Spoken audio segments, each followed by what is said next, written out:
Preface. Introduction. Beginning of time, end of time. Language, origin and meaning. Number, its origin and evolution. The case against art. Agriculture. Industrialism and domestication. Who killed Ned Ludd? Axis point of American industrialism. The practical Marx. Origins and meaning of WWI. Taylorism and unionism. Unionization in America. Organized labor vs. The revolt against work. New York, New York. The refusal of technology. Anti-work and the struggle for control.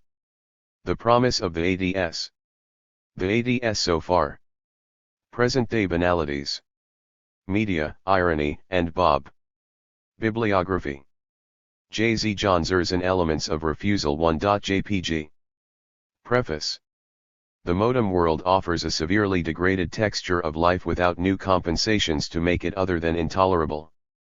A dying capitalism with nothing in its ideological pocket, nothing up its sleeve, seems mainly to want to take us with it into oblivion. As illusions die, we are reminded that the real moment of triumph will occur as everyone sees through this global and bereft society. These articles, especially those in the first section, make use of the ability to fathom the beginnings of something from insights apparent in its terminal state. They make a stab at being informed by the species of hindsight. The general withdrawal from the hideous joke which is domination requires both disalienating acts and critical thinking. The negative principle that can draw a final curtain on this obscene and debasing organization of life draws its force from the dialectic between the two. I can only hope that these selections contribute in some way to the further erosion of power's lingering sources. John Zerzan. Introduction. Elements of Refusal is the first comprehensive collection of John Zerzan's writings. Appearing over the past decade in primarily marginal or underground publications, this collection is long overdue. No less than as they appeared, these essays are provocative and important. For me, John's writings have always contained that critical spirit which best characterized both the old Frankfurt School and the Situationists, but are more radical, and without the debilitating despair of the former or the disgusting love affair with technology and progress afflicting the latter. Present-day reality, as constituted by those with vested interests and maintaining this domination, is touted as the best, if not the only possible reality. Accordingly, history is shaped like a monstrous landfill to legitimize this contemporary high-rise shill. Still, the designated social straitjacket ill fits, and the social fabric isn't so smooth as appearances dictate. Daily life, as John makes clear, with its increasingly intensifying alienations, schizophrenia, and psychopathology becomes more spectacular and bizarre. No, all is not well in utopia. It is a weird and peculiar world where the growing destruction of the earth is touted as progress, an advance for humanity.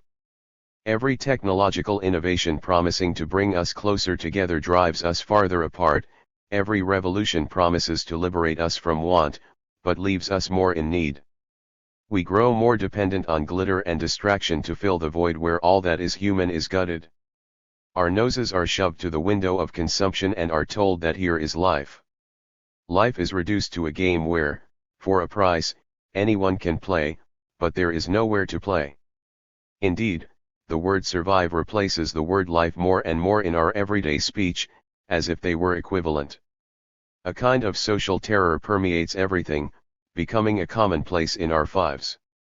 Because, contrary to the glib, superficial aura, this work-by-consume-die paradise teeters on the brink of collapse and dissolution. But it is not enough to suspect something awry, to buy bicycles instead of cars, or eat more grain, less meat. It is not enough to affirm the coherency of our feelings or insights through alternative groupings, structures, cultures, and so forth. We must go much further. Failure to press coherently to the sources of our malaise simply leave us carrying this awful about, endlessly failing to understand anything, repeating forever the stupidities trapping us here, reducing everything to a cynical charade. We will be continually victimized, our best insights nothing if we are not become visionaries, insisting more of life than a never-ending series of computer gadgets, new causes, new mysticisms or reruns of Doctor Strangelove ad nauseum. John's essays make all this abundantly clear.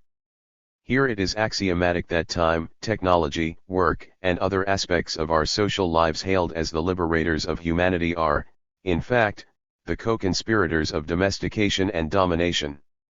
Today, more than ever, as you will see from this modest collection, they stand exposed.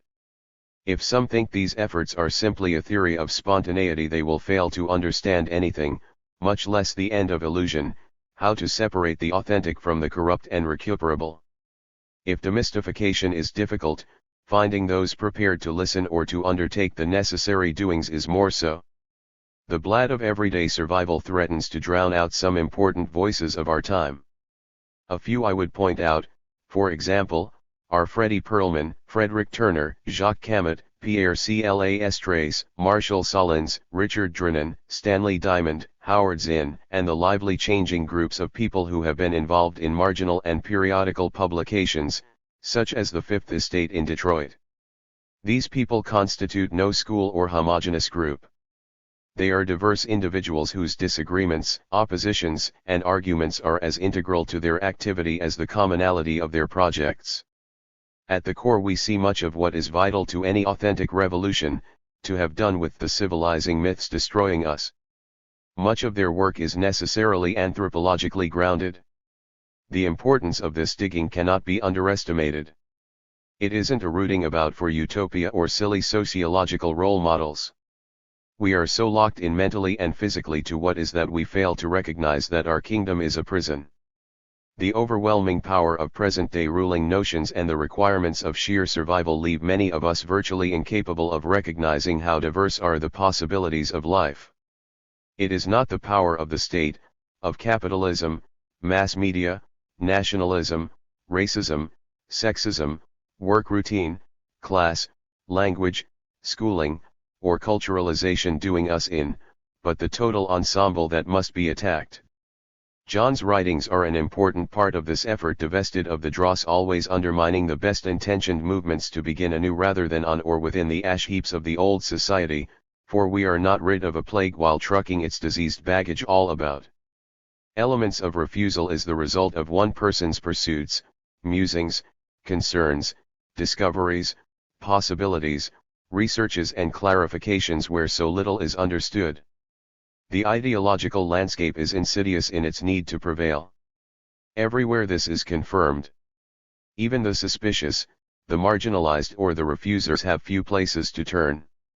This small book is not a how-to manual nor a blueprint of an alternative future, but begins where we must all begin, by questioning the whole in each of its parts.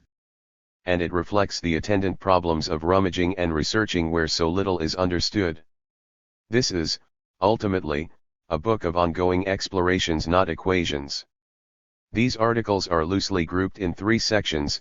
The first encompasses the more fundamental, sweeping, speculative searches for the sources of our contemporary malaise, origins so deep as to require digging into prehistory.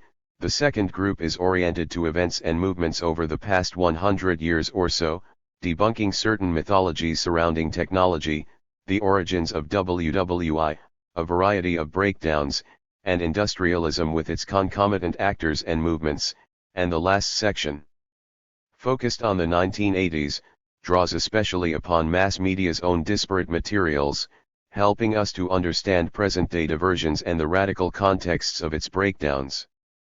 Every pocket of refusal gives us hope, and every element of refusal keeps this hope burning, in the past, as we are the legatees of those before us, presently, amongst each other, to the future, absolutely.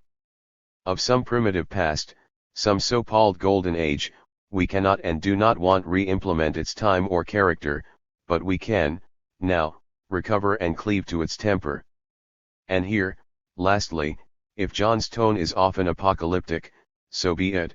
Indeed, it is in this spirit elements of refusal is presented as a series of provocations and challenges. David Brown. Left Bank Books. Beginning of Time, End of Time. Just as today's most obsessive notion is that of the material reality of time, Self-existent time was the first lie of social life. As with nature, time did not exist before the individual became separate from it. Reification of this magnitude, the beginning of time, constitutes the fall, the initiation of alienation, of history. Spengler observed that one culture is differentiated from another by the intuitive meanings assigned to time, Canetti that the regulation of time is the primary attribute of all government. But the very movement from community to civilization is also predicated there. It is the fundamental language of technology and the spirit of domination. Today the feverish acceleration of time, as well as the failure of the solution of spatializing it, is exposing it as an artificial, oppressive force along with its corollaries, progress and becoming. More concretely, technology and work are being revealed by the palpable thrall of time. Either way, the pressure to dissolve history and the rule of time hasn't been so strong since the Middle Ages, before that, since the Neolithic Revolution establishing agriculture. When the humanization of technology and work appear as dubious propositions, the humanization of time itself is also called into question. The questions forming are, how can basic oppressions be effectively controlled or reformed? Why not abolished? Quoting Hegel approvingly, Debord wrote, "Man, the negative being who is only to the extent that he suppresses being, is identical to time. This equation is being refused, a situation perhaps best illumined by looking at the origins, evolution, and present status of time. If all reification is a forgetting, in Horkheimer and Adorno's pregnant phrase, it seems equally true that all forgetting in the sense of loss of contact with our timeless beginnings, of constant felling into time, is a reification. All the other reifications, in fact, follow this one. It may be due to the huge implications involved that no one has satisfactorily defined the objectification called time and its course.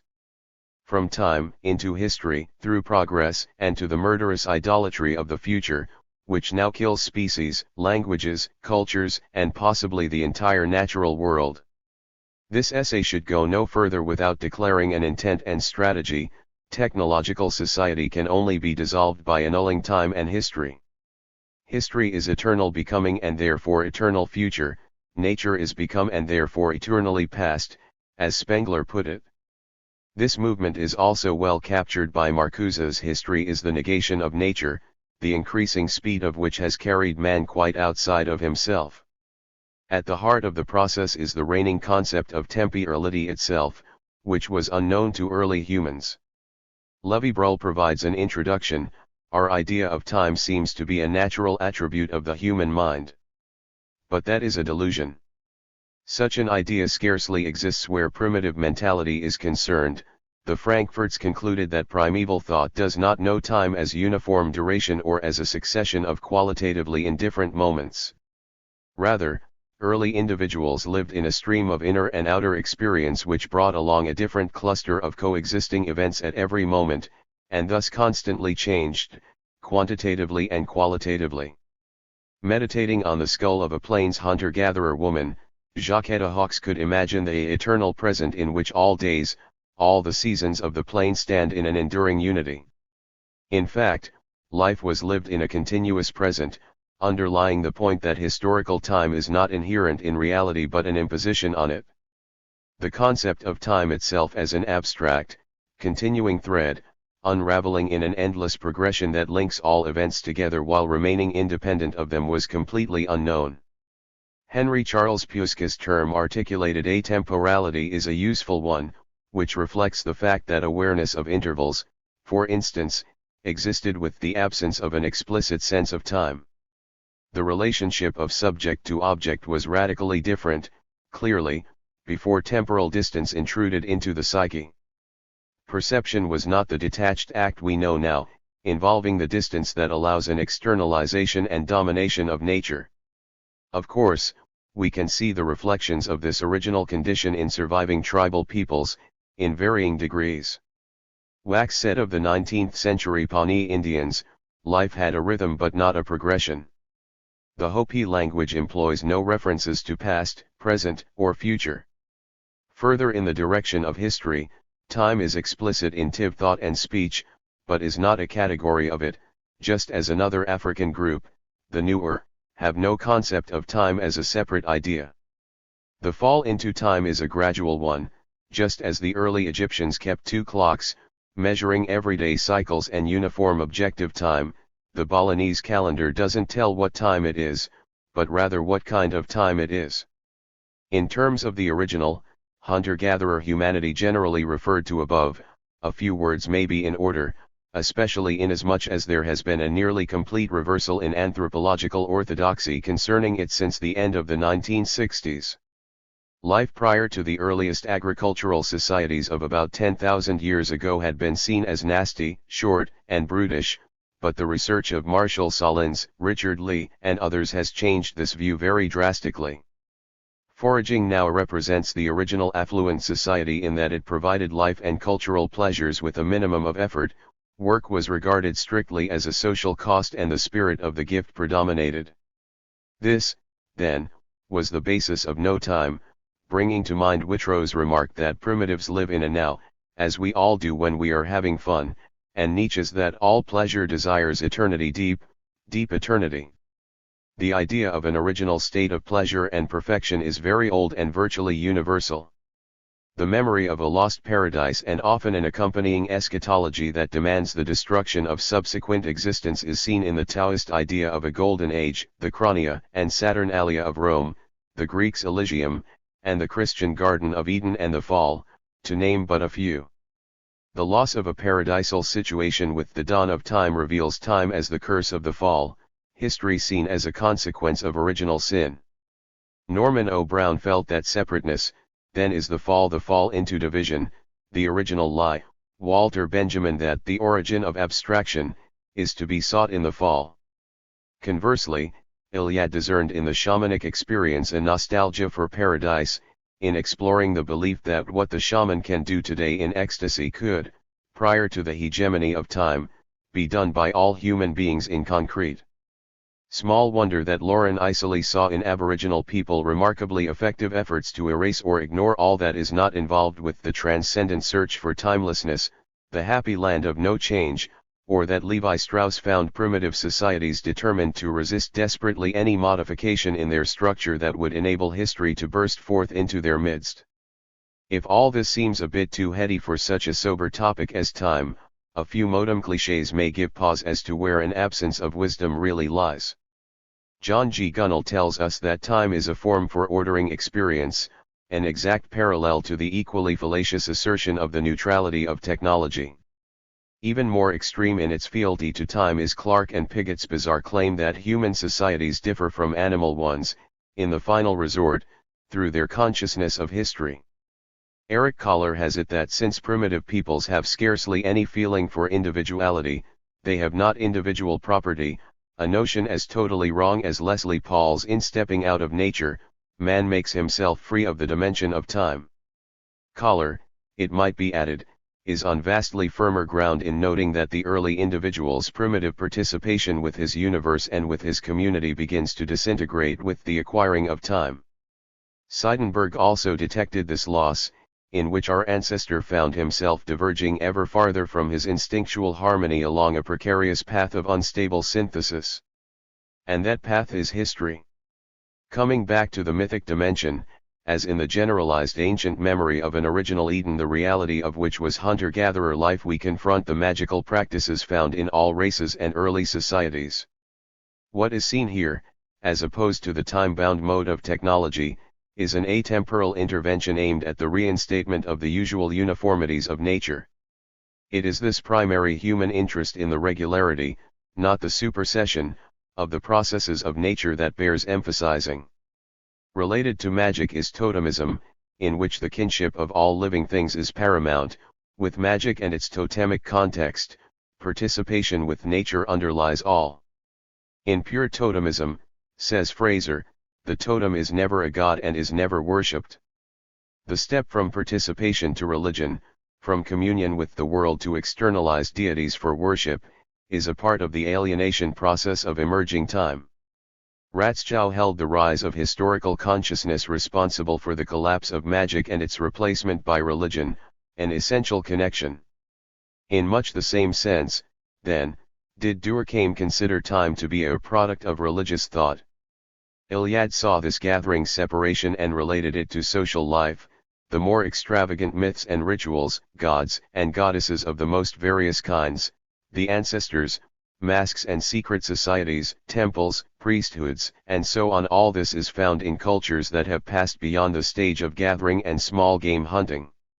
Elman Service found the band societies of the hunter-gatherer stage to have been surprisingly egalitarian and marked by the absence not only of authoritarian chiefs, but of specialists, intermediaries of any kind, division of labor, and classes.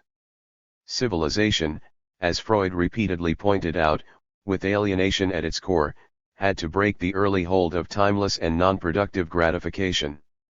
In that long, original epoch, alienation first began to appear in the shape of time, although many tens of thousands of years' resistance stayed its definitive victory, its conversion into history.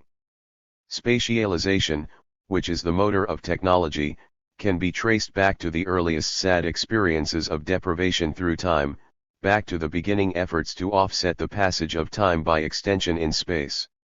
The injunction of Genesis to be fruitful and multiply was seen by Siren as criminal. Possibly he could see in it the first spatialization that of humans themselves, for division of labor and the other ensuing separations may be said to stem from the large growth of human numbers, with the progressive breakdown of hunter-gatherer life. The bourgeois way of stating this is the cliché that domination was the natural outcome of population pressures. In the movement from the hunter-gatherer to the nomad we see spatialization in the form, at about 1200 BC, of the war chariot. The intoxication with space and speed, as compensation for controlling time, is obviously with us yet. It is a kind of sublimation. The anxiety energy of the sense of time is converted toward domination spatially, most simply. With the end of a nomadic existence, the social order is created on a basis of fixed property, a further spatialization. Here enters Euclid, whose geometry reflects the needs of the early agricultural systems and which established science on the wrong track by taking space as the primary concept. In attempting a typology of the egalitarian society, Morton Fried declared that it had no regular division of labor and that almost all of these societies are founded upon hunting and gathering and lack significant harvest periods when large reserves of food are stored. Agricultural civilization changed all of this, introducing production via the development of surplus and specialization. Supported by surplus, the priest measured time, traced celestial movement, and predicted future events. Time, controlled by a powerful elite, was used directly to control the lives of great numbers of men and women. The masters of the early calendars and their attendant lore became a separate priestly caste, according to Lawrence Wright. A prime example was the very time-obsessed Mayans, G.J. Whitrow tells us that of all ancient peoples, the Mayan priests developed the most elaborate and accurate astronomical calendar, and thereby gained enormous influence over the masses. Generally speaking, Henry Elmer Barnes is quite correct that formal time concepts came with the development of agriculture. One is reminded here of the famous Old Testament curse of agriculture at the expulsion from paradise, which announces work and domination. With the advance of farming culture, the idea of time became more defined and conceptual, and differences in the interpretation of time constituted a demarcation line between a state of nature and one of civilization, between the educated classes and the masses. It is recognized as a defining mode of the new Neolithic phenomena, as expressed by Nilsson's comment that ancient civilized peoples appear in history with a fully developed system of time reckoning, and by Thompson's that the form of the calendar is basic to the form of a civilization. The Babylonians gave the day 12 hours, the Hebrews gave the week 7 days, and the early notion of cyclical time, with its partial claim to a return to the beginnings, gradually succumbed to time as a linear progression. Time and domestication of nature advanced, at a price unrivaled. The discovery of agriculture, as Iliad claimed, provoked upheavals and spiritual breakdowns whose magnitude the modern mind finds it well nigh impossible to conceive. A world fell before this virulent partnership, but not without a vast struggle. So with Jacob Burckhardt we must approach history as it were as a pathologist. With Hölderlin we still seek to know how did it begin? Who brought the curse? Resuming the narrative, even up to Greek civilization did resistance flourish. In fact, even with Socrates and Plato and the primacy of systematic philosophy, was time at least held at bay, precisely because forgetting timeless beginnings was still regarded as the chief obstacle to wisdom or salvation. J.B. Barrie's classic The Idea of Progress pointed out the widely spread belief in Greece that the human race had decidedly degenerated from an initial golden age of simplicity, a long-standing bar to the progress of the idea of progress. Christensen found the anti-progress attitude iater, yet the Romans, no less than the Greeks and Babylonians, also clung to various notions of cyclical recurrence in time. With Judaism and Christianity, however, time very clearly sharpened itself into a linear progression. Here was a radical departure, as the urgency of time seized upon humanity. Its standard features were outlined by Augustine, not coincidentally at one of the most catastrophic moments in history, the collapse of the ancient world and the fall of Rome. Augustine definitely attacks cyclical time, portraying a unitary mankind that advances irreversibly through time, appearing at about 400 AD. It is the first notable theory of history. As if to emphasize the Christian stamp on triumphant linear time, one soon finds, in feudal Europe, the first instance of daily life ruled by a strict timetable, the monastery. Run like a clock, organized and absolute, the monastery confined the individual in time just as its walls confined him in space. The Church was the first power to conjoin the measurement of time and a temporally ordered mode of life, a project it pursued vigorously. The invention of the striking and wheeled clock by Pope Sylvester II, in the year 1000, is thus quite fitting. The Benedictine order, in particular, has been seen by Colton, Sombart, Mumford, and others as perhaps the original founder of modern capitalism. The Benedictines, who ruled 40,000 monasteries at their height, helped crucially to yoke human endeavor to the regular, collective beat and rhythm of the machine, reminding us that the clock is not merely a means of keeping track of the hours, but of synchronizing human action. In the Middle Ages, specifically the 14th century, the march of time met a resistance unequaled in scope, quite possibly, since the Neolithic revolution of agriculture. This claim can be assessed by a comparison of very basic developments of time and social revolt, which seems to indicate a definite and profound collision of the two. With the 1300s quantified, official time stakes its claim to the colonization of modern life. Time then became fully abstracted into a uniform series of units, points, and sections. The technology of the Verge escapement early in the century produced the first modern mechanical clock, symbol of a qualitatively new era of confinement now dawning as temporal associations became completely separate from nature. Public clocks appear, and around 1345 the division of hours into 60 minutes and of minutes into 60 seconds became common, among other new conventions and usages across Europe. The new exactitude carried a tighter synchronization forward, essential to a new level of domestication.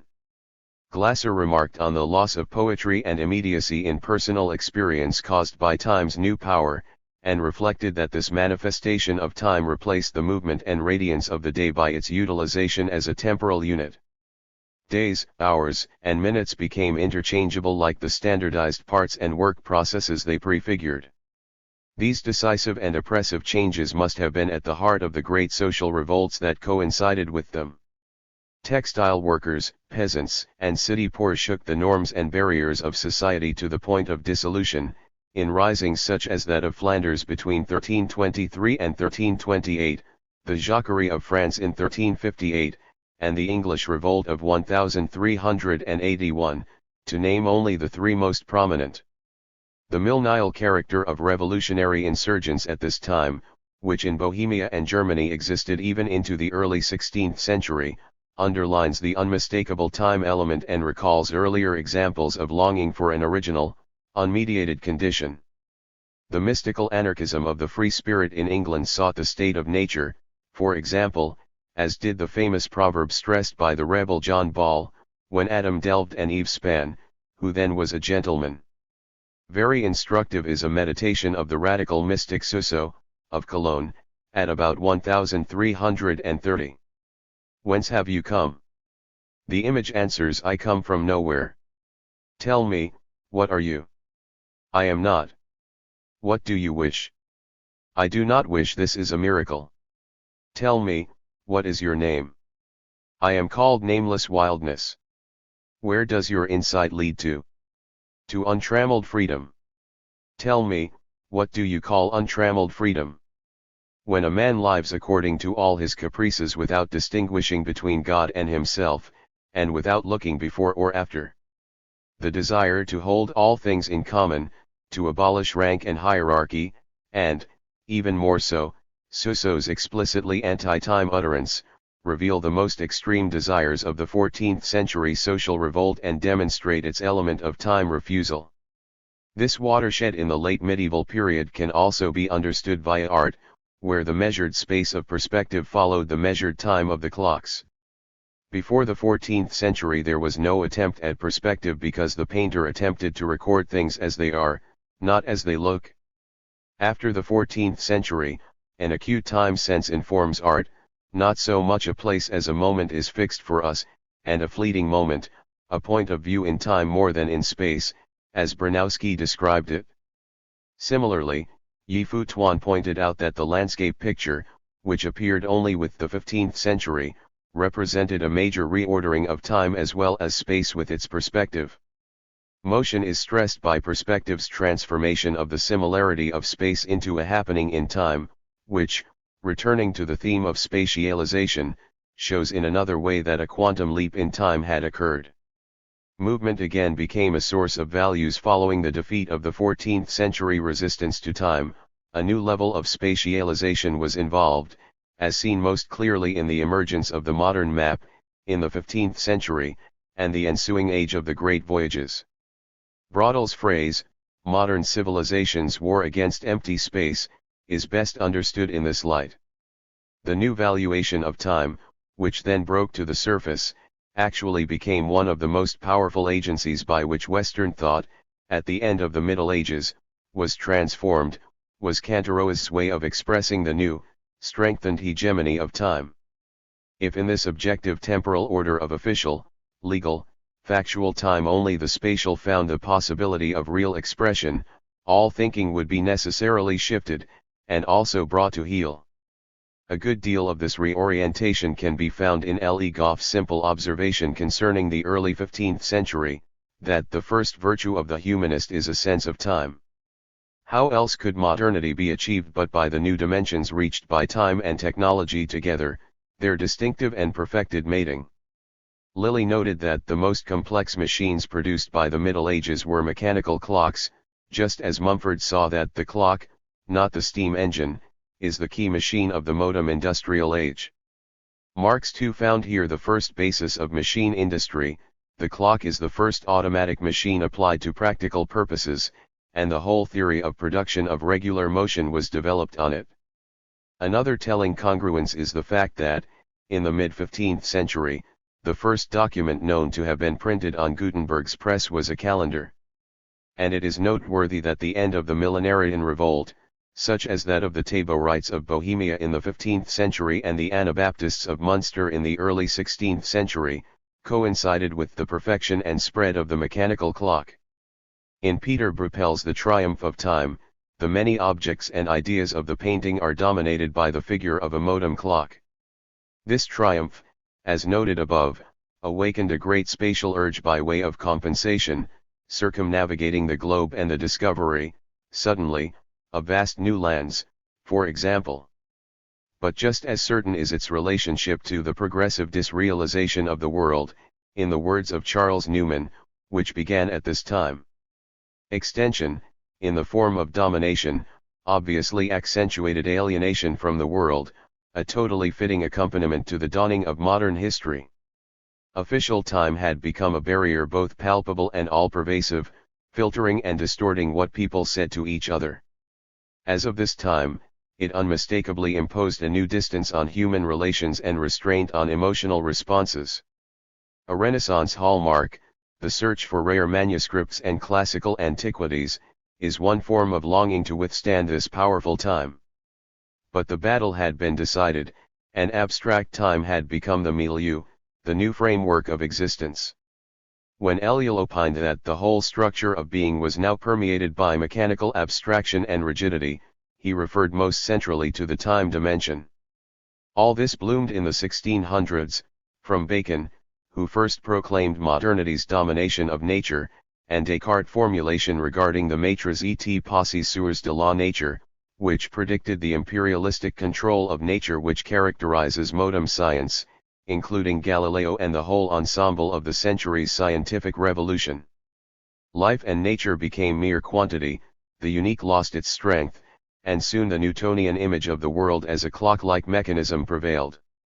Equivalence with uniform time as its real model came to rule, in a development that made the dissimilar comparable by reducing it to abstract quantities. The poet Ciro de Perse understood that the clock made time scarce and life short. To him, it speeds on the course of the fleeing century. And to make it open up, knocks every hour at the tomb.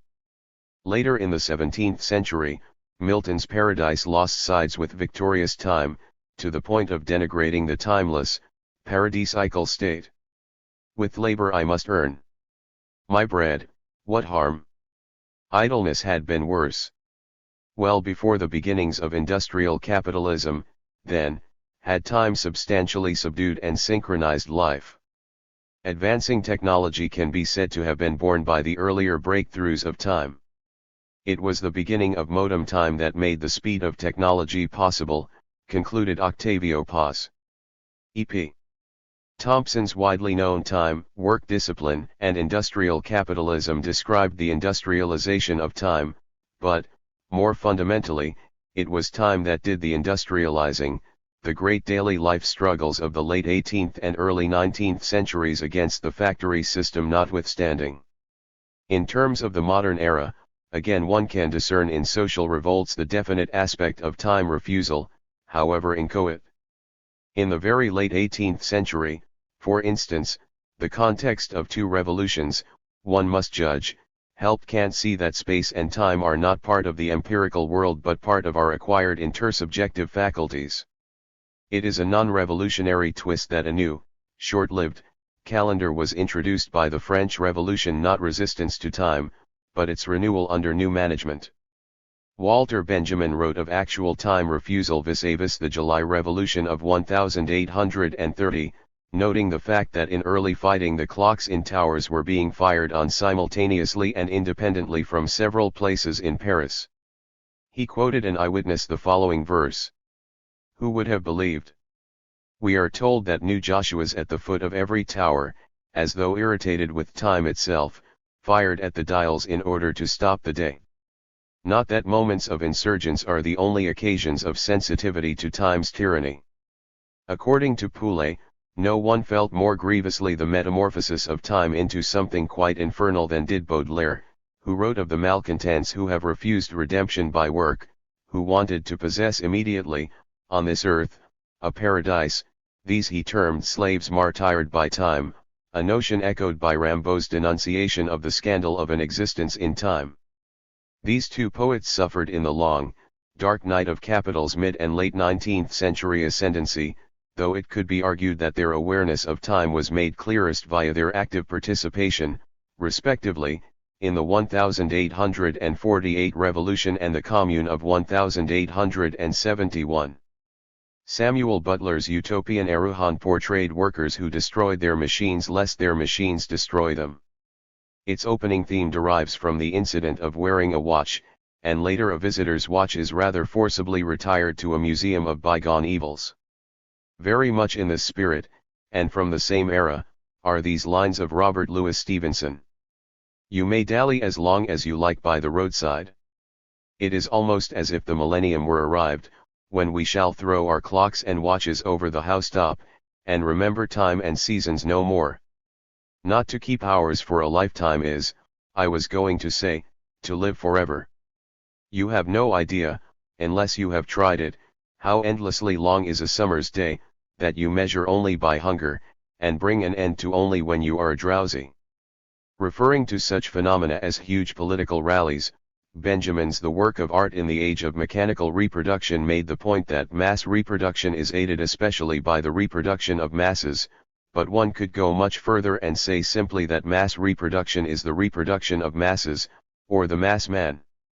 Mass production itself with its standardized, interchangeable parts and wage labor to match constitutes a fascism of everyday life long predating the fascist rallies Benjamin had in mind. And, as described above, it was time, several hundred years before that, which provided the categorical paradigm to mass production, in the form of uniform but discrete quanta ordering life. Stuart Ewan held that during the 19th and early 20th centuries, the industrial definition of social time and space stood at the core of social unrest, and this is certainly true. However, the breadth of the time and space issue requires a rather broad historical perspective to allow for a comprehension of modernity's unfolding mass age. That the years immediately preceding World War I expressed a rising radical challenge requiring the fearful carnage of the war to divert and destroy it is a thesis one have argued elsewhere. The depth of this challenge can best be plumbed in terms of the refusal of time. The contemporary tension between the domains of being and of time was first elucidated by Bergson in the pre-war period in his protest against the fragmentary and repressive character of mechanistic time. With his distrust of science, Bergson argued that a qualitative sense of time, of lived experience or der, requires a resistance to formalized, spatialized time. Though limited, his outlook announced the renewal of a developing opposition to a tyranny that had come to inform so many elements of subjugation. Most of this century's anti-time impulse was rather fully articulated in the quickening movement just prior to the war. Cubism's urgent re-examination of appearances belongs here, of course, by smashing visual perspective, which had prevailed since the early Renaissance. The Cubists sought to apprehend reality as it was, not as it looked at a moment in time. It is this which enabled John Berger to judge that the Cubist formula presupposed, for the first time in history, man living unalienated from nature. Einstein and Minkowski also bespoke the time revolt context with the well-known scrapping of the Newtonian universe based on absolute time and space. In music, Arnold Schoenberg liberated dissonance from the prevailing false positivity's restraints, and Stravinsky explicitly attacked temporal limitations in a variety of new ways, as did Proust, Joyce, and others in literature. All modes of expression, according to Donald Lowe, rejected the linear perspective of visuality and Archimedean reason, in that crucial decade of 1905-1915. In the 1920s Heidegger emphasized time as the central concept for contemporary metaphysics and as forming the essential structure of subjectivity. But the devastating impact of the war had deeply altered the sense of possibilities within social reality. Being and time, in fact, far from questioning time, surrendered to it completely as the only vantage that allows understanding of being. Related, in the parallel provided by Adorno, is the trick of military command, which dressed up imperative in the guise of a predicative sentence. Heidegger, too, cracks the whip when he italicizes the auxiliary verb in the sentence, death zs. Indeed, for almost 40 years after World War I the anti-time spirit was essentially suppressed. By the 1930s one could still find signs of it in, say, the Surrealist movement, or novels of Aldous Huxley, but predominant was the renewed rush of technology and domination, as reflected by Katoff's 5-year plan novel Time, Forward. Or the bestial deformation expressed in the literally millenarian symbol, the Thousand-Year Reich. Nearer to our contemporary situation, a restive awareness of time began to re-emerge as a new round of contestation neared. In the mid-1950s the scientist N.J. Barrell interrupted a fairly dispassionate book to comment on the predominant desire in society to get from nowhere to nowhere in nothing flat, observing, and still a minute can embrace eternity and a month be empty of meaning. Still more startling, he cried out that for a long time I have felt trapped in time, like a prisoner searching desperately for some avenue of escape. Perhaps an unlikely quarter from which to hear such an articulation, but another man of science made a similar statement 40 years before, Just as World War I was about to quell insurgents for decades, Wittgenstein noted, only a man who lives not in time but in the present is happy. Children, of course, live in a now and want their gratification now, if we are looking for subjects for the idea that only the present can be total. Alienation in time, the beginning of time as an alien thing, begins in early infancy, as early as the maternity ward, though Just Mirlu is correct that with every trauma in life, every new separation, the awareness of time grows. Raoul Vaneigem supplied the conscious element, outlining perfectly the function of schooling. The child's days escape adult time, their time is swollen by subjectivity, passion, dreams haunted by reality. Outside, the educators look on, waiting, watch in hand, till the child joins and fits the cycle of the hours. The levels of conditioning reflect, of course, the dimensions of a world so emptied, so exquisitely alienated that time has completely robbed us of the present. Every passing second drags me from the moment that was to the moment that will be. Every second spirits me away from myself, now never exists. The repetitious, routine nature of industrial life is the obvious product of time and technology.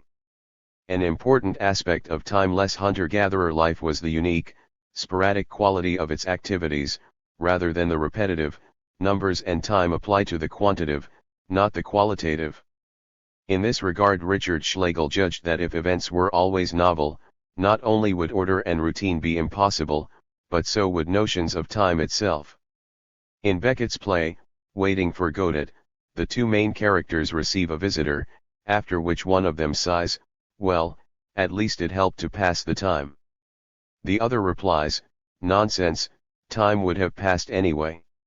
In this prosaic exchange the basic horror of modern life is plumbed. The meta-presence of time is by this time felt as a heavily oppressive force, standing over its subjects quite autonomously. Very apropos is the summing up by George Morgan, a fretful busyness to kill time and restless movement from novelty to novelty bury an ever-present sense of futility and vacuousness.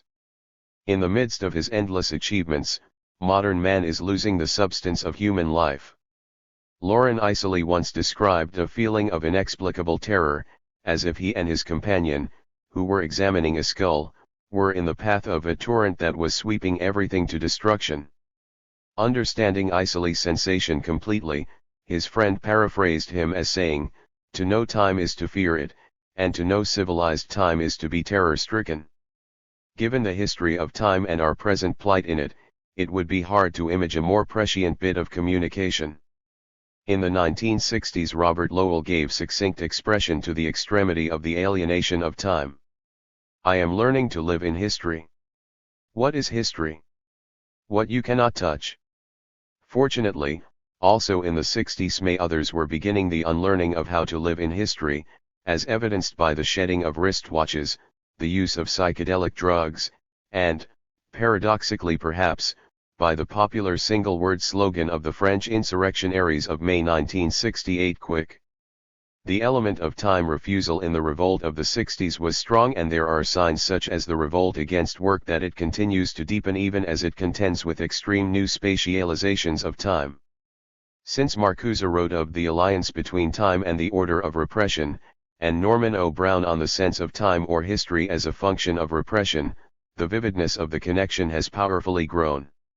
Christopher Lasch, in the late 70s, noticed that a profound shift in our sense of time has transformed work habits, values, and the definition of success. And if work is being refused as a key component of time, it is also becoming obvious how consumption gobbles up time alive. Today's perfect spatial symbol of the latter is the Pac-Man video game figure, which literally eats up space to kill time. As with Aldous Huxley's Mr. Proter, millions have come to find rhyme a thing intrinsically nightmarish. A fixation with age and the pro-longevity movement, as discussed by Lasch and others, are two signs of its torment. Adorno once said, as the subjects live less, death grows more precipitous, more terrifying. There seems to be a new generation among the young virtually every 3 or 4 years, as time, growing more palpable, has accelerated since the 60s. Science has provided a popular reflection of time resistance in at least two phenomena: the widespread appeal of anti-time concepts more or less loosely derived from physical theory, such as black holes, time warps, space-time singularities and the like, and the comforting appeal of the deep time of the so-called geological romances, such as John McPhee's Basin and Range. When Benjamin essayed that the concept of the historical progress of mankind cannot be sundered from the concept of its progression through a homogeneous time, he called for a critique of both, little realizing how resonant this call might someday become. Still less, of course, could Goethe's dictum that no man can judge history but one who has himself experienced history have been foreseen to apply in such a wholesale way as it does now, with time the most real and onerous dimension. The project of annulling time and history will have to be developed as the only hope of human liberation. Of course, there is no dearth of the wise who continue to assert that consciousness itself is impossible without time and its spatialization, overlooking somehow an overwhelmingly massive period of humanity's existence. Some concluding words from William Morris's News from Nowhere are a fitting hope in reply to such sages of domination. In spite of all the infallible maxims of your day, there is yet a time of rest in store for the world, when mastery has changed into fellowship. Language, origin and meaning. Fairly recent anthropology has virtually obliterated the long dominant conception which defined prehistoric humanity in terms of scarcity and brutalization. As if the implications of this are already becoming widely understood, there seems to be a growing sense of that vast epoch as one of wholeness and grace. Our time on earth, characterized by the very opposite of those qualities, is in the deepest need of a reversal of the dialectic that stripped that wholeness from our life as a species. Being alive in nature, before our abstraction from it, must have involved a perception and contact that we can scarcely comprehend from our levels of anguish and alienation. The communication with all of existence must have been an exquisite play of all the senses, reflecting the numberless, nameless varieties of pleasure and emotion once accessible within us. To Levi-Bruhl, Durkheim and others, the cardinal and qualitative difference between the primitive mind and ours is the primitive's lack of detachment in the moment of experience. The savage mind totalizes, as Levi Strauss put it. Of course we have long been instructed that this original unity was destined to crumble, that alienation is the province of being human, consciousness depends on it. In much the same sense as objectified time has been held to be essential to consciousness, Hegel called it the necessary alienation, so has language, and equally falsely. Language may be properly considered the fundamental ideology, perhaps as deep a separation from the natural world as self-existent time. And if timelessness resolves the split between spontaneity and consciousness, languagelessness may be equally necessary. Adorno, in Minima Moralia, wrote, "To happiness the same applies as to truth, one does not have it, but is in it." This could stand as an excellent description of humankind as we existed before the emergence of time and language, before the division and distancing that exhausted authenticity. Language is the subject of this exploration, understood in its virulent sense. A fragment from Nietzsche introduces its central perspective: words dilute and brutalize, words depersonalize, words make the uncommon common. Although language can still be described by scholars in such phrases as the most significant and colossal work that the human spirit has evolved, this characterization occurs now in a context of extremity in which we are forced to call the aggregate of the work of the human spirit into question. Similarly, if in Coward and Ellis' estimation, the most significant feature of 20th century intellectual development has been the light shed by linguistics upon social reality, this focus hints at how fundamental our scrutiny must yet become in order to comprehend maimed modern life. It may sound positivist to assert that language must somehow embody all the advances of society, but in civilization it seems that all meaning is ultimately linguistic. The question of the meaning of language, considered in its totality, has become the unavoidable next step. Earlier writers could define consciousness in a facile way as that which can be verbalized, or even argue that wordless thought is impossible. But in our present straits, we have to consider anew the meaning of the birth and character of language rather than assume it to be merely a neutral, if not benign, inevitable presence. The philosophers are now forced to recognize the question with intensified interest. Gadamer, for example, admittedly, the nature of language is one of the most mysterious questions that exists for man to ponder on. Because language is the symbolization of thought, and symbols are the basic units of culture, speech is a cultural phenomenon fundamental to what civilization is. And because at the level of symbols and structure there are neither primitive nor developed languages, it may be justifiable to begin by locating the basic qualities of language, specifically to consider the congruence of language and ideology, in a basic sense. Ideology, alienation's armored way of seeing, is a domination embedded in systematic false consciousness. It is easier still to begin to locate language in these terms if one takes up another definition common to both ideology and language, namely, that each is a system of distorted communication between two poles and predicated upon symbolization. Like ideology, language creates false separations and objectifications through its symbolizing power. This falsification is made possible by concealing, and ultimately vitiating, the participation of the subject in the physical world.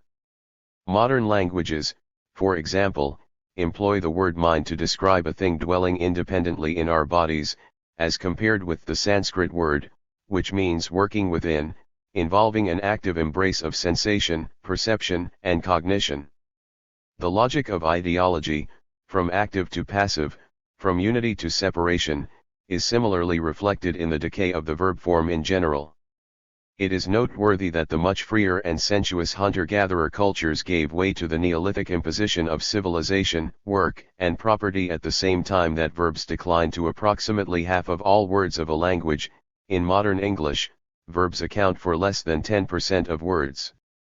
Though language, in its definitive features, seems to be complete from its inception, its progress is marked by a steadily debasing process. The carving up of nature, its reduction into concepts and equivalences, occurs along lines laid down by the patterns of language. And the more the machinery of language, again paralleling ideology, subjects existence to itself, the more blind its role in reproducing a society of subjugation. Navajo has been termed an excessively literal language, from the characteristic bias of our time for the more general and abstract. In a much earlier time, we are reminded, the direct and concrete held sway, there existed a plethora of terms for the touched and seen. Toynbee noted the amazing wealth of inflections in early languages and the later tendency towards simplification of language through the abandonment of inflections. Cassirer saw the astounding variety of terms for a particular action among American Indian tribes and understood that such terms bear to each other a relation of juxtaposition rather than of subordination. But it is worth repeating once more that while very early on a sumptuous prodigality of symbols obtained, it was a closure of symbols, of abstract conventions, even at that stage, which might be thought of as adolescent ideology. Considered as the paradigm of ideology, language must also be recognized as the determinant organizer of cognition. As the pioneer linguist Sapir noted, humans are very much at the mercy of language concerning what constitutes social reality. Another seminal anthropological linguist, Werf, took this further to propose that language determines one's entire way of life, including one's thinking and all other forms of mental activity. To use language is to limit oneself to the modes of perception already inherent in that language. The fact that language is only form and yet molds everything goes to the core of what ideology is. It is reality revealed only ideologically, as a stratum separate from us. In this way language creates, and debases the world. Human speech conceals far more than it confides, it blurs much more than it defines, it distances more than it connects, was George Steiner's conclusion. More concretely, the essence of learning a language is learning a system, a model, that shapes and controls speaking. It is easier still to see ideology on this level, where due to the essential arbitrariness of the phonological, syntactic, and semantic rules of each, every human language must be learned.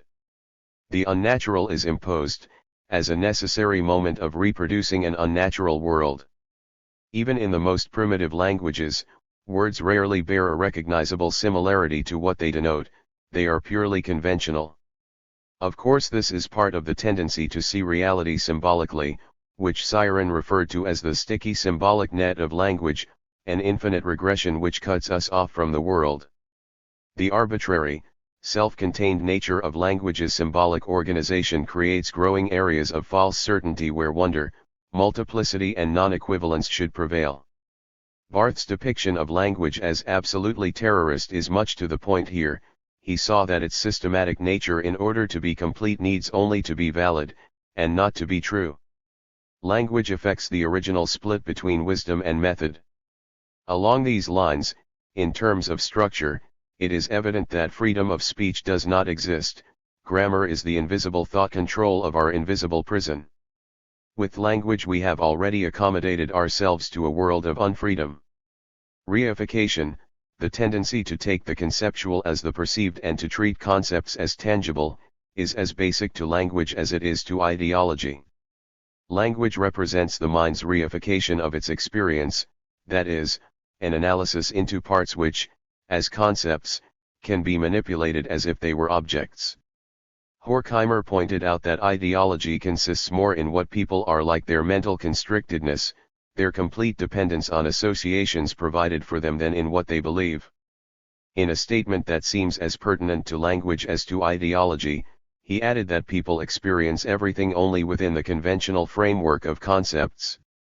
It has been asserted that reification is necessary to mental functioning, that the formation of concepts which can themselves be mistaken for living properties and relationships does away with the otherwise almost intolerable burden of relating one experience to another.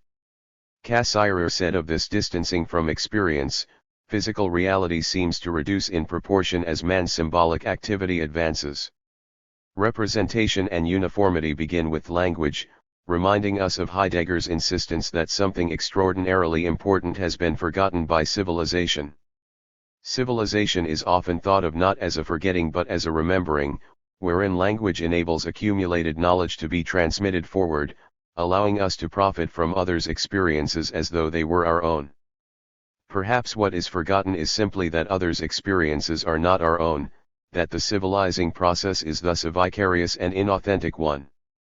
When language, for good reason, is held to be virtually coterminous with life, we are dealing with another way of saying that life has moved progressively farther from directly lived experience.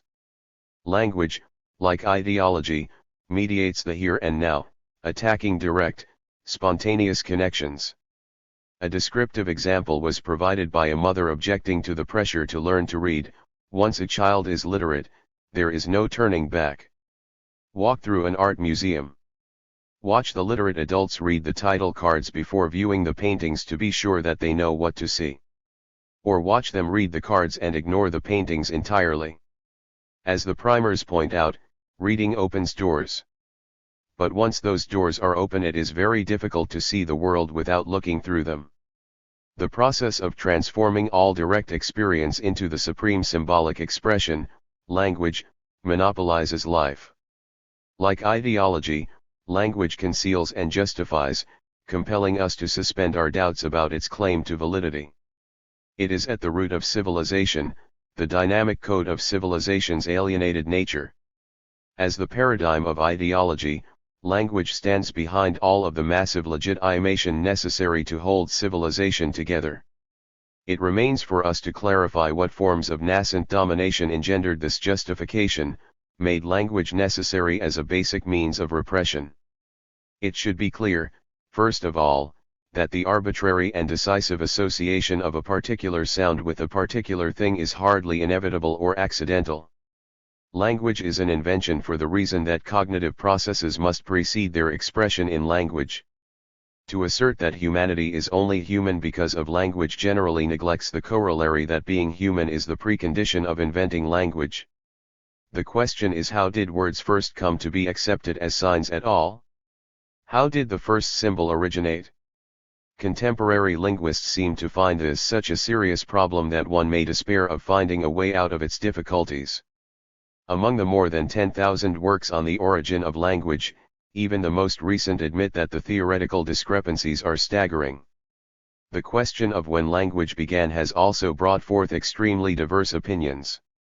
There is no cultural phenomenon that is more momentous, but no other development offers fewer facts as to its beginnings.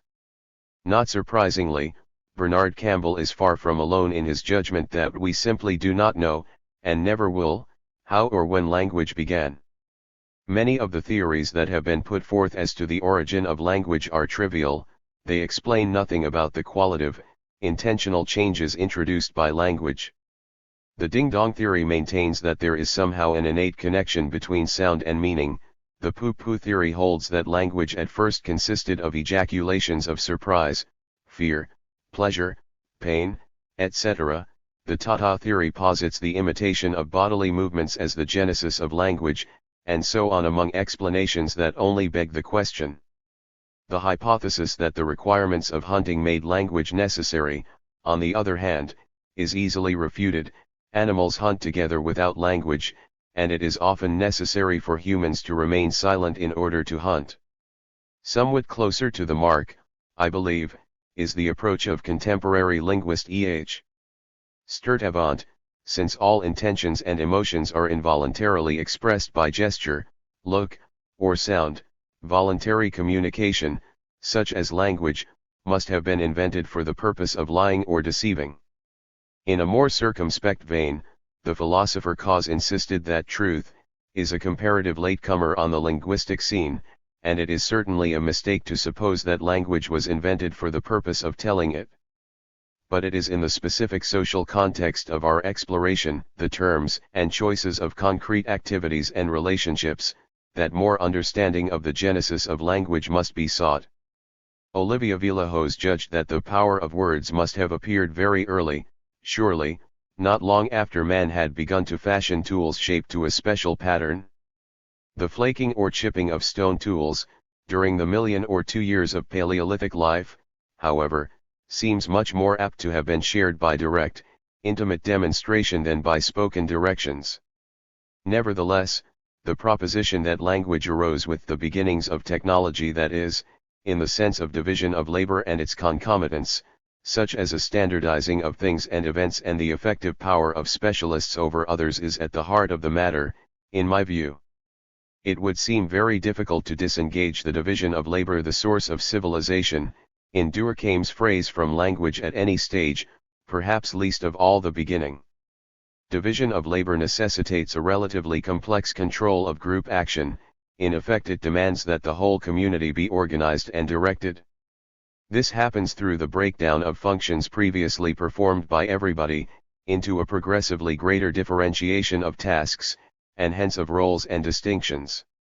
Whereas Villajos felt that speech arose quite early, in relation to simple stone tools and their reproduction, Julian Jaynes has raised perhaps a more interesting question, which is assumed in his contrary opinion that language showed up much later. He asks, how it is, if humanity had speech for a couple of million years, that there was virtually no development of technology. Jaynes's question implies a utilitarian value in hearing in language, a supposed release of latent potentialities of a positive nature. But given the destructive dynamic of the division of labor, referred to above, it may be that while language and technology are indeed linked, they were both successfully resisted for thousands of generations. At its origins, language had to meet the requirements of a problem that existed outside language. In light of the congruence of language and ideology, it is also evident that as soon as a human spoke, he or she was separated. This rupture is the moment of dissolution of the original unity between humanity and nature. It coincides with the initiation of division of labor. Marx recognized that the rise of ideological consciousness was established by the division of labor. Language was for him the primary paradigm of productive labor. Every step in the advancement of civilization has meant added labor, however, and the fundamentally alien reality of productive labor/work is realized and advanced via language. Ideology receives its substance from division of labor, and, inseparably, its form from language. Engels, valorizing labor even more explicitly than Marx, explained the origin of language from and with labor, the mastery of nature. He expressed the essential connection by the phrase, first labor, after it and then with its speech. To put it more critically, the artificial communication which is language was and is the voice of the artificial separation which is labor. Language was elaborated for the suppression of feelings. As the code of civilization it expresses the sublimation of eros, the repression of instinct, which is the core of civilization. Freud, in the one paragraph he devoted to the origin of language, connected original speech to sexual bonding as the instrumentality by which work was made acceptable as an equivalence and substitute for sexual activity. This transference from a free sexuality to work is original sublimation, and Freud saw language constituted in the establishing of the link between mating calls and work processes. The Neo-Freudian Lacan carries this analysis further, asserting that the unconscious is formed by the primary repression of acquisition of language. For Lacan, the unconscious is thus structured like a language and functions linguistically, not instinctively or symbolically in the traditional Freudian sense. To look at the problem of origin on a figurative plane, it is interesting to consider the myth of the Tower of Babel. The story of the confounding of language, like that other story in Genesis, the fall from the grace of the garden, is an attempt to come to terms with the origin of evil. The splintering of an original language into mutually unintelligible tongues may best be understood as the emergence of symbolic language, the eclipse of an earlier state of more total and authentic communication. In numerous traditions of paradise, for example, animals can talk and humans can understand them. I have argued elsewhere that the fall can be understood as a fall into time. Likewise, the failure of the Tower of Babel suggests, as Russell Fraser put it, the isolation of man in historical time. But the fall also has a meaning in terms of the origin of language. Benjamin found in it the mediation which is language and the origin of abstraction, too, as a faculty of language mind. The fall is into language, according to Norman O. Brown. Another part of Genesis provides biblical commentary on an essential of language, names, and on the notion that naming is an act of domination. I refer to the creation myth, which includes and whatsoever Adam called every living creature, that was the name thereof. This bears directly on the necessary linguistic component of the domination of nature. Man became master of things only because he first named them, in the formulation of Dufresne. As Spengler had it, to name anything by a name is to win power over it. The beginning of humankind's separation from and conquest of the world is thus located in the naming of the world. Logos itself as God is involved in the first naming, which represents the domination the deity. The well-known passage is contained in the Gospel of John, "In the beginning was the Word, and the Word was with God, and the Word was God." Returning to the question of the origin of language in real terms, we also come back to the notion that the problem of language is the problem of civilization. The anthropologist Lizotte noted that the hunter-gatherer mode exhibited that lack of technology and division of labor that Janes felt must have bespoken an absence of language, contempt for work, and their disinterest in technological progress per se are beyond question. Furthermore, the bulk of recent studies, in Lee's words of 1981, shows the hunter-gatherers to have been well-nourished and to have abundant leisure time. Early humanity was not deterred from language by the pressures of constant worries about survival. The time for reflection and linguistic development was available, but this path was apparently refused for many thousands of years.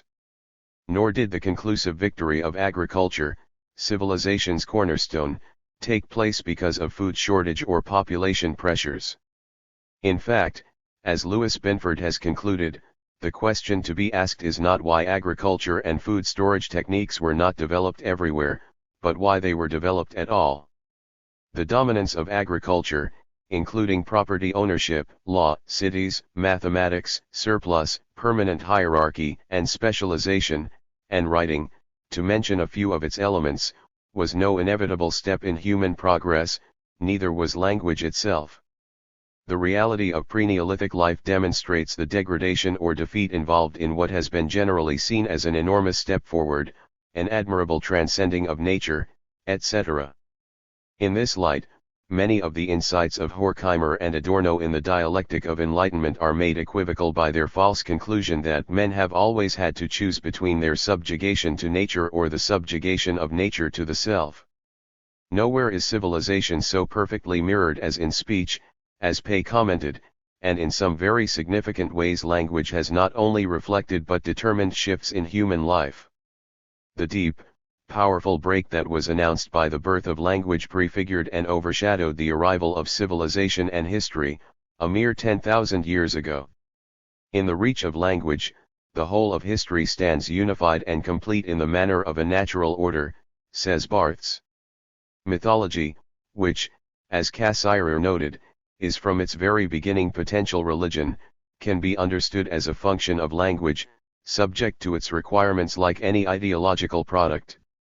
The 19th century linguist N. Eiler described mythology as a disease of language in just this sense: language deforms thought by its inability to describe things directly.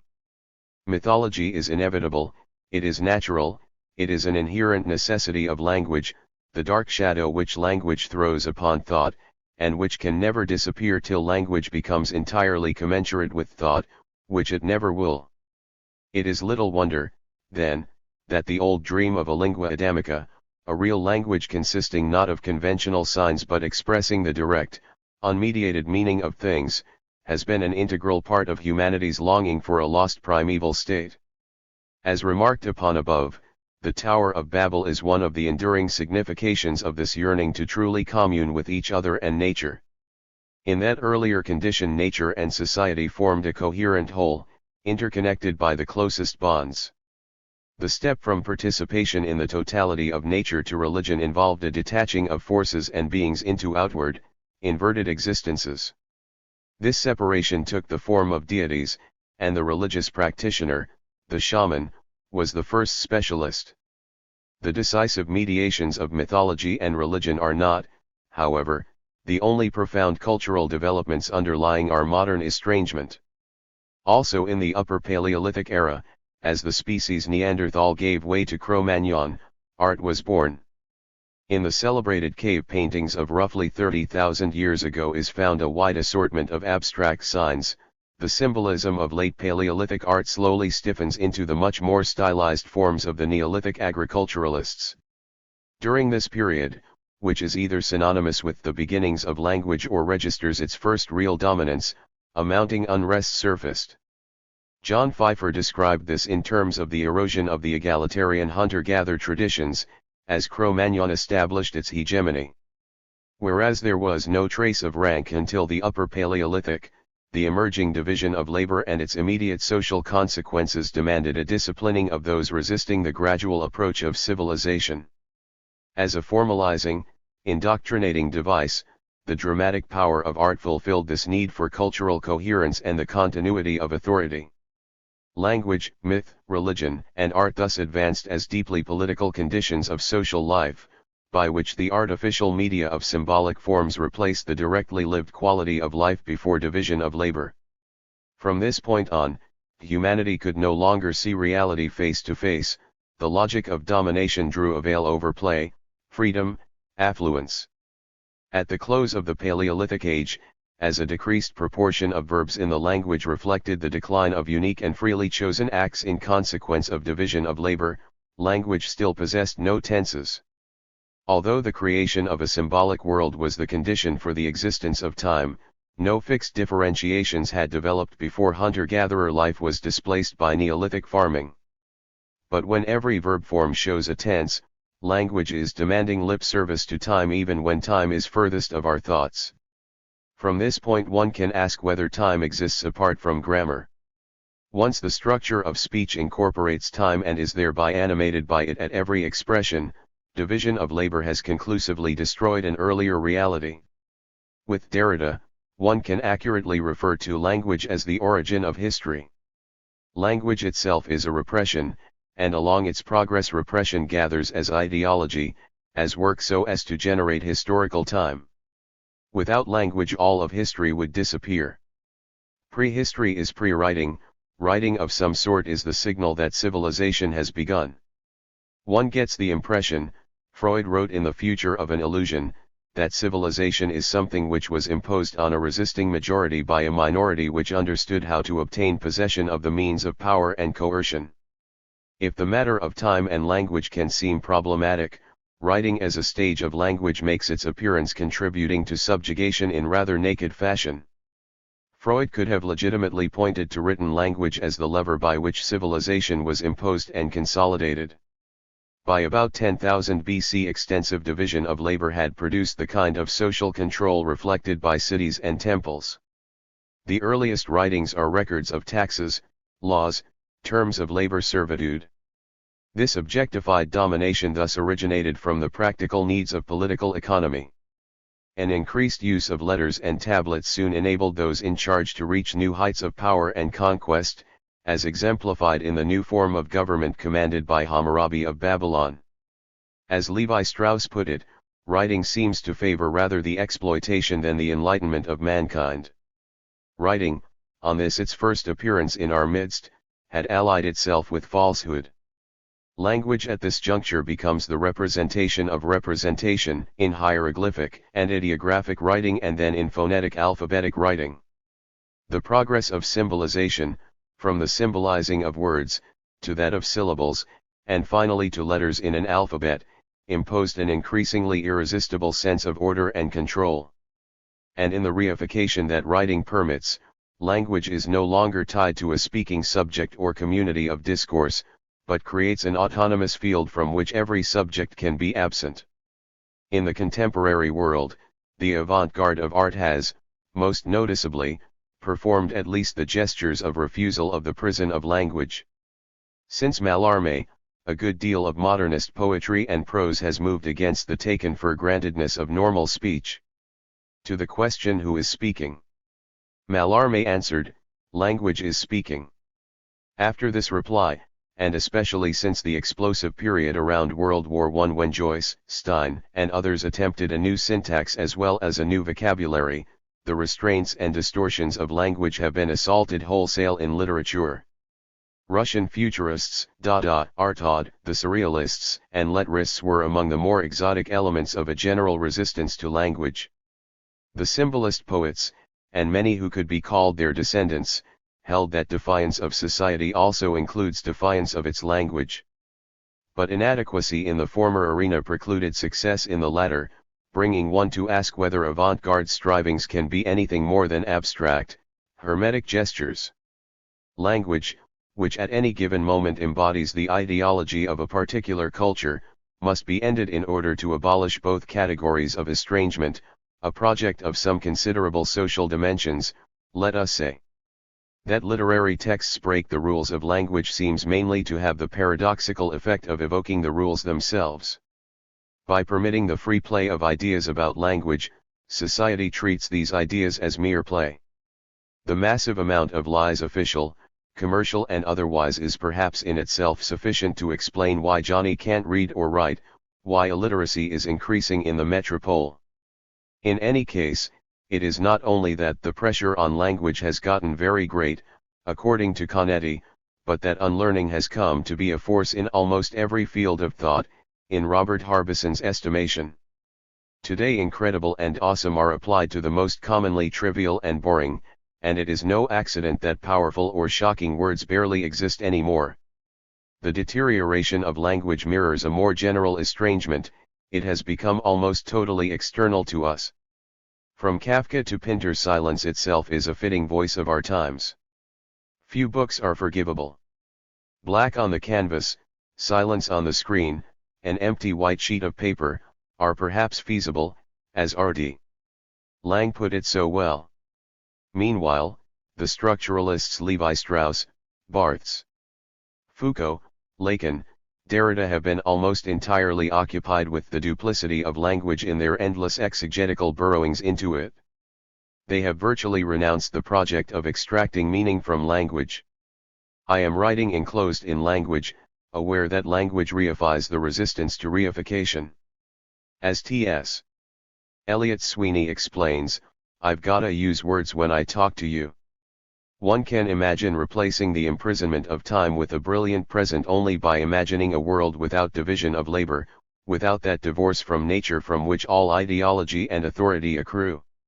We couldn't live in this world without language, and that is just how profoundly we must transform this world. Words bespeak a sadness, they are used to soak up the emptiness of unbridled time. We have all had the desire to go further, deeper than words, the feeling of wanting only to be done with all the talk, knowing that being allowed to live coherently erases the need to formulate coherence. There is a profound truth to the notion that lovers need no words. The point is that we must have a world of lovers, a world of the face-to-face, in which even names can be forgotten, a world which knows that enchantment is the opposite of ignorance. Only a politics that undoes language and time and is thus visionary to the point of voluptuousness has any meaning. Number, its origin and evolution. The wrenching and demoralizing character of the crisis we find ourselves in, above all, the growing emptiness of spirit and artificiality of matter, lead us more and more to question the most commonplace of givens. Time and language begin to arouse suspicions. Number, too, no longer seems neutral. The glare of alienation in technological civilization is too painfully bright to hide its essence now, and mathematics is the schema of technology. It is also the language of science. How deep we must go, how far back to reveal the reason for damaged life.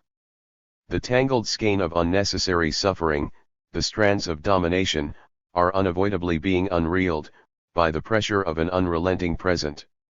When we ask, to what sorts of questions is the answer a number, and try to focus on the meaning or the reasons for the emergence of the quantitative, we are once again looking at a decisive moment of our estrangement from natural being. Number, like language, is always saying what it cannot say. As the root of a certain kind of logic or method, mathematics is not merely a tool but a goal of scientific knowledge, to be perfectly exact, perfectly self-consistent, and perfectly general. Never mind that the world is inexact, interrelated, and specific, that no one has ever seen leaves, trees, clouds, animals that are any two the same, just as no two moments are identical. As Dingle said, all that can come from the ultimate scientific analysis of the material world is a set of numbers, reflecting upon the primacy of the concept of identity in math and its offspring, science. A little further on I will attempt an anthropology of number and explore its social embeddedness. Horkheimer and Adorno point to the basis of the disease. Even the deductive form of science reflects hierarchy and coercion. The whole logical order, dependency, progression, and union of concepts is grounded in the corresponding conditions of social reality, that is, of the division of labor. If mathematical reality is the purely formal structure of normative or standardizing measure, the first thing to be measured at all was time. The primal connection between time and number becomes immediately evident. Authority, first objectified as time, becomes rigidified by the gradually mathematized consciousness of time. Put slightly differently, time is a measure and exists as a reification or materiality thanks to the introduction of measure. The importance of symbolization should also be noted, in passing, for a further interrelation consists of the fact that while the basic feature of all measurement is symbolic representation, the creation of a symbolic world is the condition of the existence of time. To realize that representation begins with language, actualized in the creation of a reproducible formal structure, is already to apprehend the fundamental tie between language and number. An impoverished present renders it easy to see, as language becomes more impoverished, that math is simply the most reduced and drained language. The ultimate step in formalizing a language is to transform it into mathematics. Conversely, the closer language comes to the dense concretions of reality, the less abstract and exact it can be. The symbolizing of life and meaning is at its most versatile in language, which, in Wittgenstein's later view, virtually constitutes the world. Further, language, based as it is on a symbolic faculty for conventional and arbitrary equivalences, finds in the symbolism of math its greatest refinement. Mathematics, as judged by Max Black, is the grammar of all symbolic systems. The purpose of the mathematical aspect of language and concept is the more complete isolation of the concept from the senses. Math is the paradigm of abstract thought for the same reason that Levy termed pure mathematics the method of isolation raised to a fine art.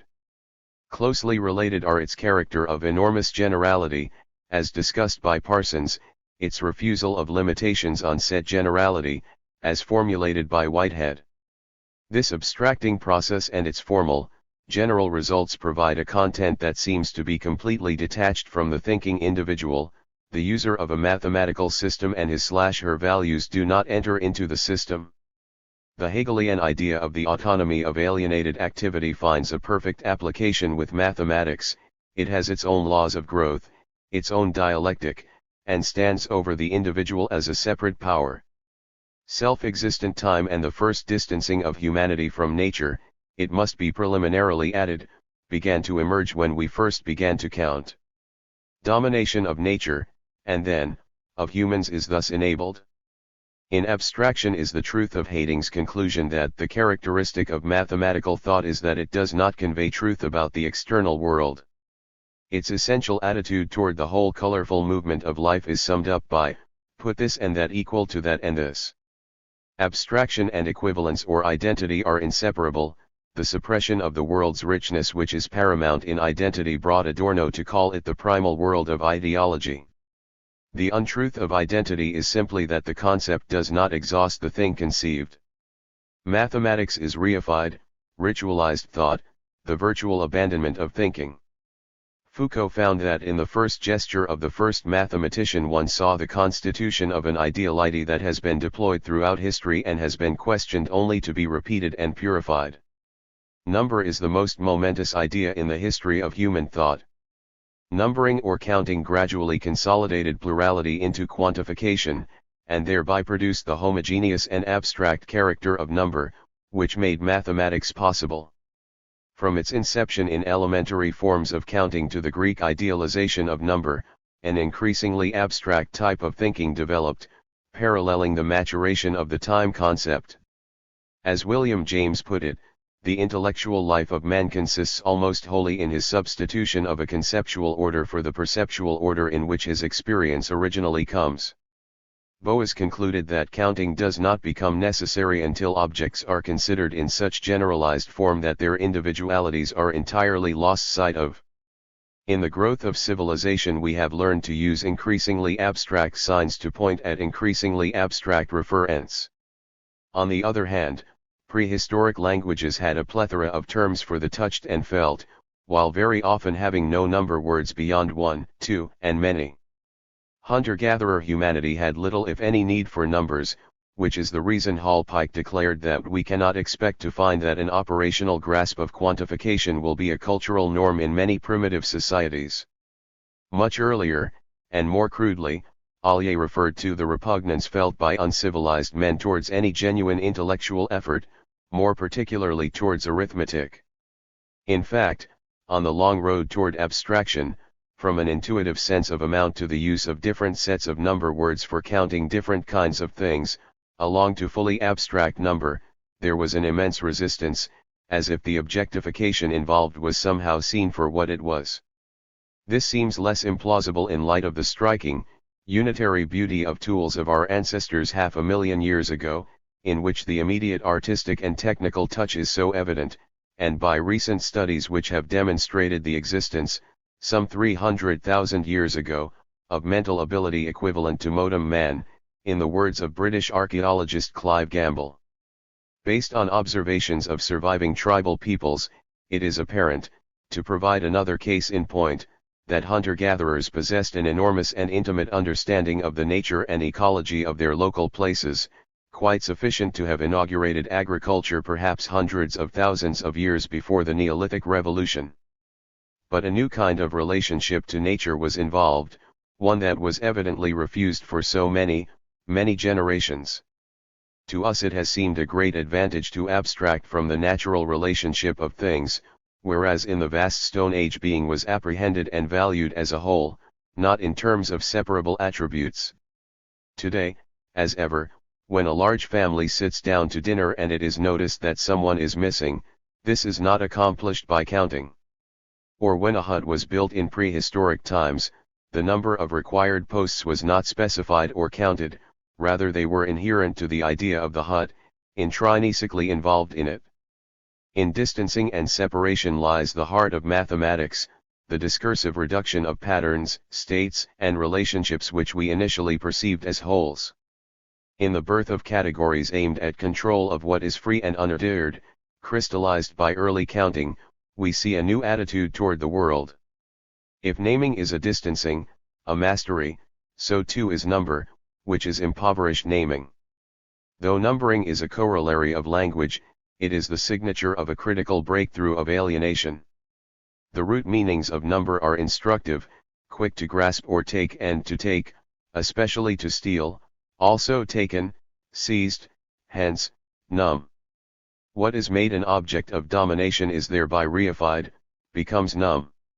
For hundreds of thousands of years hunter-gatherers enjoyed a direct, unimpaired access to the raw materials needed for survival. Work was not divided nor did private property exist. Dorothy Lee focused on a surviving example from Oceania, finding that none of the Trobrianders' activities are fitted into a linear, divisible line. There is no job, no labor, no drudgery which finds its reward outside the act. Equally important is the prodigality, the liberal customs for which hunters are properly famous, their inclination to make a feast of everything on hand, according to Salins. Sharing and counting or exchange are, of course, relative opposites. Where articles are made, animals killed, or plants collected for domestic use and not for exchange, there is no demand for standardized numbers or measurements. Measuring and weighing possessions develops later, along with the measurement and definition of property rights and duties to authority. Isaac locates a decisive shift towards standardization of tools and language in the Upper Paleolithic period, the last stage of hunter-gatherer humanity. Numbers and less abstract units of measurement derive, as noted above, from the equalization of differences. Earliest exchange, which is the same as earliest division of labor, was indeterminate and defied systematization. A table of equivalences cannot really be formulated. As the predominance of the gift gave way to the progress of exchange and division of labor, the universal interchangeability of mathematics finds its concrete expression. What comes to be fixed as a principle of equal justice, the ideology of equivalent exchange, is only the practice of the domination of division of labor. Lack of a directly lived existence, the loss of autonomy that accompany separation from nature are the concomitants of the effective power of specialists. Ma stated that any exchange can be defined only by defining all of the institutions of society. Decades later, Belshaw grasped division of labor as not merely a segment of society but the whole of it. Likewise sweeping, but realistic, is the conclusion that a world without exchange or fractionalized endeavor would be a world without number. Clas Trace, and Child among others well before him, realized that people's ability to produce a surplus, the basis of exchange, does not necessarily mean that they decide to do so. Concerning the nonetheless persistent view that only mental/cultural deficiency accounts for the absence of surplus, nothing is more mistaken, judged Clas Trace. For Salins, Stone Age economics was intrinsically an anti-surplus system, using the term system extremely loosely. For long ages humans had no desire for the dubious compensations attendant on assuming a divided life, just as they had no interest in number. Piling up a surplus of anything was unknown, apparently, before Neanderthal times passed to the Cro-Magnon. Extensive trade contacts were non-existent in the earlier period, becoming common thereafter with Cro-Magnon society. Surplus was fully developed only with agriculture, and characteristically the chief technical advancement of Neolithic life was the perfection of the container, jars, bins, granaries and the like. This development also gives concrete form to a burgeoning tendency towards spatialization, the sublimation of an increasingly autonomous dimension of time into spatial forms. Abstraction, perhaps the first spatialization, was the first compensation for the deprivation caused by the sense of time. Spatialization was greatly refined with number and geometry. Ricoeur notes that infinity is discovered, in the form of the idealization of magnitudes, of measures, of numbers, figures, to carry this still further. This quest for unrestricted spatiality is part and parcel of the abstract march of mathematics. So then is the feeling of being freed from the world, from finitude that Hannah Arendt described in Mathematics. Mathematical principles and their component numbers and figures seem to exemplify a timelessness which is possibly their deepest character. Hermann Weyl, in attempting to sum up the life center of mathematics, termed it the science of the infinite. How better to express an escape from reified time than by making it limitlessly subservient to space in the form of math? Spatialization, like math, rests upon separation. Inherent in it are division and an organization of that division. The division of time into parts is itself spatial. Time has always been measured in such terms as the movement of the earth or moon, or the hands of a clock. The first time indications were not numerical but concrete, as with all earliest counting. Yet, as we know, a number system, paralleling time, becomes a separate, invariable principle. The separations in social life, most fundamentally, division of labor, seem alone able to account for the growth of estranging conceptualization. In fact, two critical mathematical inventions, zero and the place system, may serve as cultural evidence of division of labor. Zero and the place system, or position, emerged independently, against considerable psychological resistance, in the Mayan and Hindu civilizations. Mayan division of labor, accompanied by enormous social stratification, is a vividly documented fact, while the division of labor reflected in the Indian caste system was the most complex that the world had seen before the Industrial Revolution. The necessity of work and the necessity of repression amount to the same thing: civilization. These false commandments turned humanity away from nature and account for history as a steadily lengthening chronicle of mass neurosis. Freud credits scientific/mathematical achievement as the highest moment of civilization, and this seems valid as a function of its symbolic nature. The neurotic process is the price we pay for our most precious human heritage, namely our ability to represent experience and communicate our thoughts by means of symbols. The triad of symbolization, work, and repression finds its operating principle in division of labor. This is why so little progress was made in accepting numerical values until the huge increase in division of labor of the Neolithic Revolution, from the gathering of food to its actual production. With that massive changeover, mathematics became fully grounded and necessary. Indeed, it became more a category of existence than a mere instrumentality. The 5th century BC historian Herodotus attributed the origin of mathematics to the Egyptian king Sesostris, who needed to measure land for tax purposes.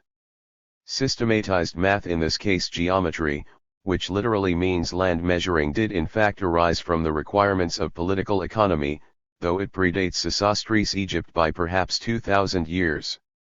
The food surplus of Neolithic civilization made possible the emergence of specialized classes of priests and administrators, which by about 3200 BC had produced the alphabet, mathematics, writing, and the calendar. In Sumer, the first mathematical computations appeared, between 3500 and 3000 BC, in the form of inventories, deeds of sale, contracts, and the attendant unit prices, units purchased, interest payments, etc. As Bernal points out, mathematics, or at least arithmetic, came even before writing. The number symbols are most probably older than any other elements of the most ancient forms of writing. At this point, domination of nature and humanity are signaled not only by math and writing, but also by the walled, grain-stocked city, along with warfare and human slavery. Social labor, the coerced coordination of several workers at once, is thwarted by the old, personal measures: lengths, weights, volumes must be standardized. In this standardization, one of the hallmarks of civilization, mathematical exactitude and specialized skill go hand in hand. Math and specialization, requiring each other, developed apace, and math became itself a specialty. The great trade routes, expressing the triumph of division of labor, diffused the new, sophisticated techniques of counting, measurement, and calculation. In Babylon, merchant mathematicians contrived a comprehensive arithmetic between 3000 and 2500 BC, which system was fully articulated as an abstract computational science by about 2000 BC. In succeeding centuries the Babylonians even invented a symbolic algebra, though Babylonian Egyptian math has been generally regarded as extremely trial and error or empiricist compared to that of the much later Greeks. To the Egyptians and Babylonians mathematical figures had concrete referents, algebra was an aid to commercial transactions, a rectangle was a piece of land of a particular shape. The Greeks, however, were explicit in asserting that geometry deals with abstractions, and this development reflects an extreme form of division of labor and social stratification. Unlike Egyptian or Babylonian society, in Greece, a large slave class performed all productive labor, technical as well as unskilled, such that the ruling class milieu that included mathematicians disdained practical pursuits or applications. Pythagoras, more or less the founder of Greek mathematics, expressed this rarefied, abstract bent in no uncertain terms. To him numbers were immutable and eternal. Directly anticipating Platonic idealism, he declared that numbers were the intelligible key to the universe. Usually encapsulated as everything is number, the Pythagorean philosophy held that numbers exist in a literal sense and are quite literally all that does exist. This form of mathematical philosophy, with the extremity of its search for harmony and order, may be seen as a deep fear of contradiction or chaos, an oblique acknowledgement of the massive and perhaps unstable repression underlying Greek society. An artificial intellectual life that rested so completely on the surplus created by slaves was at pains to deny the senses, the emotions, and the real world. Greek sculpture is another example, in its abstract, ideological conformations, devoid of feelings or their histories. Its figures are standardized idealizations, the parallel with the highly exaggerated cult of mathematics is manifest.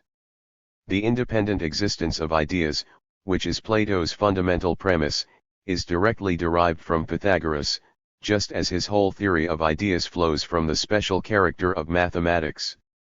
Geometry is properly an exercise of disembodied intellect, Plato taught, in character with his view that reality is a world of form from which matter, in every important respect, is banished. Philosophical idealism was thus established out of this world-denying impoverishment, based on the primacy of quantitative thinking. As C.I. Lewis observed, from Plato to the present day, all the major epistemological theories have been dominated by, or formulated in the light of, accompanying conceptions of mathematics. It is no less accidental that Plato wrote, "Let only geometers enter," over the door to his academy, than that his totalitarian republic insists that years of mathematical training are necessary to correctly approach the most important political and ethical questions. Consistently, he denied that a stateless society ever existed, identifying such a concept with that of a state of swine. Systematized by Euclid in the 3rd century BC, about a century after Plato, mathematics reached an apogee not to be matched for almost 2 millennia. The patron saint of intellect for the slave-based and feudal societies that followed was not Plato, but Aristotle, who criticized the former's Pythagorean reduction of science to mathematics. The long non-development of math, which lasted virtually until the end of the Renaissance, remains something of a mystery. But growing trade began to revive the art of the quantitative by the 12th and 13th centuries. The impersonal order of the counting house in the new mercantile capitalism exemplified a renewed concentration on abstract measurement. Mumford stresses the mathematical prerequisite to later mechanization and standardization. In the rising merchant world, counting numbers began here and in the end numbers alone counted. Division of labor is the familiar counterpart of trade. As Crombie noted, from the early 12th century there was a tendency to increasing specialization. Thus the connection between division of labor and math, discussed earlier in this essay, is also once more apparent. The whole history of European science from the 12th to the 17th century can be regarded as a gradual penetration of mathematics. Decisive changes concerning time also announced a growing tendency toward re-establishment of the Greek primacy of mathematics. By the 14th century, public use of mechanical clocks introduced abstract time as the new medium of social life. Town clocks came to symbolize a methodical expenditure of hours to match the methodical accountancy of money, as time became a succession of precious, mathematically isolated instants. In the steadily more sophisticated measurement of time, as in the intensely geometric Gothic style of architecture, could be seen the growing importance of quantification. By the late 15th century an increasing interest in the ideas of Plato was underway, and in the Renaissance God acquired mathematical properties. The growth of maritime commerce and colonization after 1500 demanded unprecedented accuracy in navigation and artillery. Sarton compared the greedy victories of the conquistadors to those of the mathematicians, whose conquests were spiritual ones, conquests of pure reason, the scope of which was infinite. But the Renaissance conviction that mathematics should be applicable to all the arts, was a mild prelude to the magnitude of numbers' triumph in the 17th century. Though they were soon eclipsed by other advances of the 1600s, Johannes Kepler and Francis Bacon revealed its two most important and closely related aspects early in the century. Kepler, who completed the Copernican transition to the heliocentric model, saw the real world as composed of quantitative differences only. Its differences are strictly those of number. Bacon, in the New Atlantis, depicted an idealized scientific community, the main object of which was domination of nature, as Jaspers put it, mastery of nature. Knowledge is power, has been the watchword since Bacon. The century of Galileo and Descartes, preeminent among those who deepened all the previous forms of quantitative alienation and thus sketched a technological future, began with a qualitative leap in the division of labor. Franz Borkenau provided the key as to why a profound change in the Western worldview took place in the 17th century, a movement to a fundamentally mathematical mechanistic outlook. According to Borkenau, a great extension of division of labor, occurring from about 1600, introduced the novel notion of abstract work. This reification of human activity proved pivotal. Along with degradation of work, the clock is the basis of modern life, equally scientific in its reduction of life to a measurability, via objective, commodified units of time. The increasingly accurate and ubiquitous clock reached a real domination in the 17th century, as, correspondingly, the champions of the new sciences manifested an avid interest in horological matters. Thus it seems fitting to introduce Galileo in terms of just this strong interest in the measurement of time. His invention of the first mechanical clock based on the principle of the pendulum was likewise a fitting capstone to his long career. As increasingly objectified or reified time reflects, at perhaps the deepest level, an increasingly alienated social world, Galileo's principal aim was the reduction of the world to an object of mathematical dissection. Writing a few years before World War II and Auschwitz, Husserl located the roots of the contemporary crisis in this objectifying reduction and identified Galileo as its main progenitor. The life world has been devalued by science precisely insofar as the mathematization of nature initiated by Galileo has preceded clearly no small indictment. For Galileo, as with Kepler, mathematics was the root grammar of the new philosophical discourse that constituted modern scientific method. He enunciated the principle, to measure what is measurable and try to render what is not so yet.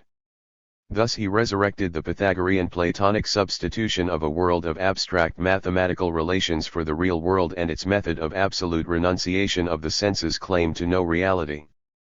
Observing this turning away from quality to quantity, this plunge into a shadow world of abstractions, Husserl concluded that modem, mathematical science prevents us from knowing life as it is. And the rise of science has fueled ever more specialized knowledge, that stunting and imprisoning progression so well known by now. Collingwood called Galileo the true father of modern science for the success of his dictum that the book of nature is written in mathematical language, and its corollary that therefore mathematics is the language of science. Due to this separation from nature, Gillespie evaluated, after Galileo, science could no longer be humane. It seems very fitting that the mathematician who synthesized geometry and algebra to form analytic geometry and who, with Pascal, is credited with inventing calculus, should have shaped Galilean mathematicism into a new system of thinking. The thesis that the world is organized in such a way that there is a total break between people and the natural world, contrived as a total and triumphant worldview, is the basis for Descartes' renown as the founder of modern philosophy. The foundation of his new system, the famous cogito, ergo sum, is the assigning of scientific certainty to the separation between mind and the rest of reality. This dualism provided an alienated means for seeing only a completely objectified nature. In the Discourse on Method, Descartes declared that the aim of science is to make us as masters and possessors of nature. Though he was a devout Christian, Descartes renewed the distancing from life that an already fading God could no longer effectively legitimize. As Christianity weakened, a new central ideology of estrangement came forth, this one guaranteeing order and domination based on mathematical precision. To Descartes, the material universe was a machine and nothing more, just as animals indeed are nothing else but engines, or matter set into a continual and orderly motion. He saw the cosmos itself as a giant clockwork just when the illusion that time is a separate, autonomous process was taking hold. Also as living, animate nature died, dead, inanimate money became endowed with life, as capital, and the market assumed the attributes of organic process and cycles.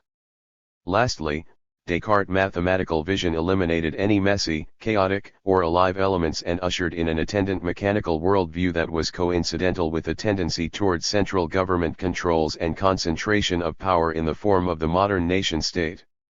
The rationalization of administration and of the natural order was occurring simultaneously, in the words of Merchant. The total order of math and its mechanical philosophy of reality proved irresistible. By the time of Descartes' death in 1650 it had become virtually the official framework of thought throughout Europe. Leibniz, a near contemporary, refined and extended the work of Descartes. The pre-established harmony he saw in existence is likewise Pythagorean in lineage.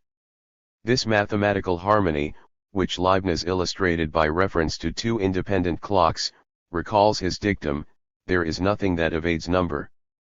Responsible also for the more well-known phrase, "Time is money," Leibniz, like Galileo and Descartes, was deeply interested in the design of clocks. In the binary arithmetic he devised, an image of creation was evoked. He imagined that 1 represented God and 0 the void, that unity and 0 expressed all numbers and all creation. He sought to mechanize thought by means of a formal calculus, a project which he too sanguinely expected would be completed in 5 years. This undertaking was to provide all the answers, including those to questions of morality and metaphysics. Despite this ill-fated effort, Leibniz was perhaps the first to base a theory of math on the fact that it is a universal symbolic language. He was certainly the first great modern thinker to have a clear insight into the true character of mathematical symbolism. Furthering the quantitative model of reality was the English royalist Hobbes, who reduced the human soul, will, brain, and appetites to matter in mechanical motion, thus contributing directly to the current conception of thinking as the output of the brain as computer. The complete objectification of time, so much with us today, was achieved by Isaac Newton, who mapped the workings of the Galilean Cartesian clockwork universe. Product of the severely repressed Puritan outlook, which focused on sublimating sexual energy into brutalizing labor, Newton spoke of absolute time, flowing equably without regard to anything external. Born in 1642, the year of Galileo's death, Newton capped the scientific revolution of the 17th century by developing a complete mathematical formulation of nature as a perfect machine, a perfect clock. Whitehead judged that the history of 17th century science reads as though it were some vivid dream of Plato or Pythagoras, noting the astonishingly refined mode of its quantitative thought. Again, the correspondence with the jump in division of labor is worth pointing out. As Hill described mid-17th century England, significant specialization began to set in. The last polymaths were dying out, the songs and dances of the peasants slowly died, and in a rather literal mathematization, the common lands were enclosed and divided.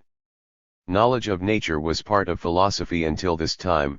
The two-parted company as the concept of mastery of nature achieved its definitive modern form. Number, which first issued from dissociation from the natural world, ended up describing and dominating it. Fontenelle's preface on the utility of mathematics and physics celebrated the centrality of quantification to the entire range of human sensibilities, thereby aiding the 18th century consolidation of the breakthroughs of the preceding era. And whereas Descartes had asserted that animals could not feel pain because they are soulless, and that man is not exactly a machine because he has a soul, Métrie, in 1747, went the whole way and made man completely mechanical in his home machine. Bach's immense accomplishments in the first half of the 18th century also throw light on the spirit of math unleashed a century earlier and helped shape culture to that spirit. In reference to the rather abstract music of Bach, it has been said that he spoke in mathematics to God. At this time the individual voice lost its independence and tone was no longer understood as sung but as a mechanical conception. Bach, treating music as a sort of math, moved it out of the stage of vocal polyphony to that of instrumental harmony, based always upon a single, autonomous tone fixed by instruments, instead of somewhat variable with human voices.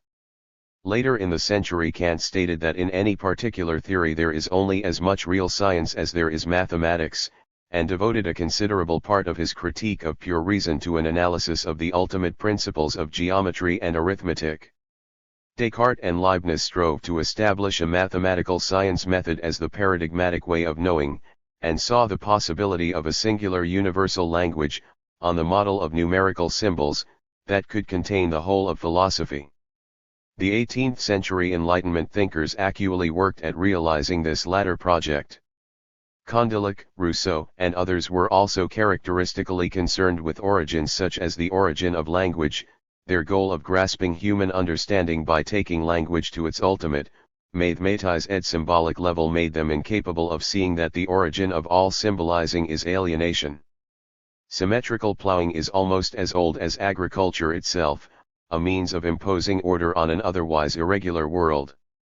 But as the landscape of cultivation became distinguished by linear forms of an increasingly mathematical regularity including the popularity of formal gardens, another 18th century mark of math's ascendancy can be gauged.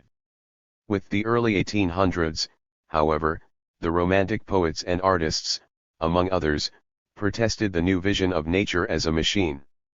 Blake, Goethe, and John Constable, for example, accused science of turning the world into a clockwork, with the Industrial Revolution providing ample evidence of its power to violate organic life. The debasing of work among textile workers, which caused the furious uprisings of the English Luddites during the second decade of the 19th century, was epitomized by such automated and cheapened products as those of the Jacquard loom.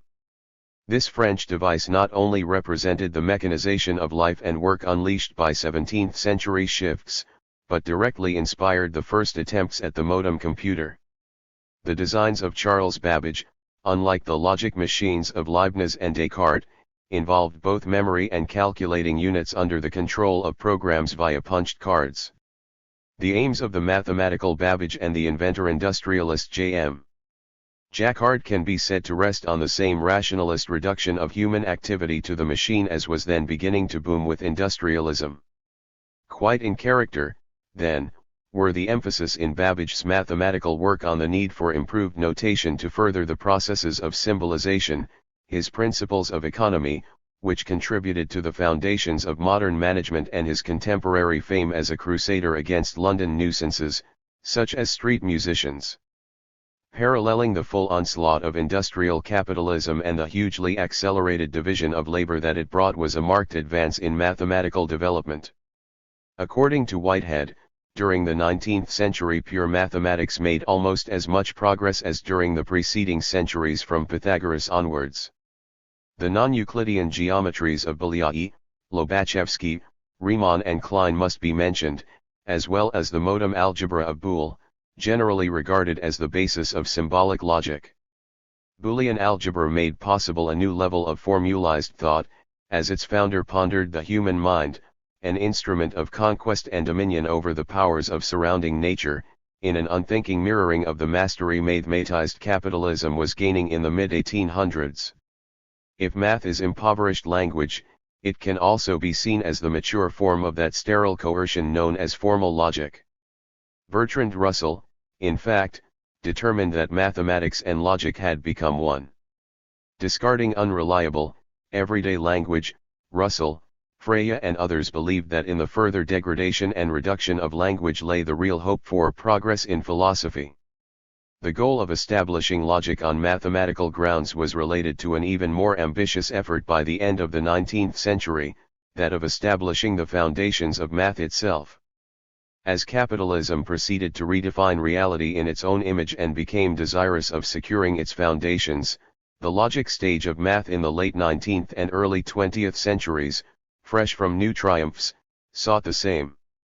David Hilbert's theory of formalism, one such attempt to banish contradiction or error, explicitly aimed at safeguarding the state power of mathematics for all time from all rebellions. Meanwhile, numbers seemed to be doing quite well without the philosophical underpinnings.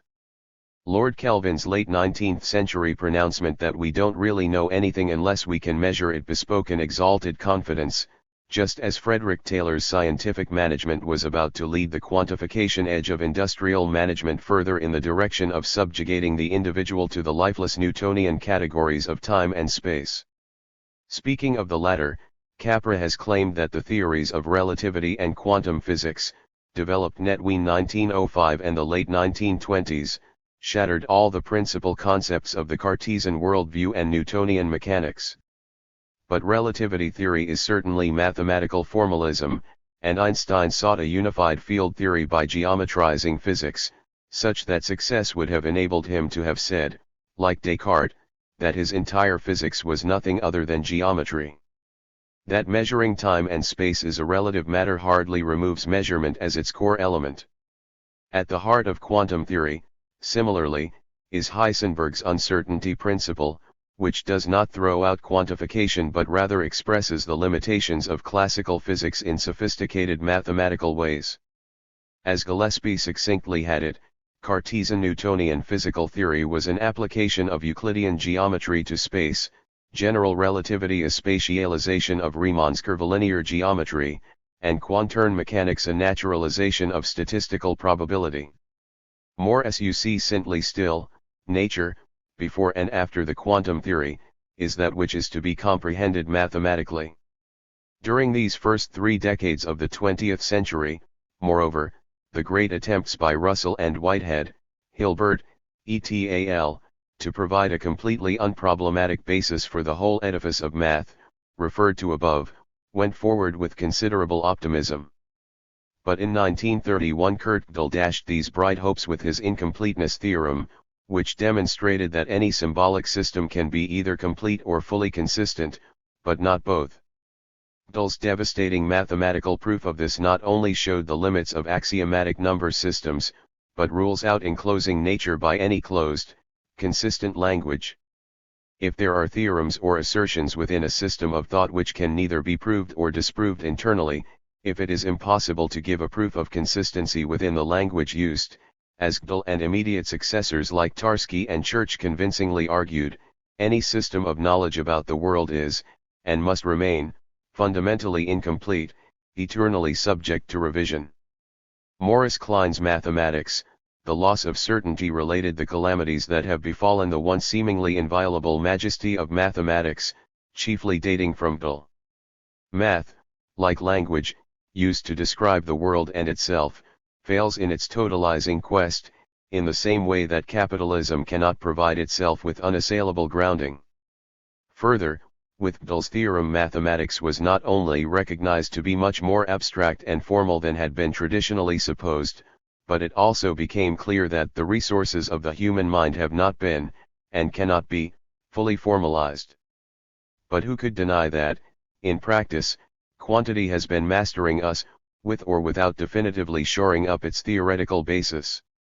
Human helplessness seems to be directly proportional to mathematical technology's domination over nature, or as Adorno phrased it, the subjection of outer nature is successful only in the measure of the repression of inner nature. And certainly understanding is diminished by numbers' hallmark, division of labor.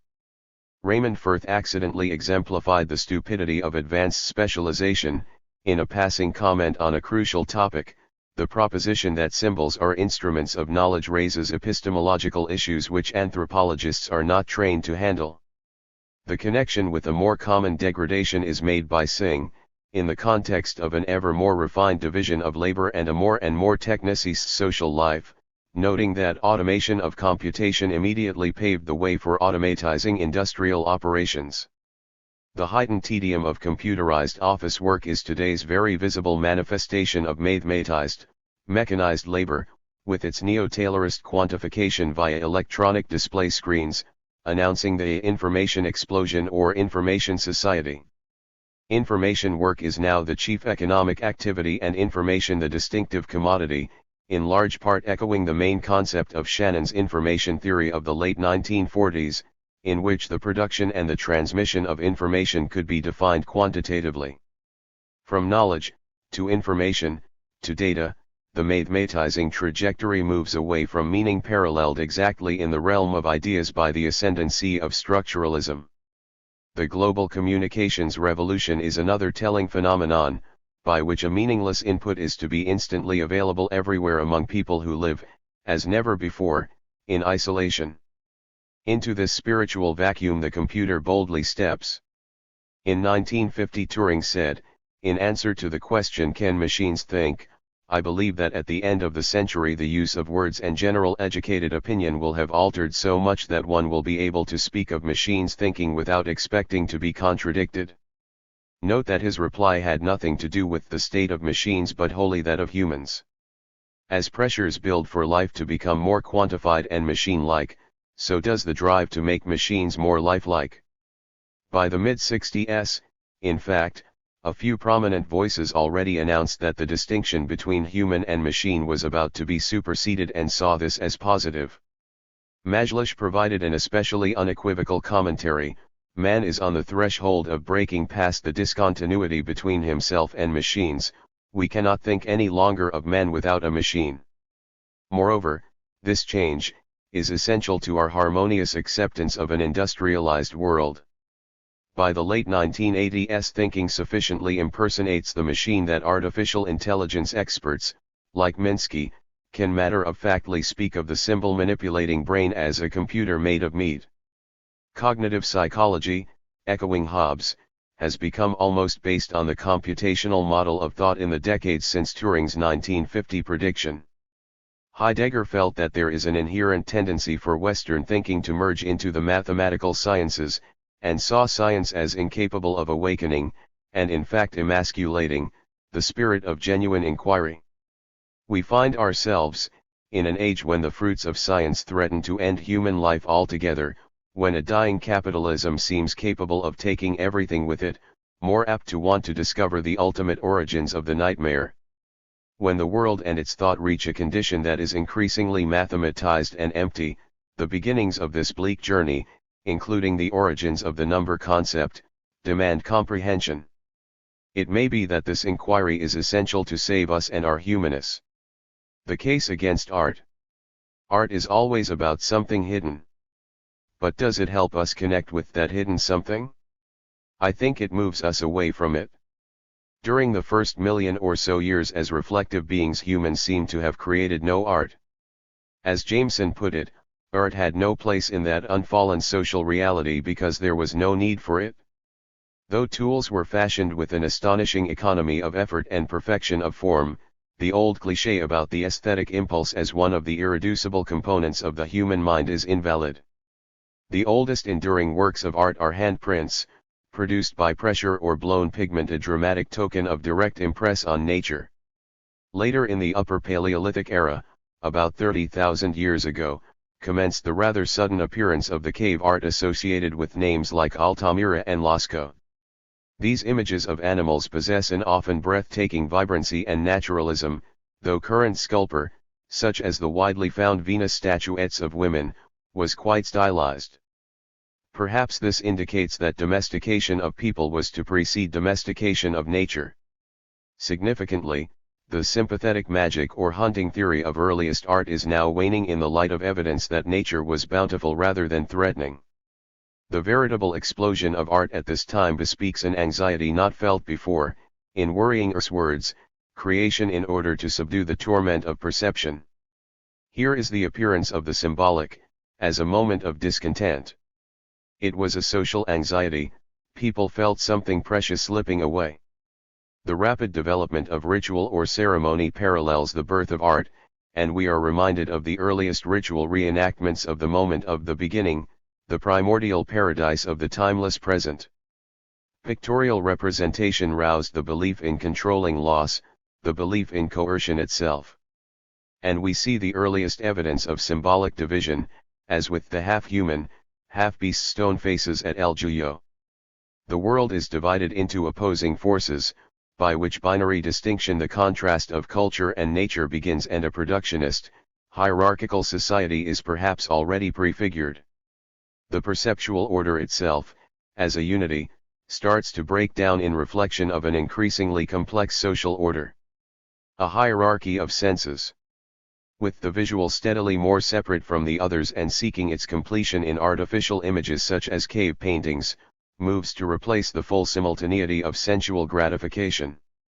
Levi-Strauss discovered, to his amazement, a tribal people that had been able to see Venus in daytime, but not only were our faculties once so very acute, they were also not ordered and separate. Part of training sight to appreciate the objects of culture was the accompanying repression of immediacy in an intellectual sense. Reality was removed in favor of merely aesthetic experience. Art anesthetizes the sense organs and removes the natural world from their purview. This reproduces culture, which can never compensate for the disability. Not surprisingly, the first signs of a departure from those egalitarian principles that characterized hunter-gatherer life show up now. The shamanistic origin of visual art and music has been often remarked, the point here being that the artist-shaman was the first specialist. It seems likely that the ideas of surplus and commodity appeared with the shaman, whose orchestration of symbolic activity portended further alienation and stratification. Art, like language, is a system of symbolic exchange that introduces exchange itself. It is also a necessary device for holding together a community based on the first symptoms of unequal life. Tolstoy's statement that art is a means of union among men, joining them together in the same feeling, elucidates art's contribution to social cohesion at the dawn of culture. Socializing ritual required art, artworks originated in the service of ritual, the ritual production of art and the artistic production of ritual are the same. Music, wrote S.E.U. Matson, is what unifies. As the need for solidarity accelerated, so did the need for ceremony. Art also played a role in its mnemonic function. Art, with myth closely following, served as the semblance of real memory. In the recesses of the caves, earliest indoctrination proceeded via the paintings and other symbols, intended to inscribe rules in depersonalized, collective memory. Nietzsche saw the training of memory, especially the memory of obligations, as the beginning of civilized morality. Once the symbolic process of art developed, it dominated memory as well as perception, putting its stamp on all mental functions. Cultural memory meant that one person's action could be compared with that of another, including portrayed ancestors, and future behavior anticipated and controlled. Memories became externalized, akin to property but not even the property of the subject. Art turns the subject into object, into symbol. The shaman's role was to objectify reality. This happened to outer nature and to subjectivity alike because alienated life demanded it.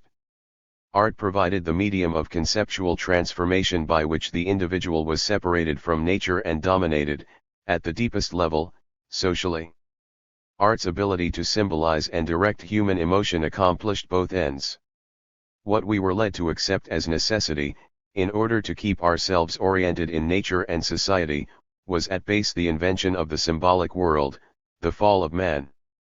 The world must be mediated by art due to division of labor, as seen in the nature of ritual.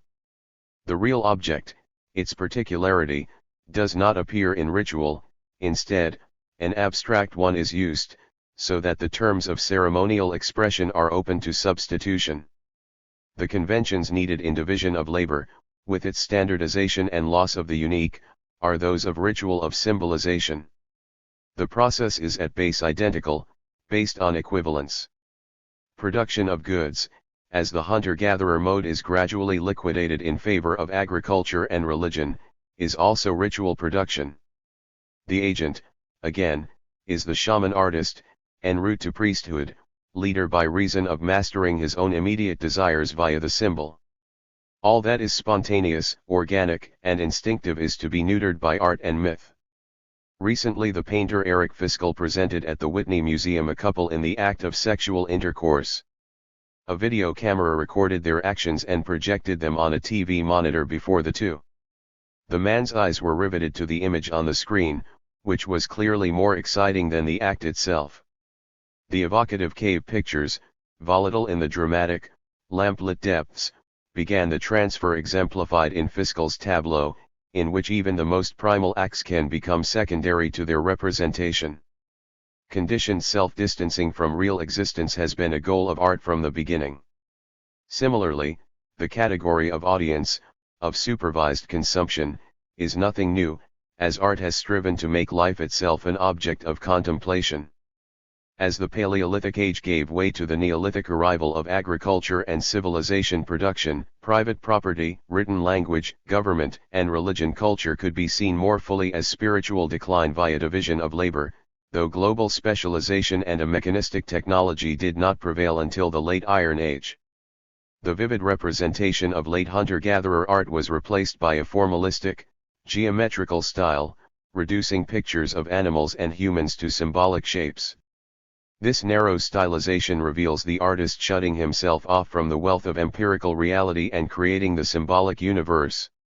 The aridity of linear precision is one of the hallmarks of this turning point, calling to mind the Yoruba, who associate line with civilization. This country has become civilized, literally means, in Yoruba, this earth has lines upon its face. The inflexible forms of truly alienated society are everywhere apparent. Gordon Childe, for example, referring to this spirit, points out that the pots of a Neolithic village are all alike.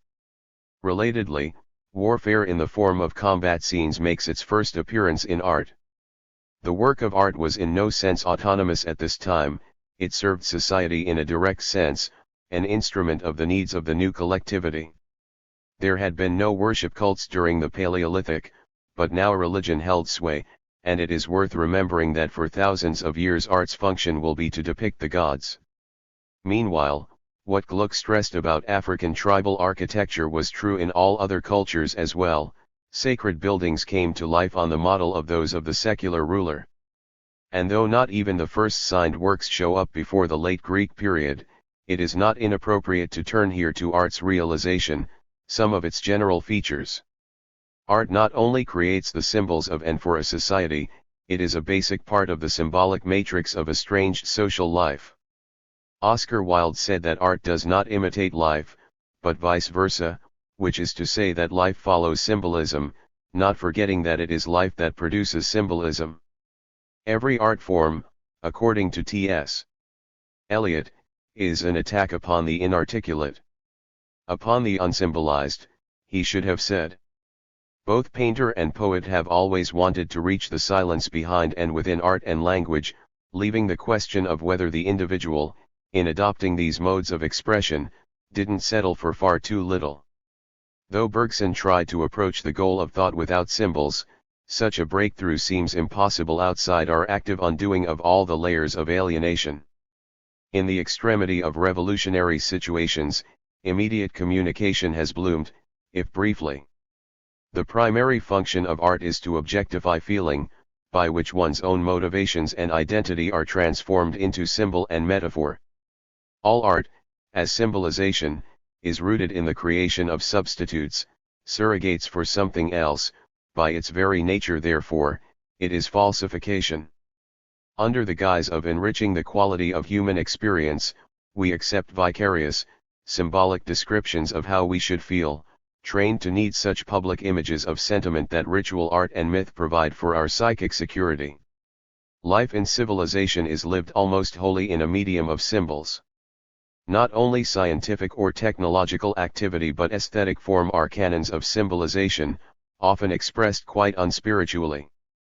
It is widely averred, for example, that a limited number of mathematical figures account for the efficacy of art. There is Cézanne's famous dictum to treat nature by the cylinder, the sphere, and the cone, and Kandinsky's judgment that the impact of the acute angle of a triangle on a circle produces an effect no less powerful than the finger of God touching the finger of Adam in Michelangelo. The sense of a symbol, as Charles Peirce concluded, is its translation into another symbol, thus an endless reproduction, with the real always displaced. Though art is not fundamentally concerned with beauty, its inability to rival nature sensuously has evoked many unfavorable comparisons. Moonlight is sculpture, wrote Hawthorne.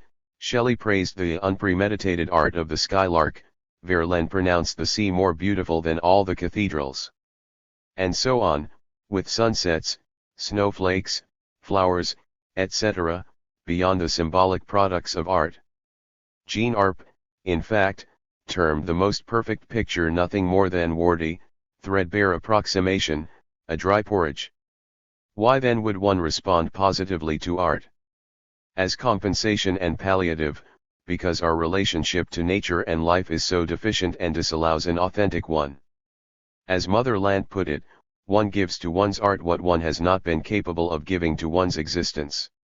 It is true for artist and audience alike, art, like religion, arises from unsatisfied desire. Art should be considered a religious activity and category also in the sense of Nietzsche's aphorism, we have art in order not to perish of truth. Its consolation explains the widespread preference for metaphor over a direct relationship to the genuine article. If pleasure were somehow released from every restraint, the result would be the antithesis of art. In dominated life freedom does not exist outside art, however, and so even a tiny, deformed fraction of the riches of being is welcomed. I create in order not to cry, revealed Clay. This separate realm of contrived life is both important and in complicity with the actual nightmare that prevails. In its institutionalized separation it corresponds to religion and ideology in general, where its elements are not, and cannot be, actualized. The work of art is a selection of possibilities unrealized except in symbolic terms. Arising from the sense of loss referred to above, it conforms to religion not only by reason of its confinement to an ideal sphere and its absence of any dissenting consequences, but it can hence be no more than thoroughly neutralized critique at best.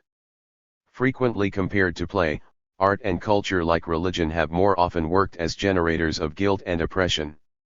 Perhaps the ludic function of art, as well as its common claim to transcendence, should be estimated as one might reassess the meaning of Versailles, by contemplating the misery of the workers who perished draining its marshes. Clive Bell pointed to the intention of art to transport us from the plane of daily struggle to a world of aesthetic exaltation, paralleling the aim of religion. Malraux offered another tribute to the conservative office of art when he wrote that without artwork civilization would crumble within 50 years, becoming enslaved to instincts and to elementary dreams. Hegel determined that art and religion also have this in common, namely, having entirely universal matters as content. This feature of generality, of meaning without concrete reference, serves to introduce the notion that ambiguity is a distinctive sign of art. Usually depicted positively, as a revelation of truth free of the contingencies of time and place, the impossibility of such a formulation only illuminates another moment of falseness about art. Kierkegaard found the defining trait of the aesthetic outlook to be its hospitable reconciliation of all points of view and its evasion of choice. This can be seen in the perpetual compromise that at once valorizes art only to repudiate its intent and content with, well, after all, it is only art. Today culture is commodity and art perhaps the star commodity. The situation is understood inadequately as the product of a centralized culture industry, a la Horkheimer and Adorno. We witness, rather, a mass diffusion of culture dependent on participation for its strength, not forgetting that the critique must be of culture itself, not of its alleged control. Daily life has become aestheticized by a saturation of images and music, largely through the electronic media, the representation of representation. Image and sound, in their ever-presence, have become a void, ever more absent of meaning for the individual. Meanwhile, the distance between artist and spectator has diminished, a narrowing that only highlights the absolute distance between aesthetic experience and what is real. This perfectly duplicates the spectacle at large, separate and manipulating, perpetual aesthetic experience and a demonstration of political power. Reacting against the increasing mechanization of life, avant-garde movements have not, however, resisted the spectacular nature of art any more than orthodox tendencies have. In fact, one could argue that aestheticism, or art for art's sake, is more radical than an attempt to engage alienation with its own devices. The late 19th century art pour art development was a self-reflective rejection of the world, as opposed to the avant-garde effort to somehow organize life around art. A valid moment of doubt lies behind aestheticism, the realization that division of labor has diminished experience and turned art into just another specialization. Art shed its illusory ambitions and became its own content. The avant-garde has generally staked out wider claims, projecting a leading role denied it by modern capitalism. It is best understood as a social institution peculiar to technological society that so strongly prizes novelty. It is predicated on the progressivist notion that reality must be constantly updated. But avant-garde culture cannot compete with the modern world's capacity to shock and transgress. Its demise is another datum that the myth of progress is itself bankrupt. Dada was one of the last two major avant-garde movements, its negative image greatly enhanced by the sense of general historical collapse radiated by World War I. Its partisans claimed, at times, to be against all isms, including the idea of art. But painting cannot negate painting, nor can sculpture invalidate sculpture, keeping in mind that all symbolic culture is the co-opting of perception, expression, and communication. In fact, Dada was a quest for new artistic modes, its attack on the rigidities and irrelevancies of bourgeois art a factor in the advance of art. Hans Richter's memoirs referred to the regeneration of visual art that Dada had begun. If World War I almost killed art, the Dadaists reformed it. Surrealism is the last school to assert the political mission of art. Before trailing off into Trotskyism and / art world fame, the Surrealists upheld Cheney and the primitive as ways to unlock the marvelous which society imprisons in the unconscious. The false judgment that would have reintroduced art into everyday life and thereby transfigured it certainly misunderstood the relationship of art to repressive society. The real barrier is not between art and social reality, which are one, but between desire and the existing world. The Surrealists' aim of inventing a new symbolism and mythology upheld those categories and mistrusted unmediated sensuality. Concerning the latter, Breton held that enjoyment is a science, the exercise of the senses demands a personal initiation and therefore you need art.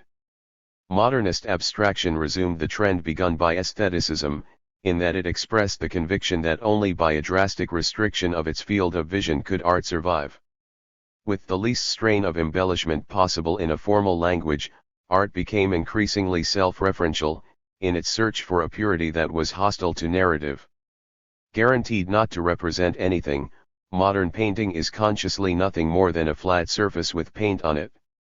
But the strategy of trying to empty art of symbolic value, the insistence on the work of art as an object in its own right in a world of objects, proved a virtually self-annihilating method. This radical physicality, based on aversion to authority though it was, never amounted to more, in its objectiveness, than simple commodity status.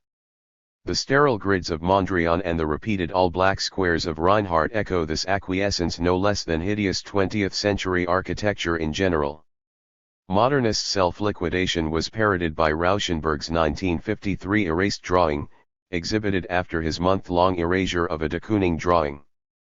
The very concept of art, Duchamp's showing of a urinal in a 1917 exhibition notwithstanding, became an open question in the 50s and has grown steadily undefinable since. Pop art demonstrated that the boundaries between art and mass media are dissolving. Its perfunctory and mass-produced look is that of the whole society, and the detached, blank quality of a Warhol and his products sum it up. Banal, morally weightless, depersonalized images, cynically manipulated by a fashion-conscious marketing stratagem, the nothingness of modern art and its world revealed. The proliferation of art styles and approaches in the 60s conceptual, minimalist, performance, etc. And the accelerated obsolescence of most art brought the postmodern era, a displacement of the formal purism of modernism by an eclectic mix from past stylistic achievements. This is basically a tired, spiritless recycling of used-up fragments, announcing that the development of art is at an end. Against the global devaluing of the symbolic, moreover, it is incapable of generating new symbols and scarcely even makes an effort to do so. Occasional critics, like Thomas Lawson, bemoan art's current inability to stimulate the growth of a really troubling doubt, little noticing that a quite noticeable movement of doubt threatens to throw over art itself. Such critics cannot grasp that art must remain alienation and as such must be superseded, that art is disappearing because the immemorial separation between nature and art is a death sentence for the world that must be voided. Deconstruction, for its part, announced the project of decoding literature and indeed the texts, or systems of signification, throughout all culture. But this attempt to reveal supposedly hidden ideology is stymied by its refusal to consider origins or historical causation, an aversion it inherited from structuralism/post-structuralism. Derrida, deconstruction's seminal figure, deals with language as a solipsism, consigned to self-interpretation. He engages not in critical activity but in writing about writing. Rather than a deconstructing of impacted reality, this approach is merely a self-contained academicism, in which literature, like modern painting before it, never departs from concern with its own surface. Meanwhile, since Piero Manzoni canned his own feces and sold them in a gallery and Chris Burden had himself shot in the arm, and crucified to a Volkswagen, we see in art ever more fitting parables of its end, such as the self-portraits drawn by Anastasi with his eyes closed. Serious music is long dead and popular music deteriorates, poetry nears collapse and retreats from view, drama, which moved from the absurd to silence, is dying, and the novel is eclipsed by nonfiction as the only way to write seriously. In a jaded, enervated age, when it seems to speak is to say less, art is certainly less. Baudelaire was obliged to claim a poet's dignity in a society which had no more dignity to hand out. A century and more later, how inescapable is the truth of that condition and how much more threadbare the consolation or station of timeless art. Adorno began his last book thusly: today it goes without saying that nothing concerning art goes without saying, much less without thinking. Everything about art has become problematic, its inner life, its relation to society, even its right to exist. But aesthetic theory affirms art, just as Marcuse's last work did, testifying to despair and to the difficulty of assailing the hermetically sealed ideology of culture. And although other radicals, such as Habermas, counsel that the desire to abolish symbolic mediation is irrational, it is becoming clearer that when we really experiment with our hearts and hands, the sphere of art is shown to be pitiable. In the transfiguration we must enact, the symbolic will be left behind and art refused in favor of the real. Play, creativity, self-expression and authentic experience will recommence at that moment. Agriculture. Agriculture, the indispensable basis of civilization, was originally encountered as time, language, number, and art emerged. As the materialization of alienation, agriculture is the triumph of estrangement and the definite divide between culture and nature and humans from each other. Agriculture is the birth of production, complete with its essential features and deformation of life and consciousness. The land itself becomes an instrument of production and the planet's species its objects. Wild or tame, weeds or crops speak of that duality that cripples the soul of our being, ushering in, relatively quickly, the despotism, war and impoverishment of high civilization over the great length of that earlier oneness with nature. The forced march of civilization, which Adorno recognized in the assumption of an irrational catastrophe at the beginning of history, which Freud felt as something imposed on a resisting majority, of which Stanley Diamond found only conscripts, not volunteers, was dictated by agriculture. and Mircea Eliade was correct to assess its coming as having provoked upheavals and spiritual breakdowns whose magnitude the modern mind cannot imagine. To level off, to standardize the human landscape, to efface its irregularities and banish its surprises, these words of E.M. Siren apply perfectly to the logic of agriculture, the end of life as mainly sensuous activity, the embodiment and generator of separated life. Artificiality and work have steadily increased since its inception and are known as culture. In domesticating animals and plants, man necessarily domesticated himself. Historical time, like agriculture, is not inherent in social reality but an imposition on it. The dimension of time or history is a function of repression, whose foundation is production or agriculture. Hunter-gatherer life was anti-time in its simultaneous and spontaneous openness. Farming life generates a sense of time by its successive task narrowness, its directed routine.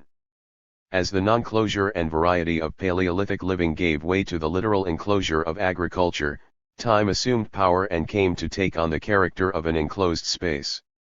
Formalized temporal reference points, ceremonies with fixed dates, the naming of days, etc. are crucial to the ordering of the world of production. As a schedule of production, the calendar is integral to civilization. Conversely, not only would industrial society be impossible without time schedules, the end of agriculture would be the end of historical time. Representation begins with language, a means of reining in desire. By displacing autonomous images with verbal symbols, life is reduced and brought under strict control. All direct, unmediated experience is subsumed by that supreme mode of symbolic expression, language.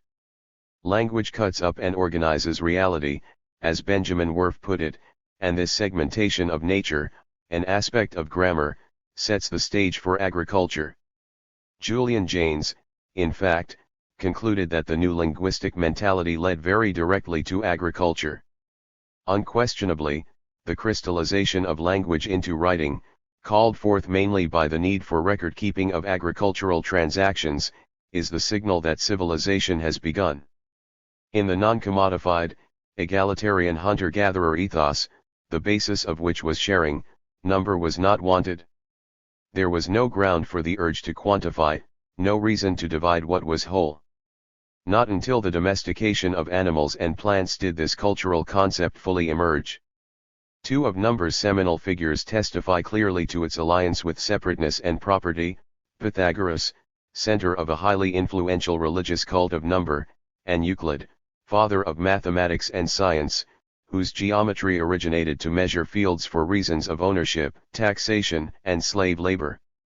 One of civilization's early forms, chiefdomship, entails a linear rank order in which each member is assigned an exact numerical place. Soon, following the anti-natural linearity of plow culture, the inflexible 90-degree gridiron plan of even earliest cities appeared. Their insistent regularity constitutes in itself a repressive ideology. Culture, now numberized, becomes more firmly bounded and lifeless. Art, too, in its relationship to agriculture, highlights both institutions. It begins as a means to interpret and subdue reality, to rationalize nature, and conforms to the great turning point which is agriculture in its basic features. The pre-Neolithic cave paintings, for example, are vivid and bold, a dynamic exaltation of animal grace and freedom. The Neolithic art of farmers and pastoralists, however, stiffens into stylized forms. Franz Borkenau typified its pottery as a narrow, timid botching of materials and forms. With agriculture, art lost its variety and became standardized into geometrical designs that tended to degenerate into dull, repetitive patterns, a perfect reflection of standardized, confined, rule-patterned life. And where there had been no representation in Paleolithic art of men killing men, an obsession with depicting confrontation between people advanced with the Neolithic period, scenes of battles becoming common. Time, language, number, art, and all the rest of culture, which predates and leads to agriculture, rests on symbolization. Just as autonomy preceded domestication and self-domestication, the rational and the social precede the symbolic. Food production, it is eternally and gratefully acknowledged, permitted the cultural potentiality of the human species to develop. But what is this tendency toward the symbolic, toward the elaboration and imposition of arbitrary forms? It is a growing capacity for objectification, by which what is living becomes reified, thing-like. Symbols are more than the basic units of culture, they are screening devices to distance us from our experiences. They classify and reduce, to do away with, in Leakey and Lewin's remarkable phrase, the otherwise almost intolerable burden of relating one experience to another. Thus culture is governed by the imperative of reforming and subordinating nature. The artificial environment which is agriculture accomplished this pivotal mediation, with the symbolism of objects manipulated in the construction of relations of dominance. For it is not only external nature that is subjugated, the face-to-face quality of pre-agricultural life in itself severely limited domination, while culture extends and legitimates it. It is likely that already during the Paleolithic era certain forms or names were attached to objects or ideas, in a symbolizing manner but in a shifting, impermanent, perhaps playful sense. The will to sameness and security found in agriculture means that the symbols became as static and constant as farming life. Regularization, rule patterning, and technological differentiation, under the sign of division of labor, interact to ground and advance symbolization. Agriculture completes the symbolic shift and the virus of alienation has overcome authentic, free life. It is the victory of cultural control.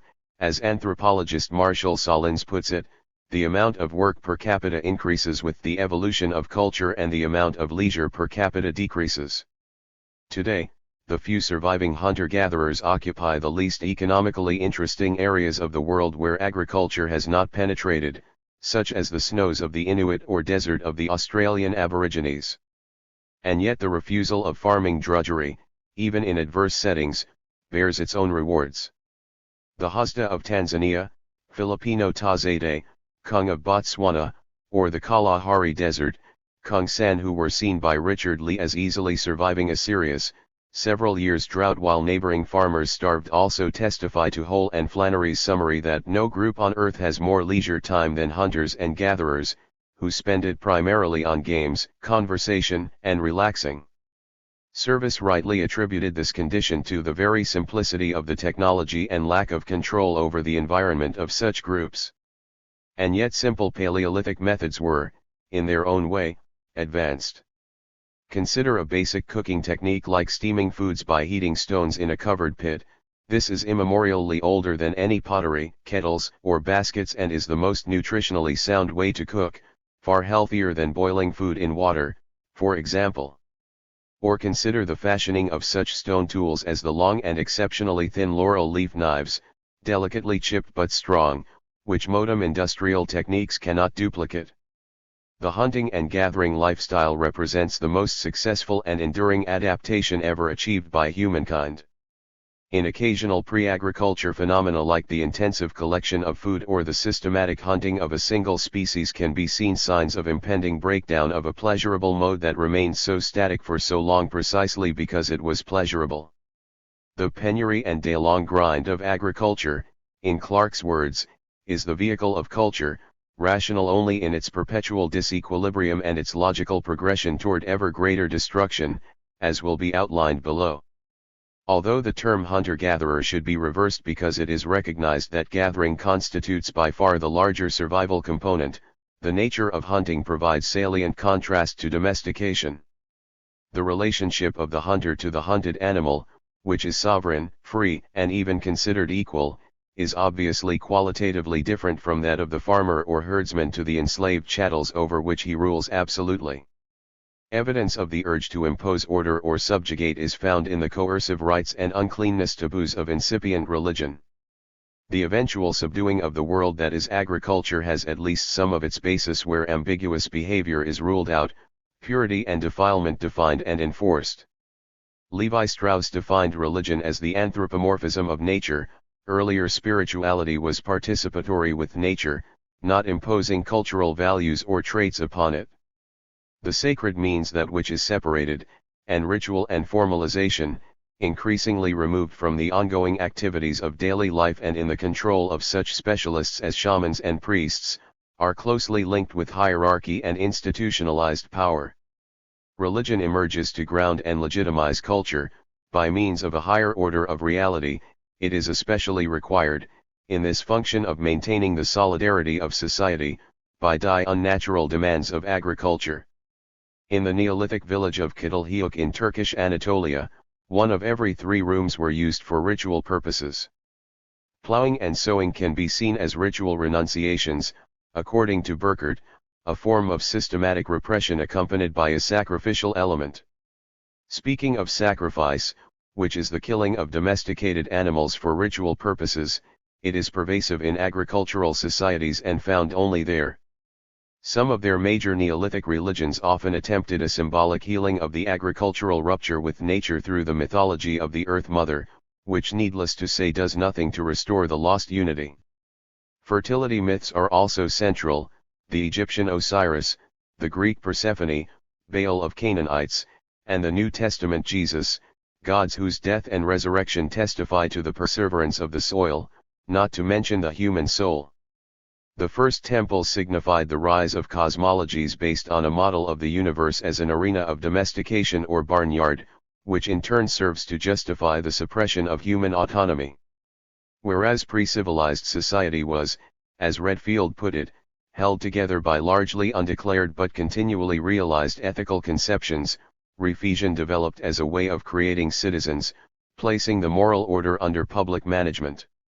Domestication involved the initiation of production, vastly increased divisions of labor, and the completed foundations of social stratification. This amounted to an epochal mutation both in the character of human existence and its development, clouding the latter with ever more violence and work. Contrary to the myth of hunter-gatherers as violent and aggressive, by the way, recent evidence shows that existing non-farmers, such as the Mbuti studied by Turnbull, apparently do what killing they do without any aggressive spirit, even with a sort of regret. Warfare and the formation of every civilization or state, on the other hand, are inseparably linked. Primal peoples did not fight over areas in which separate groups might converge in their gathering and hunting. At least territorial struggles are not part of the ethnographic literature, and they would seem even less likely to have occurred in prehistory when resources were greater and contact with civilization non-existent. Indeed, these peoples had no conception of private property, and Rousseau's figurative judgment, that divided society was founded by the man who first sowed a piece of ground, saying this land is mine, and found others to believe him, is essentially valid. Mine and thine, the seeds of all mischief, have no place with them, reads Petro's 1511 account of the natives encountered on the second voyage of Columbus. Centuries later, surviving Native Americans asked, "Sell the earth? Why not sell the air, the clouds, the great sea?" Agriculture creates and elevates possessions, consider the longing root of belongings, as if they ever make up for the loss. Work, as a distinct category of life, likewise did not exist until agriculture. The human capacity of being shackled to crops and herds, devolved rather quickly. Food production overcame the common absence or paucity of ritual and hierarchy in society and introduced civilized activities like the forced labor of temple building. Here is the real Cartesian split between inner and outer reality, the separation whereby nature became merely something to be worked. On this capacity for a sedentary and servile existence rests the entire superstructure of civilization with its increasing weight of repression. Male violence toward women originated with agriculture, which transmuted women into beasts of burden and breeders of children. Before farming, the egalitarianism of foraging life applied as fully to women as to men, judged Eleanor Leacock, owing to the autonomy of tasks and the fact that decisions were made by those who carried them out. In the absence of production and with no drudge work suitable for child labor such as weeding, women were not consigned to onerous chores or the constant supply of babies. Along with the curse of perpetual work, via agriculture, in the expulsion from Eden, God told woman, "I will greatly multiply thy sorrow and thy conception, in sorrow thou shalt bring forth children, and that desire shall be to thy husband, and he shall rule over thee. Similarly, the first known codified laws, those of the Sumerian king, Ur-Narnu, prescribed death to any woman satisfying desires outside of marriage. Thus White referred to the ground women lost relative to men when humans first abandoned a simple hunting and gathering way of life, and Simone de Beauvoir saw in the cultural equation of plough and phallus a fitting symbol of the oppression of women.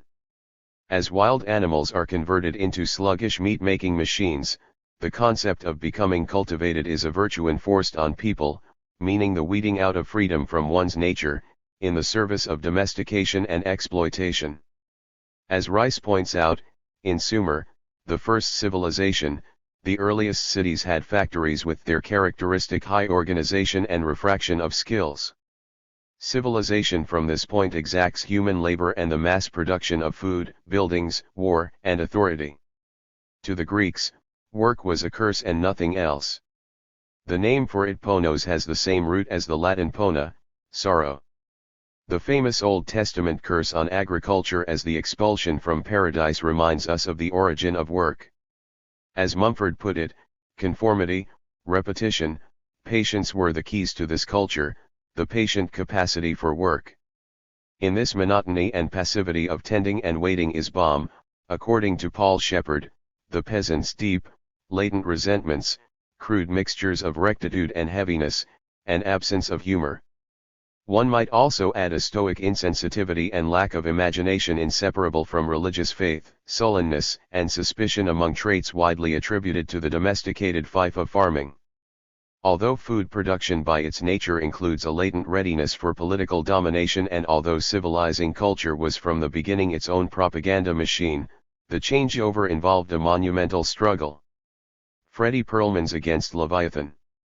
Against His Story is unrivaled on this, vastly enriching Toynbee's attention to the internal and external proletariats, discontents within and without civilization.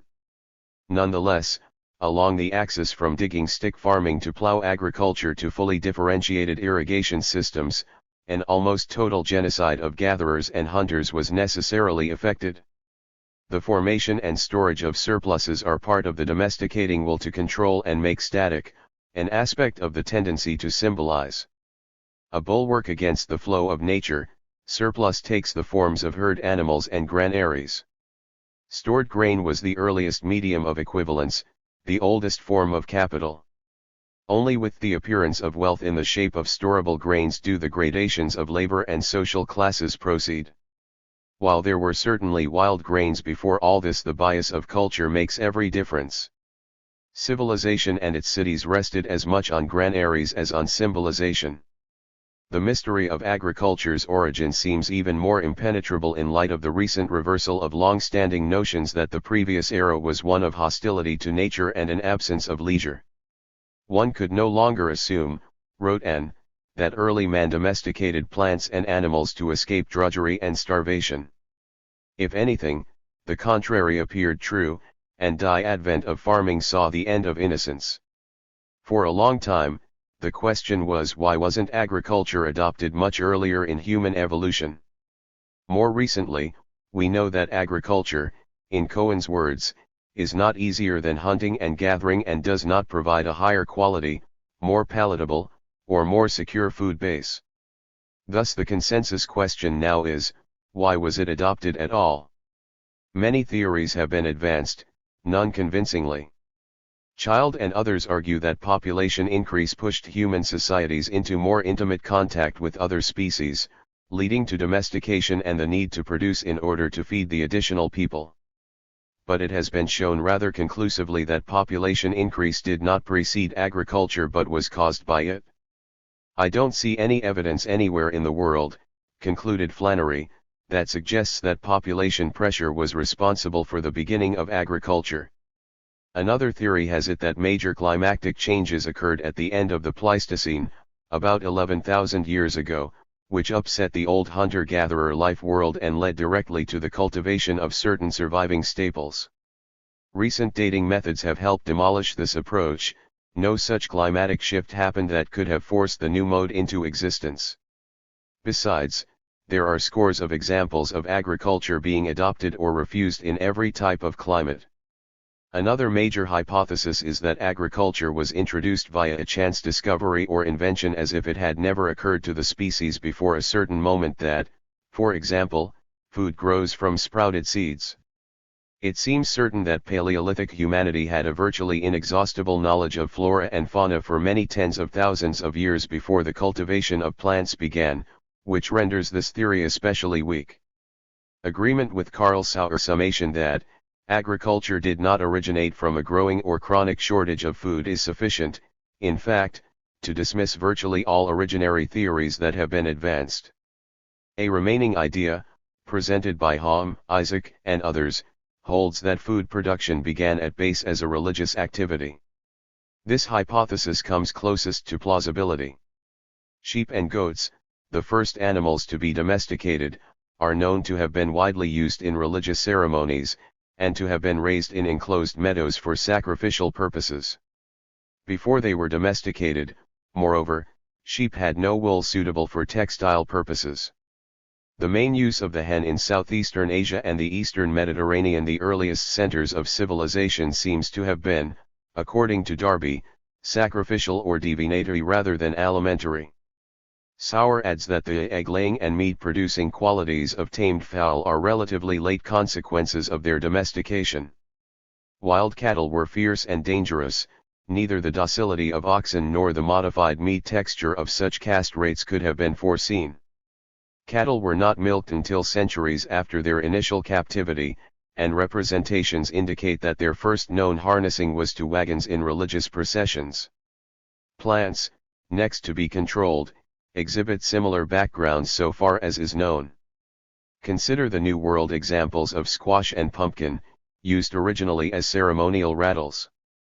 Johannesson discussed the religious and mystical motives connected with the domestication of maize, Mexico's most important crop and center of its native Neolithic religion.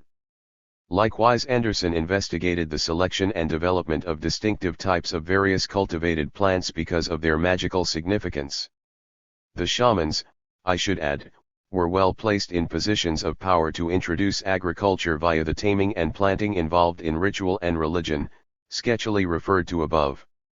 Though the religious explanation of the origins of agriculture has been somewhat overlooked, it brings us, in my opinion, to the very doorstep of the real explanation of the birth of production, that non-rational, cultural force of alienation which spread, in the forms of time, language, number, and art, to alternately colonize material and psychic life in agriculture. Religion is too narrow a conceptualization of this infection and its growth. Domination is too weighty, too all-encompassing, to have been solely conveyed by the pathology that is religion. But the cultural values of control and uniformity that are part of religion are certainly part of agriculture, and from the beginning. Noting that strains of com cross-pollinate very easily, Anderson studied the very primitive agriculturalists of Assam, the Naga tribe, and their variety of com that exhibited no differences from plant to plant. True to culture, showing that it is complete from the beginning of production, the Naga kept their varieties so pure only by a fanatical adherence to an ideal type. This exemplifies the marriage of culture and production in domestication, and its inevitable progeny, repression, and work. The scrupulous tending of strains of plants finds its parallel in the domesticating of animals, which also defies natural selection and re-establishes the controllable organic world at a debased, artificial level. Like plants, animals are mere things to be manipulated. A cow, for instance, is seen as a kind of machine for converting grass into milk. Transmuted from a state of freedom to that of helpless parasites, these animals become completely dependent on man for survival. In domestic mammals, as a rule, the size of the brain becomes relatively smaller as specimens are produced that devote more energy to growth and less to activity. Placid, infantilized, typified perhaps by the sheep, most domesticated of herd animals, the remarkable intelligence of wild sheep is completely lost in their tamed counterparts. The social relationships among domestic animals are reduced to the crudest essentials. Non-reproductive parts of the life cycle are minimized, courtship is curtailed, and the animal's very capacity to recognize its own species is impaired. Farming also created the potential for rapid environmental destruction, and the domination over nature soon began to turn the green mantle that covered the birthplaces of civilization into barren and lifeless areas. Vast regions have changed their aspect completely, estimates Zeuner, always to quasi-drier condition, since the beginnings of the Neolithic. Deserts now occupy most of the areas where the high civilizations once flourished, and there is much historical evidence that these early formations inevitably ruined their environments. Throughout the Mediterranean basin and in the adjoining Near East and Asia, agriculture turned lush and hospitable lands into depleted, dry, and rocky terrain. In Critias, Plato described Attica as a skeleton wasted by disease, referring to the deforestation of Greece and contrasting it to its earlier richness. Grazing by goats and sheep, the first domesticated ruminants, was a major factor in the denuding of Greece, Lebanon, and North Africa, and the desertification of the Roman and Mesopotamian empires. Another, more immediate impact of agriculture, brought to light increasingly in recent years, involved the physical well-being of its subjects. Lee and DeVore's researches show that the diet of gathering peoples was far better than that of cultivators, that starvation is rare, that their health status was generally superior, and that there is a lower incidence of chronic disease. Conversely, Farb summarized, production provides an inferior diet based on a limited number of foods, is much less reliable because of blights and the vagaries of weather, and is much more costly in terms of human labor expended. The new field of paleopathology has reached even more emphatic conclusions, stressing, as does Angel, the sharp decline in growth and nutrition caused by the changeover from food gathering to food production. Earlier conclusions about lifespan have also been revised. Although eyewitness Spanish accounts of the 16th century tell of Florida Indian fathers seeing their fifth generation before passing away, it was long believed that primitive people died in their 30s and 40s. Robson, Boyden, and others have dispelled the confusion of longevity with life expectancy and discovered that current hunter-gatherers, barring injury and severe infection, often outlive their civilized contemporaries. During the Industrial Age only fairly recently did lifespan lengthen for the species, and it now widely recognized that in Paleolithic times humans were long-lived animals, once certain risks were past. De Vries is correct in his judgment that duration of life dropped sharply upon contact with civilization. Tuberculosis and diarrheal disease had to await the rise of forming, measles and bubonic plague the appearance of large cities, wrote Jared Diamond. Malaria, probably the single greatest killer of humanity, and nearly all other infectious diseases are the heritage of agriculture. Nutritional and degenerative diseases in general appear with the reign of domestication and culture. Cancer, coronary thrombosis, anemia, dental caries, and mental disorders are but a few of the hallmarks of agriculture. Previously women gave birth with no difficulty and little or no pain. People were for more alive in all their senses. Kung San, reported RH Post, have heard a single-engined plane while it was still 70 miles away, and many of them can see 4 moons of Jupiter with the naked eye.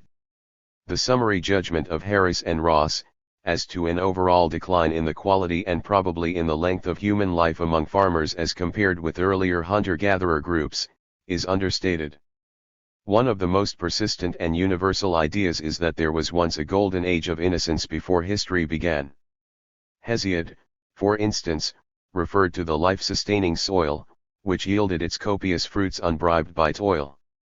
Eden was clearly the home of the hunter-gatherers, and the yearning expressed by the historical images of paradise must have been that of disillusioned tillers of the soil for a lost life of freedom and relative ease.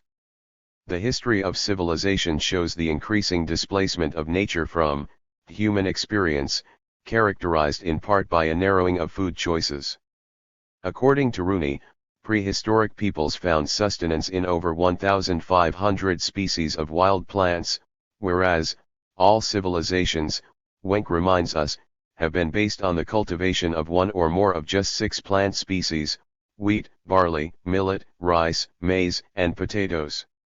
It is a striking truth that over the centuries the number of different edible foods which are actually eaten, Pike points out, has steadily dwindled. The world's population now depends for most of its subsistence on only about 20 genera of plants, while their natural strains are replaced by artificial hybrids and the genetic pool of these plants becomes far less varied. The diversity of food tends to disappear or flatten out as the proportion of manufactured foods increases. Today the very same articles of diet are distributed worldwide, so that an Inuit Eskimo and an African native may soon be eating powdered milk manufactured in Wisconsin or frozen fish sticks from a single factory in Sweden. A few big multinationals such as Unilever, the world's biggest food production company, preside over a highly integrated service system in which the object is not to nourish or even to feed, but to force an ever-increasing consumption of fabricated, processed products upon the world. When Descartes enunciated the principle that the fullest exploitation of matter to any use is the whole duty of man, our separation from nature was virtually complete and the stage was set for the Industrial Revolution. 350 years later the spirit lingers in the person of Jean Vorst, curator of France's Museum of Natural History, who pronounces that our species, because of intellect, can no longer recross a certain threshold of civilization and once again become part of a natural habitat. He further states, expressing perfectly the original and persevering imperialism of agriculture, as the earth in its primitive state is not adopted to our expansion, man must shackle it to fulfill human destiny. The early factories literally mimicked the agricultural model, indicating again that at base all mass production is farming. The natural world is to be broken and forced to work. One thinks of the mid-American prairies where settlers had to yoke 6 oxen to plow in order to cut through the soil for the first time. Or a scene from the 1870s in The Octopus by Frank Norris, in which gang plows were driven like a great column of field artillery across the San Joaquin Valley, cutting 175 furrows at once. Today the organic, what is left of it, is fully mechanized under the aegis of a few petrochemical corporations. Their artificial fertilizers, pesticides, herbicides, and near monopoly of the world's seed stock define a total environment that integrates food production from planting to consumption. Although Levi Strauss is right that civilization manufactures monoculture like sugar beet, only since World War II has a completely synthetic orientation begun to dominate. Agriculture takes more organic matter out of the soil than it puts back, and soil erosion is basic to the monoculture of annuals. Regarding the latter, some are promoted with devastating results to the land, along with cotton and soybeans, which in its present domesticated state is totally dependent on agriculture for its existence, is especially bad.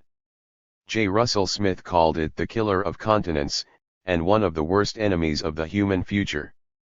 The erosion cost of 1 bushel of Iowa is 2 bushels of topsoil, highlighting the more general large-scale industrial destruction of farmland. The continuous tillage of huge monocultures, with massive use of chemicals and no application of manure or humus, obviously raised soil deterioration and soil loss to much higher levels. The dominant agricultural mode has it that soil needs massive infusions of chemicals, supervised by technicians whose overriding goal is to maximize production. Artificial fertilizers and all the rest from this outlook eliminate the need for the complex life of the soil and indeed convert it into a mere instrument of production. The promise of technology is total control, a completely contrived environment that simply supersedes the natural balance of the biosphere. But more and more energy is expended to purchase great monocultural yields that are beginning to decline, never mind the toxic contamination of the soil, groundwater, and food. The U.S. Department of Agriculture says that cropland erosion is occurring in this country at a rate of 2 billion tons of soil a year.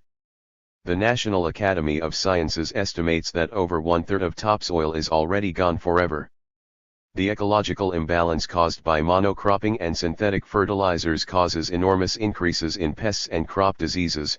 Since World War II, crop loss due to insects has actually doubled. Technology responds, of course, with spiraling applications of more synthetic fertilizers and weed and pest killers, accelerating the crime against nature. Another post-war phenomenon was the Green Revolution, billed as the salvation of the impoverished Third World by American capital and technology. But rather than feeding the hungry, the Green Revolution drove millions of poor people from farmlands in Asia, Latin America, and Africa as victims of the program that fosters large corporate farms. It amounted to an enormous technological colonization, creating dependency on capital-intensive agribusiness, destroying older agrarian communalism, requiring massive fossil fuel consumption and assaulting nature on an unprecedented scale. Desertification, or loss of soil due to agriculture, has been steadily increasing. Each year, a total area equivalent to more than 2 Belgiums is being converted to desert worldwide. The fate of the world's tropical rainforests is a factor in the acceleration of this desiccation. Half of them have been erased in the past 30 years. In Botswana, the last wilderness region of Africa has disappeared, like much of the Amazon jungle and almost half of the rainforests of Central America, primarily to raise cattle for the hamburger markets in the US and Europe. The few areas safe from deforestation are where agriculture doesn't want to go. The destruction of the land is proceeding in the US over a greater land area than was encompassed by the original 13 colonies, just as it is at the heart of the severe African famine of the mid-1980s and the extinction of one species of wild animal and plant after another. Returning to animals, one is reminded of the words of Genesis in which God said to Noah, "And the fear of you and the dread of you shall be upon every fowl of the air, upon all that moveth upon the earth, and upon all the fishes of the sea, into your hands are they delivered." When newly discovered territory was first visited by the advance guard of production, as a wide descriptive literature shows, the wild mammals and birds showed no fear whatsoever of the explorers. The agriculturalized mentality, however, so aptly foretold in the biblical passage, projects an exaggerated belief in the fierceness of wild creatures, which follows from progressive estrangement and loss of contact with the animal world, plus the need to maintain dominance over it. The fate of domestic animals is defined by the feat that agricultural technologists continually look to factories as models of how to refine their own production systems. Nature is banished from these systems as, increasingly, farm animals are kept largely immobile throughout their deformed lives, maintained in high-density, wholly artificial environments. Billions of chickens, pigs, and veal calves, for example, no longer even see the light of day, much less roam the fields growing more silent as more and more pastures are plowed up to grow feed for these hideously confined beings. The high-tech chickens, whose beak ends have been clipped off to reduce death due to stress-caused fighting, often exist 4 or even 5 to a 12 by 18 cage and are periodically deprived of food and water for up to 10 days to regulate their egg-laying cycles. Pigs live on concrete floors with no bedding. Foot rot, tail biting and cannibalism are endemic because of physical conditions and stress. Sows nurse their piglets separated by metal grates, mother and offspring barred from natural contact. Veal calves are often raised in darkness, chained to stalls so narrow as to disallow turning around or other normal posture adjustment. These animals are generally under regimens of constant medication due to the tortures involved and their heightened susceptibility to diseases. Automated animal production relies upon hormones and antibiotics. Such systematic cruelty, not to mention the kind of food that results, brings to mind the fact that captivity itself and every form of enslavement has agriculture as its progenitor or model. Food has been one of our most direct contacts with the natural environment, but we are rendered increasingly dependent on a technological production system in which finally even our senses have become redundant. Taste, once vital for judging a food's value or safety, is no longer experienced, but rather certified by a label. Overall, the healthfulness of what we consume declines, and land once cultivated for food now produces coffee, tobacco, grains for alcohol, marijuana, and other drugs, creating the context for famine. Even the non-processed foods like fruits and vegetables are now grown to be tasteless and uniform because the demands of handling, transport, and storage, not nutrition or pleasure, are the highest considerations. Total War borrowed from agriculture to defoliate millions of acres in Southeast Asia during the Vietnam War, but the plundering of the biosphere proceeds even more lethally in its daily, global forms. Food as a function of production has also foiled miserably on the most obvious level. Half of the world, as everyone knows, suffers from malnourishment ranging to starvation itself. Meanwhile, the diseases of civilization, as discussed by Eaton and Connor in the January 31, 1985 New England Journal of Medicine and contrasted with the healthful preforming diets, underline the joyless, sickly world of chronic maladjustment we inhabit as prey of the manufacturers of medicine, cosmetics, and fabricated food. Domestication reaches new heights of the pathological in genetic food engineering, with new types of animals in the offing as well as contrived microorganisms and plants. Logically, humanity itself will also become a domesticate of this order as the world of production processes us as much as it degrades and deforms every other natural system. The project of subduing nature, begun and carried through by agriculture, has assumed gigantic proportions. The success of civilization's progress, a success earlier humanity never wanted, tastes more and more like ashes. James Serpell summed it up this way: in short, we appear to have reached the end of the line. We cannot expand, we seem unable to intensify production without wreaking further havoc, and the planet is fast becoming a wasteland. Lee and Devore noted how fast all of this has come to pass and how, to interplanetary archaeologists of the future, the probable fate of civilization would look. A very long and stable period of small-scale hunting and gathering was followed by an apparently instantaneous efflorescence of technology, leading rapidly to extinction. Stratigraphically, the origin of agriculture and thermonuclear destruction will appear as essentially simultaneous. Physiologist Jared Diamond termed the initiation of agriculture a catastrophe from which we have never recovered.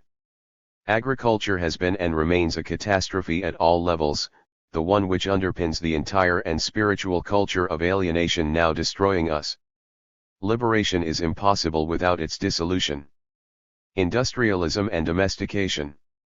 The modern definitions of division of labor, progress, ideology, and the workers' movement were inscribed by the coming of industrial capitalism and the factory system. The dynamics of what Hobsbawm termed the most fundamental transformation of human life in written history, specifically the reasons why it happened, explain the legacy and value of these institutions. Not surprisingly, much at the core of Marx's thought can also be evaluated against the reality of the Industrial Revolution. 18th century England, where it all began, had long since seen the demise of feudalism. Capitalist social relations, however, had been unable to establish a definitive hegemony. Gwyn Williams RTI Sans and Sans-Culottes found it hard to find a single year free from popular uprisings. England was preeminently the country of the 18th century mob, he wrote. Peter Laslett surveyed the scene at the beginning of the century, noting the general consciousness that working people were openly regarded as a proletariat, and the fact, as everyone was quite well aware, that violence posed a constant threat to the social order. Laslett further noted that enclosure, or the fencing off of lands previously pastured, plowed, and harvested cooperatively, commenced at this time and destroyed communality altogether in English rural life. Neither was there, by 1750, a significant land-owning peasantry. The great majority on the land were either tenant farmers or agricultural wage laborers. T.S. Ashton, who wrote a classic economic history of 18th century England, identified a crucial key to this development by his observation that enclosure was desirable if only because rights of common led to irregularity of work, as was widely believed. Britain in 1750, in any case, engendered a number of foreign visitors' accounts that its common people were much given to riot, according to historian E.J. Hobsbawm. The organization of manufacture prevailing then was the domestic, or putting out, system, in which workers crafted goods in their own homes, and the capitalists were mainly merchants who supplied the raw materials and then marketed the finished products. At first these craftsmen generally owned their own tools, but later came to rent them. In either case, the relationship to the means of production afforded great strategic strength. Unsupervised, working for several masters, and with their time their own, a degree of independence was maintained. Luddism, as E.P. Thompson reminds us, was the work of skilled men in small workships.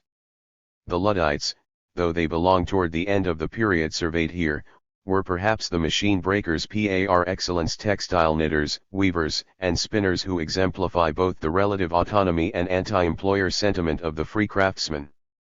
Scores of commentators have discussed the independence of such domestic workers as the handloom weavers.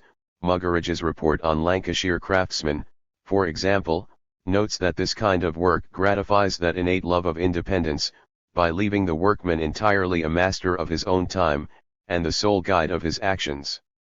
These workers treasured their versatility, and their right to execute individual designs of their own choosing rather than the standardization of the new factory employment. Whitbowden noted that earlier processes of production had indeed often afforded the workers genuine opportunities for the expression of their personalities in their work, and that in these pre-specialization times craftsmen could pursue artistic conceptions in many cases. A non-working class observer, in fact, expressed the view that the high quality of English manufactures was to be attributed to the frequent relaxation of the people in their own way. Others discerned in the workers' control over time a distinct threat to authority as well as to profits. Ashton wrote how very serious was the almost universal practice of working a short week, adding a minister's alarm that it is not those who are absolutely idle that injure the public so much as those who work but half their time. If anything, Ashton understated the case when he concluded that leisure, at times of their own choice, stood high on the workers' scale of preferences. William Temple's admonition that the only way to ensure temperance and industry on the part of laborers was to make it necessary that they work all the time physically possible in order to procure the common necessaries of life, was a frequent expression of ruling class frustration. Temple's experience with the turbulent weavers of Gloucestershire had thus led him to agree with Arthur Young's "Everyone but an idiot knows that the lower classes must be kept poor or they will never be industrious" dictum. Among the craftsmen of cloth, the insistence on their own methods including, at times, the ingenious sabotage of finished goods was matched by another weapon, that of embezzlement of the raw materials assigned to them. As Ashton reports, a survey of the measures passed to suppress embezzlement and delay in returning materials shows a progressive increase in penalties. But throughout the 18th century, according to Wadsworth and Mann, the Cotton Trade and Industrial Lancashire, 1600 to 1780, the execution of the Anti-Embezzlement Acts lagged behind their letter. Their effectiveness was limited by the resentment of the spinners and workpeople, which prosecutors incurred, and by the difficulty of detection without regular inspection. James' History of the Worst Manufacture echoes this finding. Justices of the peace, until compelled by mandamus, refused to entertain charges against or convict upon proper evidence embezzlers or false reelers. Wadsworth and Mann perceived in the embezzlement issue the relationship between the prevailing work ethic and the prevailing mode of production. The fact is simply that a great many have never seen eye to eye with their employers on the rights and sanctity of ownership. The home worker of the 18th century, living away from the restraints of the factory and workshop and the employer's eye, had every inducement to defeat the hard bargain the employer had driven.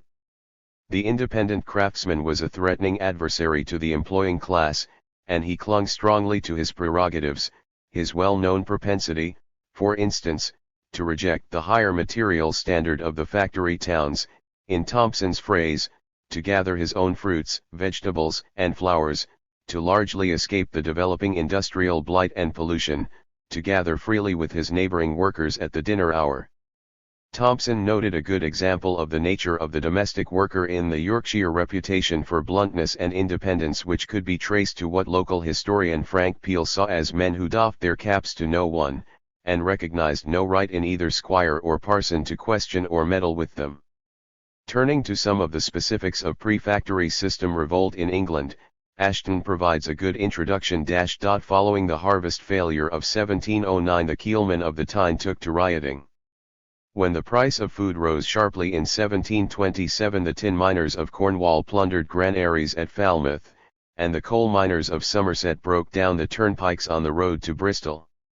10 years later, the Cornish tinners assembled again at Falmouth to prevent the exportation Ofcom, and in the following season there was rioting at Tiverton.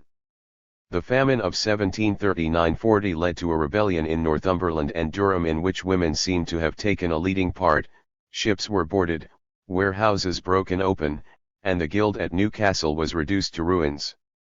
At the same time, attacks on com dealers were reported from North and South Wales. The years 1748 and 1753 saw similar happenings in several parts of the country, and in 1756-7 there was hardly a county from which no report reached the Home Office of the pulling down of com mills or Quaker meeting houses, or the rough handling of bakers and grain dealers. In spite of drastic penalties, the same thing occurred in each of the later dearths of the century, in 1762, 1765, 7, 1774, 1783, 1789, 1795, and 1800. This readiness for direct action informs the strife in textiles, the industry so important to England and to capitalist evolution, where, for example, discontent was the prevalent attitude of the operatives engaged in the wool industries for centuries, said Burnley in his Histories of Wool and Wool Combing. Popular ballads give ample evidence to this, as does the case of rioting London weavers, who panicked the government in 1675. Lipson's History of the Woolen and Worsted Industries provides many instances of the robustness of domestic textile workers' struggles, including that of a 1728 weavers' strike, which was intended to have been pacified by a meeting of strike leaders and employers. A mob of weavers burst into the room in which the negotiations were taking place, dragged back the clothiers as they endeavored to escape from the windows, and forced them to concede all their demands. Or these additional accounts by Lipson: the Wiltshire weavers were equally noted for their turbulent character and the rude violence with which they proclaimed the wrongs under which they smarted. In 1738 they assembled together in a riotous manner from the villages round Bradford and Trowbridge, and made an attack upon the house of a clothier who had reduced the price of weaving. They smashed open the doors, consumed or spoiled the provisions in the cellar, drank all the wine they could, set the casks running, and ended up by destroying great quantities of raw materials and utensils. In addition to this exploit, they extorted a promise from all the clothiers in Melksham that they would pay 15 pence a yard for weaving. Another great tumult occurred at Bradford in 1752. 30 weavers had been committed to prison. The next day above 1,000 weavers assembled, armed with bludgeons and firearms, beat the guard, broke open the prison, and rescued their companions. Similarly, JPK was driven from Leeds in 1745 and from Bury in 1753, as outbreaks of violence flared in many districts in response to his invention, the flying shuttle for mechanizing weaving. Wadsworth and Mann found the Manchester Constable's accounts to have reported great riots, tumults, and disorders in the late 1740s, and that after 1750 food riots and industrial disputes grow more frequent, with outbreaks in Lancashire virtually every year. These historians further recount unrest and violence in all parts of the country in the middle to late 1750s, with Manchester and Liverpool frequently in alarm and panic among the propertied classes. After sporadic risings, such as Manchester, 1762, the years 1764-68 saw rioting in almost every county in the country. As the King put it in 1766, a spirit of the most daring insurrection has in divers parts broke forth in violence of the most criminal nature. Although the smashing of stocking frames had been made a capital offence in 1727, in a vain attempt to stem worker violence, Hobsbawm counted 24 incidents of wages and prices being forcibly set by exactly this type of riotous destruction in 1766 alone. Sporadic rioting occurred in 1769, such as the anti-spinning jenny outbursts which menaced the inventor Hargreaves and during which buildings were demolished at Oswald Thistle and Blackbum in order to smash the hated mechanization. A whole new wave began in 1772. Sailors in Liverpool, for example, responded to a wage decrease proposal in 1775 by sacking the owners' houses, hoisting the bloody flag, and bringing cannon ashore which they fired on the Exchange, according to Wadsworth and Mann. The very widespread anti-machinery risings of 1779 saw the destruction of hundreds of weaving and spinning devices which were too large for domestic use. The rioters' sentiments were very widely shared, as evidenced by arrest records that included miners, nail makers, laborers, joiners, a fair sample of the entire industrial population. The workers complained averred that the smaller machines are in the hands of the poor and the larger patent machines in the hands of the rich, and that the work is better manufactured by small than by large ones. This list, very incomplete as it is, could be easily extended into the many early 19th century outbreaks, all of which seem to have enjoyed great popular support.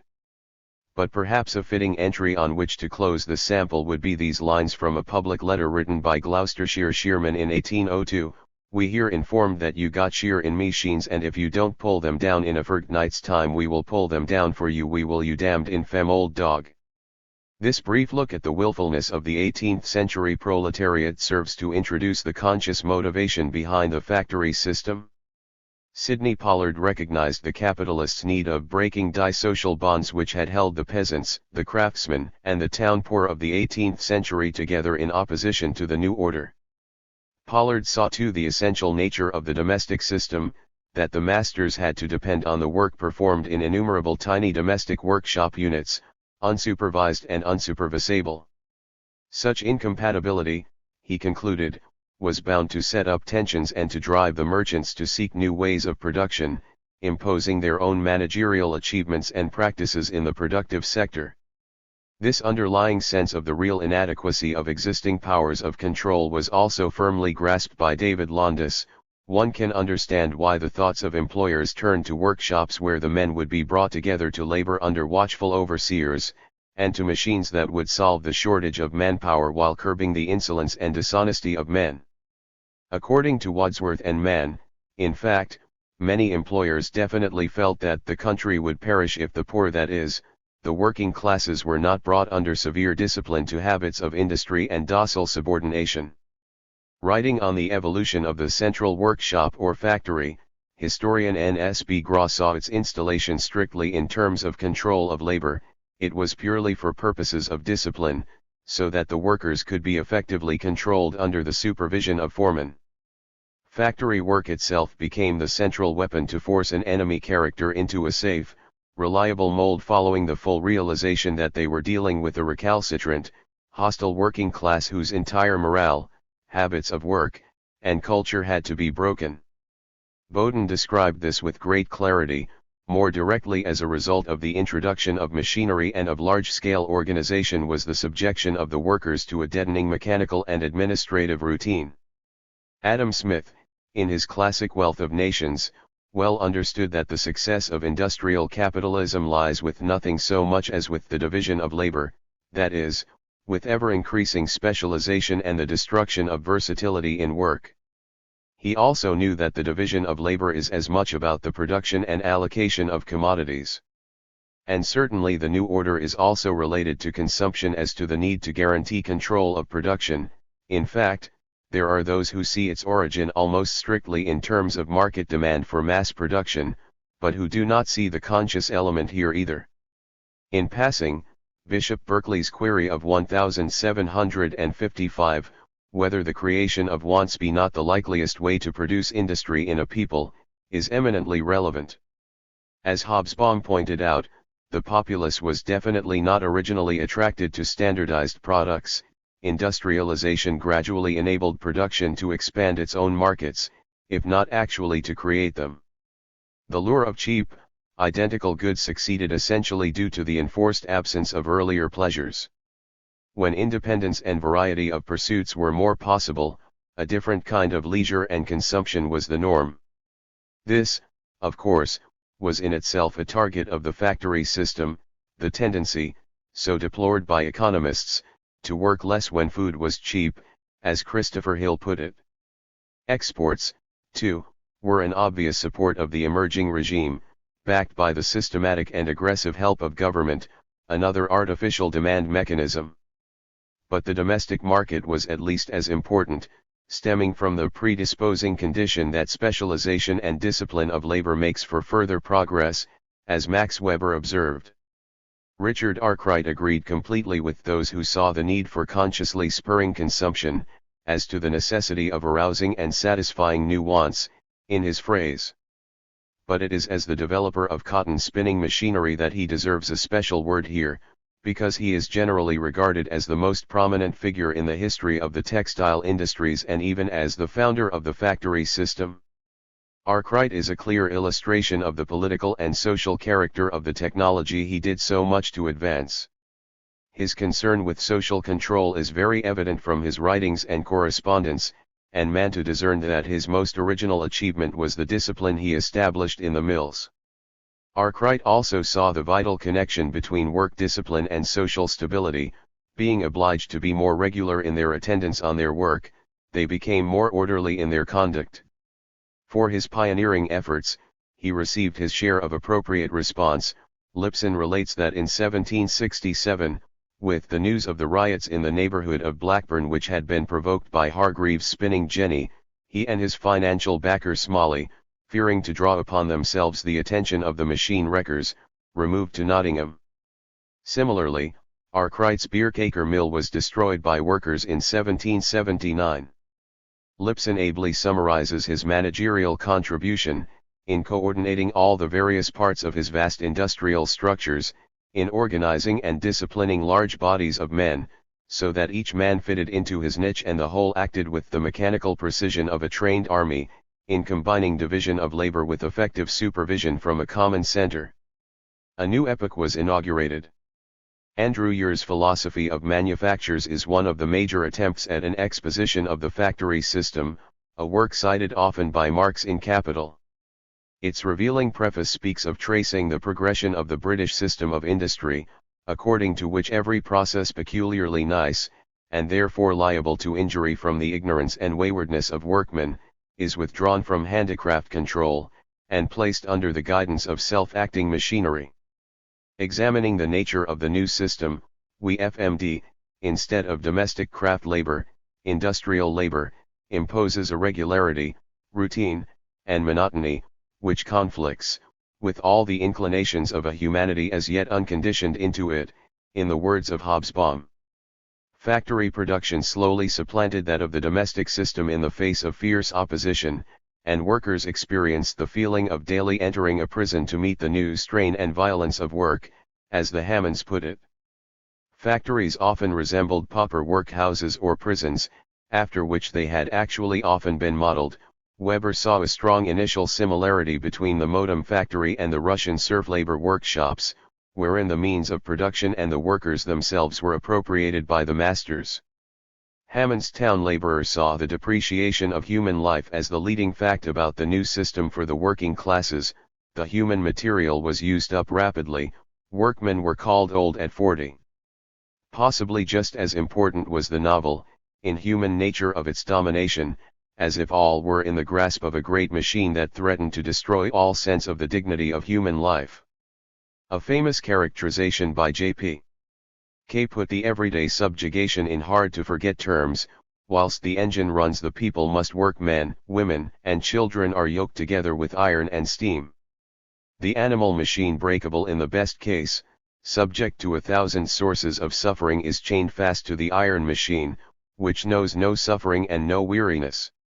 Resistance to industrial labor displayed a great strength and persistence, reflecting the latent anti-capitalism of the domestic worker, the despair of the masters in a time when a palpable aura of unfreedom clung to wage labor. Lipson gives us the example of Ambrose Crowley, perhaps the very first factory owner and organizer who displayed an obsession with the problem of disciplining his workers to an institution so alien in its assumptions about the way in which people should spend their lives. Lewis Paul wrote from his London firm in 1742 that I have not half my people come to work today, and I have no fascination in the prospect that I have put myself in the power of such people. In 1757 Josiah Tucker noted that factory-type machinery is highly provocative to the populace, who never fail to break out into riots and insurrections whenever such things are proposed. As we have seen, and as Christopher Hill put it, machine breaking was the logical reaction of free men, who saw the concentration of machinery in factories as the instrument of their enslavement. A hosiery capitalist, in admitting defeat to the Committee on Woolen Manufacture, tells us much of the independent spirit that had to be broken. He found the utmost distaste on the part of the men, to any regular hours or regular habits.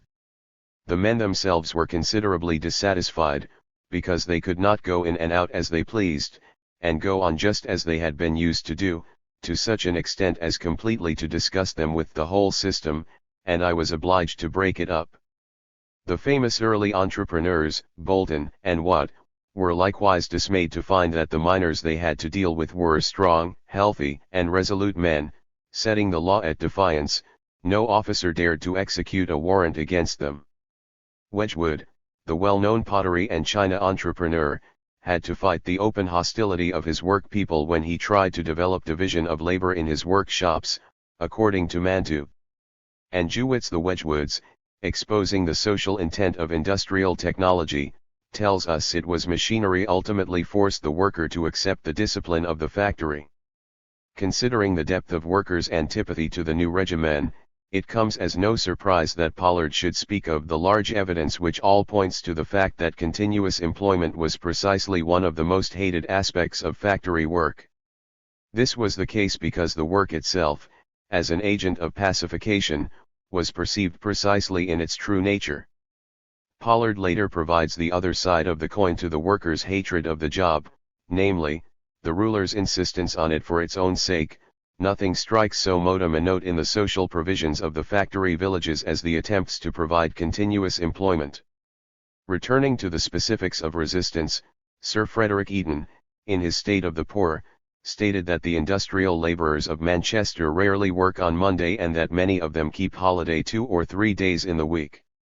Thus Ear's tirades about the employees' unworkful impulses, their aversion to the control and continuity of factory labour, are reflected in such data as the fact that as late as 1800, spinners would be missing from the factories on Mondays and Tuesdays. Absenteeism, as well as turnover, then, was part of the syndrome of striving to maintain a maximum of personal liberty. Max Weber spoke of the immensely stubborn resistance to the new work discipline, and a later social scientist, Reinhard Bendix, saw also that the drive to establish the management of labor on an impersonal, systematic basis was opposed at every point. Ure, in a comment worth quoting at length, discusses the fight to master the workers in terms of Arkwright's career, the main difficulty above all, in training human beings to renounce their desultory habits of work, and to identify themselves with the unvarying regularity of the complex automation. To devise and administer a successful code of factory discipline, suited to the necessities of factory diligence, was the Herculean enterprise, the noble achievement of Arkwright.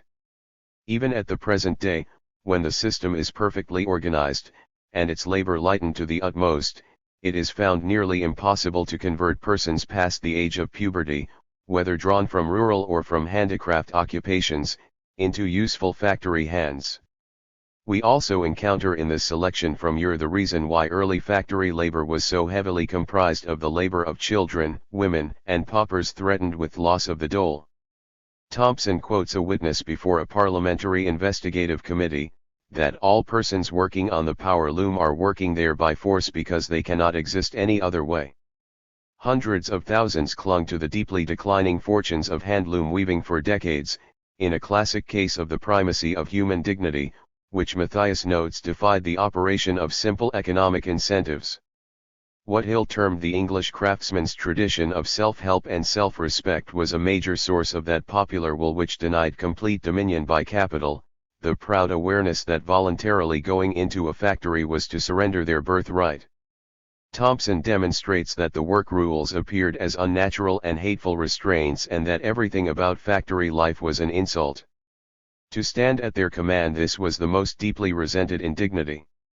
For he felt himself, at heart, to be the real maker of the cloth.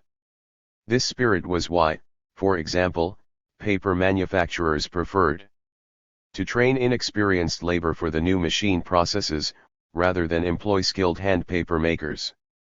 And why Samuel Crompton, inventor of the spinning mule, lamented, relatively late in this period, to this day, though it is more than 30 years since my first machine was shown to the public, I am hunted and watched with as much never-ceasing care as if I was the most notorious villain that ever disgraced the human form, and I do affirm that if I were to go to a smithy to get a common nail made, if opportunity offered to the bystanders, they would examine it most minutely to see if it was anything but a nail.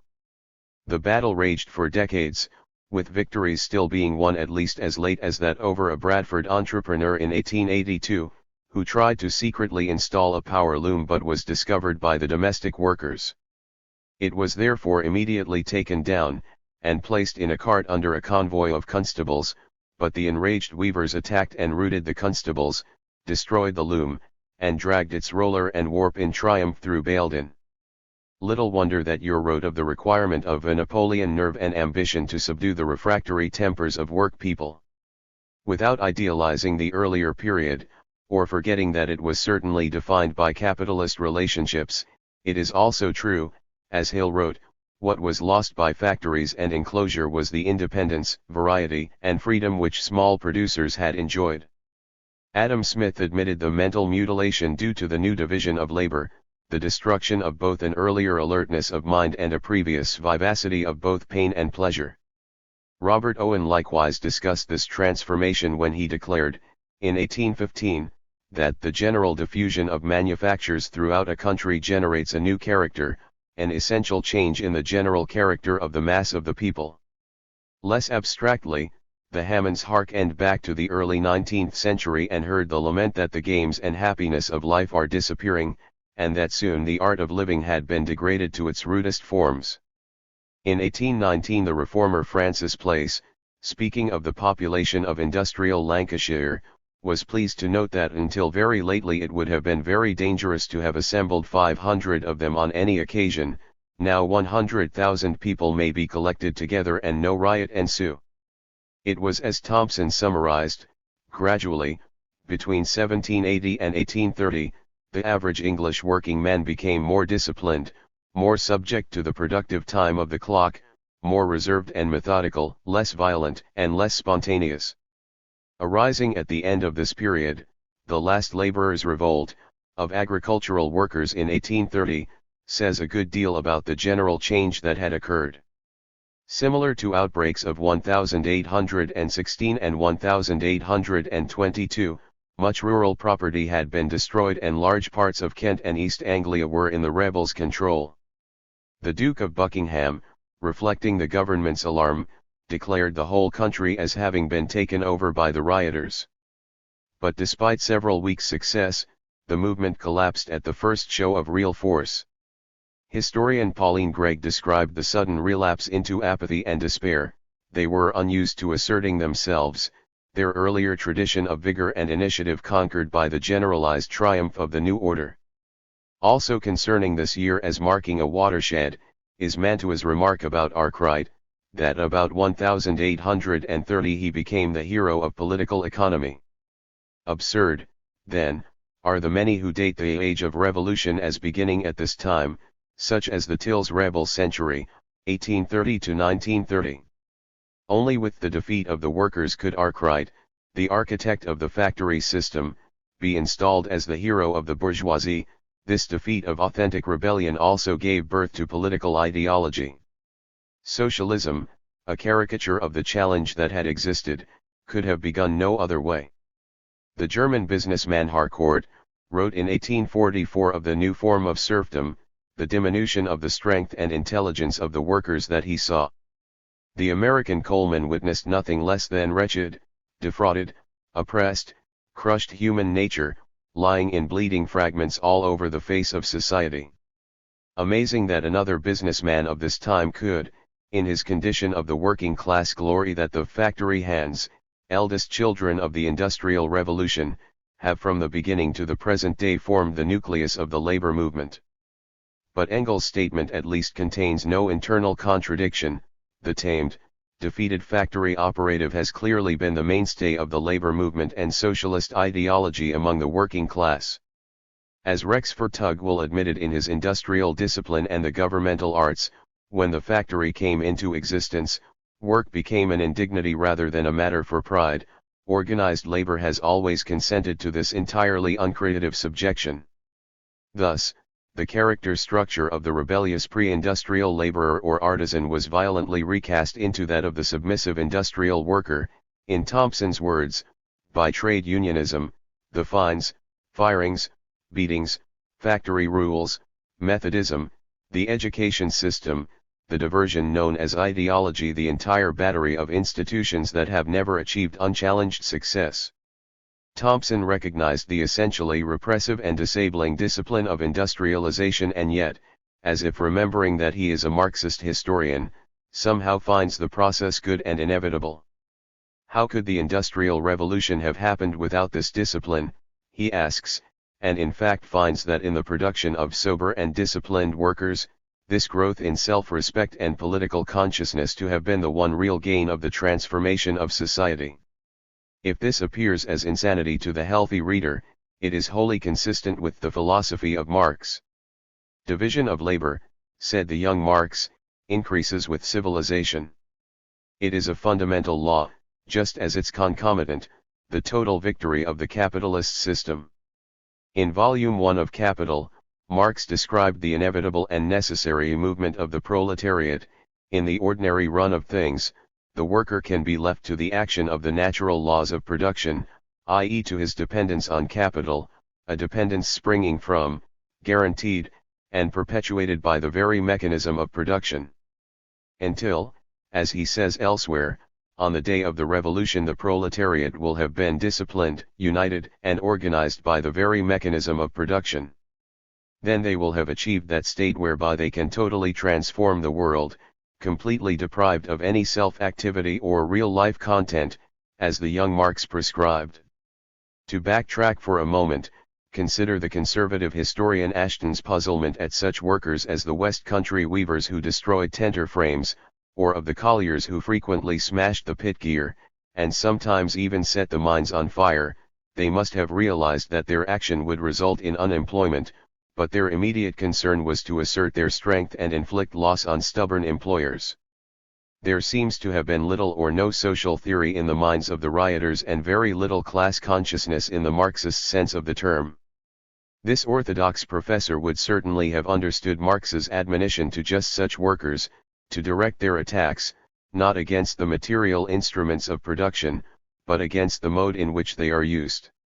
Marx understood, after all, that the way machinery is utilized is totally distinct from the machinery itself, as he wrote in 1846. Similarly, Engels destroyed the logic of the anarchists by showing that the well-known neutrality of technology necessitates subordination, authority, and power. How else, he asks, could a factory exist? In fact, Marx and Engels explain worker resistance to scientific socialism largely in terms of the survival of artisan-type jobs. Those who are the more beaten and subordinated resist it the least. It is historical fact that those closest to the category artisan actually have felt the most capacity to abolish the wage system, precisely because they still exercise some control of work processes. Throughout nearly all his writings, however, Marx managed to return to the idea that, in socialist society, individuals would develop fully in and through their work. But by the third volume of Capital his attitude had changed and the emphasis was upon the realm of freedom, which only begins, in fact, where that labor, which is determined by need and external purpose, ceases, lying outside the sphere of material production proper. Thus Marx admits that not even under socialism will the degradation of labor be undone. The free creation of life is hence banished, reduced to the marginalia of existence, much like hobbies in class society. Despite his analysis of alienated labor, much of the explicit core of his philosophy is virtually a consecration of work as tyranny. Durkheim, writing in the late 19th century, saw as the main social problem the need for a cohesive social integration.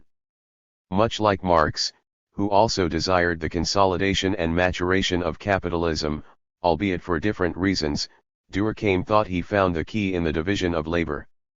In the need for coordination engendered by division of labor, he discerned the essential source of solidarity. Today this grotesque inversion of human values is recognized rather fully. The hostility to specialization and its always authoritarian expertise is strongly present. A look at the recent opinion polls, or decades of articles like "Fortunes, the senseless war on science will suffice." The perennial struggle against integration by the dominant system now continues as a struggle for integration, a more and more consciously nihilist effort. The progress of progress is left with few partisans, and its enemies with few illusions as to what is worth preserving. Who killed Ned Ludd? Papier-mâché likeness of Ned Ludd is one of the symbols of the days that have gone, a reminder of what the workers' attitude to the new ideas might be if the unions had not grown strong and efficient. Trade Union Congress magazine Labor, at the time of the production exhibition, 1956. In England, the first industrial nation, and beginning in textiles, capital's first and foremost enterprise there, arose the widespread revolutionary movement known as Luddism. The challenge of the Luddite risings and their defeat was of very great importance to the subsequent course of modern society. Machine wrecking, a principal weapon, predates this period, to be sure. Darville accurately termed it perennial throughout the 18th century, in good times and bad. And it was certainly not confined to either textile workers or England. Farm workers, miners, millers, and many others joined in destroying machinery, often against what would generally be termed their own economic interests. Similarly, as Philip Miller reminds us, there were the workers of Europen and Aix-la-Chapelle who destroyed the important Cockerill works, the spinners of Schmalen and Krimitzja who raised the mills of those towns, and countless others at the dawn of the Industrial Revolution. Nevertheless, it was the English cloth workers, knitters, weavers, spinners, croppers, shearmen, and the like who initiated a movement, which in sheer insurrectionary fury has rarely been more widespread in English history, as Thompson wrote, in what is probably an understatement. Though generally characterized as a blind, unorganized, reactionary, limited, and ineffective upheaval, this instinctive revolt against the new economic order was very successful for a time and had revolutionary aims. It was strongest in the more developed areas, the central and northern parts of the country especially. The Times of February 11, 1812 described the appearance of open warfare in England. Vice-Lieutenant Wood wrote to Fitzwilliam in the government on June 17, 1812 that except for the very spots which were occupied by soldiers, the country was virtually in the possession of the lawless. The Luddites indeed were irresistible at several moments in the second decade of the century and developed a very high morale and self-consciousness. As Cole and Postgate put it, certainly there was no stopping the Luddites. Troops ran up and down helplessly, baffled by the silence and connivance of the workers. Further, an examination of newspaper accounts, letters, and leaflets reveals insurrection as the stated intent. For example, all nobles and tyrants must be brought down, read part of a leaflet distributed in Leeds. Evidence of explicit general revolutionary preparations was widely available in both Yorkshire and Lancashire, for instance, as early as 1812. An immense amount of property was destroyed, including vast numbers of textile frames which had been redesigned for the production of inferior goods. In fact, the movement took its name from young Ned Ludd, who, rather than do the prescribed shoddy work, took a sledgehammer to the frames at hand. This insistence on either the control of the productive processes or the annihilation of them fired the popular imagination and brought the Luddites virtually unanimous support. Hobsbawm declared that there existed an overwhelming sympathy for machine wreckers in all parts of the population, a condition which by 1813, according to Churchill, had exposed the complete absence of means of preserving public order.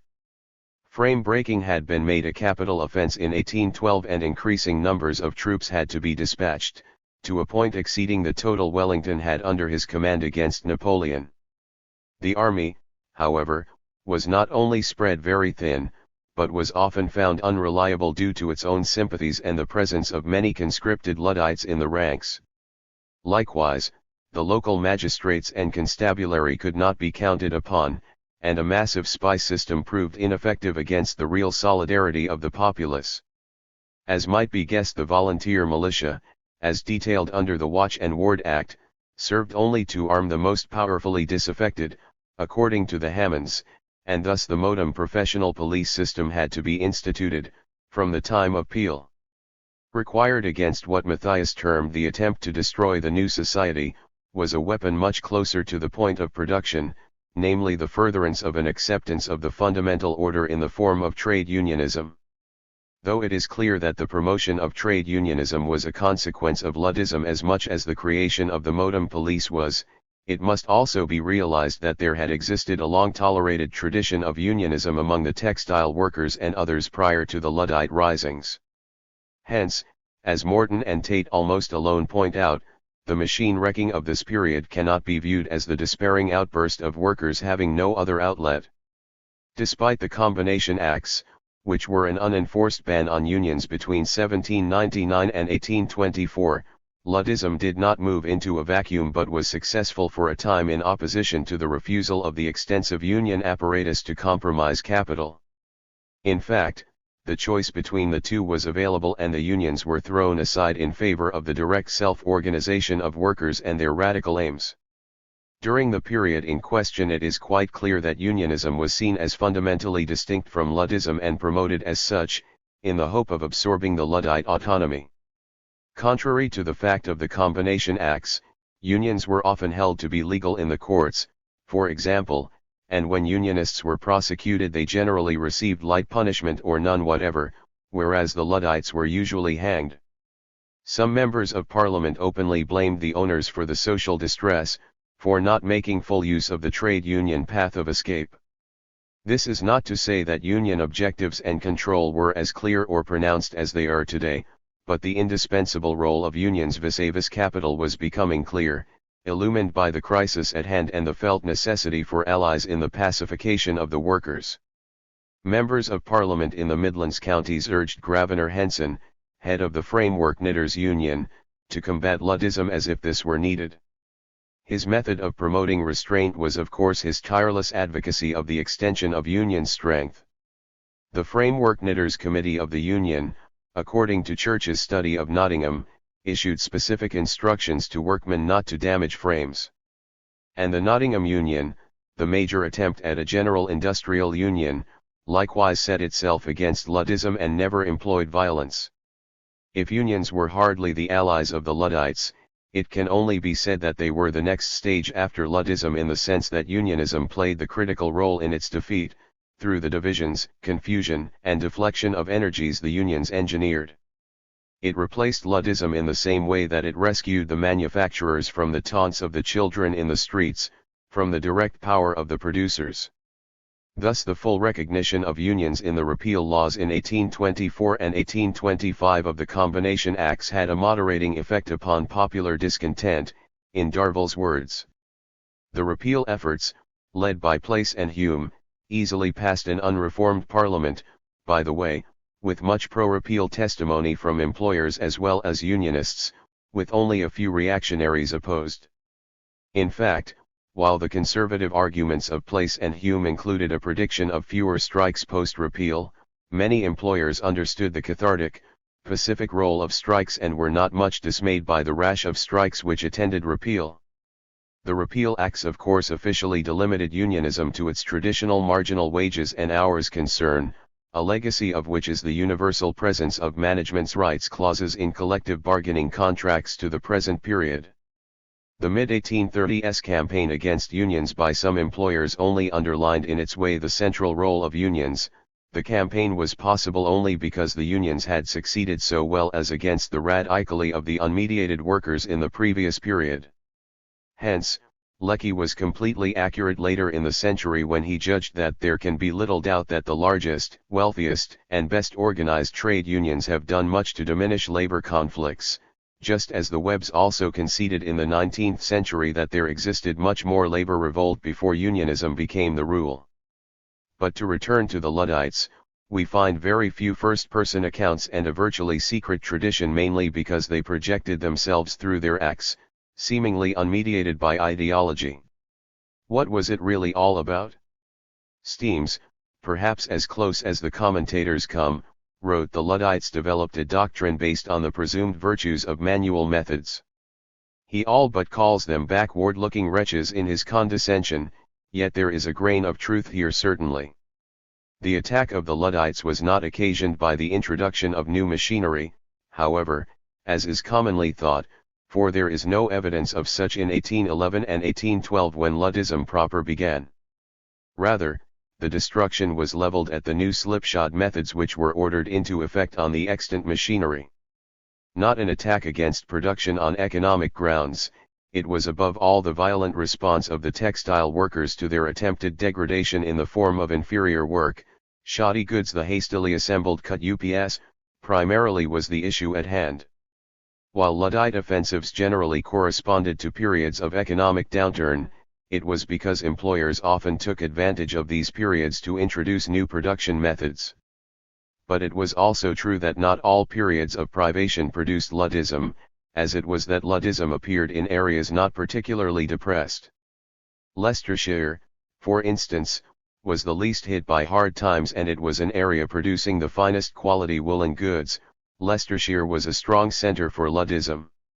To wonder what was so radical about a movement which seemed to demand only the cessation of fraudulent work, is to fail to perceive the inner truth of the valid assumption, made on every side, of the connection between frame breaking and sedition. As if the fight by the producer for the integrity of his work life can be made without calling the whole of capitalism into question. The demand for the cessation of fraudulent work necessarily becomes a cataclysm, an all-or-nothing battle insofar as it is pursued. It leads directly to the heart of the capitalist relationship and its dynamic. Another element of the Luddite phenomenon, generally treated with condescension, by the method of ignoring it altogether, is the organizational aspect. Luddites, as we all know, struck out wildly and blindly, while the unions provide the only organized form to the workers. But in fact, the Luddites organized themselves locally and even federally, including workers from all trades, with an amazing, spontaneous coordination. Eschewing an alienating structure, their organization was neither formal nor permanent. Their revolt tradition was without a center and existed largely as an unspoken code. Theirs was a non-manipulative community, organization which trusted itself. All this, of course, was essential to the depth of Luddism, to the appeal at its roots. In practice, no degree of activity by the magistrates or by large reinforcements of military deterred the Luddites.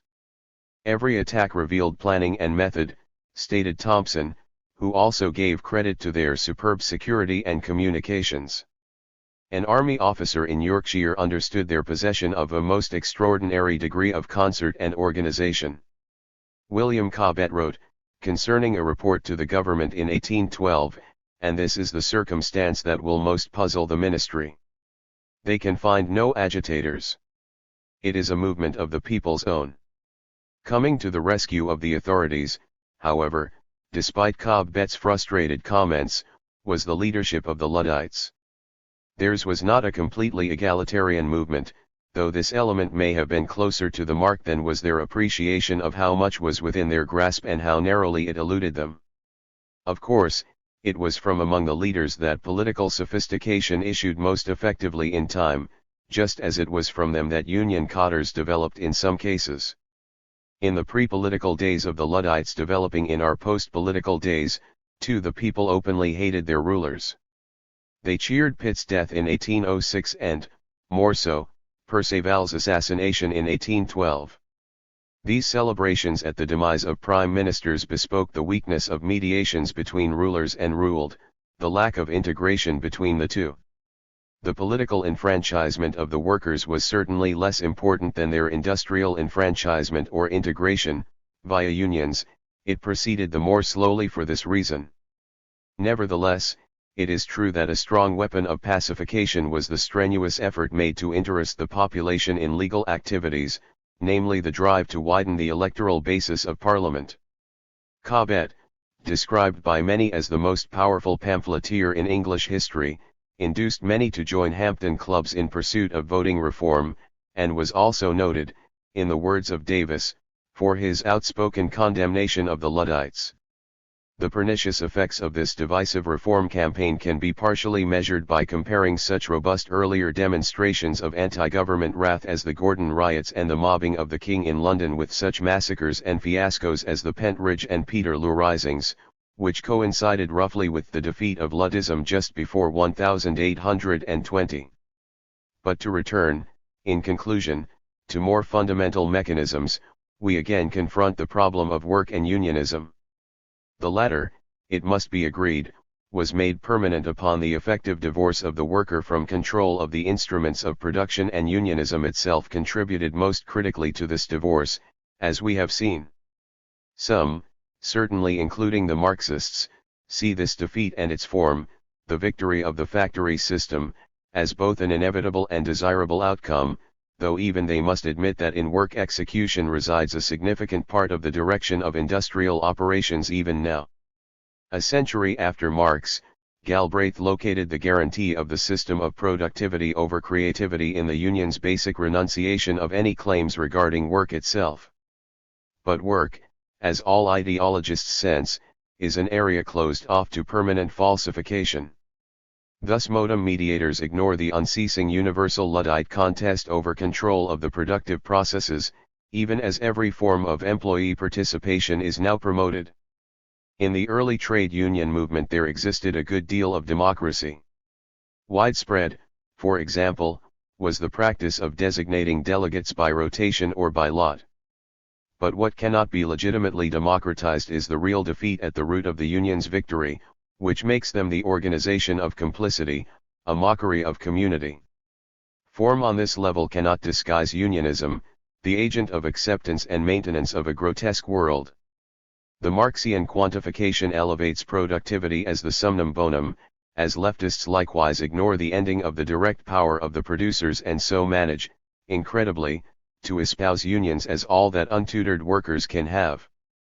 The opportunism and elitism of all the internationals, indeed the history of leftism, sees its product finally in fascism, when accumulated confines bring their result. When fascism could successfully appeal to workers as the removal of inhibitions, as the socialism of action, etc. as revolutionary, it should be clear how much was buried with the Luddites. There are those who already again fix the label of age of transition on today's growing crisis, hoping all will turn out nicely in another defeat for the Luddites. We see today the same need to enforce work discipline as in the earlier period, perhaps even the same awareness by the population of the meaning of progress. Quite possibly we now can recognize all our enemies the more clearly, so that this time the transition can be in the hands of the creators. Axis point of American industrialism. The 1820s constituted a watershed in U.S. life. By the end of that decade, about 10 years after the last of the English Luddite risings had been suppressed, industrialism secured its decisive American victory. By the end of the 1830s all of its cardinal features were definitively present. The many overt threats to the coherence of emerging industrial capitalism, the ensemble of forms of resistance to its hegemony, were blunted at this time and forced into the current of that participation so vital to modem domination.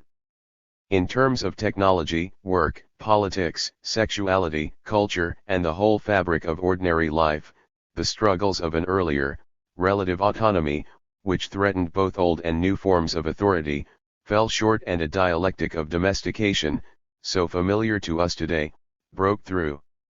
The reactions engendered in the face of the new dynamic in this epoch of its arrival seem, by the way, to offer some implicit parallels to present trends as technological civilization likely enters its terminal crisis. The answers of progress, now anything but new or promising, encounter a renewed legitimation challenge that can be informed, even inspired, by understanding the past. American industrial consciousness, which Samuel Resnick judged to have triumphed by 1830, was in large measure and from the outset a virtual project of the state. In 1787, generals and government officials sponsored the first promotional effort, the Pennsylvania Society for the Encouragement of Manufactures and the Useful Arts. With Benjamin Franklin as the society's official patron, capital was raised and a factory equipped, but arson put an end to this venture early in 1790. Another benchmark of the period was Alexander Hamilton's report on the subject of manufactures, drafted by his tirelessly pro-factory technology Assistant Secretary of the Treasury, Tench Coxe. It is noteworthy that Cox received government appointments from both the Federalist Hamilton and his arch-rival Jefferson, Republican and career celebrator of the yeoman freeholder as the basis of independent values. While Hamilton pushed industrialization, arguing, for example, that children were better off in mills than at home or in school, Jefferson is remembered as a constant foe of that evil, alien import, manufacturing. To correct the record is to glimpse the primacy of technology over ideological rhetoric, as well as to remember that no Enlightenment man was not also an enthusiast of science and technology. In fact, it is fitting that Jefferson, the American most closely associated with the Enlightenment, introduced and promoted the idea of interchangeability of parts, key to the modem factory, from France as early as 1785. Also to the point is Charles V. Hagner's remark that in the 1790s Thomas Jefferson, a personal friend of my father, indoctrinated him with the manufacturing fever, and induced him to start a cotton mill. As early as 1805, Jefferson, at least in private, complained that his earlier insistence on independent producers as the bedrock of national virtue was misunderstood, that his condemnation of industrialism was only meant to apply to the cities of Europe. Political foliage aside, it was becoming clear that mechanization was in no way impeded by government. The role of the state is tellingly reflected by the fact that the armory system now rivals the older American system of manufacture's term as the more accurate to describe the new system of production methods. It is along these lines that Cochrane referred to the need for the federal authority to keep up the pressure, around 1820, in order to soften local resistance to factories and their methods. In the 1820s, a fully developed industrial lobby in Congress and the extensive use of the technology fair and exhibit, not to mention nationalist pro-development appeals such as that to anti-British sentiment after the War of 1812, and other non-political factors to be discussed below contributed to the assured ascendancy of industrialization. By 1830, ranged against the efforts to achieve that ascendancy was an unmistakable antipathy, observed in the references to its early manifestations in classic historical works. Norman Ware found that the Industrial Revolution was repugnant to an astonishingly large section of the earlier American community, and Victor S. Clark noted the strong popular prejudice that existed against factory industries as detrimental to the welfare of the working people. Later, too, this aversion was still present, if declining, as a pivotal force. The July 4, 1830 oratory of pro-manufacture Whig Edward Everett contained a necessary reference to the suffering, depravity, and brutalism of industrialism in Europe for the purpose of deflecting hostility from its American counterpart. Later in the 1830s, the visiting English liberal Harriet Martineau, in her efforts to defend manufacturing, indicated that her difficulties were precisely her audience's antagonism to the subject. Yet despite the slow and painful nature of the changeover and especially the widespread evidence of deep-seated resistance, there lingers the notion of an enthusiastic embrace of mechanization in America by craftsmen as well as capitalists. Fortunately, recent scholarship has been contributing to a better grasp of the struggles of the early to mid-19th century. Merritt Rose Smith's excellent Harper's Ferry Armory and the New Technology, for example. The Harper's Ferry story diverges sharply from oft-repeated generalizations that most Americans accepted and welcomed technological change with uncritical enthusiasm, Smith declares in his introduction. Suffice it to interject here that no valid separation exists between anti-technology feelings and the more commonly recognized elements of contestation of classes that proceeded from the grounding of that technology. In practice, the two strands were obviously intertwined.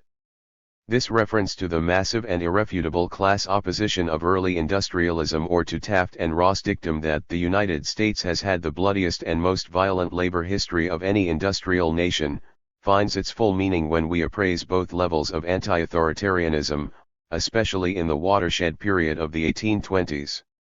In early 1819 the English visitor William Foe declared that labor is quite as costly as in England, whether done by slaves, or by hired whites, and it is also much more troublesome. Later that year his travel journal further testified to the very villainous character of American workers, who feel too free to work in earnest, or at all, above 2 or 3 days in a week.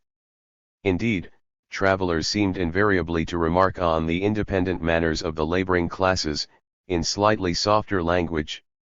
More specifically, dissent by skilled workers, as has often been noted, was the sharpest and most durable.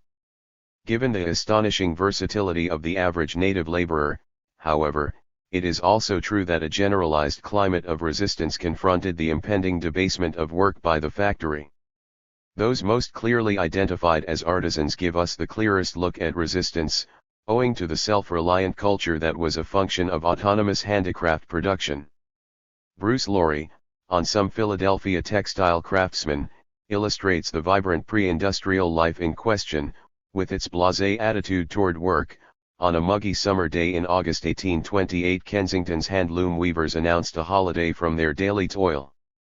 News of the affair circulated throughout the district, and by mid-afternoon the hard-living frame tenders and their comrades turned the neighborhood avenues into a playground. Knots of lounging workers joked and exchanged gossip, the more athletic challenged one another to foot races and games, quenched their thirst with frequent drams. The spree was a classic celebration of St. Monday. It was no accident that mass production, primarily textile factories, first appeared in New England, with its relative lack of strong craft traditions, rather than in, say, Philadelphia, the center of American artisan skills. Traditions of independent creativity obviously posed an obstacle to manufacturing innovation, causing Carl Russell Fish to essay that craftsmen were the only actively dissatisfied class in the country. The orthodox explanation of industrialism's triumph stresses the much higher U.S. wage levels, compared to Europe, and an alleged shortage of skilled workers. These are, as a rule, considered the primary factors that produced an environment affording every suggestion and inducement to substitute machinery for men, and that nurtured that inventiveness and mechanical intuition which are sometimes regarded as a national trait, in the descriptive phrases of Clark. But the preceding discussion should already be enough to indicate that it was the presence of work skills that challenged the new technology, not their absence. Research shows no dearth of skilled workers, and there is abundant evidence that the trend toward mechanization came more from cultural and managerial bias than from carefully calculated marginal costs. Habakkuk's comparison of American and British antebellum technology and labor economics cites the scarcity and belligerency of the available skilled labor, and we must accent the latter quality, while realizing that scarcity can also mean the ability to make oneself scarce, namely, the oft-remarked high turnover rates. It was industrial discipline that was missing, especially among craftsmen. At mid-century, Samuel Colt confided to a British engineering group that uneducated laborers made the best workers in his new mass-production arms factory because they had so little to unlearn. Skills and the recalcitrance accompanying them were hardly at a premium. Strikes and unionization became common from 1823 forward, and the modem labor movement showed particular vitality during the militant Great Uprising period of 1833 to 1837. However, especially by the 1830s, these struggles were essentially situated within the world of a standardizing, regimenting technology, predicated on the worker as a component of it. And although this distinction is not total, it was the unorganized workers who mounted the most extreme forms of opposition, Luddite in many instances, contrary to the time-honored wisdom that Luddism and America were strangers. Gary Kulik's excellent scholarship on industrial Rhode Island determined that in Pawtucket alone more than 5 arson attempts were made against cotton mill properties, and that the deliberate burning of textile mills was far from uncommon throughout early 19th century New England, declining by the 1830s. Jonathan Prude reached a similar conclusion. Rumors abounded in antebellum New England that fires suffered by textile factories were often of incendiary origin.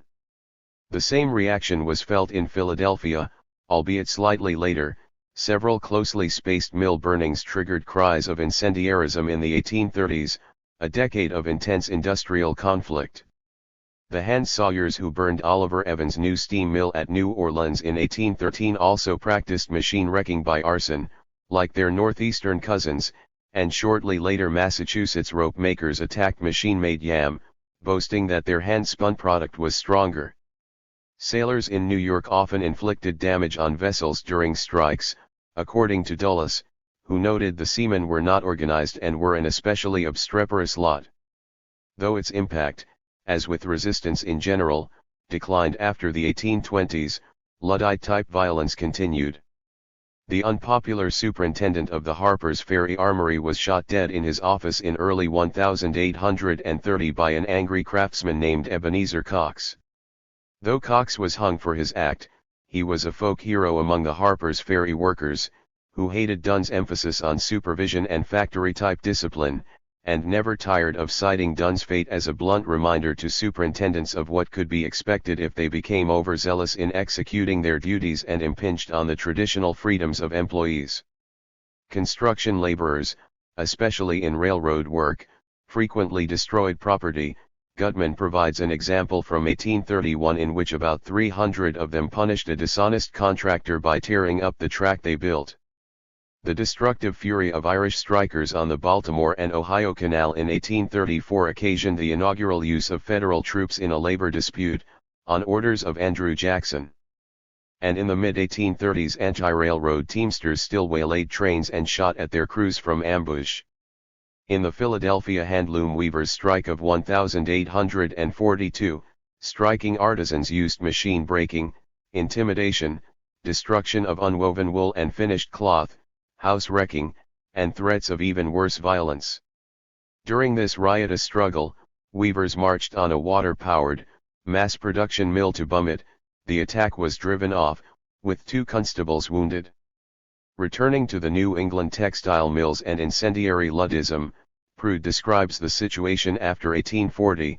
Managers were rarely directly challenged by their hands, and although mills continued to bum down, contemporaries did not as quickly assume that workers were setting the fires. Looking for social-political reasons for the culture of industrialism, one finds that official efforts to domesticate the ruled via the salutary effects of poor relief led Boston officials to put widows and orphans to work, beginning in 1735, in what amounted to a major experiment to inculcate habits of industry and routine. But even threats of denial of subsistence aid failed to establish industrial discipline over irregular work habits and independent attitudes. Artisanal and agricultural work was far more casual than that regimented by modem productionist models. Unlike that of the factory, for example, it could almost always be interrupted in favor of an encounter, an adventure, or simply a distraction. This easy entry to gaming, drinking, personal projects, hunting, extended and often raucous revelry on a great variety of occasions, among other interruptions, was a preserve of independence from authority in general. On the other hand, the regulation and monotony that adhere to the work differentiation of industrial technology combat such casual, undomesticated tendencies. Division of labor embodies, as an implicit purpose, the control and domination of the work process and those tied to it. Adam Smith saw this, and so did Tocqueville, in the 1830s, as the principle of the division of labor is ever more completely applied, the workman becomes weaker, more limited, and more dependent. Thus, at the same time that industrial science constantly lowers the standing of the working class, it raises that of the masters.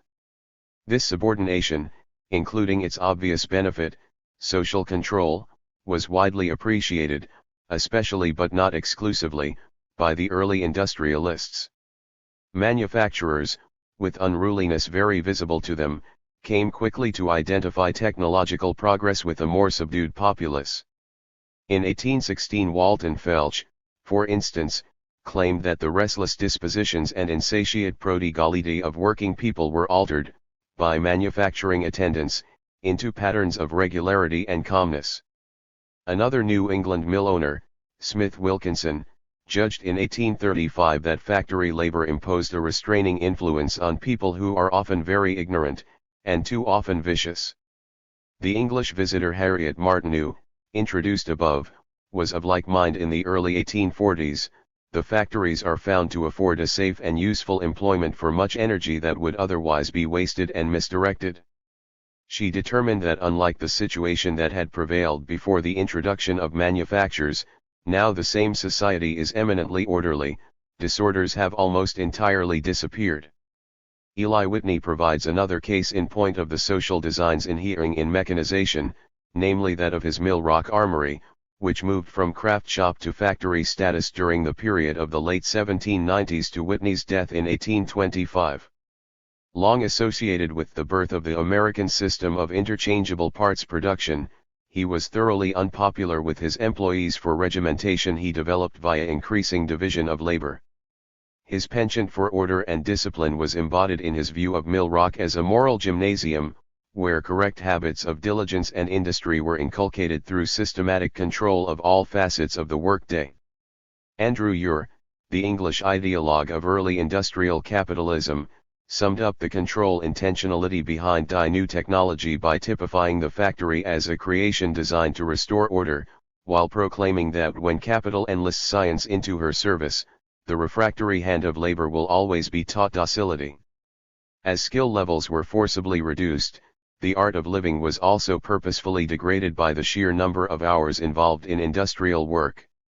Emerson, usually thought of in terms of a vague philosophy of human possibilities, applauded the suppression of potential enacted by the work hours of 1830s railroad building.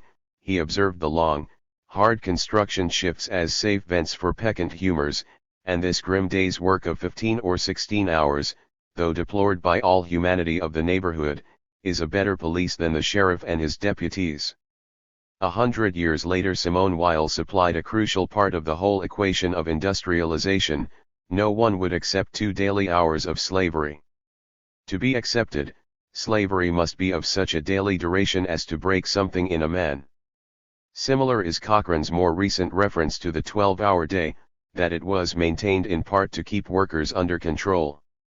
Pioneer industrialist Samuel Slater wondered, in the 1830s, whether national institutions could survive amongst a people whose energies are not kept constantly in play by the pursuit of some incessant productive employment.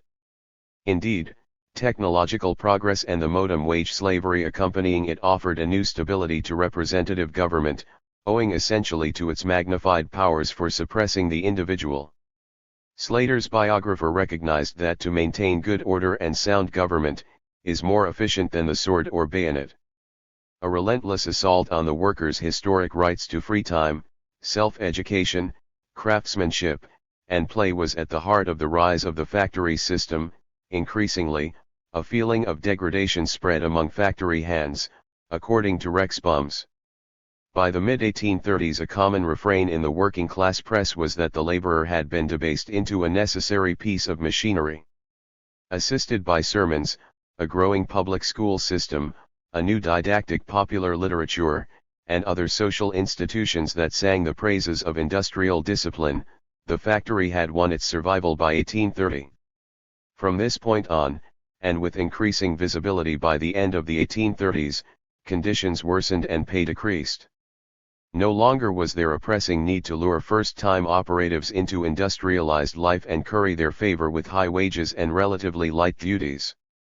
Beginning before 1840, for example, the pace of work in textile mills was greatly speeded up, facilitated also by the first major immigration influx, that of impoverished Irish and French Canadians. Henry Clay asked, who has not been delighted with the clockwork movements of a large cotton factory, reminding us that concomitant with such regimentation was the spread of a new conception of time.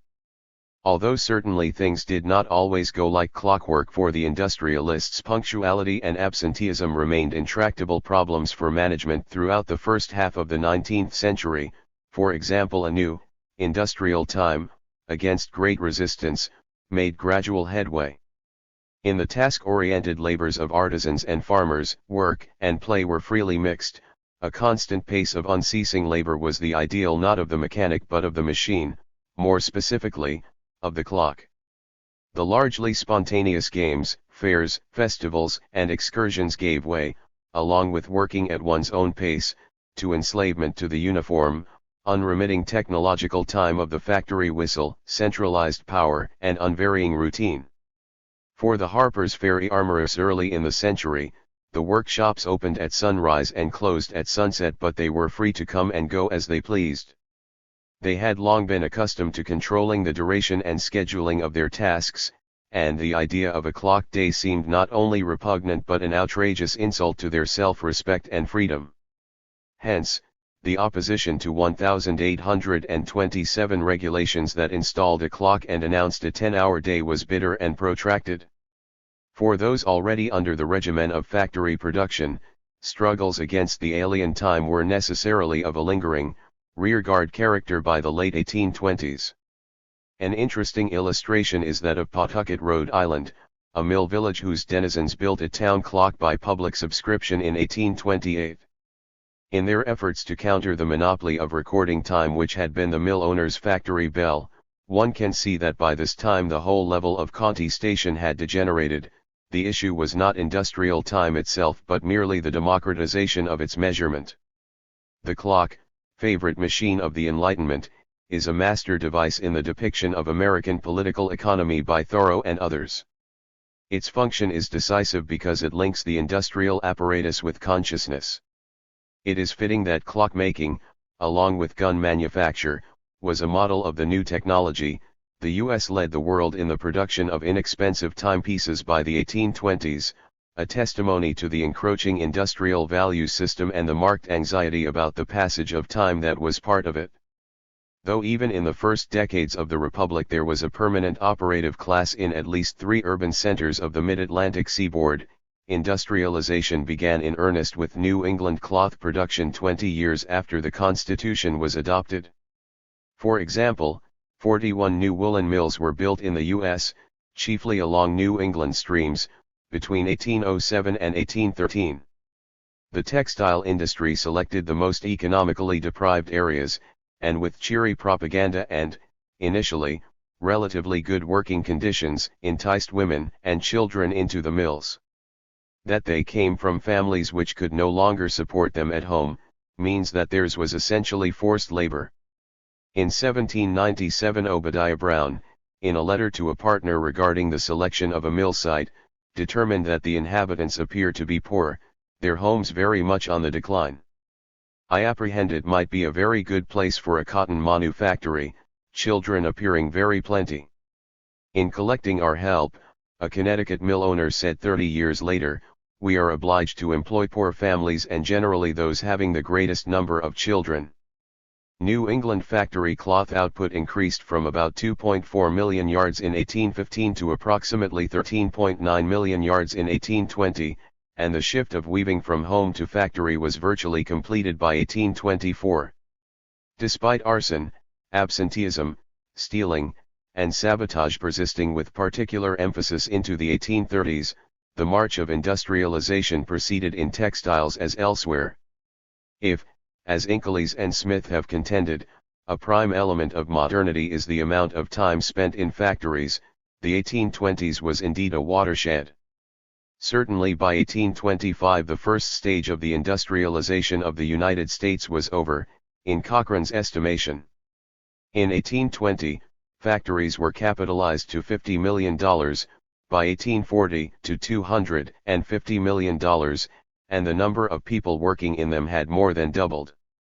Also by the 1820s the whole direction of specialized bureaucratic control, realized a generation later in such large corporations as the railroads, had already become clear. As the standardizing, quasi-military machine replaced the individual's tools, it provided authority with an invaluable, objective ally against disorder. Not coincidentally did modem mass politics also labor to implant itself in the 1820s, political hegemony, as a necessary part of social power, had also failed to fully resolve the issue in its favor in the struggles of the early republic. Conflict of all kinds was rampant, and a terrible precariousness, in Page Smith's phrase, characterized the cohesion of national power. In feet, by the early 1820s a virtual breakdown of the legitimacy of traditional rule by informal elites was underway and a serious restructuring of American politics was required.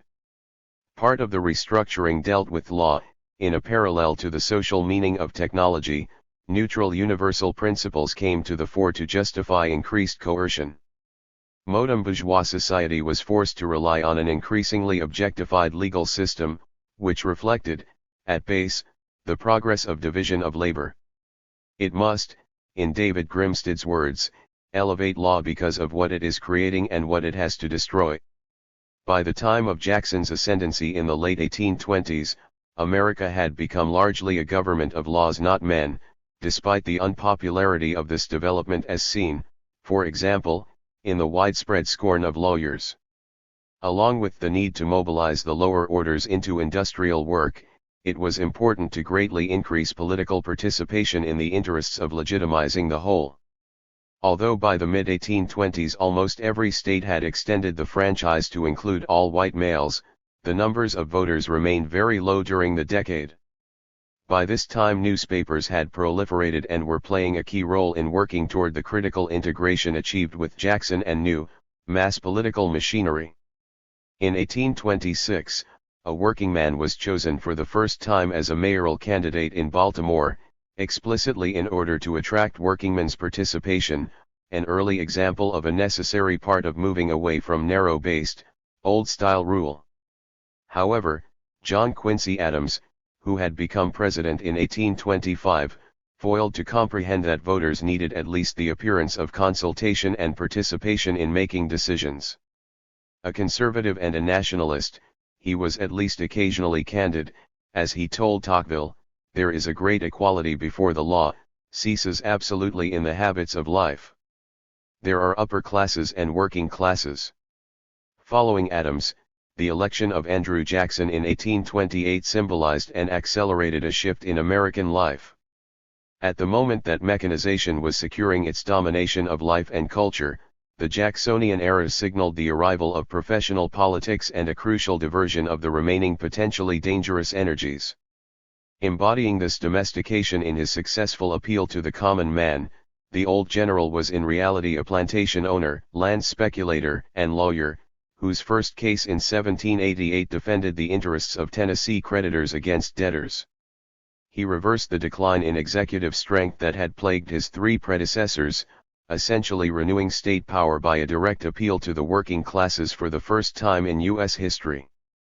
The mob at the 1829 White House inaugural, celebrated in history textbooks with its smashing of china and trampling of the furniture, did in fact symbolize a new power, in Curti's phrase a power tamed and delivering itself to government.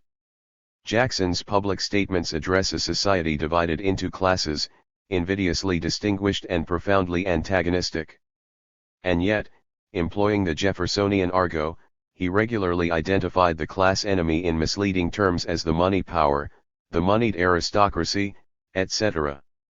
By the presidential contest of 1832 the gentleman leader had certainly been rendered an anachronism, in large part via the use of class-oriented rhetoric. In Jackson's second term, after he had been overwhelmingly re-elected on the strength of his attacks on the Bank of the United States, he vetoed the rechartering of the bank in the most popular act of his administration. Although many conservatives feared that Jackson's policies and conduct would result in a disastrous, perhaps a fatal, revolution, that the Jacksonians had raised up forces greater than they could control, the bank proved a safe target for the Jacksonian project of deflecting popular anger. As Fish noted, hostility was merely keenest against banks, it existed against all corporations. Thus, the monster bank, which did reap outrageous profits and openly purchased members of Congress, was inveighed against as the incarnation of aristocracy, privilege, and the spirit of luxury, while, missing the essential point, Daniel Webster and others warned against such inflaming of the poor against the rich. Needless to say, the growth of an enslaving technology was never attacked, rather, as Bray Hammond maintained, Jackson represented a blow at an older set of capitalists by a newer, more numerous set. And meanwhile, along with the phrase-making of this frontier Democrat, class distinctions widened, and tensions increased, minus the means to successfully overcome them. In the mid-1830s various workers' parties also sprang up.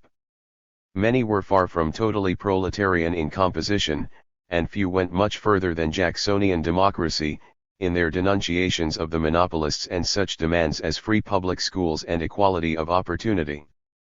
This political workerism only advanced the absorption of working people into the new political system and displayed, for the first time, the now familiar interchangeability of labor leader and politician.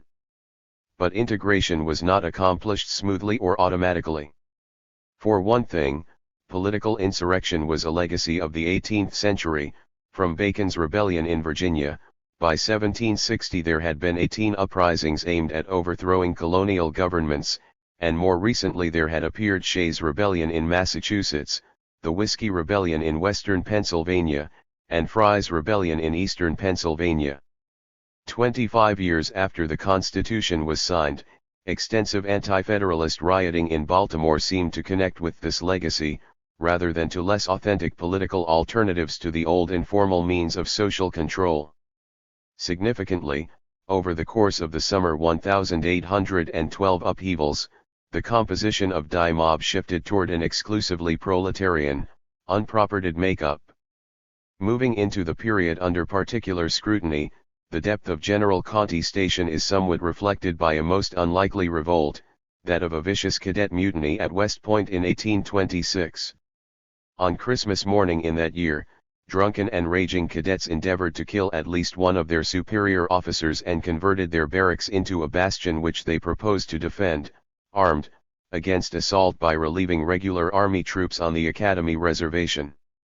The fury of this amazing turn of events, though detailed in much Board of Inquiry and courts-martial testimony, remains a little-known episode in U.S. history. It can be seen to have introduced a whole chapter of wholesale tumult, nonetheless. By the late 1820s group violence had reached great prominence in American life, such that within a few years many Americans had a strong sense of social disintegration.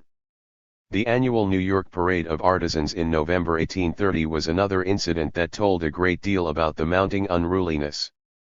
Printers, coopers, furniture makers, and a great many other tradesmen assembled at the culmination of the procession, to hear speeches expressing the usual Republican virtues. But on this day politicians mouthing the same old ritual phrases about political freedom and the dignity of labor were suddenly confronted by curses, scuffling, and a defiant temper. As the militia tried to quiet the militants, the dissatisfied crowd knocked out the supports of the scaffolding, causing the entire stage to crash to the ground, and bringing the ceremonies to an undignified end. The public violence of the 1830s was more a prolonged aftershock, however, than a moment of revolutionary possibility. For the reasons given above, the triumph of industrial technology was a fact by the end of the 1820s, and the ensuing aftermath, though major, could not be decisive. But it is true that, by Hammett's reckoning, a climate of disorder prevailed, which seemed to be moving the nation to the edge of disaster. As Page Smith described urban life in the early 1830s, what is hard to comprehend today is the constant ferment of social unrest and bitterness that manifested itself almost monthly in violent riots and civic disorders. Gielg's research revealed nearly 200 instances of riot between 1793 and 1829 in New York City alone, for example, and Weinbaum counted 116 in that city just in the period of 1821 to 1837. Philadelphia, Baltimore, and Boston witnessed outbreaks on a similar scale, often directed at bankers and monopolists. Michael Chavalier wrote a chapter entitled Symptoms of Revolution against the backdrop of 4 days of rioting in Baltimore over exploitative practices of the Bank of Maryland in the summer of 1835. Also in that year, disorders that caused Jackson to increasingly resort to the use of federal troops, occasioned William Ewry Channing's report from Boston, "The cry is, property is insecure, law a rope of sand, and the mob sovereign." Likewise, the Boston Evening Journal pondered the disorganizing, anarchical spirit of the times in an August 7, 1835 editorial. February, 1836 saw hundreds of debtor farmers attack and bum offices of the Holland Land Company in western New York. During 1836 and 1837 crowds in New York City broke into warehouses several times, furious over high food, rent, and fuel prices. The Workingmen's Party in New York, known as the Locofoco Party, has been linked with these flower riots, but, interestingly, at the February 1837 outburst most closely tied to Locofoco speech-making, of 53 rioters arrested none was a party member. Despite the narrow chances for the ultimate success of 1830s uprisings, it is impossible to deny the existence of deep and bitter class feelings, of the notion that the promise of equality contained in the Declaration of Independence was mocked by reality. Serious disturbances continued, the 1838 Buckshot War, in which Harrisburg was seized by an irate, armed crowd in a Pennsylvania senatorial election dispute, for example, the anti-rent riots by New York tenants of the Van Rensselaer family in 1839, the Dorr War of 1842 in which thousands in Rhode Island approached civil war in a fight over rival state constitutions, and the sporadic anti-railroad riots in the Kensington section of Philadelphia from 1840 to 1842, were among major hostilities. But ethnic, racial, and religious disputes began fairly early in the decade to begin to supersede class-conscious struggles, though often disparate elements coexisted in the same occasions. This decline in consciousness was manifested in anti-Irish, anti-abolitionist, and anti-Catholic riots largely, and must be seen in the context of the earlier, principal defeat of working people by the factory system, in the 1820s. Cut off from the only terrain on which challenge could gain basic victories, could change life, the upheaval in the 1830s was destined to sour. Characteristically, the end of the 1830s saw both the professionalization of urban police forces and organized gang violence in place as permanent fixtures. If by 1830 virtually every aspect of American life had undergone major alteration, the startling changes in drinking habits shed particular light on the industrialism behind this transformation. The great alcoholic binge of the early 19th century, and its precipitous decline in the early 1830s, have much to say about how the culture of the new technology took shape. Drinking, on the one hand, was a part of the pre-industrial blurring of the distinction between work and leisure. On up into the early decades of the century, small amounts of alcohol were commonly consumed throughout the day, at work and at home. Reference has been made above to the frequent, spontaneous holidays of all kinds, and the widespread observance of Blue Mondays or three-day weekends, which run pretty well into the week, according to one complaining New York employer. Drinking was the universal accompaniment to these parties, celebrations, and extended weekends, as it was to the normal workday. The tavern or grog shop, with its unstructured, leisurely, and wholly unproductive, even anti-productive, character, was a social center well suited to a non-mechanized age, and in fact became more than ever the working man's club as modernization cut him off from other emotional outlets. But drunkenness, binge drinking and solitary drinking, most importantly, was increasing by 1820, significantly. Alcoholic delirium, or D.Ts., first appeared in the U.S. during the 1820s. Alcoholism is an obvious register of strains and alienation, of the inability of people to cope with the burden of daily life which a society places on them. Clearly, there is little healthy or resistant about the resort to such drinking practices. Temperance reform was a part of the larger syndrome of social disciplining expressed in industrialization, as irregular drinking habits were an obstacle to a well-managed population. Not surprisingly, factory owners were in the forefront of such efforts, having to contend with troublesome wage earners who had little taste for such dictums as the steady arm of industry withers from drink. Tyrrell's examination of Worcester, Massachusetts also found that the leading temperance reformers were those with a hand in the work of inventions and of innovations in factory and machine production. While at one point workers considered a daily liquor issue a non-negotiable right and an emblem of their independence, increasing reliance on alcohol signified the debility that went along with their domination by machine culture.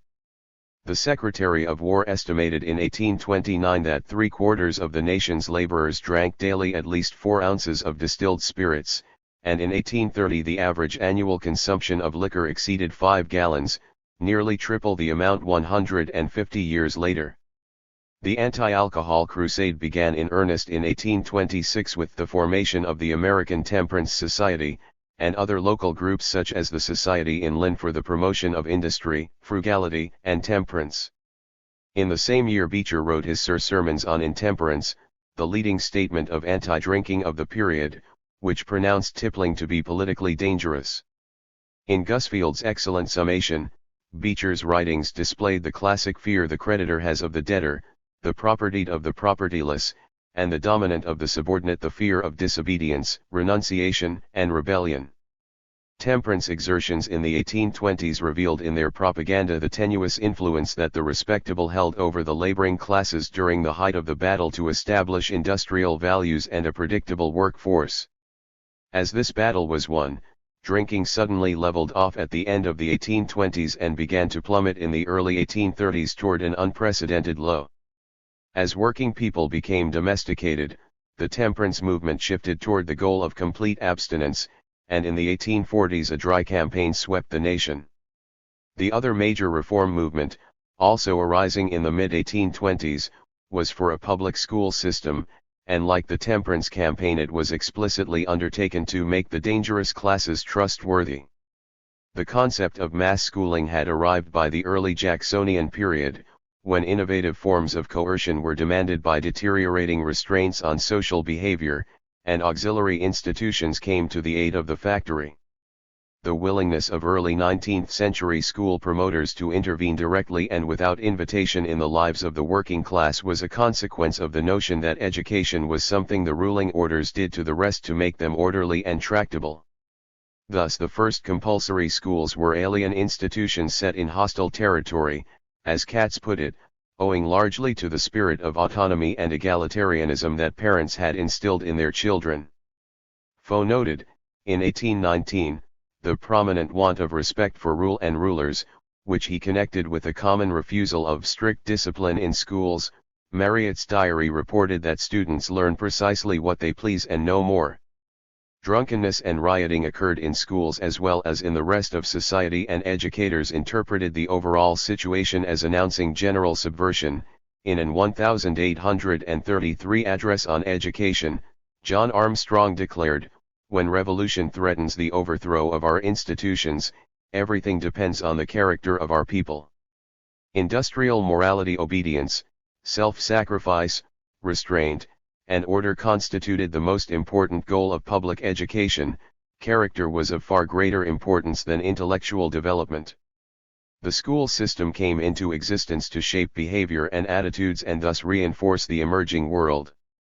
The belief that attendance should be universal and compulsory followed logically from assumptions about its importance. Moral instruction was also amplified by the churches during the 1820s and 1830s, an antidote to that tendency to rejoice in casting off restraints and unsettling the foundations of social order, woefully recorded by the Reverend Charles Hall. Sunday School and the Society for Diffusion of Religious Tracts were two new ecclesiastical contributions to social control in this period. The Jacksonian period is also synonymous with the age of the asylum, a further development in the quest for civic docility. The regularity and efficiency of the factory was the model for the penitentiaries, insane asylums, orphanages, and reformatories that now appeared. Embodying uniformity and regularity, the factory was indeed the model, as we have seen, for the whole of society. Religious revivalism and millenarianism grew in strength after the mid-1820s, and one of the new denominations to appear was the Millwrights. On October 22, 1844, the group gathered to await what they predicted would be the end of the world. Their expectation was but the most literal manifestation of a feeling that began to pervade the country after 1830. Without unduly elevating the pre-industrial past, one can recognize the lament for a world that was indeed ended. The early stages of industrial capitalism introduced a sharpened division between the worlds of work and home, male and female, and private and public life, with large extended families eroding toward small, isolated nuclear families. Along with this process of increasing separation and isolation came a focused repression of personal feelings, stemming from new requirements for rationalized, predictable behavior. As planning and organization moved ahead via the progress of the machine model of the individual, the range of human sentiments became suspect, a target for suppression. For example, whereas in 1800 it was not considered unmanly for a man to weep openly, by the 1830s a proscription against any extreme emotional display, especially crying, was gaining strength. Similarly, in child training this tendency became very pronounced. In the widely distributed advice to Christian parents, the Reverend John Hersey emphasized that in every stage of domestic education, children should be disciplined to restrain their appetites and desires. The 17th century Puritans were hardly puritanical about sexual matters, and 18th century American society, especially in the latter part of the century, was characterized by very open sexuality. During the 17th and 18th centuries, moreover, much emphasis was placed on the arousal, pleasure, and satisfaction of women. Aristotle's masterpiece, for example, was a very popular work of erotica and anatomy in the 18th and early 19th centuries, predicated on the sexual interest of women. There were at least 100 editions of the book prior to 1830 and no known complaints about it in any newspapers or periodicals. In 1831, the year that the last edition of Aristotle's masterpiece was published, J.N. Ball's Solitary Vice Considered appeared, an anti-masturbation booklet of a type that would proliferate from the early 1830s on. While the advice books on sex of the early part of the century could be quite explicit concerning women's sexual satisfaction, the trend was that medical, biological, instructional, and popular literature contained countless defenses of extreme modem moderation and self-control. The turning point, again, in this area as elsewhere, was the 1820s. By the 1840s the very idea of women's sexuality was becoming virtually erased. In the middle years of the century, Dr. William Acton's Functions and Disorders of the Reproductive Organs was a popular standby. It summed up the official view on the subject thusly: the majority of women are not very much troubled with sexual feelings of any kind. What men are habitually, women are only exceptionally. Among working and non-white women this ideology had less impact than among those of higher station, for whom the relentless quelling of the recognition of animal passions caused vast physical and psychological damage. The cult of female purity, or cult of the lady, or true womanhood, emerged among the latter in the 1830s, stressing piety and domesticity. This American woman was now exclusively a consumer of her husband's income, at a period when advertising developed on a scale and sophistication unique in the world. Not surprisingly, national expansionist policy came into its own now, too. The hemispheric imperialism proclaimed in late 1823, the Monroe Doctrine, coincided with the beginnings of real Indian genocide, both occurring, of course, against the backdrop of a gathering industrial cancer. The Seminoles and Creeks were crushed at this time, an answer to the especially menacing specter of a combined Indian and runaway slave coalition. The First Seminole War was in large part undertaken to secure Indian lands and therewith deny sanctuary to runaway slaves. From 1814 to 1824, Jackson had been the moving force behind Southern Indian removal, a policy inherited from Jefferson and one which he completed upon becoming president in 1828. Indian destruction, surely one of the major horror tales of the modem age, was more than an ugly stain on American politics and culture. Indeed, Rajan's argument that its scope defines for America the stage of primitive capitalist accumulation, is at least partly true. At the very least it presaged the further acquisitiveness that blossomed in the manifest destiny conquest spirit of the 1840s. But the more monstrous perhaps is its moral dimension, committed under Jackson's description of extending the area of freedom. The red man, as noble savage, had to disappear. He was savage, after all.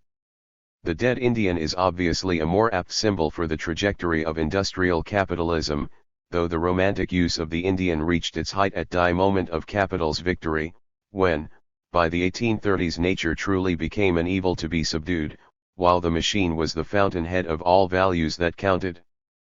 Nevertheless, voices and symbols of opposition survived. Johnny Appleseed, for instance, who was respected by the Indians during the first 40 years of the century, and who represents riches of a wholly non-productionist, non-commodity type. there were such doubters of the period as Thoreau, Hawthorne, Poe, and Melville.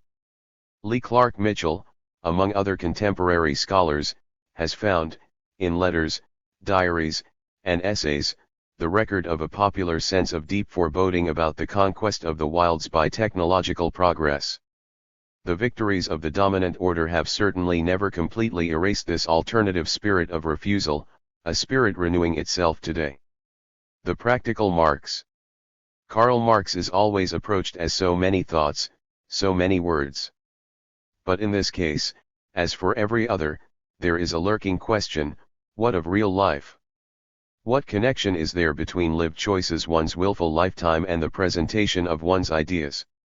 Marx, in his dealings with family and associates, his immediate relations to contemporary politics and to survival, the practical pattern and decisions of a life, this is perhaps worth a look.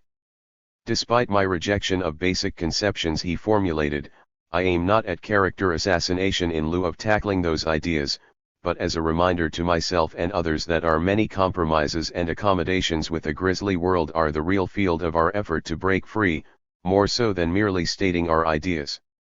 It is in disregarding abstractions for a moment that we see our actual equality, in the prosaic courses of our common nightmare.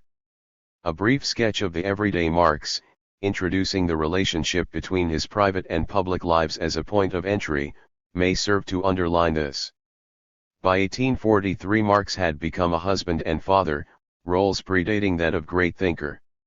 In this capacity, he was to see 3 of his 6 children die, essentially of privation. Guido in 1850, Francesca in 1852, and Edgar in 1855 perished not because of poverty itself, so much as from his desire to maintain bourgeois appearances. David McClelland's Marx, his life and thought, generally accepted as the definitive biography, makes this point repeatedly. Despite these fairly constant domestic deficiencies, Marx employed Helene Demuth as maid, from 1845 until his death in 1881, and a second servant was added as of 1857. Beyond any question of credibility, it was Demuth who bore Marx's illegitimate son Frederick in 1851. To save Marx from scandal, and a difficult domestic conflict according to Louis Freiberger, Engels accepted paternity of the child. From the end of the 1840s onward, the Marx household lived in London and endured a long cycle of hardship which quickly dissipated the physical and emotional resources of Jenny Marx. The weight of the conflicting pressures involved in being Mrs. Marx was a direct cause of her steadily failing health, as were the deaths of the 3 children in the 5os. By July 1858 Marx was accurate in conceding to Engels that "my wife's nerves are quite ruined." In fact, her spirit had been destroyed by 1856 when she gave birth to a stillborn infant, her 7th pregnancy. Toward the end of that year she spoke of the misery of financial disasters, of having no money for Christmas festivities, as she completed copying out work toward the critique of political economy. Despite several inheritances, the begging letters to Engels remained virtually non-stop. By 1860 at the latest, Jenny's once very handsome makeup had been turned to gray hair, bad teeth, and obesity. It was in that year that smallpox, contracted after transcribing the very lengthy and trivial Herr-Voigt diatribe, left her deaf and pockmarked. As secretary to Marx and under the steady strain of creditors, caused preeminently by the priority of maintaining appearances, Jenny's life was extremely difficult. Marx to Engels, 1862, in order to preserve a certain facade, my wife had to take to the pawnbrokers everything that was not actually nailed down. The mid-60s saw money spent on private lessons for the eldest of the 3 daughters and tuition at a ladies' seminary or finishing school, as Marx escaped the bill collectors by spending his days at the British Museum. He admitted, in 1866, in a letter to his future son-in-law Paul Lafargue, that his wife's life had been wrecked. Dealing with nervous breakdowns and chronic chest ailments, Jenny was harried by ever-present household debt. One partial solution was to withhold a small part of her weekly allowance in order to deal with their arrears, the extent of which she tended to hide from Marx. In July, 1869. The great man exploded upon learning of this frugal effort. To Engels he wrote, "When I asked why, she replied that she was frightened to come out with the vast total. Women plainly always need to be controlled." Speaking of Engels, we may turn from Marx the family man to a fairly chronological treatment of Marx in his immediate connections with contemporary politics. It may be noted here that Engels, his closest friend, colleague, and provider, was not only a quite notorious womanizer, but from 1838 on, a representative of the firm of Engels and Ehrman. In fact, throughout the 1850s and 60s he was a full-time capitalist in Manchester. Thus his condition of the working class in England in 1844 was the fruit of a practical businessman, a man of precisely that class responsible for the terrible misery he so clearly chronicled. By 1846 Marx and Engels had written the German ideology, which made a definitive break with the young Hegelians and contains the full and mature ideas of the materialist concept of the progress of history. Along with this tome were practical activities in politics, also by now receiving their characteristic stamp. In terms of his Communist Correspondence Committee and its propaganda work, Marx stated, "There can be no talk at present of achieving communism, the bourgeoisie must first come to the helm." In June of the same year he sent instructions to supporters to act Jesuitically, to not have any tiresome moral scruples about acting for bourgeois hegemony. The inexorable laws of capitalist development, necessarily involving the sacrifice of generations of insufficiently developed proletarians, would bring capital to its full plenitude and the workers to the depths of enslavement.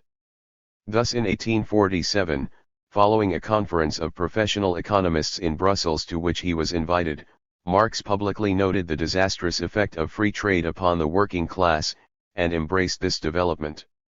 In a subsequent newspaper article, he likewise found colonialism with its course of misery and death to be, on the whole, a good thing, like the development of capitalism itself, inevitable and progressive, working toward eventual revolution. In 1847 the Communist League was formed in London, and at its second Congress later in the year Marx and Engels were given the task of drafting its manifesto. Despite a few ringing anti-capitalist phrases in its general opening sections, the concrete demands by way of conclusion are gradualist, collaborationist, and highly statist. Ignoring the incessant fight waged since the mid-18th century and culminating with the Luddites, and unprepared for the revolutionary upheavals that were to shake Europe in less than a year, the Communist Manifesto sees, again, only an insufficiently developed proletariat. From this policy document arises one of the essential tactical mysteries of Marx, that of the concomitant rise of both capitalism and the proletariat. The development of capital is clearly portrayed as the accumulation of human misery, degradation, and brutality, but along with it grows, by this process itself, a working class steadily more centralized, united, disciplined, and organized. How is it that from the extreme depths of physical and cultural oppression issues anything but a steadily more robotized, powerless, de-individualized proletariat? In fact, the history of revolts and militants of the 19th and 20th centuries shows that the majority do not come from those most herd-like and deprived, but from those least disciplined and with something to lose. In April of 1848, Marx went to Germany with the manifesto plus the utterly reformist demands of the Communist Party in Germany. The demands, also by Marx and Engels, were constituent of a bourgeois revolution, not a socialist one, appealing to many of the elements that directly fought the March outbreak of the revolution. Considering Marx's position as vice president of the Non-Radical Democratic Association in Brussels during the previous year, and his support for a prerequisite bourgeois ascendancy, he quickly came into conflict with the revolutionary events of 1848 and much of the Communist League.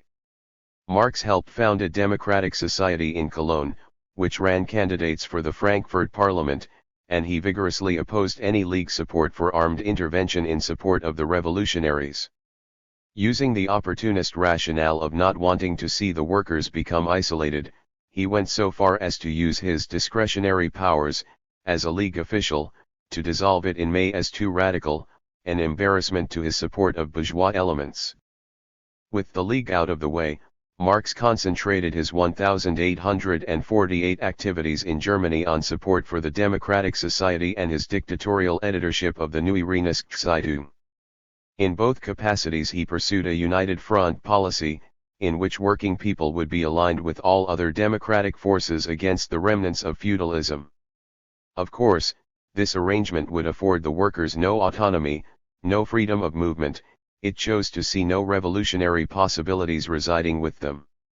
As editor of the NRZ, Marx gave advice to Camphausen, businessman and head of the provisional government following the defeat of the proletarian upsurge.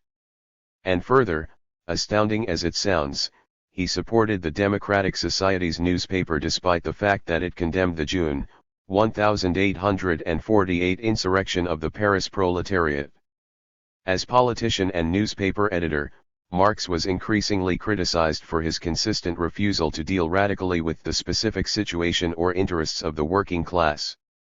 By the fall of 1848, the public activities of Marx began to take on a somewhat more activist, pro-worker coloration, as the risings of workers resumed in Germany. By December, however, disturbances were on the wane, and the volatile year in Germany appeared to be ending with no decisive revolutionary consequences.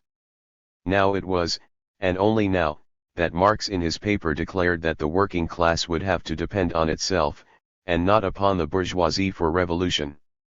But because it was rather clearly too late for this, the source of revolution would have to come, he divined, from a foreign external shock, namely, war between France and England, preceded by a renewed French proletarian uprising. Thus at the beginning of 1849, Marx saw in a Franco-British war the social revolution, just as in early 1848 he had located it in war between Prussia and Russia. This was not to be the last time, by the way, that Marx saw in the slaughter of national wars the spark of revolution. The workers as subject again fails to occur to Marx, that they could act and did act on their own initiative without first having to be sacrificed, by the generation, as factory slaves or cannon fodder. There were radicals who had seen the openings to revolution in 1848, and who were shocked by the deterministic conservatism of Marx. Louis Gottschalk, for example, attacked him for positing the choice for the working class as between bourgeois or feudal rule. What of revolution, he demanded. And so although Marx supported bourgeois candidates in the February elections, by April the Communist League had been refounded without him, effectively forcing him to leave the moderate Democratic Association. By May, with its week of street fighting in Dresden, revolts in the Ruhr, and extensive insurgency in Baden, events as well as the reactions of the German radical community continued to leave Marx far behind. Thus in that month, he closed down the NRZ with a defiant and manifestly absurd editorial claiming that the paper had been revolutionary and openly so throughout 1848 to 1849. By 1850 Marx had joined other German refugees in London, upon the close of the insurrectionary upheavals on the continent of the previous 2 years. Under pressure from the left, as noted above, he now came out in favor of an independently organized German proletariat and highly centralized state for the working class to seize and make its own. Despite the ill will caused by his anything but radical activities in Germany, Marx was allowed to rejoin the Communist League and eventually resumed his dominance therein. In London he found support among the Chartists and other elements devoted to electoral reform and trade unionism, shunning the many radical German refugees whom he often branded as agitators and assassins. This behavior gained him a majority of those present in London and enabled him to triumph over those in the League who had called him a reactionary for the minimalism of the manifesto and for his disdain of a revolutionary practice in Germany. But from the early 50s Marx had begun to spend most of his time in studies at the British Museum, where he could ponder the course of world revolution away from the noisome hubbub of his precarious household. From this time, he quickly jettisoned the relative radicality of his newfound militants and foresaw a general prosperity ahead, hence no prospects for revolution. The coincidence of economic crisis with proletarian revolt is, of course, mocked by the real history of our world. From the Luddites to the Commune, France in 1968 to the multitude of struggles opening on the last quarter of the 20th century, insurrection has been its own master. The great fluctuations of unemployment or inflation have often served, on the contrary, to deflect class struggles to a lower, survivalist plane rather than to fuel social revolution. The Great Depression of the 1930s brought a diminished vision, for example, characterized by German National Socialism and its cousin, the American New Deal, nothing approaching the destruction of capitalism. Marx's overriding concern with externalities, principally economic crises, of course was a trademark of his practical as well as theoretical approach. It obviously reflects his slight regard for the subjectivity of the majority of people, for their potential autonomy, imagination, and strength. The distanciation from actual social struggles of his day is seemingly closely linked with the correct bourgeois life he led. In terms of his livelihood, one is surprised by the gap between his concrete activities and his reputation as revolutionary theorist.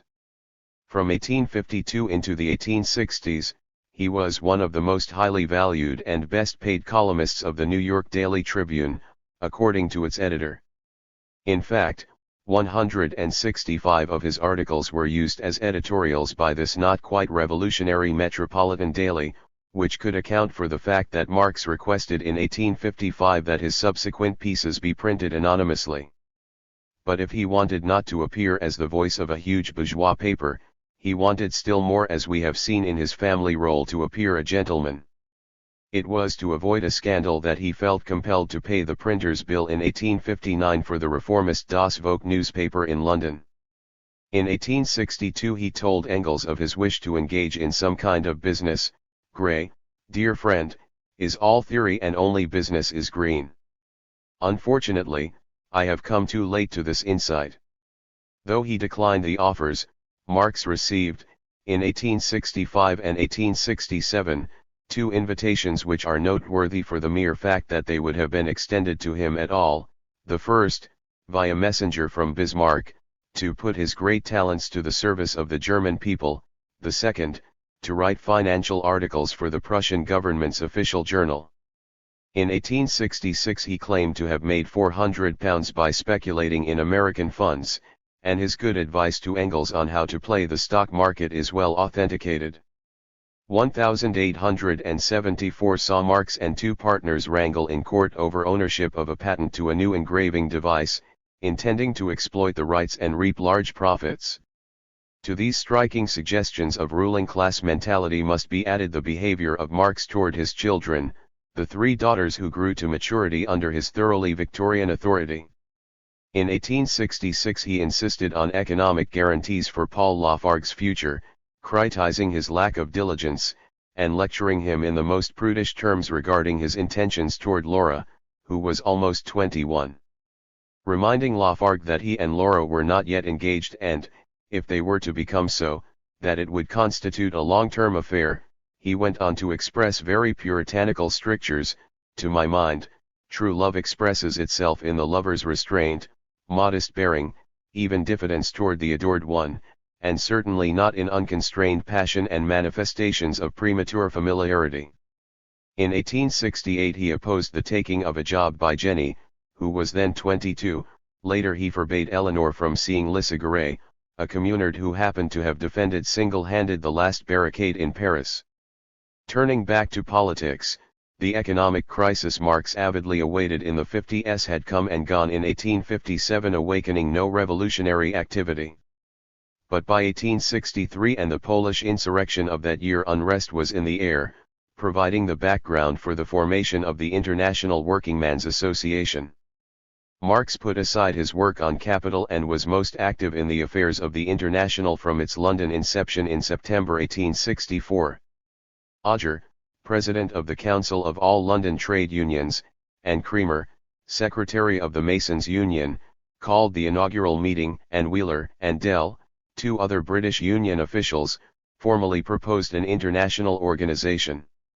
Marx was elected to the executive committee, and at its first business meeting was instrumental in establishing Auger and Cremer as president and secretary of the International. Thus from the start, Marx's allies were union bureaucrats, and his policy approach was a completely reformist one with plain speaking as to radical aims disallowed. One of the first acts of the General Council was the sending of Marx's spirited, fraternal greetings to Abraham Lincoln, that single-minded son of the working class.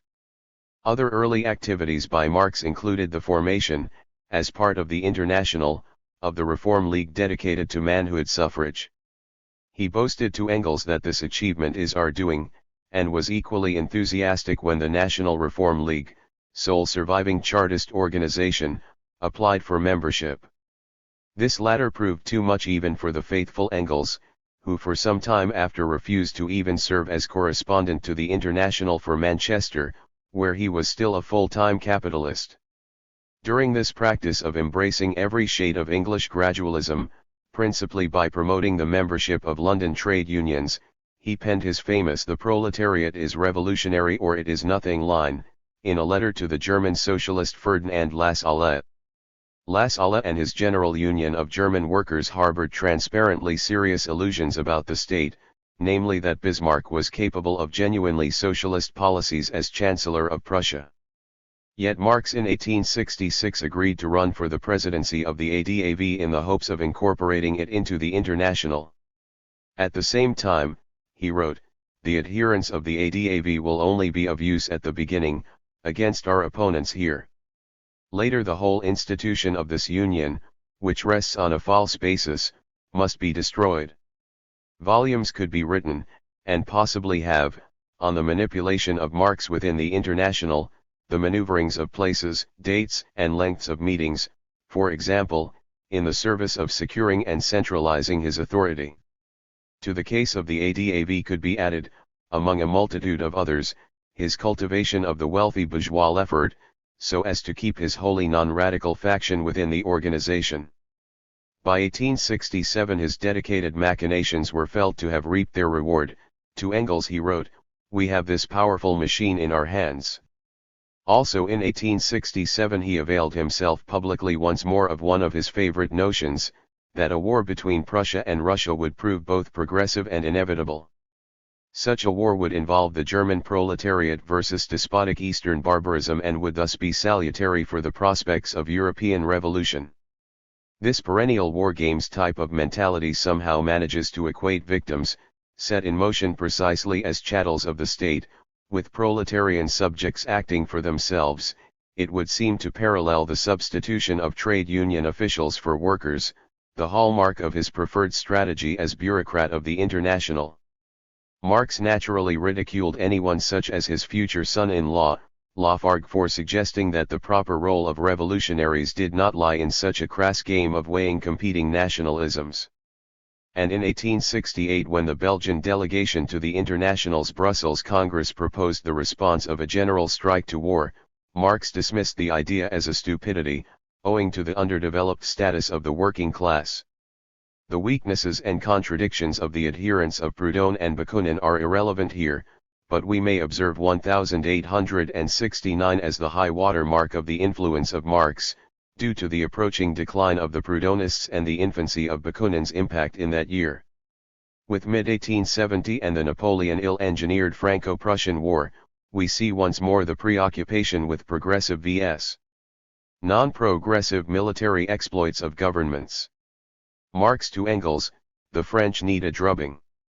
If the Prussians are victorious, then centralization of the working class, the superiority of the Germans over the French in the world arena would mean at the same time the superiority of our theory over Proudhon's, and so on." By July 1870, in an address endorsed by the International's General Council, Marx added to this outlook a warning: if the German working class allows the present war to lose its strictly defensive character and degenerate into a war against the French people, victory or defeat will prove alike disastrous. Thus the butchery of French workers is fine and good, but only up to a point. This height of cynical calculation appears almost too incredible, and after the Belgians and others were loudly denounced for imagining that the proletarian could be a factor for themselves in any case. How now could the German working class decide how far to carry out the orders of the Prussian ruling class, and if they could, why not instruct them to simply ignore any and all of these class orders? This kind of public statement by Marx, so devoid of revolutionary content, was naturally received with popularity by the bourgeois press. In fact, none other than the patron saint of British private property, John Stuart Mill, sent a message of congratulations to the International for its wise and moderate address. When the war Napoleon III had begun turned out as a Prussian victory, by the end of summer 1870, Marx protested, predictably, that Germany had dropped its approved defensive posture and was now an aggressor demanding annexation of the Alsace-Lorraine provinces.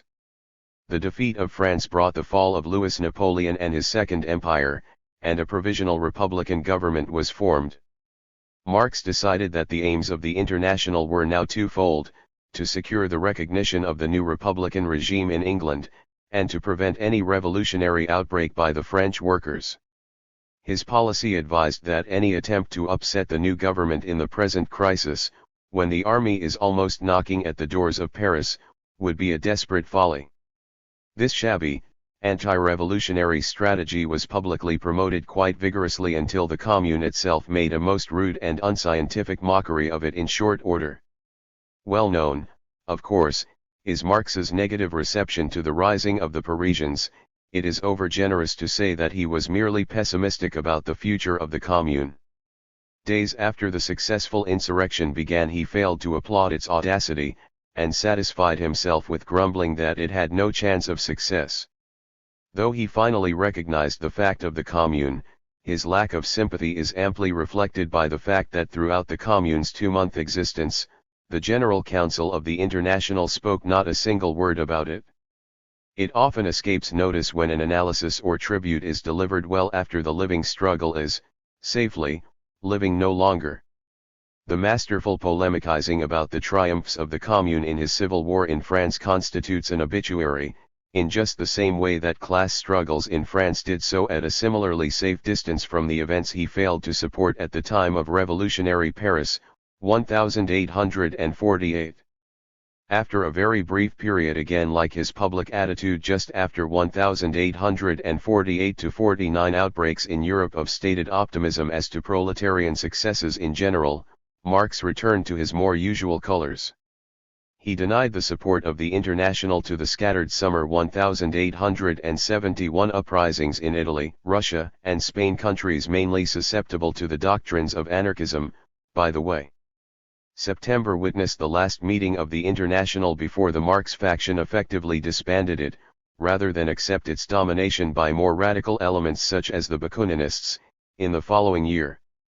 The bourgeois gradualism of Marx was much in evidence at the fall 1871 London Conference, as exemplified by such remarks as, "To get workers into Parliament is equivalent to a victory over the governments, but one must choose the right man." Between the demise of the International and his own death in 1881, Marx lived in a style that varied little from that of previous decades. Shunning the communard refugees, by and large as he had shunned the radical Germans in the 50s after their exile following 1848-49, Marx kept company with men like Maxim Kovalevsky, a non-socialist Russian aristocrat, the well-to-do Dr. Kugelmann, the businessman Max Oppenheim, H.M. Hindman, a very wealthy social democrat, and, of course, the now retired capitalist, Engels. With such a circle as his choice of friends, it is not surprising that he continued to see little radical capacity in the workers, just as he had always failed to see it. In 1874, he wrote, "The general situation of Europe is such that it moves to a general European war. We must go through this war before we can think of any decisive external effectiveness of the European working class." Looking, as ever, to externalities and of course to the immutable laws of history, he contributes to the legacy of the millions of World War I dead, sacrificed by the capitulation of the Marxist parties to the support of war in 1914. Refusing throughout his lifetime to see the possibilities of real class struggles, to understand the reality of the living negation of capitalism, Marx actively and concretely worked for the progress and fullness of capitalist development, which prescribed that generations would have to be sacrificed to it.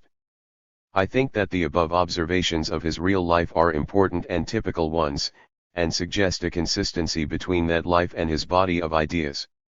The task of moving the exploration along to encompass the distinctly theoretical part of Marx, is expressly beyond the scope of this effort.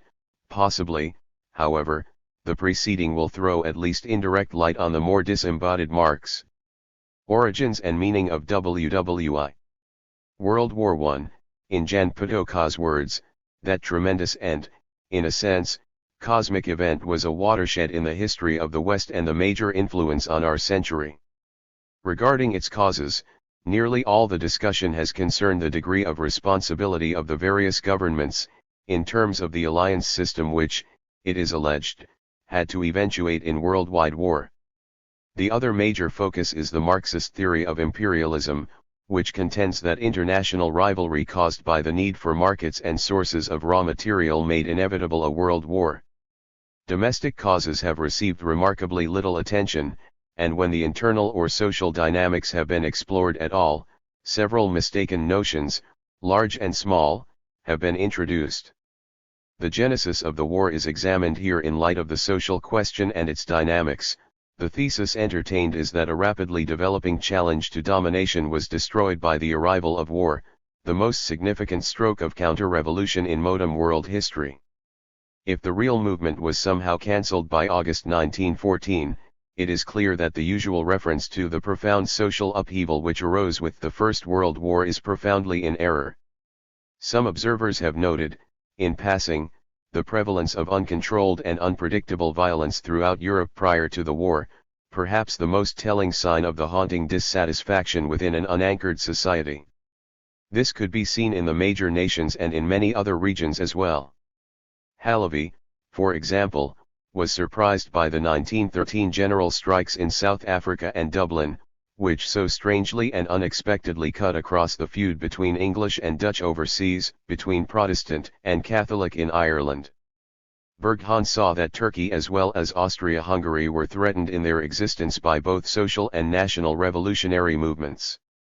Cezonaz's reminiscences refer to the sudden outbreaks of rioting in Constantinople, and to the Dashnak-Sudium, Armenian radicals, of whom it was difficult to discern if they were more directed against Turkey or intent on fomenting a revolution at home. And Pierre van Pazon's memoirs tell of a social peace disintegrating in pre-war Holland. A new spirit invaded the community. For one thing, the shipyard workers no longer drifted home at nights in small groups or singles. They came marching home, all of them singing as if they wanted to burst their lungs, so that the windows rattled. What had come over these fellows? Instead of analysis of this telling background, the coming of war is typically trivialized by a concentration on the assassination of the Austrian Archduke Franz Ferdinand, and the nature and duration of the ensuing carnage falsified as a surprise development. In fact, neither of these approaches to the meaning of the war hold up under a moment's scrutiny. On the face of it, the Serbian militant who shot the Habsburg Archduke did not so simply plunge Europe into hostilities. This can be seen first of all by the fact that 6 weeks passed between the June Act and the August mobilizations. Zeman writes of this, indeed, in all the capitals of Europe, the reaction to the assassination of the heir to the Habsburg throne was calm to the point of indifference. The people took little notice, the stock exchange registered hardly a tremor. As for the surprise as to the length and design of the war itself, it must be stressed that trench warfare, the hallmark of World War I, was anything but new. Employed 50 years before in the American Civil War, in the Crimea, and at Pavlovna, as in the Russo-Japanese War of 1904-05, it is little wonder that military authorities predicted it. Yvonne Bloch's 6-volume The Future of War emphasized trench warfare and the totality of modern war. The work was discussed in ruling circles from the 1890s on. The adjustment of the record brings us closer to the thesis of war as a needed discharge of accumulated tensions, requiring a form and duration equal to the task of extinguishing radical possibilities. Lt. Hobhouse viewed domestic problems in Europe as successively more clamorous, creating a crescendo of urgency. Thus the catastrophe of 1914 was the climax of a time of stress and strain. Similarly, Stefan Zweig wrote of the outbreak of war, I cannot explain it otherwise than by the surplus force, a tragic consequence of their internal dynamism that had accumulated, and now sought violent release. The scale and conditions of the war had to be equal to the force straining against society, in order to replace this challenge with the horror and despair that spread from the battlefields to darken the mind of the 20th century West. Beyond the initial value of war in promoting centralization and acceptance of authority, a far larger objective can be seen. In Wells' words, greater happiness, and a continual enlargement of life, has been checked violently and perhaps arrested altogether. Vibrant before the 4 years of death was the desire and expectation of significant change, not to be confused with the bourgeois ideology of positivism, ossified and insipid, which was being challenged in popular life. The monotonous, uniform present of industrial society, complete with Weberian forecast of increasing bureaucratization, was indeed becoming more and more miserably palpable. And leftist ideology seems just as increasingly threadbare as measured against this reality. War provided an escape from both daily life and the chance of its transcendence. By 1914, whatever emancipatory visions Marxism might once have represented were moribund. With the war, anarchism, which had seemed to Lawrence Lawford imposingly vigorous, was also demolished. To examine the generalized internal crisis and the means by which it was successfully deflected and destroyed by World War I, the various countries beginning, in rough order, with the less developed and ending with Germany and England are surveyed here.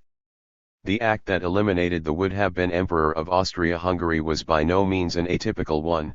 Russian Prime Minister Stolypin had been assassinated in 1911, as was Kanellitsas, Premier of Spain in 1912, and King George of Greece in 1913, to cite other prominent fatalities.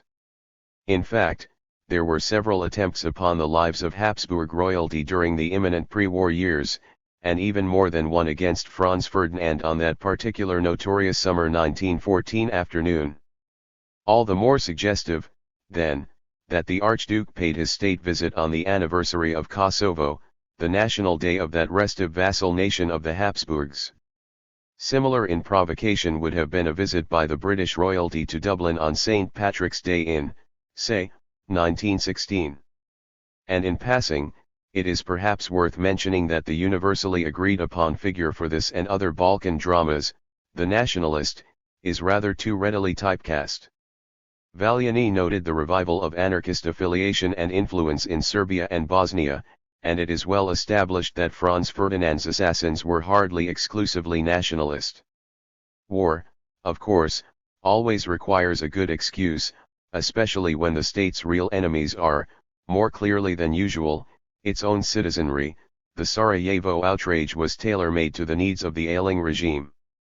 The latifundist system of feudal rule on the land, allied with a quite usurious brand of capitalism, provided the background for a very potent social revolutionary dynamic that outweighed even the nationalist separatist stresses of the exceedingly polyglot empire. In the ancient capital, a descending lassitude mirrored the crumbling rule. The leitmotif of countless works is Vienna's strange atmosphere of something coming visibly to an end. Hofmanthal's Electra cries, "Can one decay like a rotten corpse?" His striking play of the same name is the perfect artifact of Imperial Vienna, in its vision of disaster. In fact, the drama is an extremely apt allegory of Europe at large, portraying the obsessive need for a bloodletting out of a terror of death. As Norman Stone put it, official circles in Austria-Hungary calculated general conflict in Europe was their only alternative to civil war.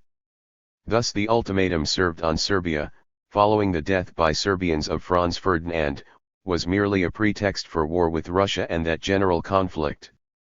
War was declared on Serbia, with the corresponding involvement of Russia. Despite the acceptance of the ultimatum, Serbia's capitulation, widely hailed as Austria's brilliant diplomatic coup, therefore meant nothing.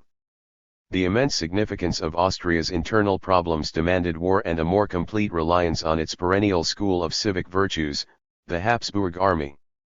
Very critical to the success of this tactic was the organizational hegemony of the Marxian mass party over the working classes. The Austrian Social Democratic Party, most degenerate of the European left, was actually committed to the maintenance of the monarchy and its federative reorganization. When war came, it was billed as an unavoidable defense against the menacing eastern behemoth, Russia. The left, of course, cast its parliamentary votes in favor of war and immediately instituted war measures against work stoppages and other forms of insubordination. Although some Czechs threw down their arms upon being ordered against Russia, hostilities were initiated without serious resistance. But, in the words of Arthur May, disaffection and discontent among the rank and file took only months before the prosecution of the war was seriously affected. Food riots were common by 1915 and had spread to the heart of Vienna by late 1916. Professor Joseph Redlicka's journal recorded that the population seemed pleased when Prime Minister Strug was shot to death by a renegade socialist in October 1916. The Social Democratic Party was completely dedicated, meanwhile, to the cooperation of all classes, and it organized scores of peace meetings not of an anti-war variety, but to restrain the masses from breaches of the domestic peace. With people wearied, bled dry by 4 years of apocalypse, rule was preserved following the collapse of the dynasty by the remaining servants of power. The Social Democrats continued their basic role with the equally anti-revolutionary Christian Democrats and were to govern Austria for 15 years, paralleling in many ways that post-war prelude to German National Socialism, the Weimar Republic. In Hungary, 6 months of social democratic rule was followed by the bureaucratic totalitarian efforts of Bela Kun's Hungarian Soviet Republic. 4 months of this Leninist failure were enough to usher in the Horthy regime, what was to be a quarter-century of reaction. War, in the case of Russia, did not prevent a revolution from occurring, but its mammoth ravages dictated the instant deformation of that revolution, the victory of the Bolshevik project. The class structure of Romanov society was too bankrupt to avoid demise. Z.A.B. Zeman wrote, for example, of the amazing ease of the dynastic collapse in Russia. But the unparalleled destruction and suffering of the millions of combatants in itself rendered a whole, breathing revolution impossible. The Austro-Hungarian declaration of war on small, Slavic Serbia enabled a barely sufficient response to the Kremlin's consequent call to arms. Panslavism, not Tsarism, was the last pro-war chord that could be successfully struck by a doomed regime. Russia's war with Japan had been a clear attempt to direct internal ferment into calmer, patriotic channels. Defeat set off the 1905 revolution. In 1914, only a victorious war could conceivably offer hope for the status quo. Barring war, within a short time, as Germany's Prince von Bülow wrote, revolution would have broken out in Russia, where it was ripe since the death of Alexander III in 1894. From 1909, various international incidents and crises, mainly in North Africa and the Balkans, arose with regularity to try to divert popular attention in Europe from the gathering social crisis. Throughout the West, authority was deeply on the defensive in this final period, and Russia is not an exception, since at least 1909 state weakness was a glaring constant. By then the memories of post-1905 repression were fading and the temper of the factory workers was turning revolutionary again, according to Taylor. And discontent was rising even faster due to the more reactionary policies of the regime following Stolypin's assassination in 1911. When the workers of the Lena goldfields were attacked by troops in April 1912, this act of savagery not only failed to cow the oppressed, but in fact it aroused workers all over Russia to a new wave of challenge. In the 2 years before the war, the curve of social disorder steadily mounted, meaning that another year of peace would surely have seen new and even more serious upheavals. Edmund Wilson observed that by 1913 and 1914 there was a strike wave even bigger than that of 1905. By the spring and early summer of 1914, a movement, initiated especially by the Baku oil workers and women factory operatives of St. Petersburg, had brought the proletariat again to the barricades. As Amo Meyer succinctly put it, during the first 7 months of 1914, industrial unrest reached unparalleled intensity, much of it politically and socially motivated. Thus the guns of August roared, the timing all but unavoidable. The war to save oppressed and threatened Slavdom, launched with a momentary enthusiasm, was soon flagging. Mary L. Buchanan's biography of her father, the British ambassador to Russia, bemoaned how brief and frail was that spirit of devotion and self-sacrifice, how soon doubt and despair, impatience, lassitude, and discontent crept in.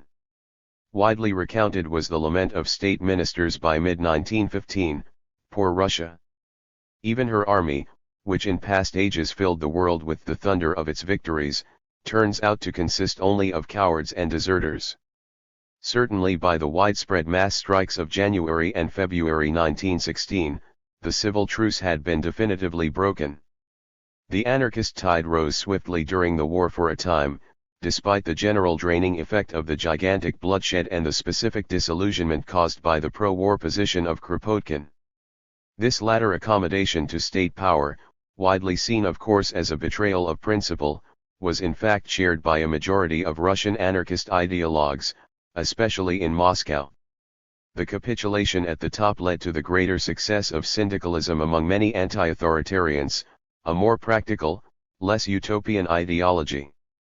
Another moment of the dimming of radical perspectives. Kropotkin, like Rocker, located the reason for war in the competition for markets and the quest for colonies, ignoring, with the Marxists, the overarching domestic dynamic for an external, mechanistic ideology. And his untiring efforts to urge on the troops of the Entente to the greater killing of the Central Powers counterparts evokes Marx and Engels, who could always be counted on to identify the more progressive state to support in a given war.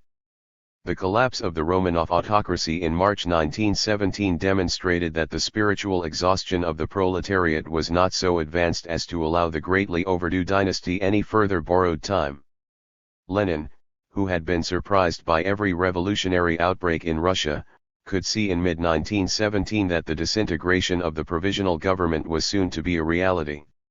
His victory in that maimed dimension and the consequent Bolshevik counter-revolution is an all too familiar tale in its details.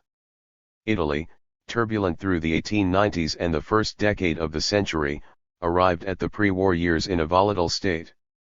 Propaganda in favor of conquest and expansion had failed to distract the submerged classes from the essential. At the elections of 1913 only 3 nationalists were elected to the chamber. The months preceding the war were marked by rioting and strikes on a wide scale, culminating in the famous Red Week of early summer. During demonstrations by anarchists and Republicans, violence broke out on the Adriatic coast. This week of June 1914 was to see its quick spread into a general strike and countrywide riots. Fl. Karsten provides particulars. In the Romagna and the marches of central Italy there were violent revolutionary outbreaks. Local republics were set up in many smaller towns, and the red flag was hoisted on the town hall of Bologna. Officers were disarmed, the military barracks were besieged in many places. The populace displayed, in outlook and methods, an anarchic, autonomous temper that found its reflection in the anti-war position of the whole left. In this moment the syndicalist discovery of the myth of the nation seemed far away. That a national syndicalism was but a year off could hardly have been forecast with practical results. An overwhelming sentiment for neutrality cancelled Italy's alliance with Austria-Hungary and Germany, and rendered war far too dangerous a card to be played in hopes of defusing class war for the time being. By the spring of 1915, every major European nation had been at war for over half a year, with Italy being drawn steadily toward the abyss despite popular resistance. A friend of von Bülow states in May, how the Minister of the Interior had said to him that if there were a plebiscite there would be now war. Zeman, likewise speaking of May 1915, observed that Rome came to the verge of civil war. Foreign elements engineered, with paid demonstrators, pro-interventionist riots against the neutralists who received no police protection and suffered a vicious pro-war press. Rennell and others who thought they saw spontaneous enthusiasm for war there were largely deceived. In mid-May the Turin workers declared a general strike, while the Socialist Party debated its position regarding Italy's apparently imminent participation in the war. All the factories were closed, all public services completely paralyzed. The strike was total among all categories of workers, according to Mario Montagna's memoirs, quoted by John Cammett. Kamat continues the narrative: the entire working force of the city gathered before the Chamber of Labor, and then slowly marched without the urging of speeches toward the prefecture to protest the war. Fighting ensued, but the strike came to an end on May 19, chiefly due to the isolation and demoralization brought on by the party's refusal to support this self-authorized initiative. Meanwhile, the revolutionary syndicalists had become the first section of the Italian left to advocate war, arguing that reactionary Austria must not be allowed to defeat progressive France. On May 23, Italy entered the war. Mussolini's radically rightward shift, in full swing at this time, is a particular symptom of the intense frustration caused by the left's inaction and betrayals.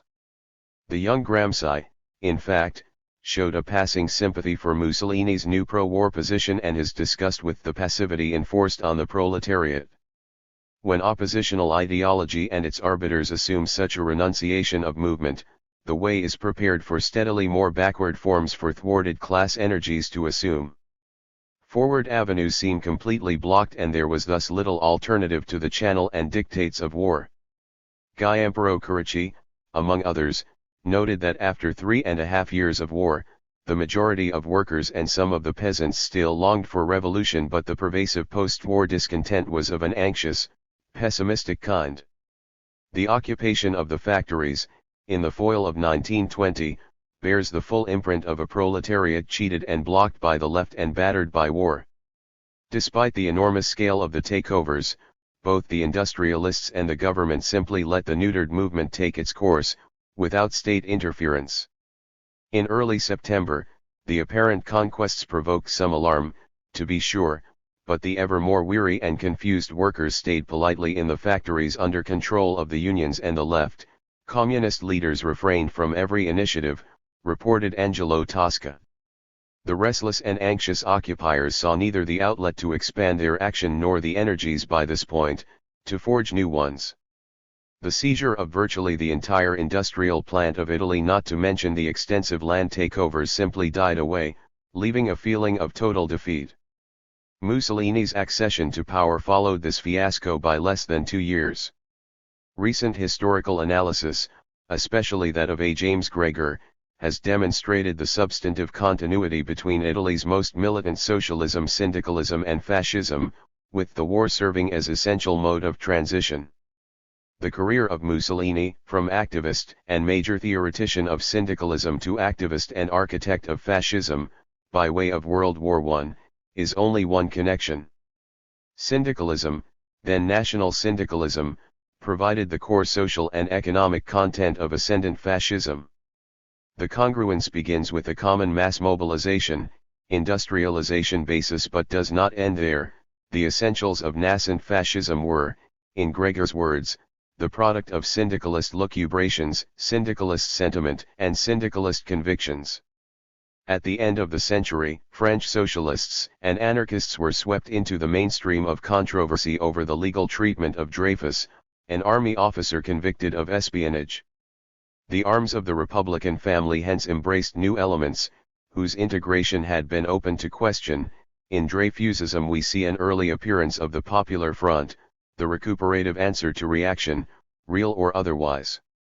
The depths were quickly plumbed. It is here that the socialist Mitterrand, scandalizing the slow, became the first of his ideological brand to enter a government.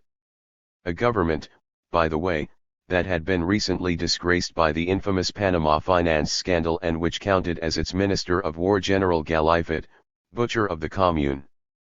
Minister of War Mitterrand would be the most chauvinist of pre-war officials, later joined by his socialist colleague, Albert Thomas, wartime Minister of Munitions. It is not a surprise that so-called revisionism led to nationalism, nor that this course and its electoral methods would alienate the oppressed with its crass opportunism. In fact, there were many signs of a widespread disinterest in politics. Clemenceau's 17-point social reform program of 1906, for example, elicited no popular response. An acute cabinet instability began to emerge, due in part to the fact that the enrages of the far left made it increasingly harder for Marxists to cooperate with the center left. Orhan Hale averred that the working class movement drifted away from parliamentarism toward radicalism in the 5 years before 1914. And it was just before this period that Sarl, with customary acidity, warned, "A proletarian violence which escapes all valuation, all measurement, and all opportunism may jeopardize everything and rule socialistic diplomacy." But even in terms of orthodox political maneuvering, light is shed upon the threat to the existing order. An order, one might add, exhibiting such signs of decay as persistent financial scandals. The amazing murder of the editor of Figaro by the finance minister's wife brought these to new heights in March 1914. The April elections, whose chief issue was the 1913 law prescribing 3 years military service, returned the most pacific chamber the country had ever known, in the words of Alfred Cobbin. The conscription law, by the complete failure of nationalist rightist candidates, had been clearly repudiated. Albrecht Kerr, Taylor, and others have spoken of this shift away from militarism at a time when France, according to von Bülow, was the only European country in which in certain influential quarters, not in the people, it was justified to talk of war fever. Prince Lichnowsky, German ambassador to England, provided a still more complete picture in a diary entry of April 27. He described the French people's calm and thoroughly pacific mood, while noting the difficulties which internal affairs presented to the governments. The April polling proved, in Cobbin's words, that even in the existing state of international tension French opinion was profoundly pacific and non-aggressive. President Poincaré, in June, was forced to appoint a left-wing regime under Viviani. Reversal of the conscription law was the first order of business. Nevertheless, the radical and socialist deputies agreed not to press for this in exchange for vague promises regarding future passage of an income tax law, an obvious betrayal. When the war crisis was played out in early August and Juarez, dean of the left, was assassinated by a chauvinist fanatic, it was Viviani who issued the left's call for nationalist unity. At this moment of spontaneous anti-war demonstrations, he announced that, in the serious circumstances through which our country is passing, the government counts on the patriotism of the working class. That the proletariat would have been the object of fear is evidenced by its growing militancy. Whereas in the 1890s there had been hundreds of small, local strikes, there were 1,073 in 1913, involving 250,000 workers. A good deal of alarm was generated by the scale and persistence of the strikes, seen by many as symptoms of a profound unrest and social sickness, according to David Thompson. Strikes of postal and telegraph workers in Paris called the loyalty of state employees into question, while agricultural workers' strikes often led to riots and the burning of farm owners' houses. Radical tendencies on the terrain of work cannot, however, be attributed to pre-war syndicalism with much accuracy. Syndicalist ideology proved an attraction for a time, due to revulsion with the dogma of socialist reformism, but there was, according to Steems and others, no positive correlation between syndicalist leadership and strike violence, for example. In fact, syndicalist leaders had to combat violence and spontaneous strikes just like any other brokers of organized labor. Syndicalist unions served the same integrative function as any others and manifested the same movement toward bureaucratization. It is hardly surprising that after 1910 there was growing talk of a crisis of syndicalism. During the first decade of the century, Gustave Hervé's doctrine of total military insurrection against the officer class became quite popular. Elie Halavi saw that no sooner conceived, it spread like wildfire to many countries outside France. He added that on the eve of war it was still rampant in the rank and file of the French army. Hervé, editor of La Guerre Sociale, had called for revolution as the response to mobilization for war. But increasingly the socialist statesman, when war came, he climaxed his anti-war career by begging to be allowed to serve in the army. Recalling Viviani's pro-war speech over the beer of Juarez, we find a fast evaporation of internationalist verbiage and observe how thin some of this rhetoric had been all along. The young males of the nation marched, leaving behind debasing contradictions of the left with a sense of relief. By the end of 1916, however, desertions were occurring at a rate estimated at 30,000 a year. Spring 1917 saw wholesale desertion replaced by outright mutiny, causing open panic among the military high command. Whole divisions from the Champagne front were involved, for example, amid cheers for world revolution, for firing on the officers, and for a march on Paris. But exhaustion and a sense of futility, built up of the war's mammoth violence and the long list of confusions and disillusionments that predated the war, were joined by the Universal United Front of Unions and the left, to enforce the war and safeguard class society. France was the grand mutile of the war, 1,400,000 dead, 1 of every 24 in the land. Out of all this, not even the post-war parodies of revolution would visit France. Although the United States stands apart from Europe's traditions and conditions, it is also true that revolution, or its approach, is a world phenomenon as of the era under scrutiny. Taking a very few words detour, many features paralleling pre-war Europe are discernible in the American situation.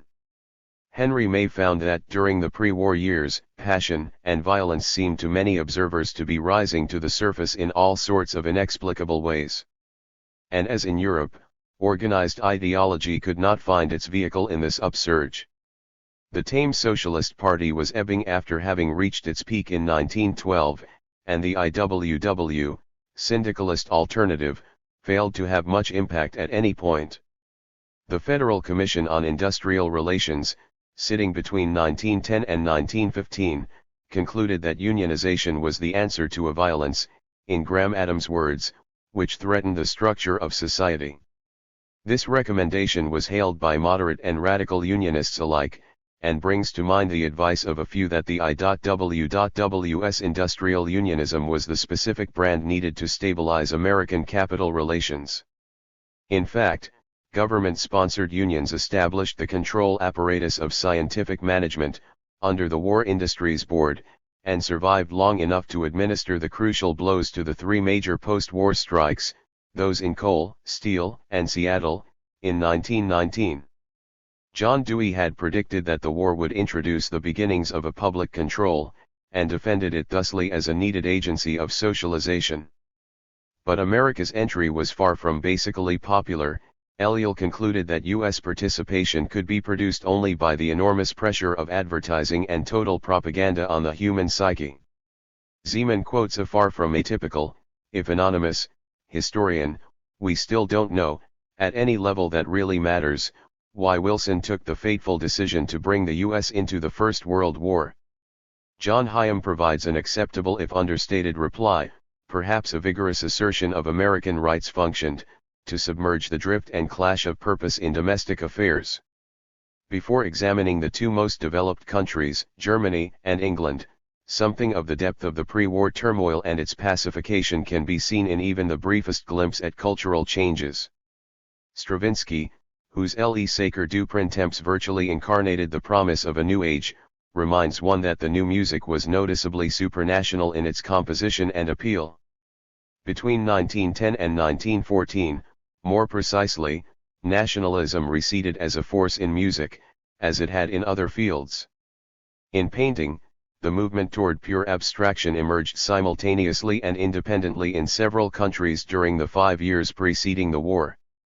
Cubism, with its urgent re-examination of reality, was the most important element of the modem school and by far the most audacious to date, notwithstanding the frequent and entertaining accusation, in Roger Shattuck's words, that it was an enormous hoax dreamed up by the hashish-smoking, pistol-carrying, half-starved inhabitants of Montmartre.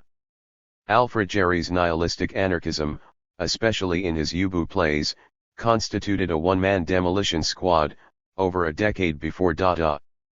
In Apollinaire, the new freedom and urgency in poetry, especially in French poetry, is obvious. Apollinaire, however, can also be viewed as an art historical metaphor. Having reached his height from 1912 to 1914, he volunteered in 1914 and was wounded in 1916. His passion and spontaneity were drained away, replaced by patriotism and a sense of artistic discipline. He died of his head wound in the last month of the war, November 1918. Apollinaire recalls vividly the condition of Jake in Hemingway's The Sun Also Rises, emasculated by the war. Shortly before the war, a group of young players, eventually known as the Hypermodem School, revivified chess in practice and principle, as exemplified most brazenly by Breyer's after 1.pk4, White's game is in the last throws. This arcane case aims at underlining the point that throughout culture, in every area, an unmistakable daring, straining at limits was underway. More freedom, more frankness, more spontaneity had been regained than in the previous 100 years, as Stefan Zweig looked back on it. The war drew a terrible dividing line across the advance of all this.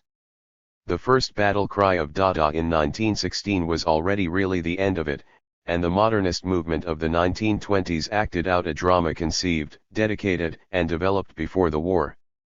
The most anti-bourgeois moments of futurism, all of which were certainly pre-war, prefigured Dada in content and also stylistically. In post-war Dada, the futurist enthusiasm had been pacified, ironized and introverted, according to W. Flint.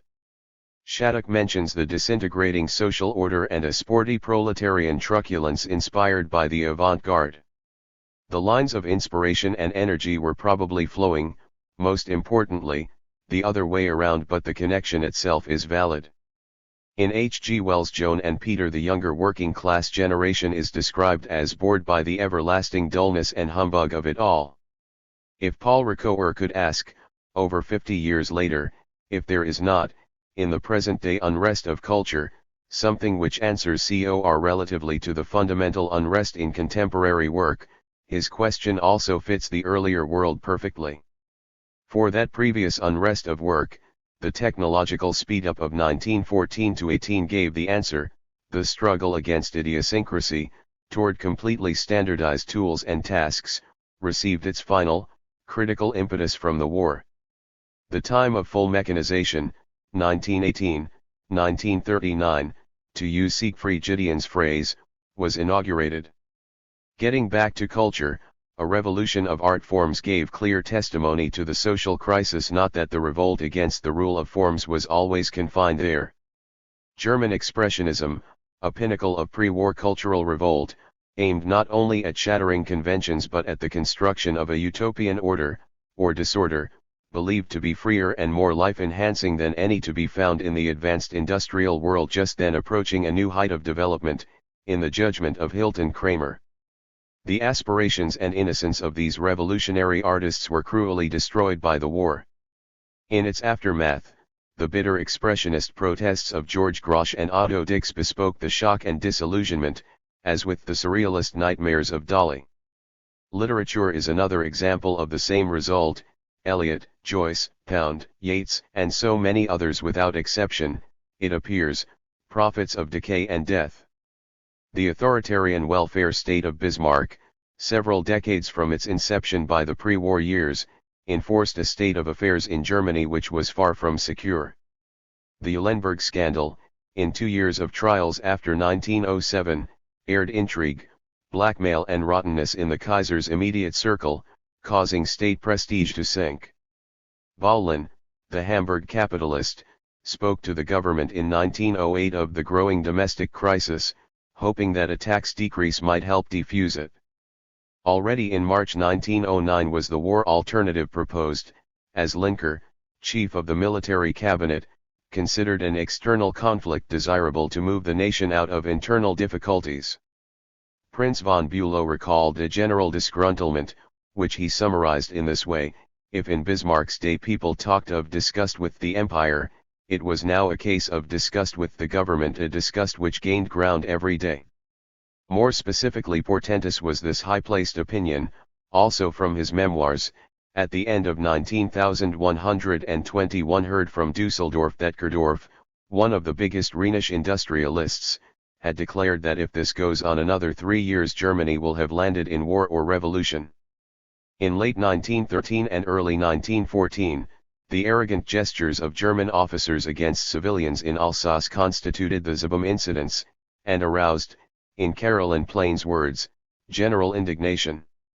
Indeed, a great outcry went up and the Reichstag voted, albeit somewhat impotently, a 293-54 no-confidence resolution. James Gerard saw this as an occasion of waning government power, and wrote that the German people seemed to be almost ready to demilitarize themselves. To John Flynn, the Zibum hubbub merely contributed to the deepening of a domestic split which had already virtually paralyzed the country. As he viewed it, there was a spirit and a growing one of resistance to arbitrary tendencies. In this context, the naval indiscipline aboard the SS Vaterland at Oshaven in the spring of 1914 is similarly revealing.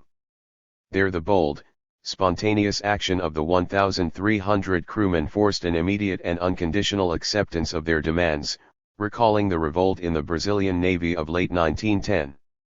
Arthur Rosenberg described the political and social tension of Germany as typical of a pre-revolutionary period, concluding that without war in 1914, the conflict between the imperial government and the majority of the German nation would have continued to intensify to a point at which a revolutionary situation would have been created.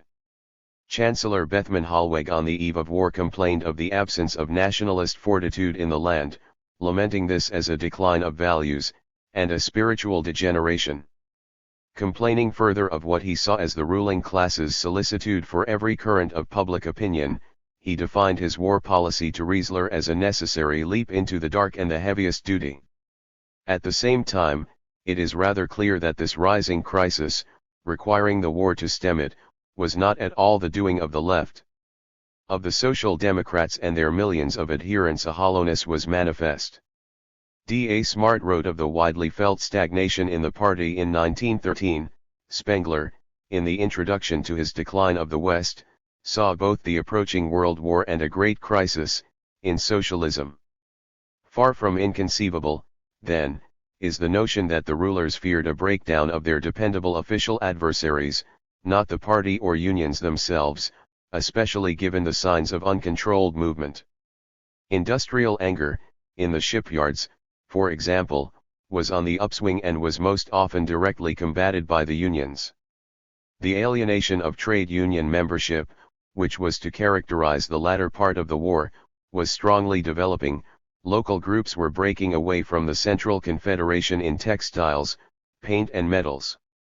The Social Democratic Party, a function of the trade unions, was a loyal handmaiden of the state. Its support of government tax bills made possible the military alternative, guaranteeing a harvest of proletarian cynicism. In 1914, Austin Harrison put it another way: all kinds of men, German bankers, for example, often voted for the socialists. The workers' penchant for sudden, unorganized strikes, which has puzzled many commentators, underline the contradiction and its threat. During July, various party leaders met with Bethmann Hollweg, enabling him to reassure the Prussian Ministry of State on July 30 as to the left's abject loyalty. There would be no talk of a general strike or of sabotage. Utilizing the socialist tradition of defending war by advanced powers against less developed ones as progressive, opposition and government were in agreement on anti-Tsarism as the effective public banner. While making plans for preserving the party machinery, Social Democracy voted unanimously for war credits on August 4, with an accompanying statement which stressed imperialism as inevitably generating war and explicitly refused any responsibility for the war. Robert Looker aptly termed this a depth of political and moral bankruptcy, of such enormity that it went far beyond the crimes of particular leaders or parties. Rosa Luxemburg in early 1915 wrote that the collapse itself is without precedent in the history of all times. But it is interesting that she upheld the war for literally years until public pressure was overwhelmingly against it. Similarly, she was neither in the lead of the Rising of November 1918, which released her from prison, or of the Spartacist revolt, which she grudgingly backed. The Social Democrats and the unions were corresponsible with the army for managing the war effort in general. Their police role, most importantly, was the investiture of all the military authorities' security measures with a fading aura of socialism toward the prevention of popular uprisings. When Luxemburg wrote in 1916 that the World War has decimated the results of 40 years' work of European socialism, it would have been far more accurate to say that war revealed those results. And as if this role, in bringing on and protecting the process, were not enough, the Social Democrats, as the effective agency of state power surviving the war, drowned the abortive post-war rebellions in blood. Of course, the road to new horrors was wide open. As Lukács recorded, I witnessed the rise of fascism in Germany, and I know very well that very many young people at that time adhered to fascism out of a sincere indignation at the capitalist system. Returning for a moment to the actual arrival of war, there was indeed a sincere indignation reigning in 1914. Part of this was a nihilist dissatisfaction by many of ruling class backgrounds. Hannah Arendt detected, among those most permeated with the ideological outlook and standards of the bourgeoisie, a common absorption with the desire to see the ruin of this whole world of fake security, fake culture, and fake life.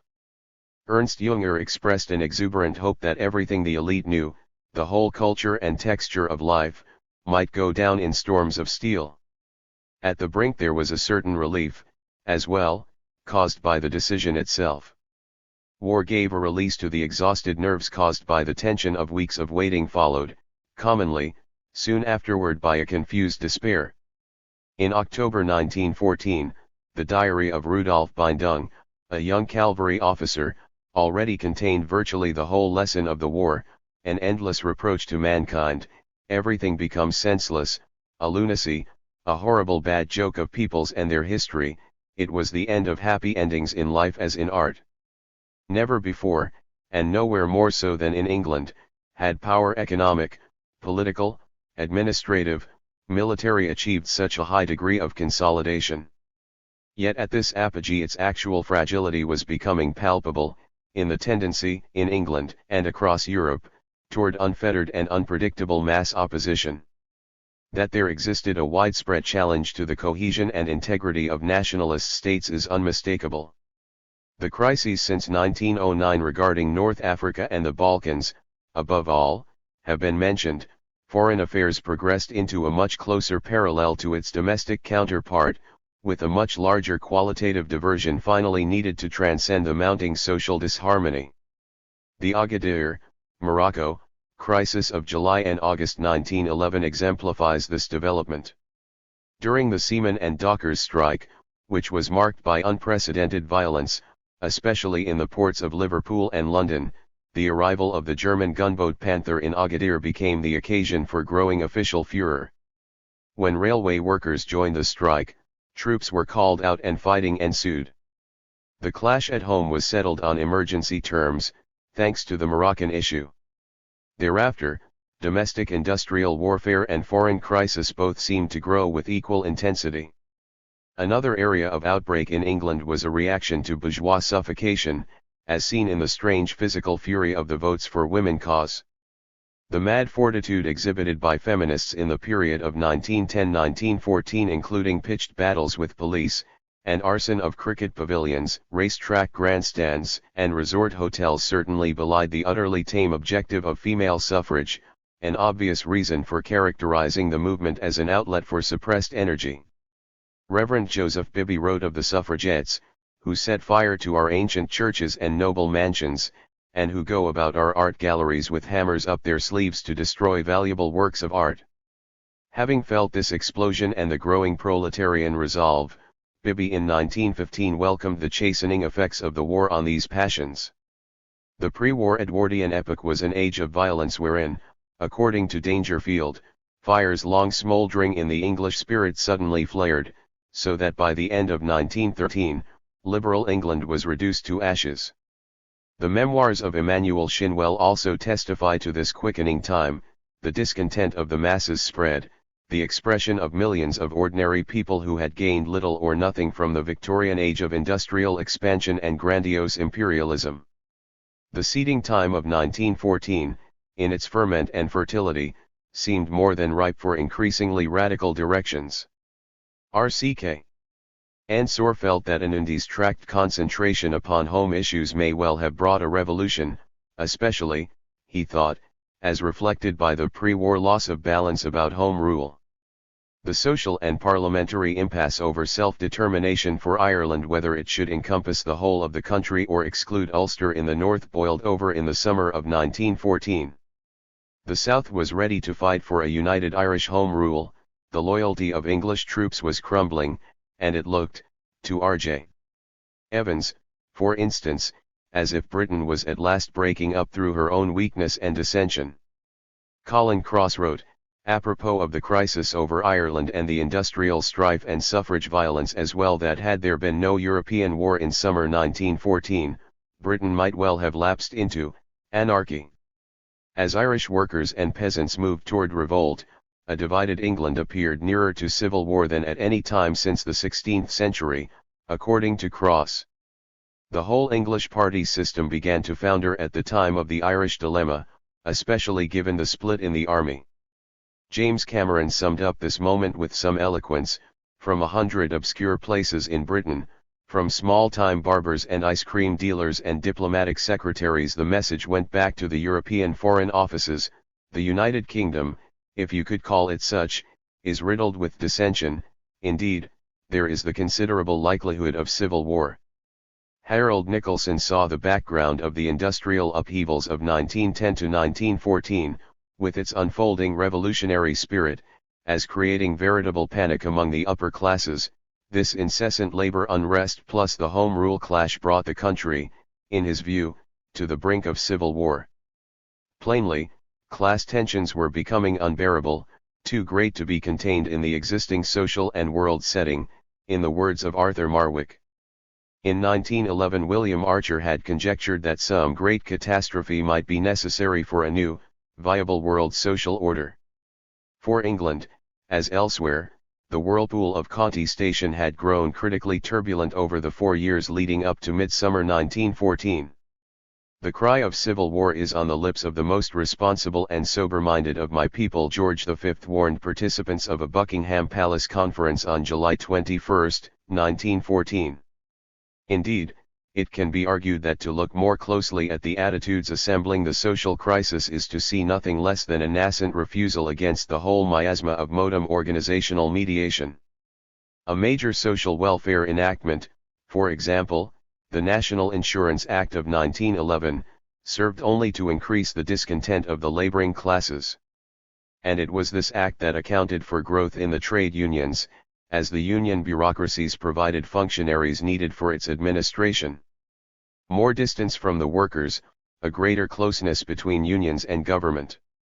A 1912 bill proposing to greatly extend the franchise met with universal indifference.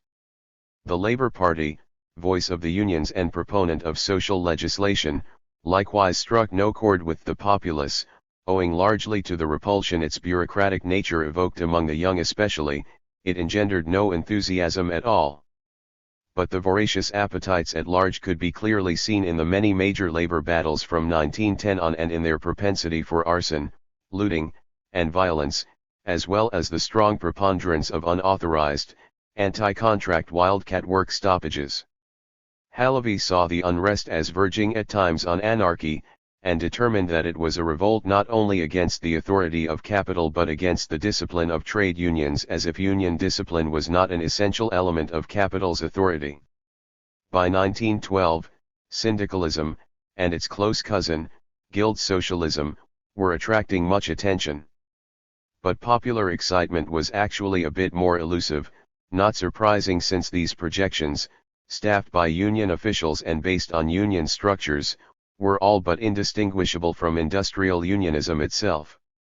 Unexceptionally, English unions, too, were strengthened by the war, but worker rebellions managed to continue, against high odds.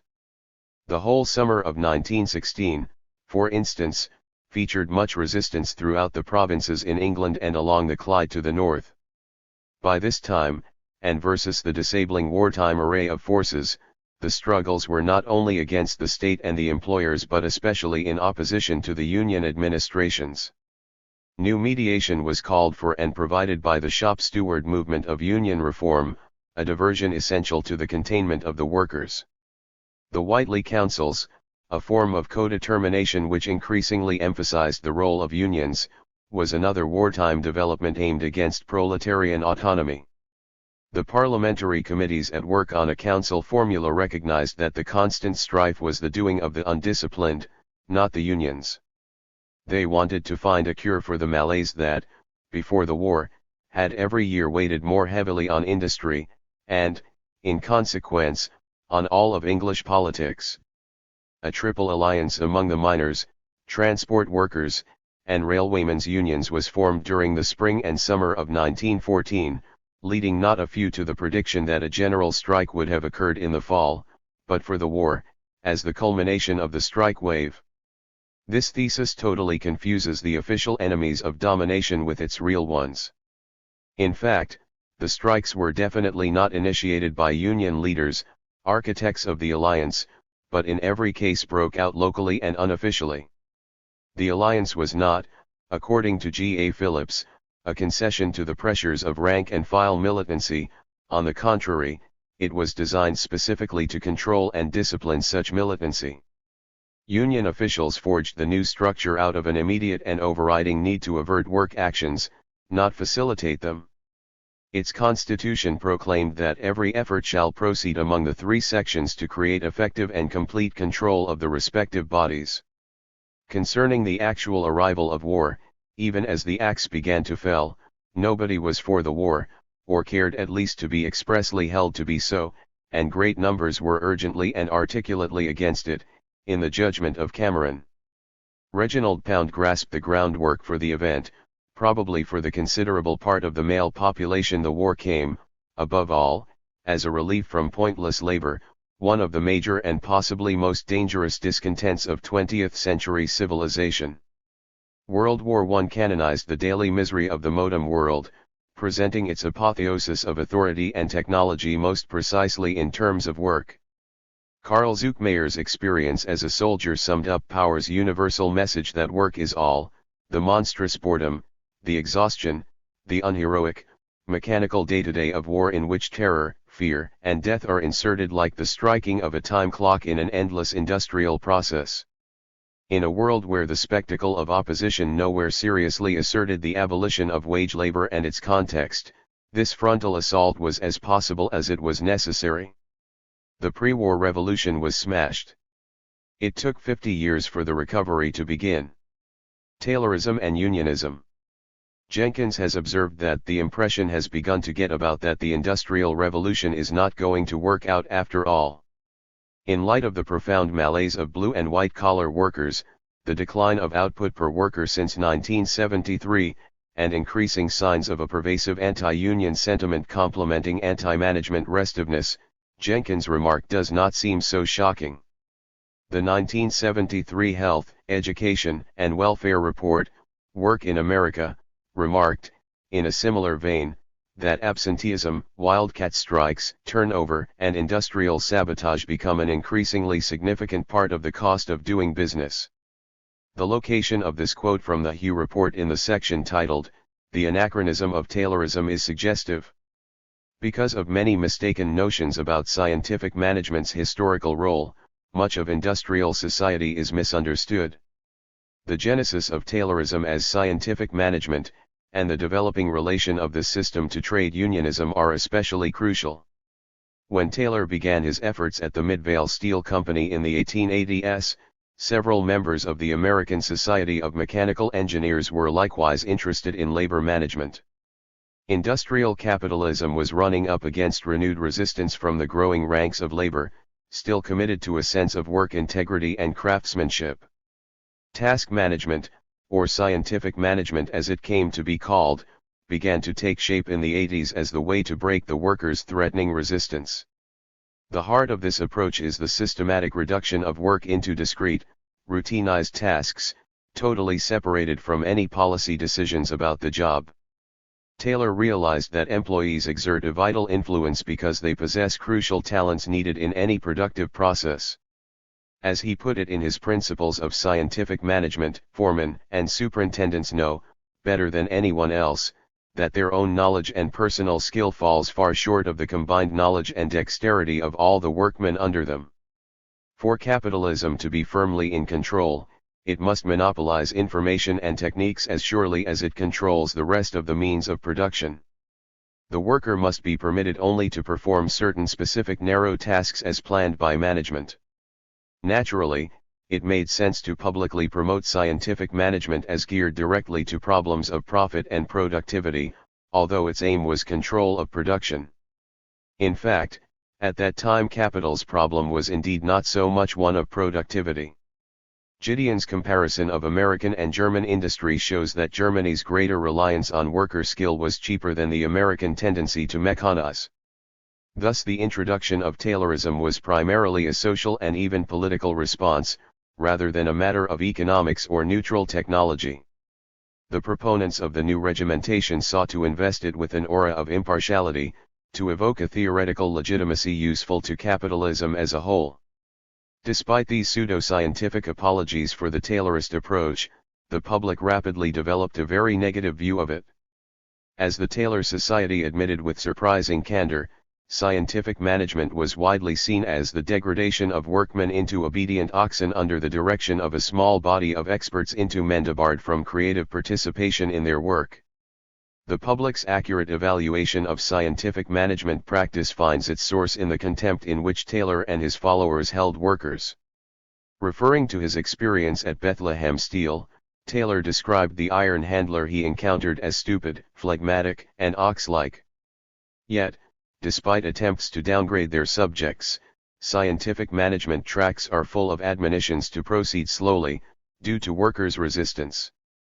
It was regularly repeated that several years are needed to reorganize a plant on the scientific management basis. The Taylor Society warned employers to expect strikes and sabotage, to proceed with cunning so as to infiltrate under false appearances, and to expect opposition at every step. The struggle concerned progressive attempts to debase work. Although a survey of management and personnel journals makes it clear that scientific management is the foundation of work organization, everyday experiences bring the point home with painful clarity. Braverman notes that control assumed unprecedented dimensions with Taylor and it has engendered serious opposition. The works of Braverman, Margolin, and others since the mid-70s discuss the social/political control essence of Taylorism. What is less understood, however, is the nature of the struggle between workers and controllers, and the role of unionism in it. The two standard works on the subject, McKelvey's AFL Attitudes Toward Production and Nadwami's Scientific Management and the Unions, argue that organized labor switched from a hostile attitude toward Taylorism before WWI, to a warmly receptive one thereafter. This judgment is mistaken. The error stems from the perennial confusion of union attitude with rank-and-file attitudes. It would be much more accurate to say that workers seem to have opposed scientific management all along, while the unions seemed only briefly opposed, but have never really been against it.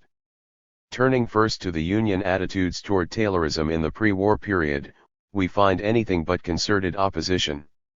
In 1889, for example, when Taylor first presented his ideas to the American Society of Mechanical Engineers, John A. Penton, ex-president of the Brotherhood of Machine Molders, joined the discussion of Taylor's paper. This former union official, speaking as a workman, was more lavish in his praise than any of the others. Urging that the paper be put into the hands of every employer and employee, Penton termed it perhaps the most remarkable thing of its kind I ever heard in my life.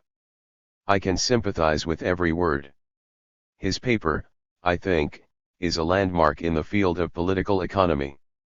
In 1907, David Van Alstyne of the American Locomotive Company secured an agreement with the Molders and Blacksmiths Union for the introduction of Taylorism in the company's U.S. and Canada shops. Though the molders and blacksmiths thus were prevented from fighting the degrading methods, the unorganized machinists in Pittsburgh walked out, seething with anger. Commons provided the cardinal reason for the union's absence of hostility to Taylorism. The unions have generally come to the point of confining their attention to wages, that is, to distribution, leaving to employers the question of production.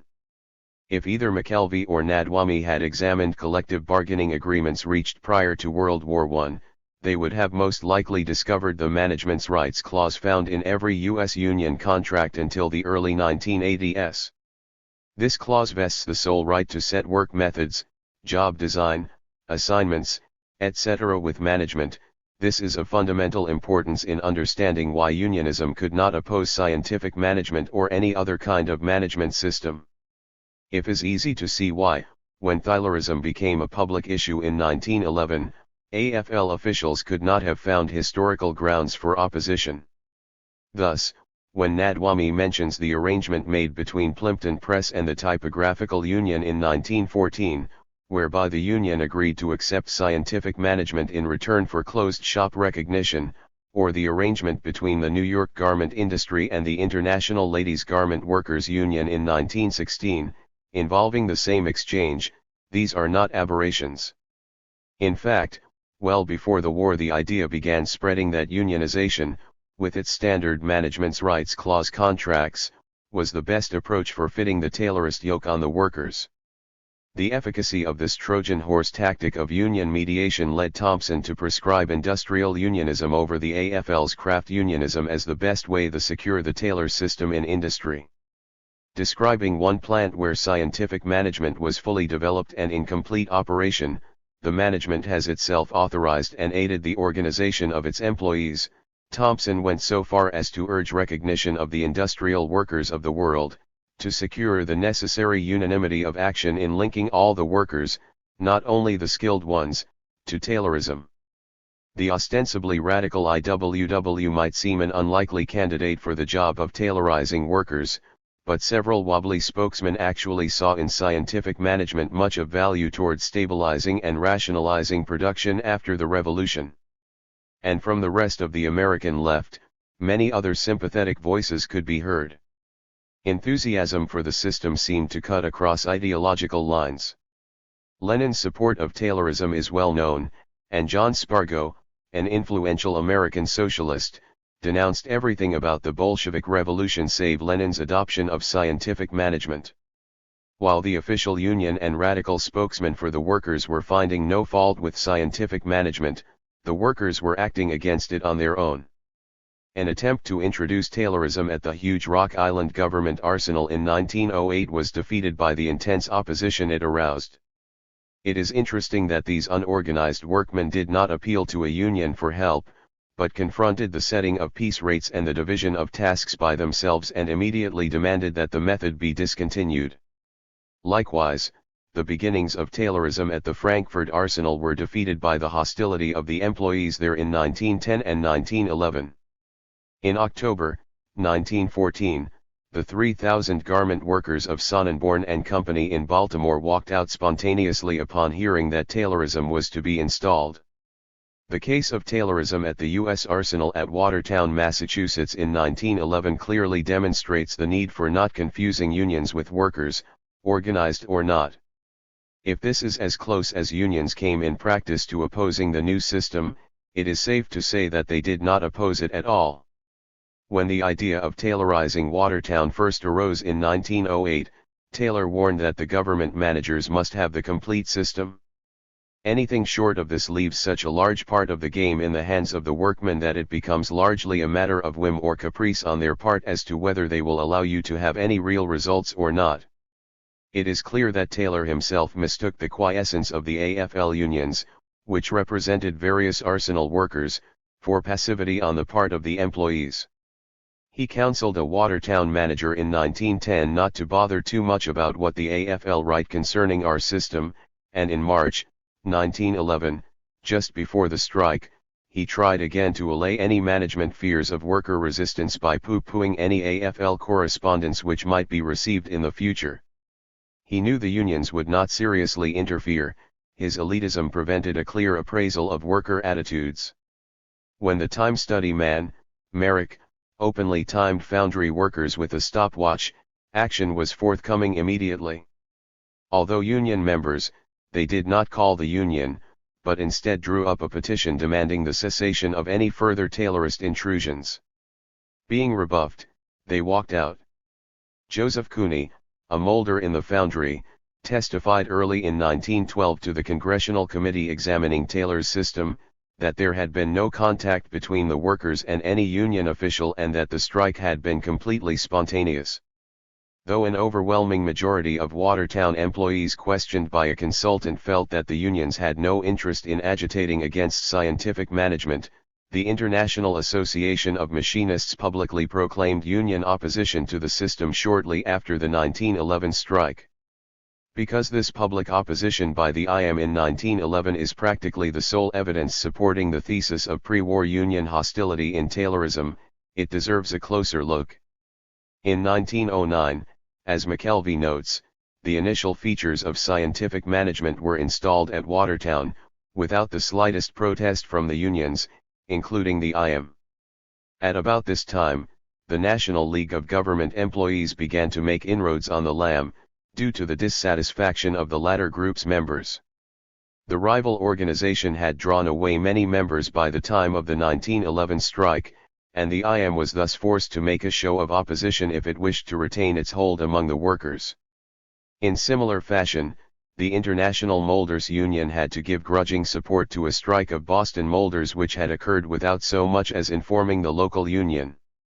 The union leaders involved frequently made statements showing their actual support of Taylorism, and a careful reading of the 1911 AFL convention record, also cited as evidence of anti-Taylorism by the unions, shows that Samuel Gompers avoided attacking directly the new work system in any substantial way.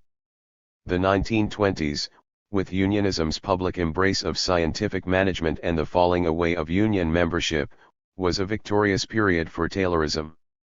The age of the consumer began from the systematic destruction of much of the last autonomy of the producer. With the invaluable aid of unions, a healthy share of the content of work lives had been removed. Rorty saw the lack of militancy and initiative from workers in the early 1930s stemming directly from the technological processes to which they were enslaved. The recent reawakening of the struggle for a life of quality and meaning is informed with the knowledge that work itself is the major issue. It is unfortunate that the confusion about Taylorism and unionism continues, inasmuch as it bears heavily on an understanding of what trade unions really are. Unionization in America. Throughout the left there is a wrong impression of the labor struggles of the Depression, which obscures our understanding of the nature and origin of the increasingly anti-union revolt against work of today. Trade unions in the 1920s were generally in a weak and worsening position. While union membership constituted 19.4% of non-agricultural workers in 1920, only 10.2% were organized by 1930. The employee representation plans, or company unions, of welfare capitalism were being instituted as substitutes for unionism, in an effort at stabilized, peaceful industrial relations.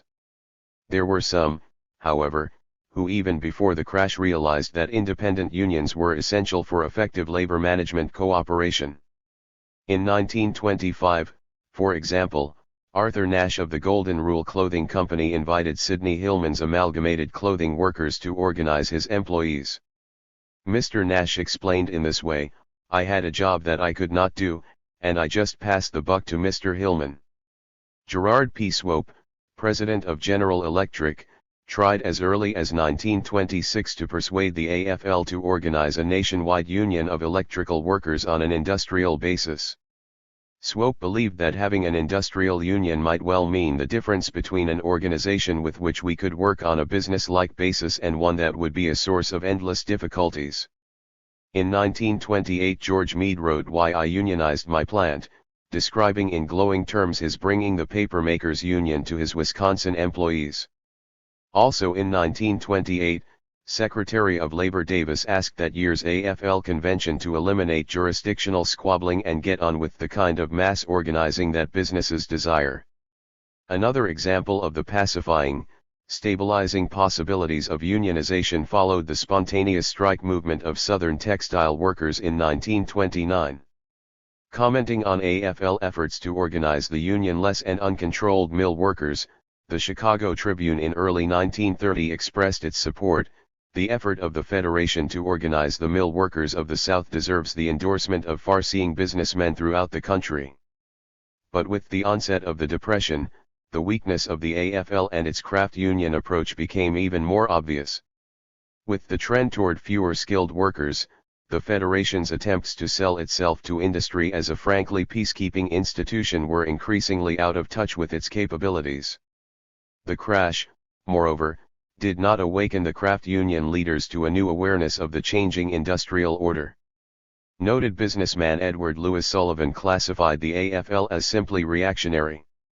In the early 1930s, some labor leaders became involved with a group of far-sighted businessmen who saw the need for mass unionization.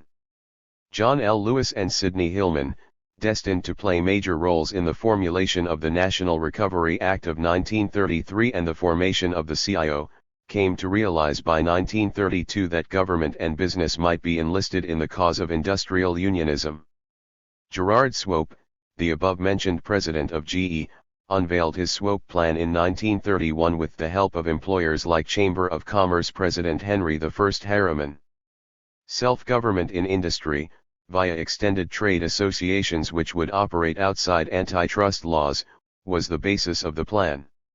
An essential facet was to be the unionization of the basic industries, with unions possessing the same kind of disciplinary power over the workers as the trade associations would exercise over individual firms. In their enthusiasm for a controlled, rationalized corporate system, these labor and business leaders were as one. Lewis and Hillman, in the end, differed little from Gerard Swope and Henry I Harriman, in the words of Arthur Schlesinger, Jr. President Hoover labeled these plans sheer fascism. By 1932, in fact, the government stood committed to labor's right to organize. Predating the NRA by a year, the Norris-LaGuardia Act not only outlawed the yellow dog contract and certain kinds of injunctions but fully sanctioned the right to collective bargaining. Section 7 of the NRA became the focus of attention after its enactment in June, 1933, however, and the reason seems twofold. 7A's guarantee of labor's right to collective bargaining had the weight of a strong resurgence of labor unrest in 1933, as compared to the relative quiescence of 1932.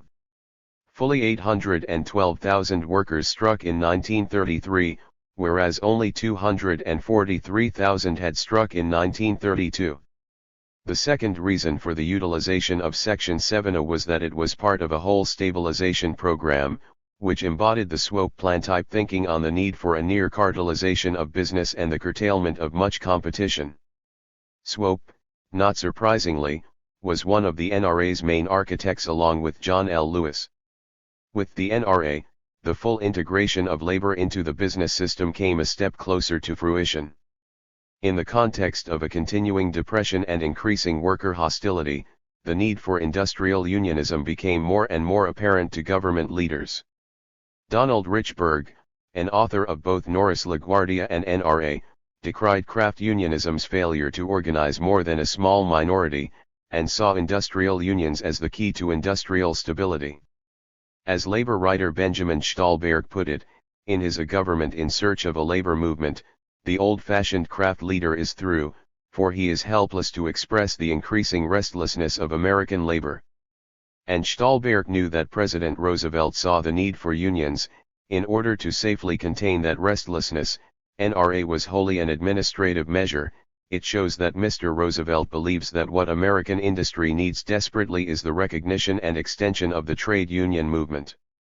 Concerning FDR, there is ample evidence that Stahlberg is correct and that Roosevelt consistently held to a basic belief in collective bargaining. As Assistant Secretary of the Navy, he sat on the executive board of the National Civic Federation, that early and important organization of heads of business and labor formed to promote amity through contracts and close communications. As governor of New York, Roosevelt had been impressed by Swope's arguments and had talked to John Sullivan of the State Federation of Labor in New York about the possibility of industrial unions being organized in plants like General Electric, according to Francis Perkins. Perkins, FDR's Secretary of Labor, recounted the president's advice to a group of businessmen: "You don't need to be afraid about unions. You shouldn't be afraid to have them organize in your factory. They don't want to run the business. You will probably get a lot better production and a lot more peace and happiness if you have a good union organization and a good contract." It was not surprising that Roosevelt's choice to head the NRA, General Hugh Johnson, appreciates that industry cannot function without organized labor, in the judgment of Stolberg. Nor is the opinion of Fortune, that most prestigious of big business periodicals, surprising as regards the NRA as vehicle for unionization. In December, 1933, Fortune implied disapproval of the Ford Motor Company as being ruled primarily by fear, while noting that firms unionized under NRA 7 have the joint strength of both NRA and union officials to limit strikes. The phony, staged strike became a safer bet at this time, owing to the NRA presence. In August 1933, for example, the ILGWU staged a strike of New York dressmakers, carefully arranged by union and NRA officials to last exactly 4 days and bring the unorganized dressmakers into the union and under an NRA code. Where the AFL did not attempt stage-managed strikes, it worked to defeat authentic walkouts. Louis Adamick concluded that the Federation as a whole, sabotaged or suppressed all important rank-and-file or spontaneous movements in 1933 and 1934, especially those in steel and rubber. The one exception was the Bridges movement on the coast. It is far from clear, however, that even one exception occurred. Under the leadership of Harry Bridges, the organizing of West Coast longshoremen had culminated in the famous San Francisco General Strike of July, 1934. Charles Larrow, the maritime labor historian, concludes that the only benefit obtained by the workers was their being brought under union contract.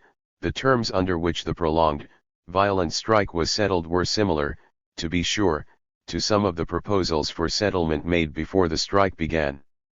Looked at in this perspective, it might seem that the strike served no purpose. But looked at in the larger context of collective bargaining, the strike was both unavoidable and necessary. The settlement of the 1934 strike marked the beginning of a change in consciousness for San Francisco employers. Though waterfront strife continued sporadically until 1937, the employers had begun to see that all that union officialdom really wanted was the closed shop, with the dues and power over the membership it entails. And for this, union discipline could then be put to the service of guaranteeing an absence of trouble from the longshoremen. Roosevelt, as indicated above, learned this lesson rather earlier. His Secretary of Labor, noting the lack of White House alarm over the SF general strike, commented on the power of union officials over union members. Sensible labor leaders advised the men to get back to work, that this was not time for an unconsidered sympathetic strike, even if it was also in their own interest. Fortune viewed Bridges as one of the gifted, temperamental, power-wielding leaders of American maritime labor without whose compliance no decrees of the Maritime Commission are likely to keep the peace. The pro-Bridges article praised him and other labor leaders for introducing stability into shipping industry labor relations, adding that he was no communist. San Francisco employers had come, by 1937, to fully appreciate the necessity of unionization as the key to a dependable workforce. Irving Bernstein, in his authoritative history of Depression labor, tells us that in 1937 the town's leading businessmen formed the Committee of 43, hoping to persuade the unions to join in a program to stabilize labor relations.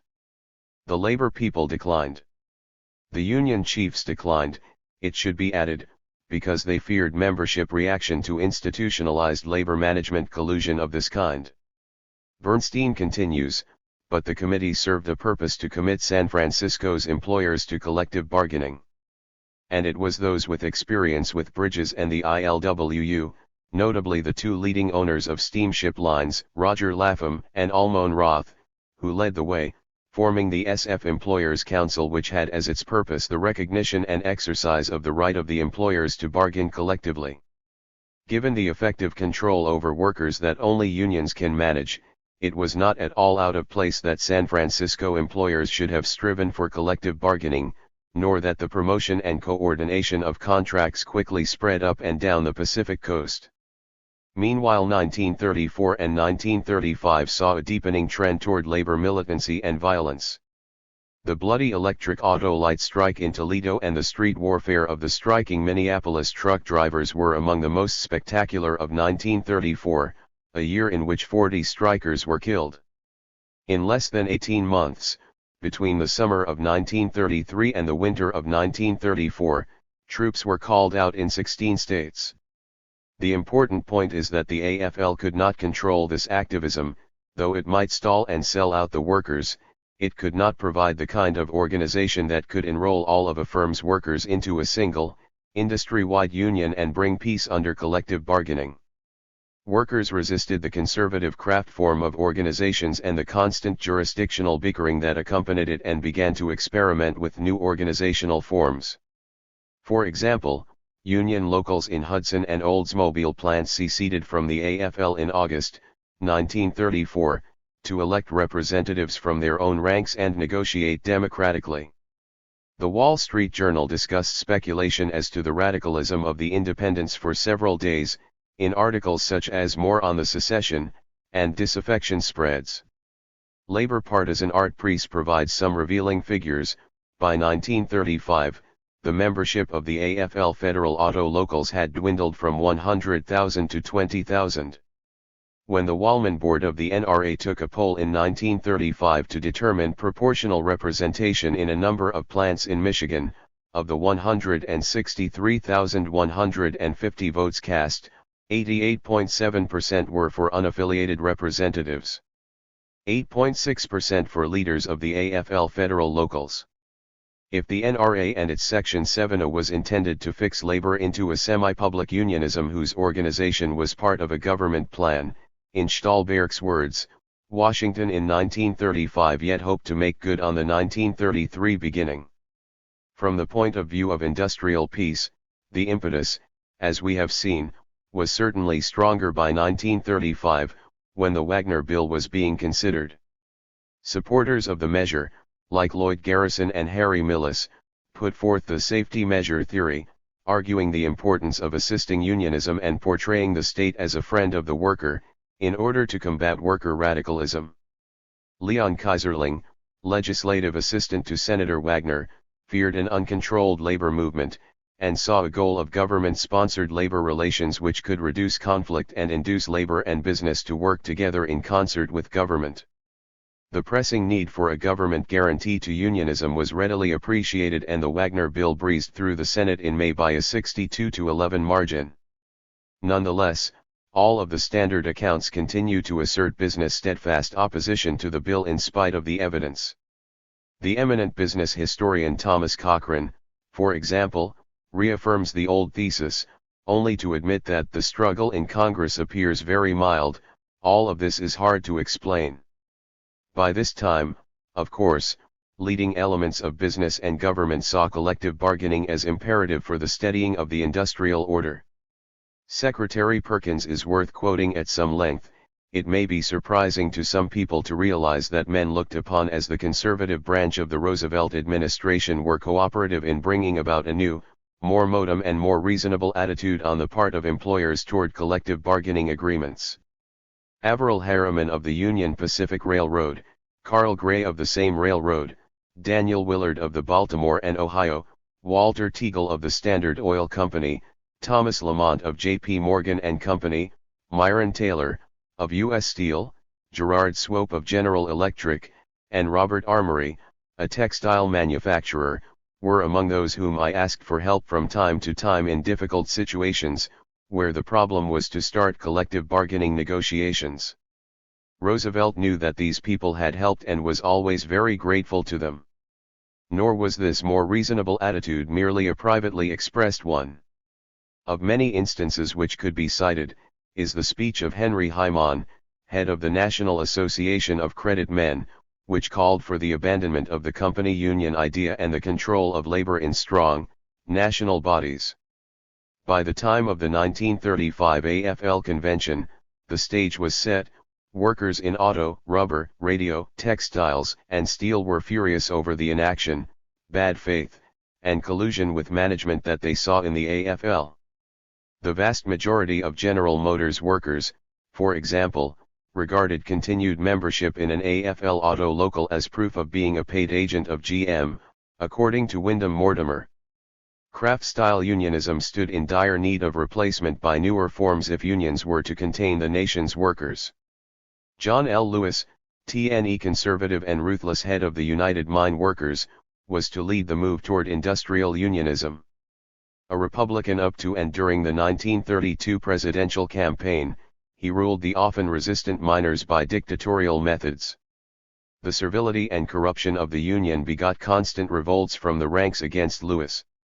A miner interviewed by Studs Terkel testified to the state of affairs when he spoke of a UMW field representative being tarred and feathered for trying to edge in with management, and declared that the chairman of the local was thick with the superintendent of the mine. In October 1933, Fortune related the miners' hatred of Lewis during the 1920s and the Lewis Must Go campaign of 1932.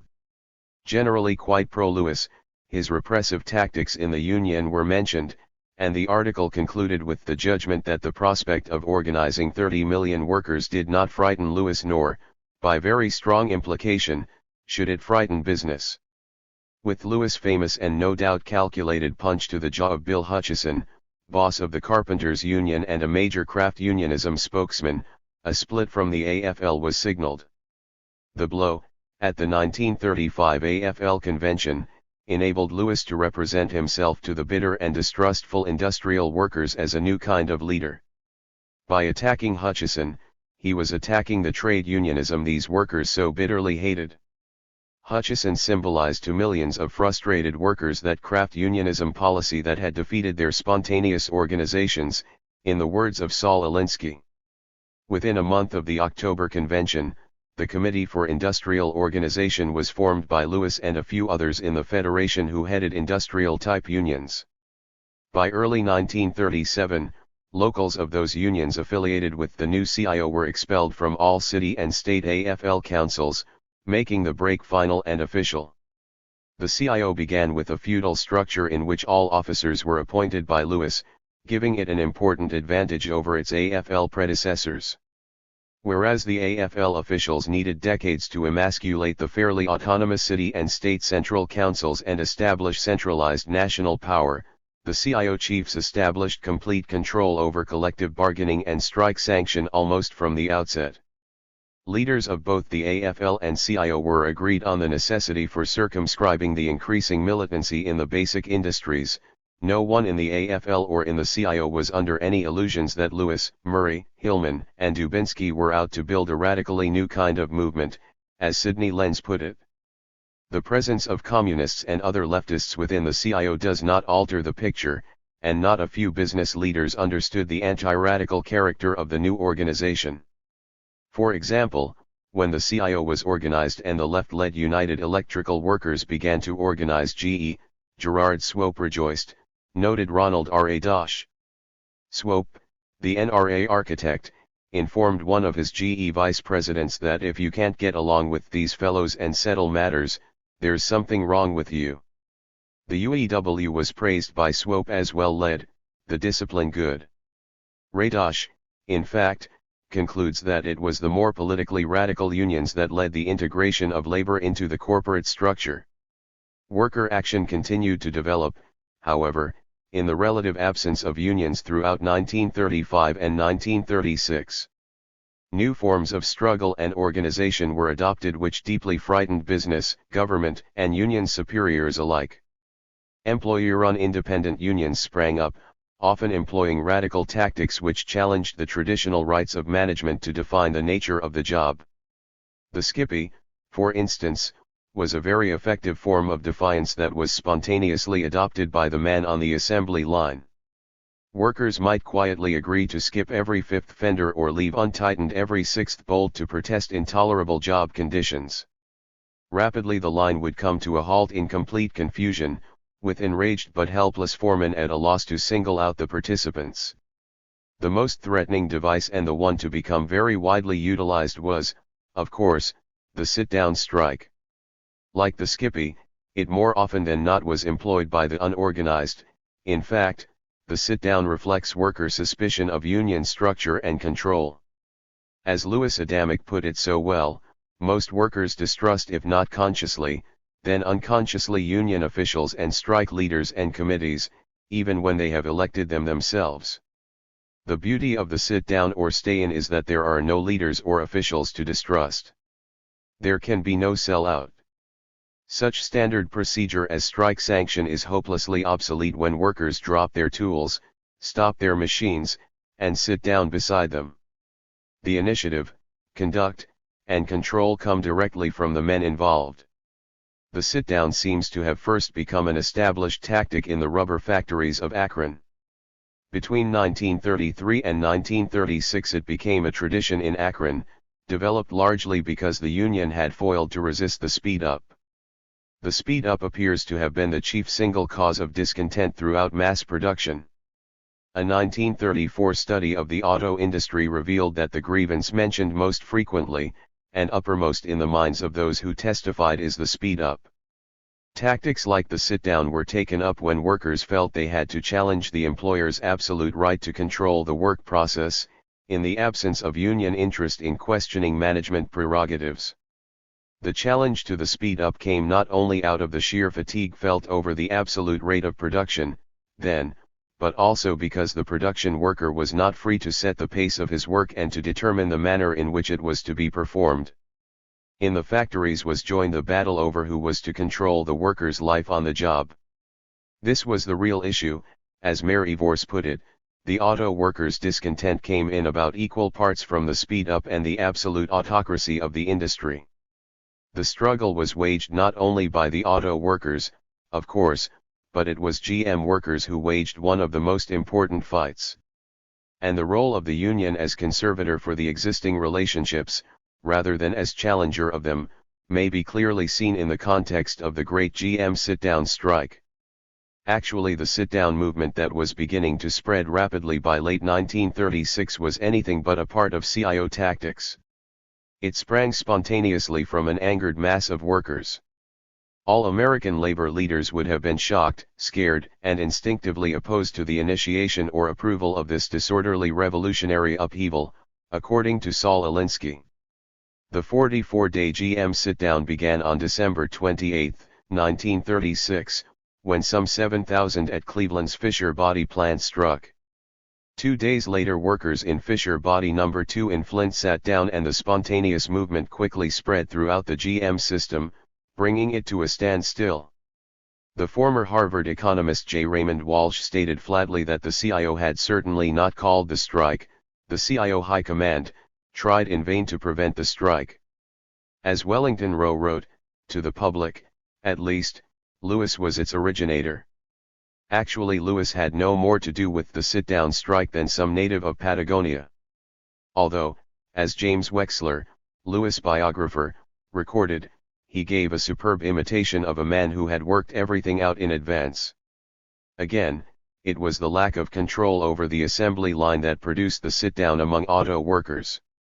Henry Krauss' book on the GM strike expressed it this way: it was the speed-up that organized Flint, as it was the one element in the life of all the workers that found a common basis of resentment. Though union officialdom feared the undisciplined sit-down movement, Lewis and the CIO realized that they must move fast if they hoped to keep up with and establish control over it. Hence Lewis declared on December 31, very early in the strike, that the CIO stands squarely behind these sit-downs. This tactic was essential at the time, though approval of sit-downs was revoked just as soon as the CIO could get away with it. Lenda Cause, editor of the CIO's United News Service, stated that as a matter of fact, the first experience of the CIO with sit-downs was in discouraging them. When the GM strike began, very few employees belonged to the CIO-affiliated United Auto Workers. In Flint only 1 in 400 belonged to the UAW. It was not, apparently, an easy matter for the CIO to achieve control over the strike. Krauss' account contains several instances of the difficulties encountered, including, the strike committee had not yet completely established its authority, and there were accordingly some resistance and friction at first, with a certain tendency to anarchy of action. Wyndham Mortimer, another very prominent source, admitted that a very disturbing factor on the union side was that several members of our negotiating committee were convinced that no one in the leadership could be trusted, from John L. Lewis down. Before centralized authority was effected, many radical possibilities remained open. Sydney finds authoritative sit-down recognized the sit-downers' resistance to hierarchical procedures, commenting on the fierce independence displayed by the workers. The situation prompted Thomas Brooks to essay that for a brief time, the CIO teetered on the brink of the revolutionary industrial unionism of the WBB Blyes. Alinsky states similarly that the General Motors strike bordered on revolution. The sit-downs in rubber, which had occurred, from Louis Adamick's observations, without encouragement from any rank-and-file organizer, much less from any union, and which were almost invariably successful, reached a very important climax at GM. And inasmuch as the GM sit-downers were so vitally concerned with controlling the assembly line as the key issue, basic antagonism between workers and union was implied from the start. The CIO had to attach itself to the sit-down phenomenon and, at least initially, make a show of supporting the workers' actions, but there existed a vast chasm between the attitudes of that movement and the respect for management's rights of the CIO. CIO leaders tried from the beginning to find a way to squelch the occupation of GM property. In a revealing passage, Secretary of Labor Perkins tells us, the CIO came to the support of the automobile workers, although I know for a fact that John Lewis and Sidney Hillman and Lee Pressman, CIO counsel, made great efforts to get the men to leave the plant. But they would not publicly desert them. CIO officials had no interest in taking up the issue of speed up. Regulation of the speed of the line was listed as 8th of 8 demands submitted by the UAW to GM on January 4. Predictably, the February 11 settlement dealt almost exclusively with union recognition and not at all with speed up. The union had been granted sole bargaining agent status for 6 months in the 17 struck plants and looked forward to consolidating its position in the enforced absence of any rivals. When Bud Simons, head of the strike committee in Fisher Body No. 1, was awakened and told the terms of the settlement, he said, "That won't do for the men to hear. That's not what we've been striking for." And when the union presented the settlement to the strikers, distrust mounted in relation to the unanswered questions as to speed of the line, authority on the shop floor, and working conditions. The workers' forebodings were borne out by the negotiations which followed the evacuation of the plants. GM's policy was above all, to preserve managerial discretion in the productive process, particularly over the speed of the line. The fundamental demand of the strike to the strikers had been mutual determination of the speed of production, but under the contract signed May 12 local management was ensured full authority in these matters. Alfred P. Sloan, Jr., GM president, became satisfied that the union was not out to challenge management's rights, and reported, "We have retained all the basic powers to manage." In addition, the union became the effective agency for suppressing workers' direct action against speed up or other grievances, pledging that there shall be no suspensions or stoppages of work until every effort has been exhausted to adjust them through the regular grievance procedure, and in no case without the approval of the international officers of the union. Workers were plainly dissatisfied with the outcome of their sit-down, a fact usually ignored in the many accounts of the Victoria CIO breakthrough of the GM occupation. William Knudsen, GM vice president, said that there were 170 sit-downs in GM plants between March and June, 1937, as workers who had become conscious of their great power did not automatically submit to union management hegemony. Union officials scurried from place to quell these stoppages, which they considered a very serious threat to union authority. A New York Times article called "Unauthorized Sit-Downs Fought by CIO Unions" described the drastic efforts used to end the sit-downs, including the dismissal of any union representative sympathetic to them. The same April 12, 1937 article ascribed the sit-downs to dissatisfaction on the part of the workers with the union itself, and reported that they are as willing in some cases to defy their own leaders as their bosses.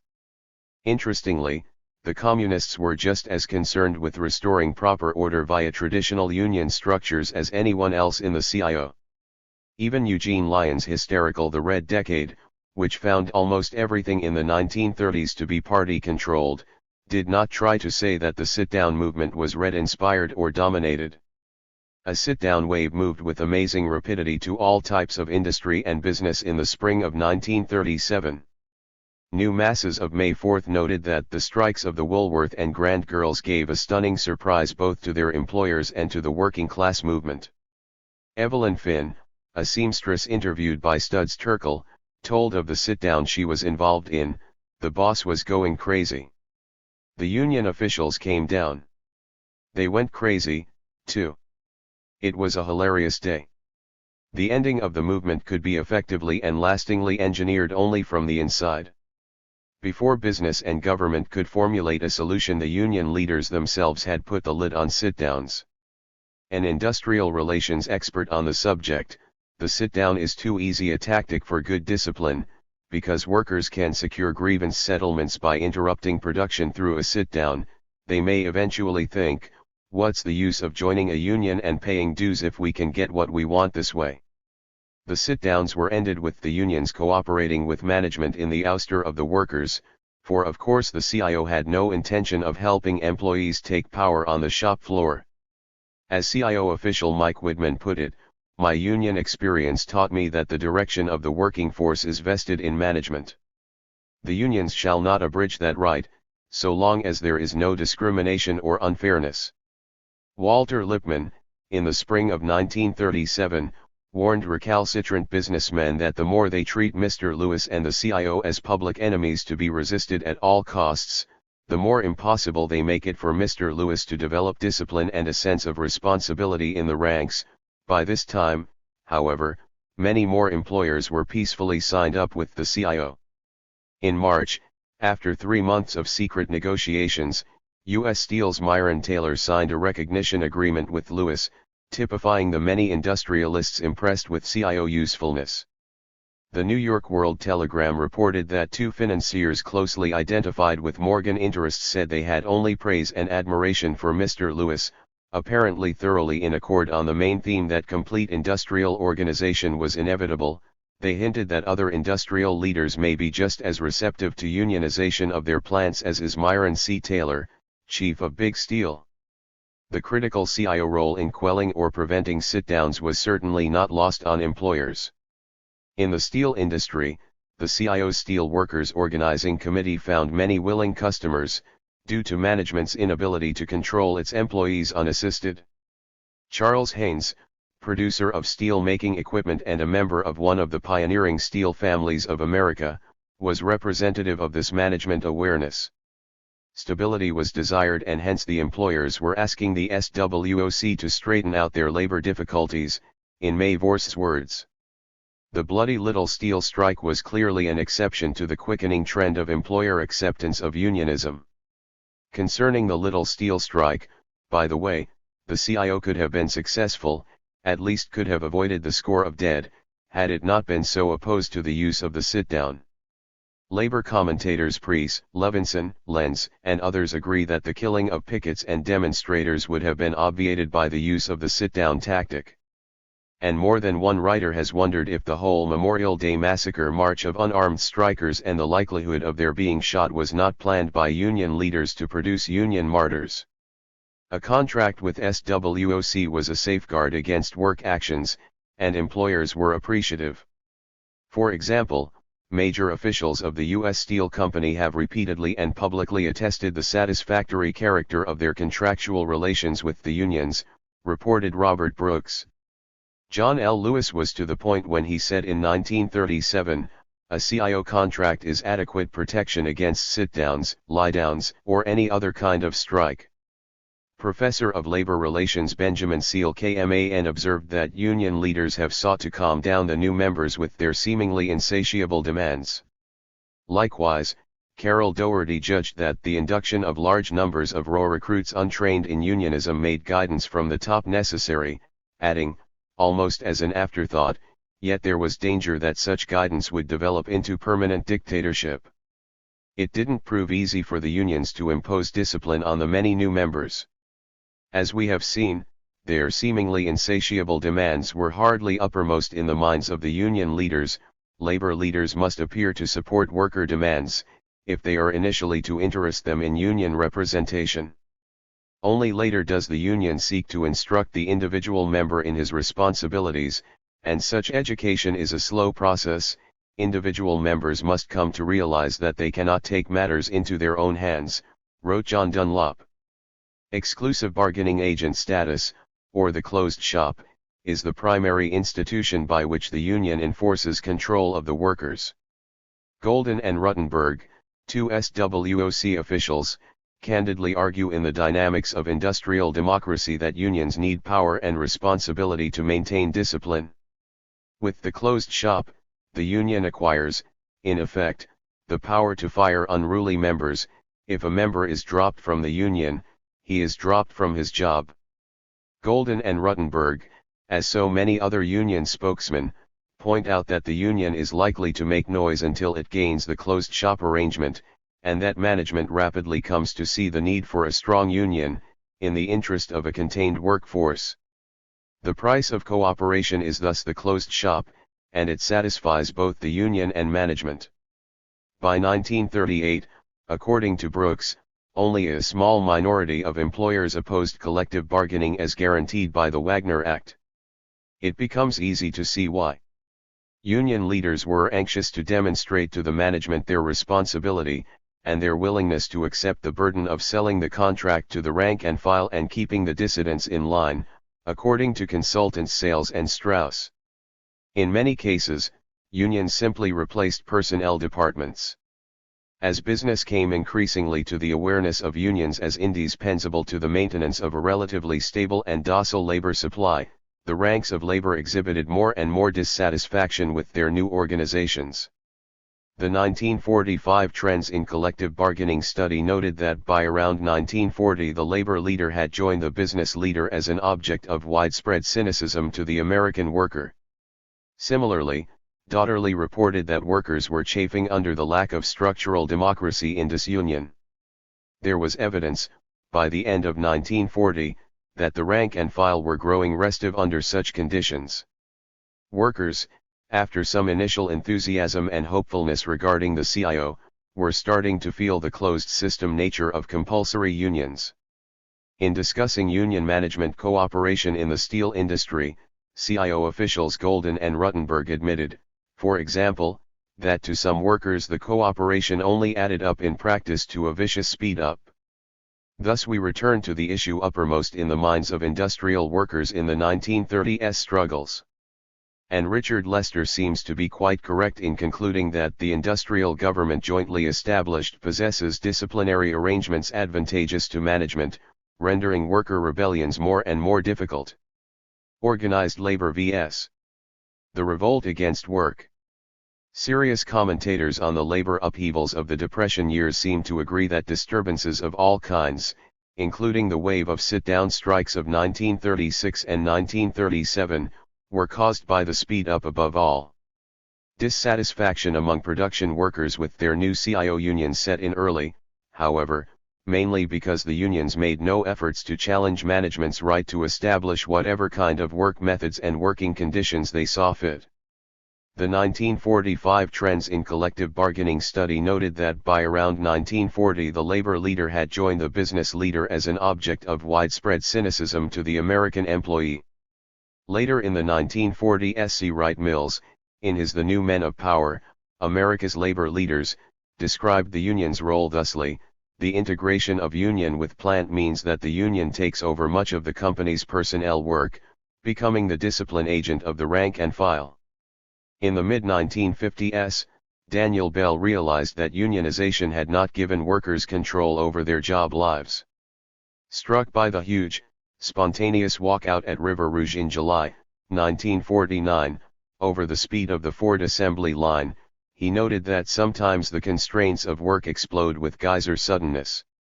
And as Bell's work and its discontents bore witness that the revolt against work is widespread and takes many forms, so had Walker and Guest's Harvard study, The Man on the Assembly Line, testified to the resentment and resistance of the men on the line. Similarly, and from a writer with much working-class experience himself, was Harvey Swado's The Myth of the Happy Worker, published in The Nation, August, 1957. Workers and the unions continued to be at odds over conditions of work during this period. In auto, for example, the 1955 contract between the United Auto Workers and General Motors did nothing to check the speed up or facilitate the settlement of local shop grievances. Immediately after Walter Reuther made public the terms of the contract he just signed, over 70% of GM workers went on strike. An even larger percentage wildcat after the signing of the 1958 agreement because the union had again refused to do anything about the work itself. For the same reason, the auto workers walked off their jobs again in 1961, closing every GM and a large number of Ford plants. Paul Jacobs The State of the Unions, Paul Saltins The Disenchanted Unionist, N.B.J. Weidach's The Triumphs and Failures of Unionism in the United States were some of the books written in the early 1960s by pro-union figures, usually former activists, who were disenchanted with what they had only lately and partially discovered to be the role of the unions. A black worker, James Boggs, clarified the process in a sentence, "Looking backwards, one will find that side by side with the fight to control production, has gone the struggle to control the union, and that the decline has taken place simultaneously on both fronts." What displeased Boggs, however, was lauded by business. In the same year that his remarks were published, Fortune, American Capital's most authoritative magazine, featured as a cover story in its May 1963 issue Max Way's "Labor Unions Are Worth the Price." But by the next year, the persistent dissatisfaction of workers was beginning to assume public prominence, and a June 1964 Fortune article reflected the growing pressure for union action. "Assembly line monotony, a cause reminiscent of Charlie Chaplin's Modem Times, is being revived as a big issue in Detroit's 1964 negotiations," it reported. In the middle 1960s another phenomenon was dramatically and violently making itself felt. The explosions in the black ghettos appeared to most to have no connection with the almost underground fight over factory conditions. But many of the participants in the insurrections in Watts, Detroit, and other cities were fully employed, according to arrest records. The struggle for dignity in one's work certainly involved the black workers, whose oppression was, as in all other areas, greater than that of non-black workers. Jesse Reese, a steel workers union organizer, described the distrust his fellow blacks felt toward him as an agent of the union. "To organize that black boy out there today you've got to prove yourself to him, because he don't believe nothing you say." Authority was resented, not color. Turning to more direct forms of opposition to an uncontrolled and alien job world, we encounter the intriguing experience of Bill Watson, who spent 1968 in an auto plant near Detroit. Distinctly post-union in practice, he witnessed the systematic, planned efforts of the workers to substitute their own production plans and methods for those of management. He described it as a regular phenomenon brought out by the refusal of management and the UAW to listen to workers' suggestions as to modifications and improvements in the product. The contradictions of planning and producing poor quality, beginning as the stuff of jokes, eventually became a source of anger. Temporary deals unfolded between inspection and assembly and between assembly and trim, each with planned sabotage. The result was stacks upon stacks of motors awaiting repair. It was almost impossible to move. The entire six-cylinder assembly and inspection operation was moved away where new workers were brought in to man it. In the most dramatic way, the necessity of taking the product out of the hands of laborers who insisted on planning the product became overwhelming. The extent and coordination of the workers' own organization in the plant described by Watson was very advanced indeed, causing him to wonder if it wasn't a glimpse of a new social form altogether, arising from the failure of unionism. Stanley Weir, writing at this time of similar if less highly developed phenomena, found that in thousands of industrial establishments across the nation, workers have developed informal, underground unions, due to the deterioration or lack of improvement in the quality of their daily job lives. Until the 1970s and very often still the wages and benefits dimension of a work dispute, that part over which the union would become involved, received almost all the attention. In 1965, Thomas Brooks observed that the apathy of the union member stemmed from precisely this false emphasis. Grievances on matters apart from wages are either ignored or lost in the limbo of union bureaucracy. A few years later, Dr. David Witter, industrial consultant to GM, admitted, "That isn't all they want, it's all they can get." As the 1960s drew to a close, some of the more perceptive business observers were about to discover this distinction and were soon forced by pressure from below to discuss it publicly. While the October 1969 Fortune stressed the preferred emphasis on wages as the issue in Richard Armstrong's Labor 1970, angry, aggressive, acquisitive, the July 1970 issue carried Judson Gooding's blue-collar blues on the assembly line. Young auto workers find job disciplines harsh and uninspiring, and they vent their feeling through absenteeism, high turnover, shoddy work, and even sabotage. It's time for a new look at who's down on the line. With the 1970s, there has at last begun to dawn the realization that on the most fundamental issue, control of the work process, the unions and the workers are very much in opposition to each other. A St. Louis Teamster commented that traditional labor practice has as a rule involved giving up items involving workers' control over the job in exchange for cash and fringe benefits. Acknowledging the disciplinary function of the union, he elaborated on this time-honored bargaining. Companies have been willing to give up large amounts of money to the union in return for the union's guarantee of no work stoppages. Daniel Bell wrote in 1973 that the trade union movement has never challenged the organization of work itself, and summed up the issue thusly: "The crucial point is that however much an improvement there may have been in wage rates, pension conditions, supervision, and the like, the conditions of work themselves, the control of pacing, the assignments, the design and layout of work are still outside the control of the worker himself." Although the position of the unions is usually ignored, since 1970 there has appeared a veritable deluge of articles and books on the impossible to ignore rebellion against impossible work roles. From the covers of a few national magazines, Barbara Garson's The Hell with Work, Harper's, June 1972, Life magazine's Bored on the Job, Industry Contends with Apathy and Anger on the Assembly Line, September 1, 1972, and Who Wants to Work, in the March 26, 1973 Newsweek. Other articles have brought out the important fact that the disaffection is definitely not confined to industrial workers.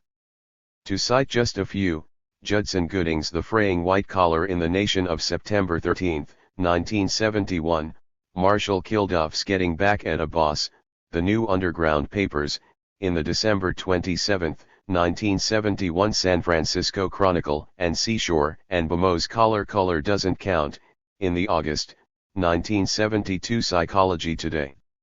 In 1971 The Workers, by Kenneth Lassen, was a representative book, focusing on the growing discontent via portraits of 9 blue-collar workers. The Job Revolution by Judson Gooding appeared in 1972, a management-oriented discussion of liberalizing work management in order to contain employee pressure. The report of the Special Task Force to the Secretary of Health, Education, and Welfare on the problem, titled Work in America, was published in 1973.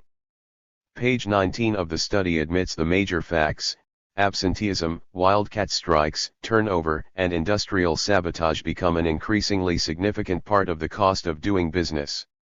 The scores of people interviewed by Studs Terkel in his Working People Talk About What They Do All Day and How They Feel About What They Do, reveal a depth to the work revolt that is truly devastating. His book uncovers a nearly unanimous contempt for work and the fact that active resistance is fast replacing the quiet desperation silently suffered by most. From welders to editors to former executives, those questioned spoke up readily as to their feelings of humiliation and frustration. If most of the literature of the revolt against work has left the unions out of their discussions, a brief look at some features of specific worker actions from 1970 through 1973 will help underline the comments made above concerning the necessarily anti-union nature of this revolt.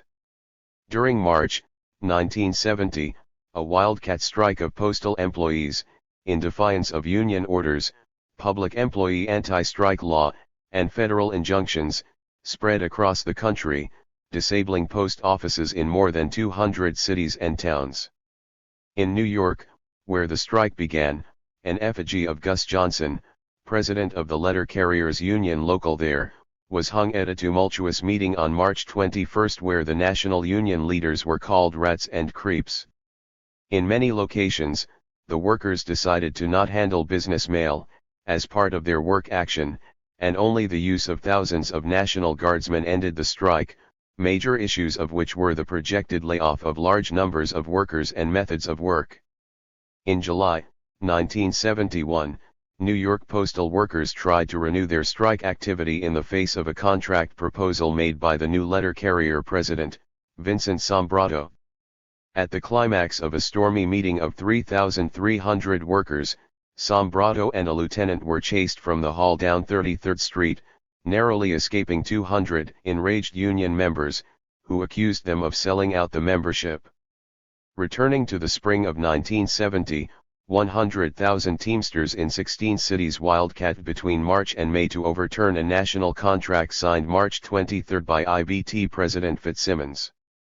The ensuing violence in the Middle West and West Coast was extensive, and in Cleveland involved no less than a 30-day blockade of main city thoroughfares and $67 million in damages. On May 8, 1970, a large group of hard-hat construction workers assaulted peace demonstrators in Wall Street and invaded Pace College and City Hall itself to attack students and others suspected of not supporting the prosecution of the Vietnam War. The riot, in fact, was supported and directed by construction firm executives and union leaders, in all likelihood to channel worker hostility away from themselves. Perhaps alone in its comprehension of the incident was public television, and its Great American Dream Machine program aired May 13. A segment of that production uncovered the real job grievances that apparently underlay the affair. Intelligent questioning revealed, in a very few minutes, that commie punks were not wholly the cause of their outburst, as an outpouring of gripes about unsafe working conditions, the strain of the work pace, the fact that they could be fired at any given moment, etc., was recorded. The head of the New York Building Trades Union, Peter Brennan, and his union official colleagues were feted at the White House on May 26 for their patriotism and for diverting the workers, and Brennan was later appointed Secretary of Labor. In July 1970, on a Wednesday afternoon swing shift, a black auto worker at a Detroit Chrysler plant pulled out an ML carbine and killed 3 supervisory personnel before he was subdued by UAW committeemen. It should be added that 2 others were shot dead in separate auto plant incidents within weeks of the Johnson shooting spree, and that in May 1971, a jury found Johnson innocent because of insanity after visiting and being shocked by what they considered the maddening conditions at Johnson's place of work. The 67-day strike at General Motors by the United Auto Workers in the fall of 1970 is a classic example of the anti-employee nature of the conventional strike, perfectly illustrative of the ritualized manipulation of the individual which is repeated so often and which changes absolutely nothing about the nature of work. A Wall Street Journal article of October 29, 1970 discussed the reasons why union and management agreed on the necessity of a strike. The UAW saw that a walkout would serve as an escape valve for the frustrations of workers bitter about what they consider intolerable working conditions, and a long strike would wear down the expectations of members. The journal went on to point out that, among those who do understand the need for strikes to ease intra-union pressures are many company bargainers. They are aware that union leaders may need such strikes to get contracts ratified and get re-elected. Or, as William Sarin succinctly put it, a strike, by putting the workers on the street, rolls the steam out of them. It reduces their demands and thus brings agreement and ratification. It also solidifies the authority of the union hierarchy. Thus, the strike was called. The first order of the negotiating business was the dropping of all job condition demands, which were only raised in the first place as a public relations gesture to the membership. With this understood, the discussions and publicity centered around wages and early retirement benefits exclusively, and the charade played itself out to its preordained end. The company granted each demand Woodcock had made, demands he could have had in September. Hardly surprising, then, that GM loaned the union $23 million per month during the strike. As zerzan conceded, the company and the union are not even adversaries, much less enemies. In November 1970, the fuel deliverers of New York City, exasperated by their union president's resistance to pleas for action, gave him a public beating. Also in New York, in the following March, the yellow cab drivers ravaged a Teamsters union meeting hall in Manhattan in response to their union officials' refusal to yield the floor to rank-and-file speakers.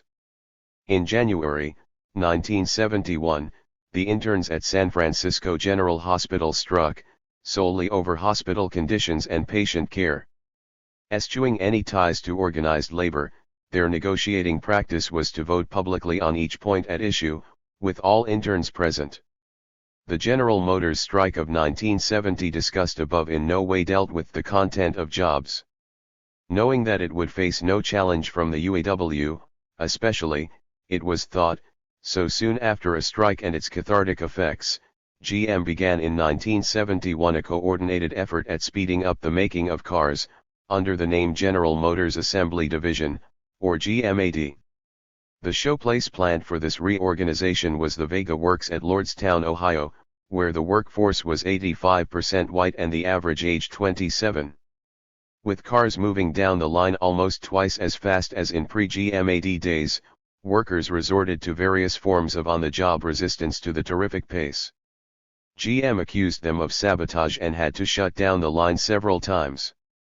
Some estimates set the number of deliberately disabled cars as high as 500,000 for the period of December 1971 to March 1972, when a strike was finally called following a 97% affirmative vote of Lordstown's Local 1112.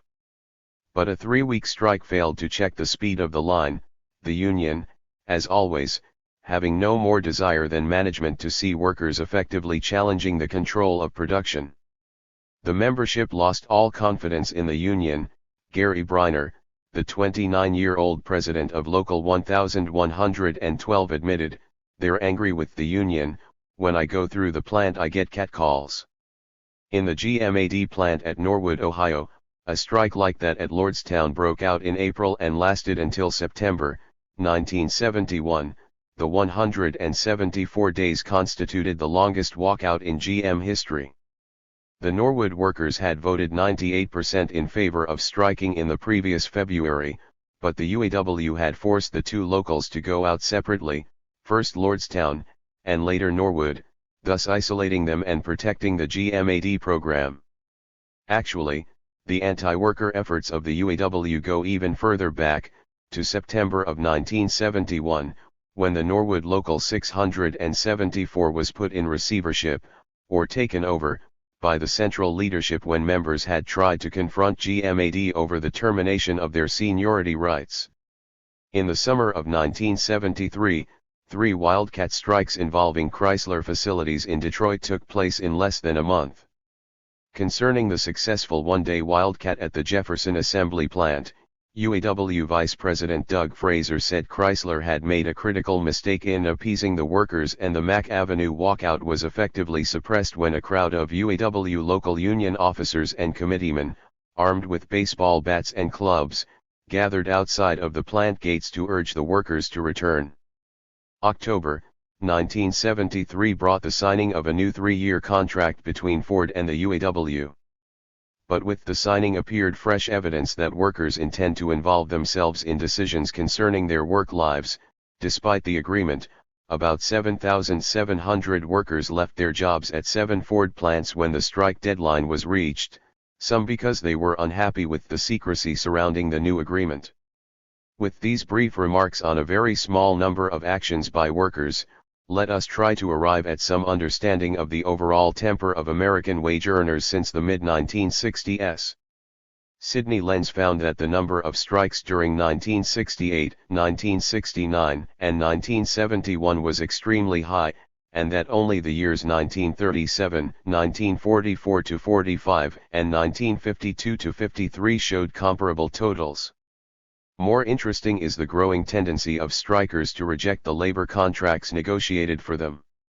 In those contracts in which the Federal Mediation and Conciliation Service took a hand, contract rejections rose from 8.7% of the cases in 1964, to 10% in 1965, to 11% in 1966, to an amazing 14.2% in 1967, leveling off since then to about 12% annually.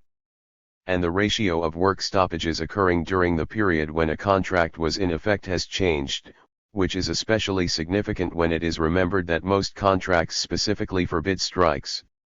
Bureau of Labor Statistics figures reveal that while about one-third of all stoppages in 1968 occurred under existing agreements, an alarming number, in 1972 took place while contracts were in effect. In 1973 Aronowitz provided a good summary. The configuration of strikes since 1967 is unprecedented in the history of American workers. The number of strikes as a whole, as well as rank-and-file rejections of proposed union settlements with employers, and wildcat actions has exceeded that in any similar period in the Modem era. And as Sennett and Cobb, writing in 1971, made clear, the period has involved the most turbulent rejection of organized union authority among young workers. The 1970 GM strike was mentioned as an example of the usefulness of a sham struggle in safely releasing pent-up employee resentment. The nationwide telephone workers' strike of July, 1971 is another example, and the effects of the rising tide of anti-union hostility can also be seen in it. Rejecting a Bell System offer of a 30% wage increase over 3 years, the Communication Workers Union called a strike, publicly announcing that the only point at issue was that we need 31 to 32%, as Union President Joseph Byrne put it. After a 6-day walkout, the 1% was granted, as was a new Bell policy requiring all employees to join the union and remain in good standing as a condition of employment. But while the CWA was granted the standard union shop status, a rather necessary step for the fulfillment of its role as a discipline agent of the workforce, thousands of telephone workers refused to return to their jobs, in some cases staying out for weeks in defiance of CWA orders. The calling of the 90-day wage price freeze on August 15 was in large part a response to the climate of worker unruliness and independence, typified by the defiant phone workers. Aside from related economic considerations, the freeze and the ensuing controls were adopted because the unions needed government help in restraining the workers. Sham strikes clearly lose their effectiveness if employees refuse to play their assigned roles, remaining, for example, on strike on their own. George Meany, head of the AFL-CIO, had been calling for a wage price freeze since 1969, and in the weeks prior to August 15 had held a number of very private meetings with President Nixon. Though he was compelled to publicly decry the freeze as completely unfair to the worker and a bonanza to big business, he did not even call for an excess profits tax. He did come out strongly for a permanent wage price control board and labor's place on it, however. It seems clear that business leaders understood the need for government assistance. In September, a Fortune article proclaimed that a system of wage price review boards is the best hope for breaking the cost push momentum that individual unions and employers have been powerless to resist. As workers try to make partial compensation for their lack of autonomy on the job by demanding better wages and benefits, the only approved concessions, they create obvious economic pressure, especially in an inflationary period. Arthur M. Lewis, in November's Fortune, realized that the heat had been on labor officials for some time. Speaking of the rebellious rank and file of longshoremen, miners, and steel workers, he said, long before President Nixon announced his wage price freeze, many labor leaders were calling for stabilization, if only to get themselves off the hook. A Fortune editorial of January predicted that by the fall, a national wave of wildcat strikes might well occur and the labor members of the Tripartite Control Board would resign. In fact, Meany and Woodcock quit the pay board much earlier in the year than that, due precisely to the rank and file's refusal to support the plainly anti-labor wage policies of the board. Though Fitzsimmons of the Teamsters stayed on, and the controls continued, through a total of 4 phases until early 1974, the credibility of the controls program was crippled, and its influence waned rapidly. Though the program was brought to a premature end, the Bureau of Labor Statistics gave its ceiling on wage increases much of the credit for the fact that the number of strikes in 1972 was the smallest in 5 years.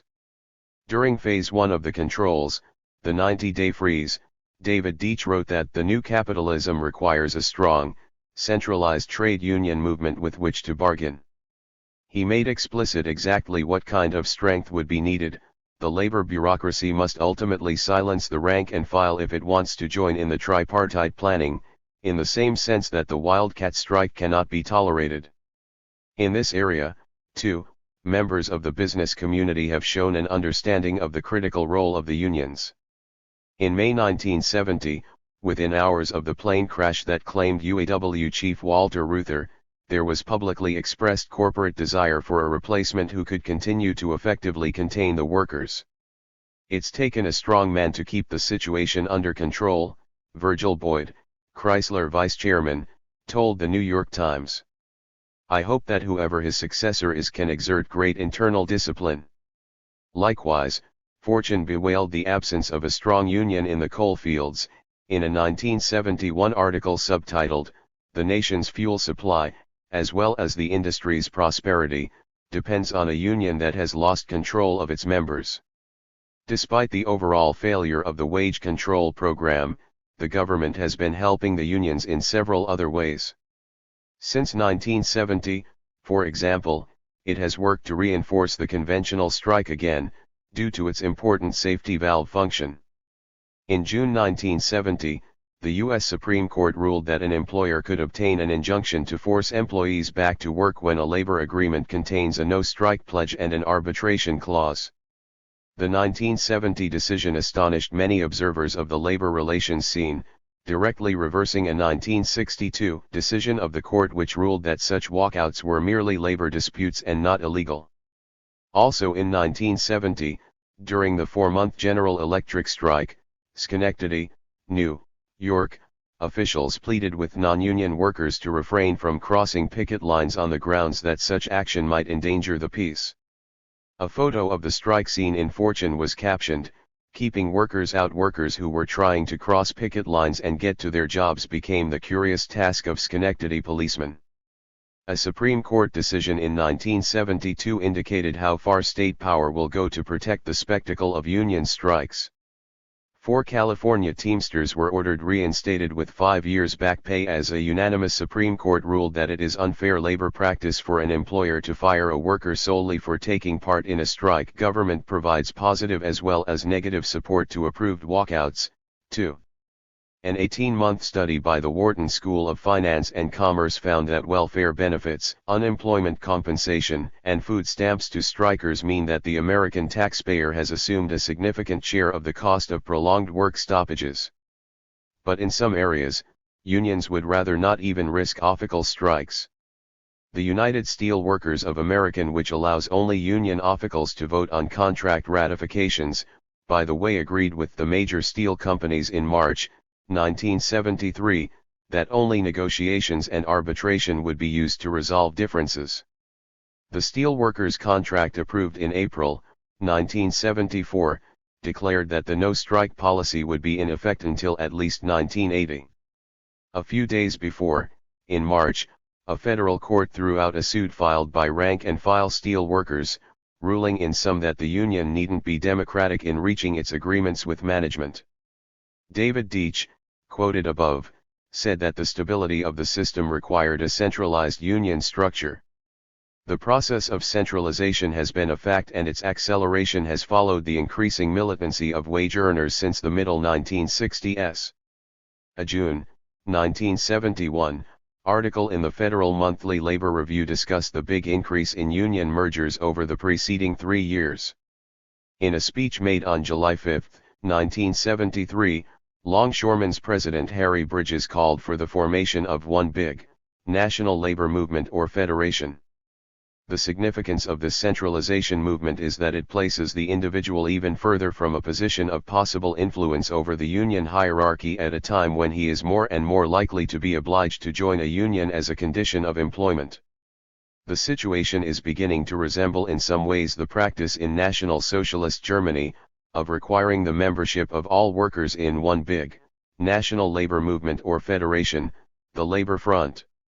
In the San Francisco Bay Area, for example in 1969, a rare and probably unique agreement that will require all the employees of a public agency to join a union or pay it the equivalent of union dues was reported in Oakland by the East Bay Regional Park District. And in the same area this process was upheld in 1973, a city can require its employees to pay the equivalent of initiation fees and dues to a union to keep their jobs, arbitrator Robert E. Bums has ruled in a precedent-setting case involving the city of Hayward. This direction is certainly not limited to public employees, according to the Department of Labor. There, what happens when everyone organizes article implied the inevitability of total unionization. Though a discussion of the absence of democracy in unions is outside the scope of this essay, it is important to emphasize the lack of control possessed by the rank and file. In 1961 Joel Seidman commented on the subjection of the typical union membership. It is hard to read union constitutions without being struck by the many provisions dealing with the obligations and the disciplining of members, as against the relatively small number of sections concerned with members' rights within the organization. Two excellent offerings on the subject written in the 1970s are Autocracy and Insurgency in Organized Labor by Burton Hall and Apathy and Other Axioms, Expelling the Union Dissenter from History, by H. W. Benson. Relatively unthreatened by memberships, the unions have entered into ever closer relations with government and business. A Times post-service story of April, 1969, disclosed a three-day meeting between AFL-CIO leadership and top Nixon administration officials, shrouded in secrecy at the exclusive Greenbrier spot. Big Labor and Big Government have quietly arranged an intriguing tryst this week in the mountains of West Virginia, for a private meeting involving at least half a dozen cabinet members.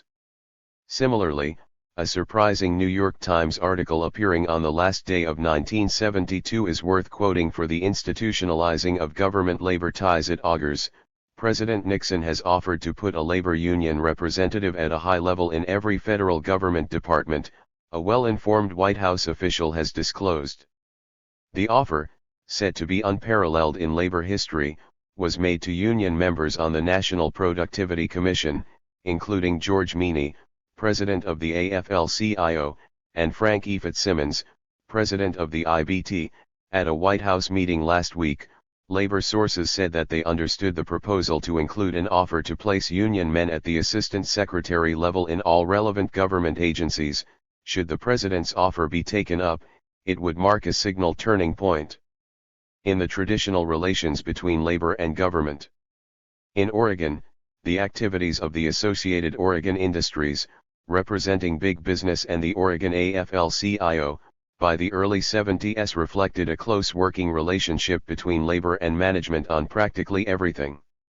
Joint lobbying efforts against consumer and environmentalist proposals especially, and other forms of cooperation led to an exchange of even speakers at each other's conventions in the fall of 1971.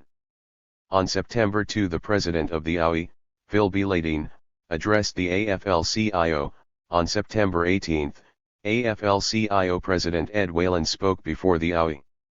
In California, as in many other states, the pattern has been very much the same, with labor and business working together to attack conservationists in 1972 and defeat efforts to reform political campaign spending in 1974, for example.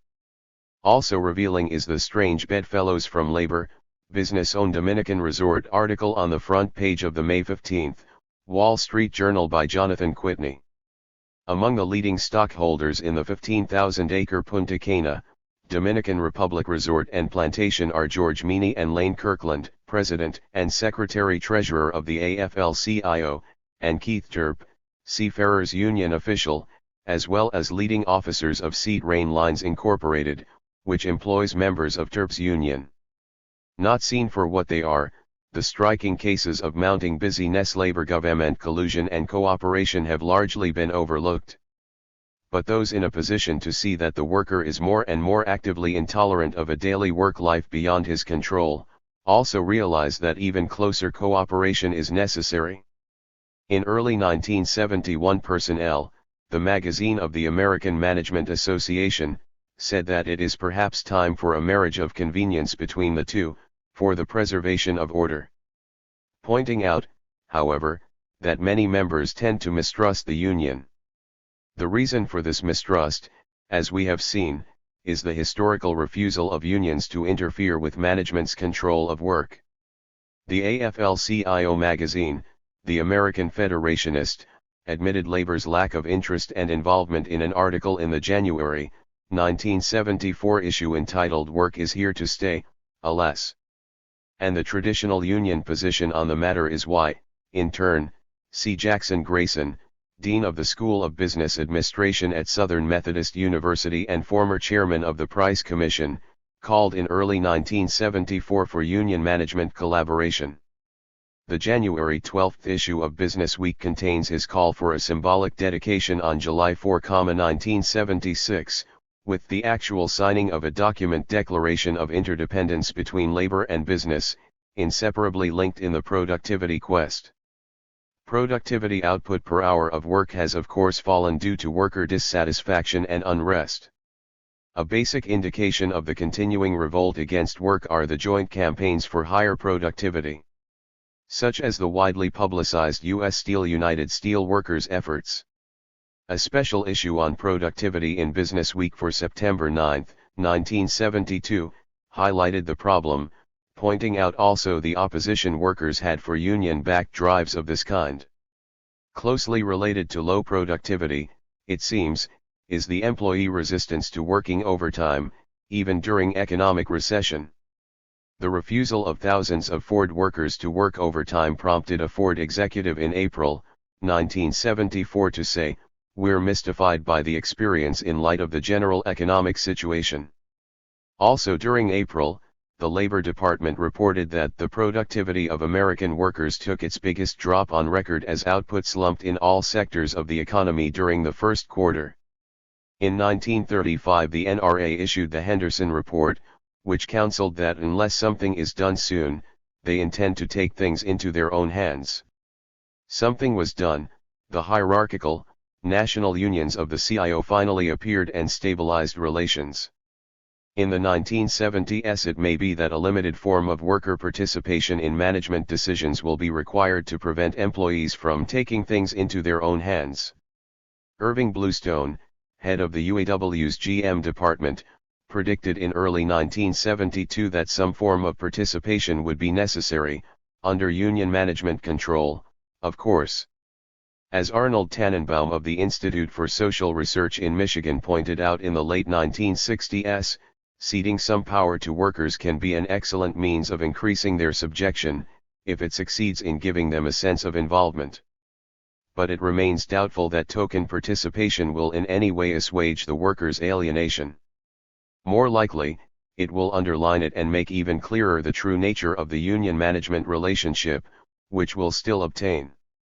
It may be more probable that traditional union institutions, such as the paid, professional stratum of officials and representatives, monopoly of membership guaranteed by management, and the labor contract itself will be increasingly re-examined as workers continue to strive to take their work lives into their own hands. New York, New York. Amid all the camaraderie is much looting this time, seeing the city disappear. Wall Street Journal headline, July 15, 1977. The journal went on to quote a cop on what he saw, as the Great Bastille Day breakout unfolded, "People are going wild in the borough of Brooklyn. They are looting stores by the carload." Another cop added later, "Stores were ripped open. Others have been leveled. After they looted, they burned." At about 9:30 p.m. on July 13 the power went out in New York for 24 hours. During that period the complete impotence of the state in our most advanced urban space could hardly have been made more transparent. As soon as the lights went out, cheers and shouts and loud music announced the liberation of huge sections of the city. The looting and burning commenced immediately, with whole families joining in the carnival spirit. In the University Heights section of the Bronx, A Pontiac dealer lost the 50 new cars in his showroom. In many areas, tow trucks and other vehicles were used to tear away the metal gates from stores. Many multi-story furniture businesses were completely emptied by neighborhood residents. Despite emergency alerts for the state troopers, FBI, and National Guard, there was really nothing authority could do, and they knew it. A New York Times editorial of July 16 somewhat angrily waved aside the protests of those who wondered why there was almost no intervention on the side of property. "Are you kidding?" the Times snorted, pointing out that such provocation would only have meant that the entire city would still be engulfed in riots, adding that the National Guard is a bunch of kids who wouldn't have had a chance. The plundering was completely multiracial, with white, black, and Hispanic businesses cleaned out and destroyed throughout major parts of Manhattan, Brooklyn, Queens and the Bronx. Not a single racial incident was reported during the uprising, while newspaper pictures and TV news bore witness to the variously colored faces emerging from the merchants' windows and celebrating in the streets. Similarly, looting, vandalism, and attacks on police were not confined to the city proper. Mount Vernon, Yonkers, and White Plains were among suburbs in which the same things happened, albeit on a smaller scale. Rioting broke out in the Bronx House of Detention, where prisoners started fires, seized dormitories, and almost escaped by ramming through a wall with a steel bed. Concerning the public, the Bronx District Attorney fumed, "It's lawlessness. It's almost anarchy." Officer Gary Parlovsky, of the 30th Precinct in Harlem, said that he and other cops came under fire from guns, bottles, and rocks. "We were scared to death, but worse than that, a blue uniform didn't mean a thing.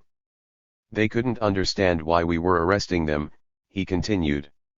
At a large store at 110th Street and 8th Avenue, the doors were smashed open and dozens of people carried off appliances.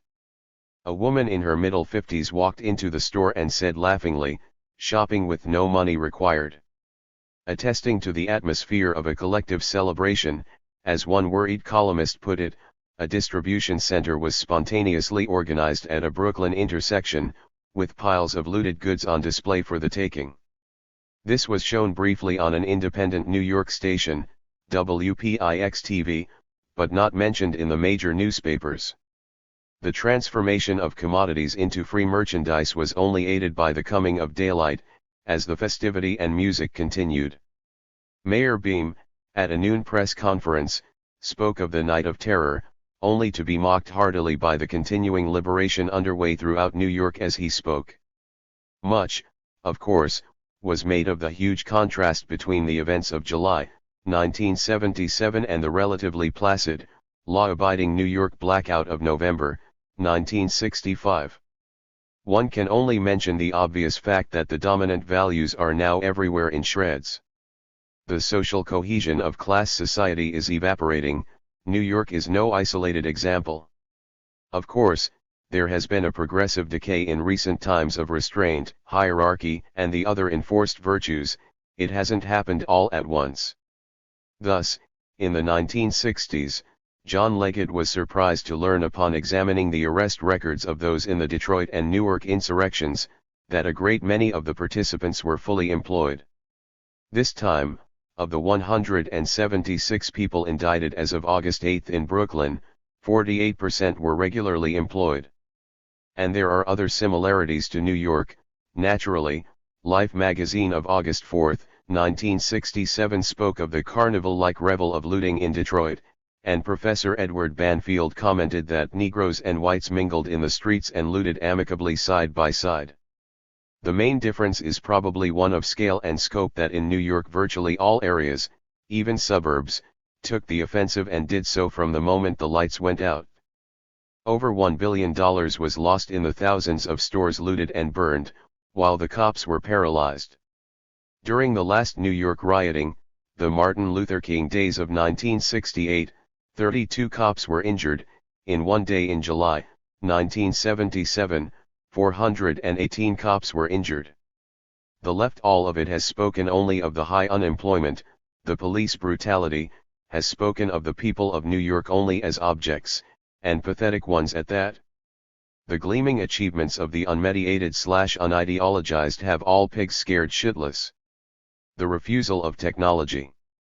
Of course everybody had to be given a personal code. How else could government do right by its citizens, keep track of the desires, tastes, preferences, purchases, commitments, and above all location of a continent full of mobile, free individuals? So don't dismiss the computer as a new type of fetters. Think of it rationally, as the most liberating device ever invented, the only tool capable of serving the multifarious needs of modem man. Think of it, for a change, as him. John Brunner, the shockwave rider. Upon the utter destruction of wage labor and the commodity, a new life will be situated and redefined, by the moment, in countless, unimagined forms. Launched by the abolition of every trace of authority and signified by the delights and surprises of an infinity of gift creations, freely, spontaneously expressed by everyone. Concepts like economy, exchange, production will have no meaning. Perhaps mobile celebrations will replace our sense of cities, maybe even language will be obsolete. But there are those who see revolutionary transformation in rather a different light. For them the Brunner quote is, tragically, not much of a burlesque. Consider if your stomach is strong the following, from a 1980 ultra-leftist flyer, typical of the high-tech approach to the revolutionary question. The development of computer technologies, now a threat to our job security, could be used to develop a network of global communications. In this way, our needs can be directly coordinated with the available labor power and raw materials. Leaving aside the pro-wage labor concern for our job security, we find human activity treated as so much available labor power. Is this the language of desire? Could freedom, love, and play flourish along such lines?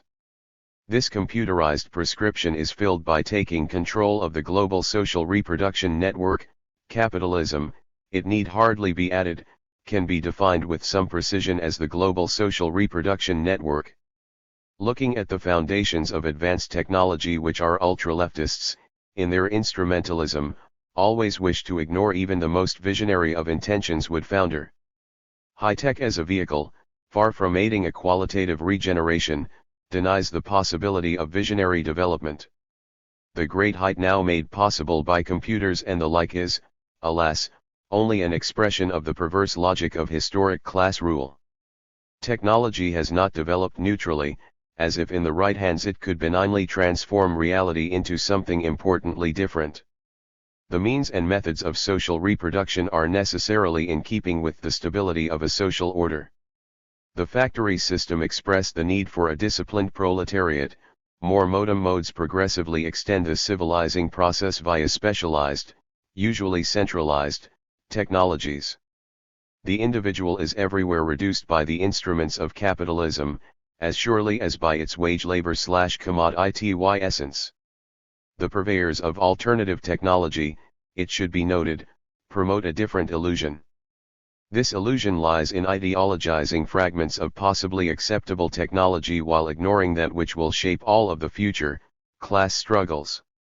Simple techniques for growing a huge amount of food in a few hours per year, for instance, are fraught with extremely significant implications. They present, in fact, some of the practical possibilities of living life exquisitely as in a garden. But they can become real only if linked to the gigantic, necessary destruction of a world which impedes every utopian project. Siren asks, if progress is so great an evil, how is it that we do nothing to free ourselves from it without further delay? In fact, this freeing is well underway, as seen in the massive turn-off felt toward its continuance. General Dynamics Vice President Veliotis gave vent to a bitter ruling class frustration of the subject. I, for one, would be delighted if our vocational schools would bring us graduates who, if not trained, were simply trainable, could understand basic manufacturing processes, who could do shop math, could use standard tools and gauges. More fundamental yet is a growing refusal to participate in education at all, given its direct linkage to progress. The dropout rate in NYC high schools is now over 50%. The dropout rate for all California high schools has risen from 12% in 1970 to 22% in 1980, occasioning predictions of angry future workers and high juvenile crime rates. The relationship between technology and education is also apt for the reason the latter provides, in its progression, such a useful, if obvious, analogy to the former. The fragmentation of knowledge into separate, artificially constructed fields constitutes the modem university and social intelligence in general in its ridiculous division of labor. This is the perfect analogy to technology itself, rather, it is more, inasmuch as both clearly work in tandem toward the ever-shrunken individual, dominated by a contrived, fractionalized scale of information. The ignorance thus engendered and enforced reminds us of Kayati's allusion to the university: everything is said about our society except what it is. Government thinker Willis Harman writes of the coming information society, based on revolutionizing everyday life with microcomputers. A horrible history surfaces with these words, as well as a forewarning of our future as cast by all similar techno-junkies, benevolent and otherwise. Finally we return to the personal, which is of course the real terrain of the revolutionary axis. A character in Bellow's Mr. Samler's Planet Wonders. And what is common about the common life?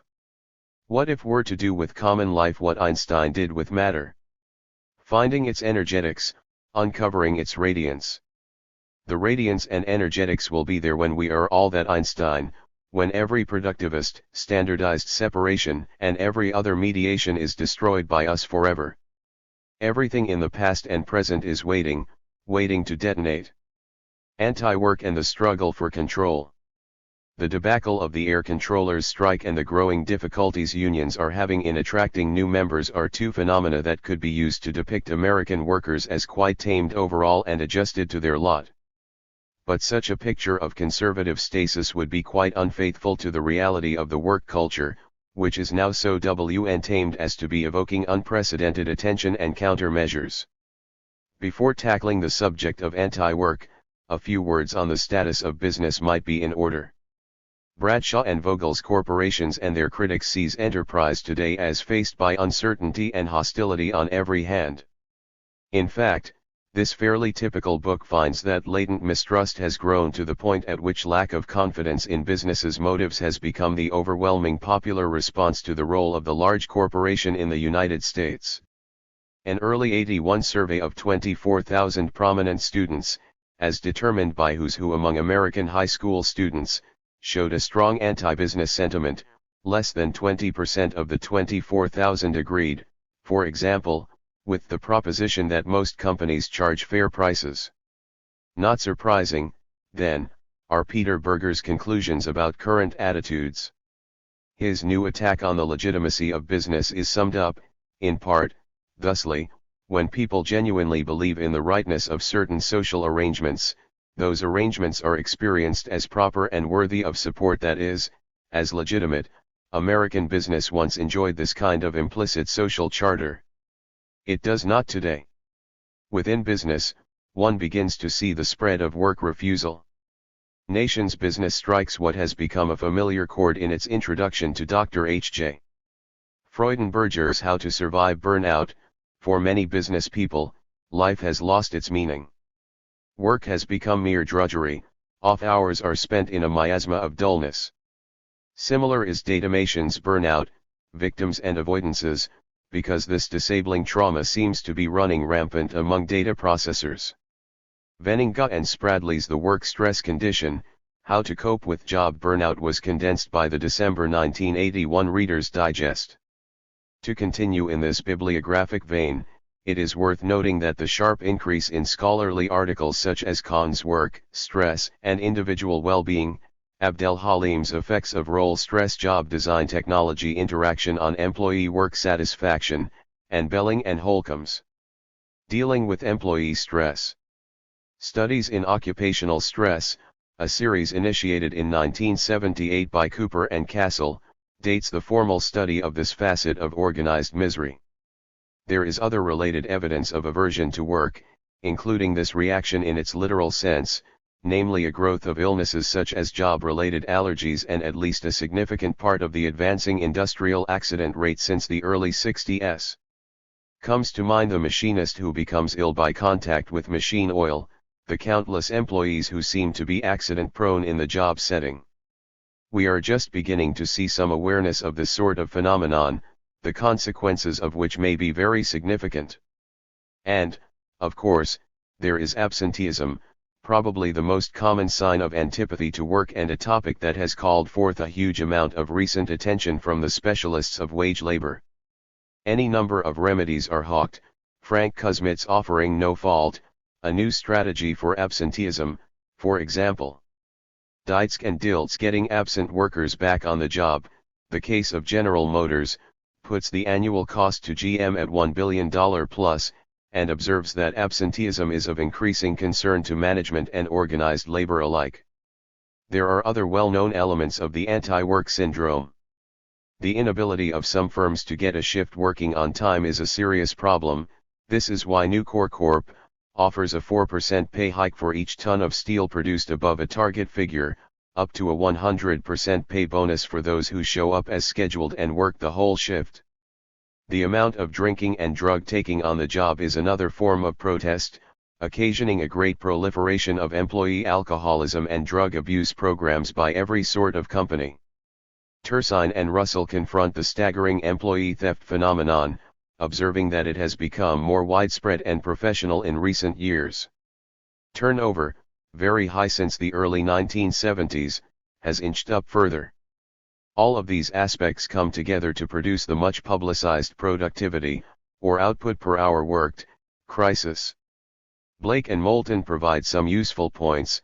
They recognize, for example, that the declining productivity rate and the erosion of quality in industry have caused grave concern in this country, and that industry is pouring more money than ever into training and development, while the productivity rate continues to fall.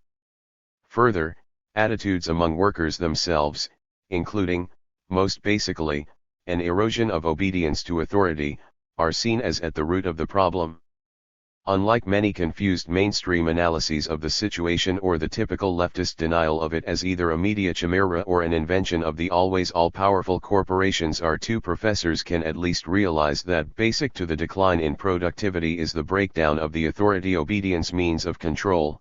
This trend, moreover, which is one manifestation of a broader social disorder, will continue indefinitely without corrective action, they say. Librarian R.S. Byrne gives a useful testimonial to the subject in her compendious Sources on Productivity, which lists some of the huge outpouring of articles, reports, books, newsletters, etc., from a variety of willing helpers of business, including those of the Work in America Institute, the American Productivity Center, the American Center for the Quality of Work Life, and the Project on Technology, Work, and Character, to name a few. As Byrne notes, one can scarcely pick up any publication without being barraged by articles on the topic written from every possible perspective. The reason for the outpouring is of course available to her. U.S. productivity growth has declined continuously in the past 15 years and the trend appears to be worsening. The August 1981 Personnel Administrator, devoted entirely to the topic, declares that today poor productivity is the United States' #1 industrial problem. Administrative Management reasons, in George Crosby's Getting Back to Basics on Productivity, that no progress can occur until all individuals begin viewing productivity as their own personal responsibility. How deadly is the productivity disease? Asked Stanley Henrici recently in the Harvard Business Review.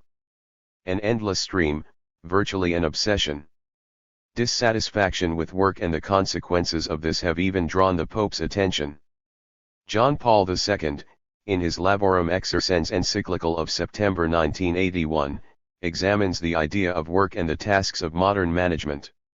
On a more prosaic level, one discovers that growing employee alienation has forced a search for new forms of work organization.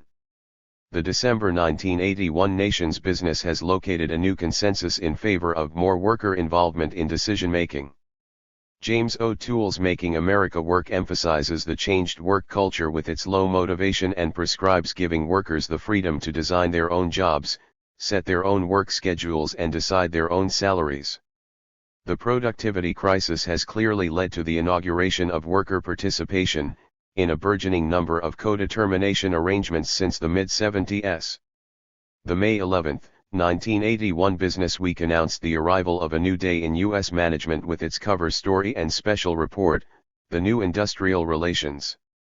Proclaiming the almost unnoticed ascendancy of a fundamentally different way of managing people, it claimed that the authoritarian approach of the old, crude workplace ethos is definitely passing, aided immeasurably by the growing collaboration of the trade unions.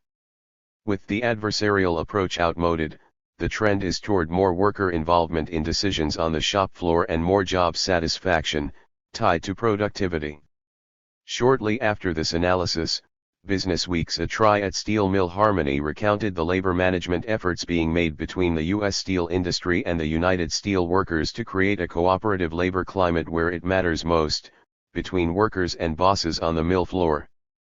The arrangements, which are essentially production teams made up of supervisors, local union officials, and workers, were provided for in 1980 contracts with the 9 major steel companies, but not implemented until after early 1981 union elections because of the unpopularity of the idea among many steel workers.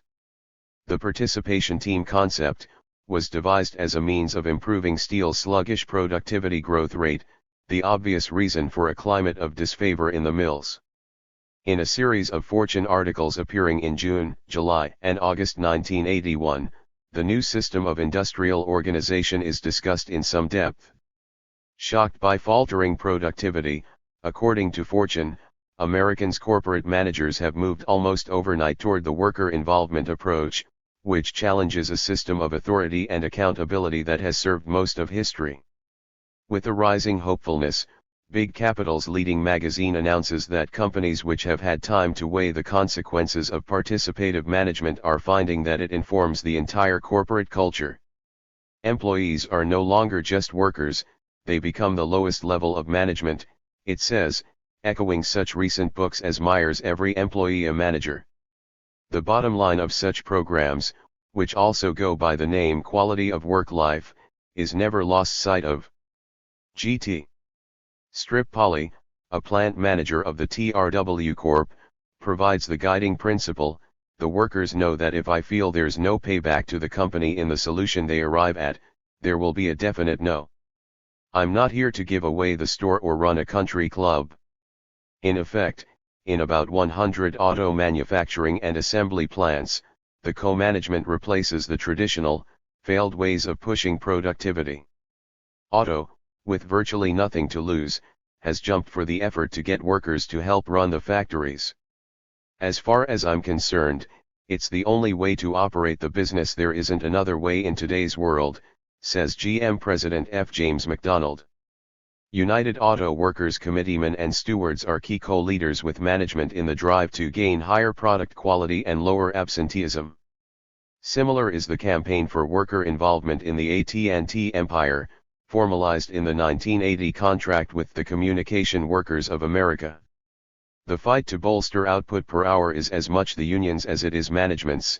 Anti-work feelings are equally responsible for the decline of the bodyguards of capital as they are for the productivity crisis proper. AFL-CIO Secretary-Treasurer T.R. Donahue has found in the general productivity impasse the message that the time has come for a limited partnership, a marriage of convenience with business. Fortune sees informal collaboration interesting possibilities for reversing the decline of organized labor.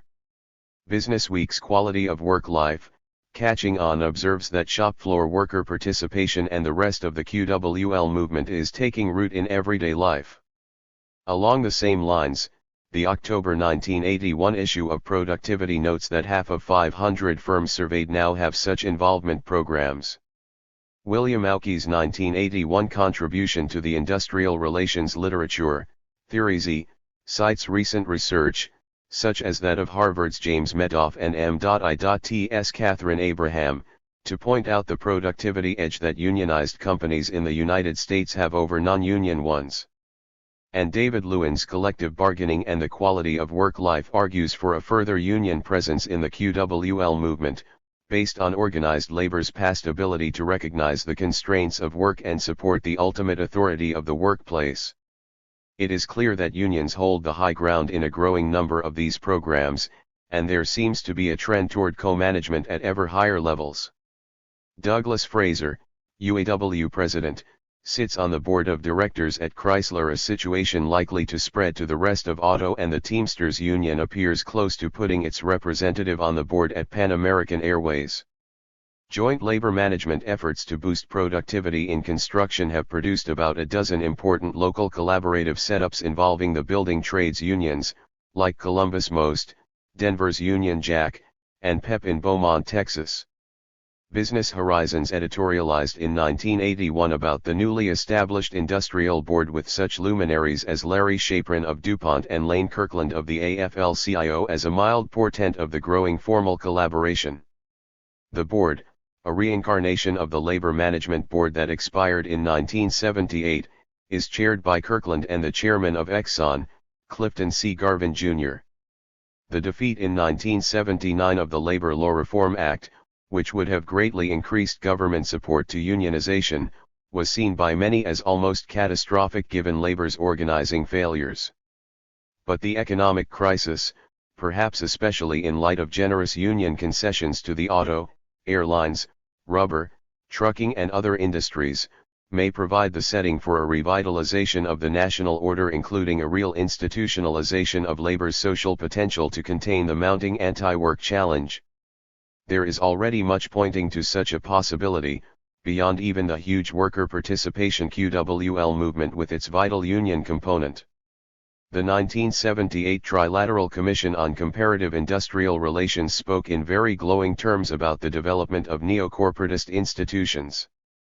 Business Week of June 30, 1980, a special issue on the reindustrialization of America, proclaimed that nothing short of a new social contract between business, labor, and government, and sweeping changes in basic institutions could stem the country's industrial decline.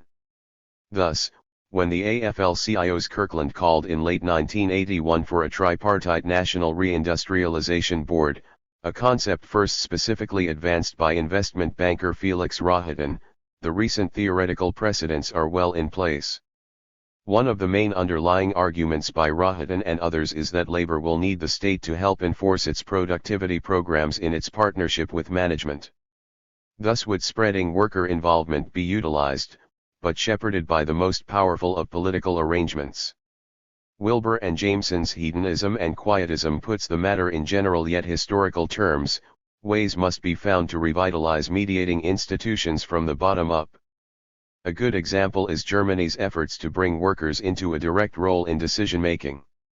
A change of this sort might appear to be too directly counter to the ideology of the Reagan government, but it would actually be quite in line with the goal of renewed social control minus spending outlays.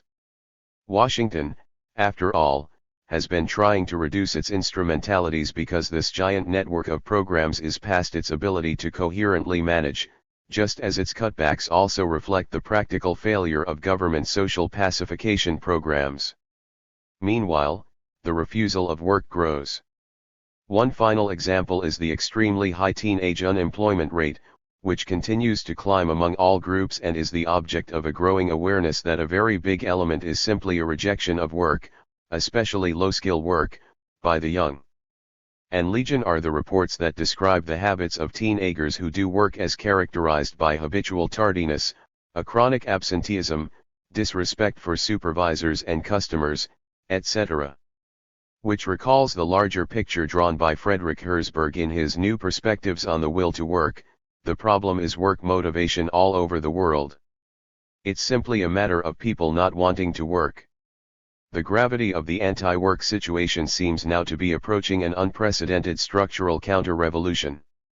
Tripartism dates back to World War I, to Coolidge in peacetime, but the addition of a mass participation schema is just beginning to emerge as a national hypothesis. Of course, this nascent reaction intersects with a political tide of non-participation.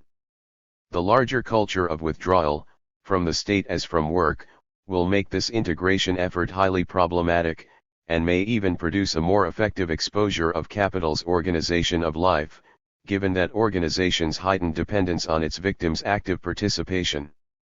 The promise of the 80s. For many, the 1970s were and the 1980s bid fair to continue a kind of midnight of the century, an arrival at the point of complete demoralization and unrelieved sadness. What follows is one attempt to gauge the obviously unhappy landscape of capital's American rule and see whether there indeed exists no prospect for the ending of our captivity. To begin with the obvious, the public misery could hardly be less of a secret, the evidence is legion. The March 1979 Ladies' Home Journal featured Get a Good Night's Sleep, in which epidemic insomnia is discussed. Psychology Today for April 79 is devoted to the spreading depression, asking rhetorically, is this the age of depression? A month later, the UN's International Labour Organization reported that mental illness affects more human lives than any other disabling condition, adding that the number of people suffering such disorders is growing dramatically. In terms of the young, the May 17, 1979 Wall Street Journal described authorities' concern over the dimensions of teenage alcohol abuse and cited the raising of the legal drinking age in an increasing number of states.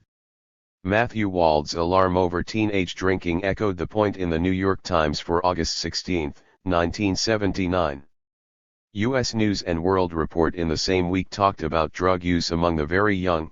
Increasingly, grade school pupils are being drawn into the ranks of narcotics users, often paying for their habits by taking part in crimes. Robert Press, in the August 17, 1979 Christian Science Monitor bemoaned the general ineffectiveness of parents' organizing efforts aimed at curtailing rising drug use. A 2-year study of Texas counties by Dr. Kenneth Nyberg, published in September 1979, indicates a universality to this problem, namely that kids drinking and drug use among urban and rural areas is tending to occur at similarly high levels. Another noticeable aspect of the phenomenon was its reflection in the many dramas and afternoon special-type television programs on young alcoholics, during the winter of 1979-80. Of course, these references by no means exhaust the ways by which youth show the pain of living through this world. Nor do the young all make it. Scott Spencer's Childhood's End, in May 1979 Harper's, tells us that the rate of childhood suicide is increasing radically. The scope of Spencer's concern is reflected in the subtitle, A Hopeless Future Inclines the Young Toward Death. Nor should we neglect to include a staggering social fact dealing with the other end of the age spectrum, before turning our survey toward the adult majority.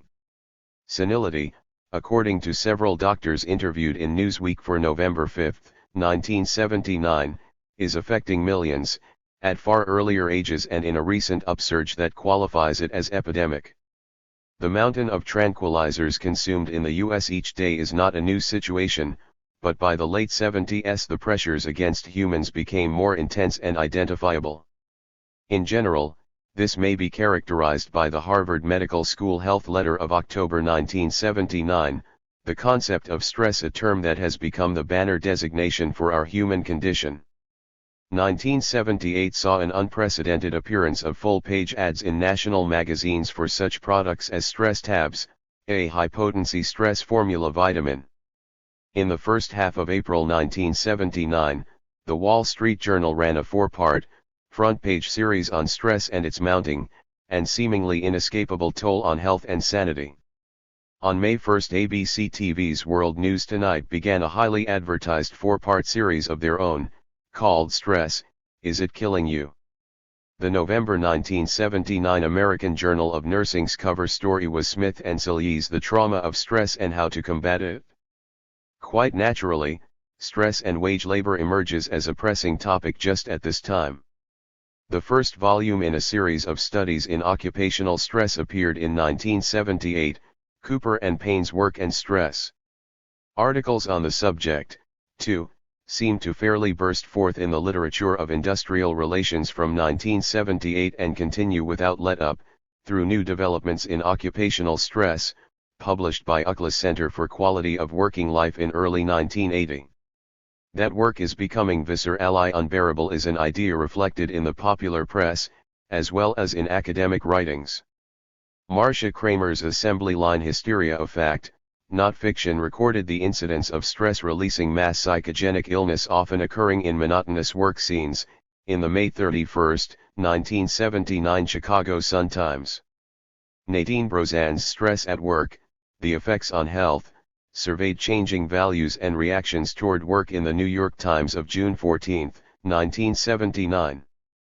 Another topical piece was seen in the July 13 San Francisco Chronicle, in which Joan Chatfield Taylor's job burnout described its timely subject as a profound and lasting dread of work, mental and physical depletion ranging from fatigue to full-fledged nervous breakdown. In late February 1979, United Auto Workers Vice President Pat Greathouse told a Senate subcommittee that occupational alcoholism alone may be draining the economy by $25 billion per year. He spoke of the widening use of drugs and alcohol, a growing menace to business and industry, which has motivated recovery programs being conducted jointly by union and management. More help for emotionally troubled employees, Business Week, March 12, 1979, and an August 13, 1979 Wall Street Journal article by Roger Rickoleff which described the boom in all-inclusive counseling services being set up for firms' employees, are but two stories on the new measures needed to try to cope with the massive, physically registered alienation. It is clear that we not only feel a higher level of everyday unhappiness, but that what many social psychologists observe as a very high degree of suppressed rage prevalent is surfacing in terms of conscious disaffection with the social system. U.S. News & World Report, February 26, 1979, registered alarm in its The Doubting American a Growing Breed. The article, like perhaps hundreds of others recently, noted the decline of faith in leaders, institutions, and the U.S. future, going on to state that many Americans doubt the strength and even the validity of old values and are skeptical about the quality of their lives. A case in point was the public attitude concerning the spring 1979 disaster at the 3 Mile Island nuclear plant, as the Manchester Guardian correctly essayed. In the country at large, people were overwhelmingly certain that the authorities were lying. The May 1979 Gallup Opinion Index featured a poll measuring confidence in 10 key institutions, and depicting a general decline from the already low degrees of trust these institutions attracted in 1973. Only one was the object of a great deal of confidence from more than 25% of the public, and the three most distrusted: organized labor, Congress, and big business could muster this rating from an average of only 12%. May 15 provided a specific example when the Los Angeles Times announced that the Los Angeles Police Department has suffered a serious decline in public support, according to their own Times poll.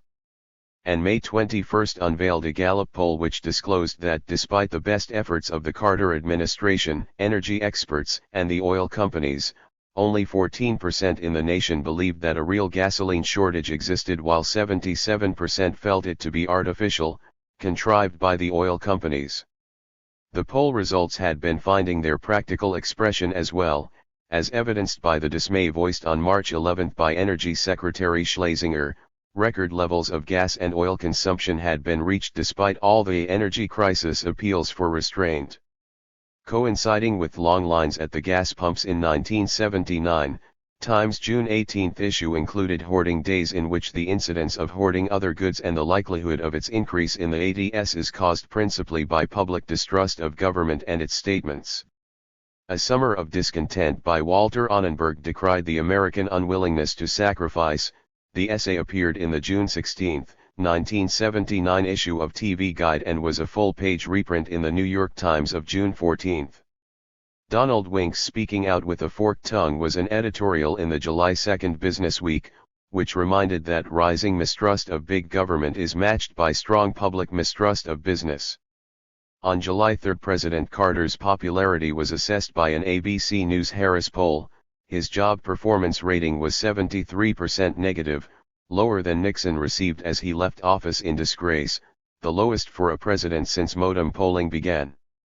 There followed the exhaustively reported mid-July 79 crisis of the Carter regime, including the Camp David domestic summit from which talk of the mounting sense of malaise abroad in the land issued. His nationally televised July 15 speech included the following on the crisis of confidence: "It is a crisis that strikes at the very heart and soul and spirit of our national will. We can see this crisis in the growing doubt about the meaning of our own lives and in the loss of a unity of purpose for our nation. The erosion of our confidence in the future is threatening to destroy the social and political fabric of America." Allegedly, the source for much of Carter's remarks in this vein was an April 23 memo from his pollster Patrick Cadell, dealing with the growing cynicism and pessimism with society. As 1979 drew to a close, the general outlook was not seen to have changed, though the Iran situation provided a temporary deflection. Edward A. Wynne, writing in the October 4 Wall Street Journal, carped that utopian expectations lead to cynicism and disengagement. Calling for disciplinary efforts, he warned that a social order does not regenerate itself if the young generation is not socialized. A New York Times/CBS News poll published November 12 found that 2/3 in the U.S. feel that the nation is in worse shape than it was 5 years ago, while holding on to the belief that their personal futures look reasonably good. Significantly, the young are most optimistic about their personal future. A survey by U.S. News and World Report for the week of November 12 reported extremely similar findings. From late 78 through mid-79, the conclusions of a major study by the Survey Research Center of the University of Michigan attracted much public attention. Primarily seen as a study of job satisfaction, a marked and significant decline in specific satisfactions was regis. Tiered between responses of the 1977 workers and those queried in 1969 and 1973.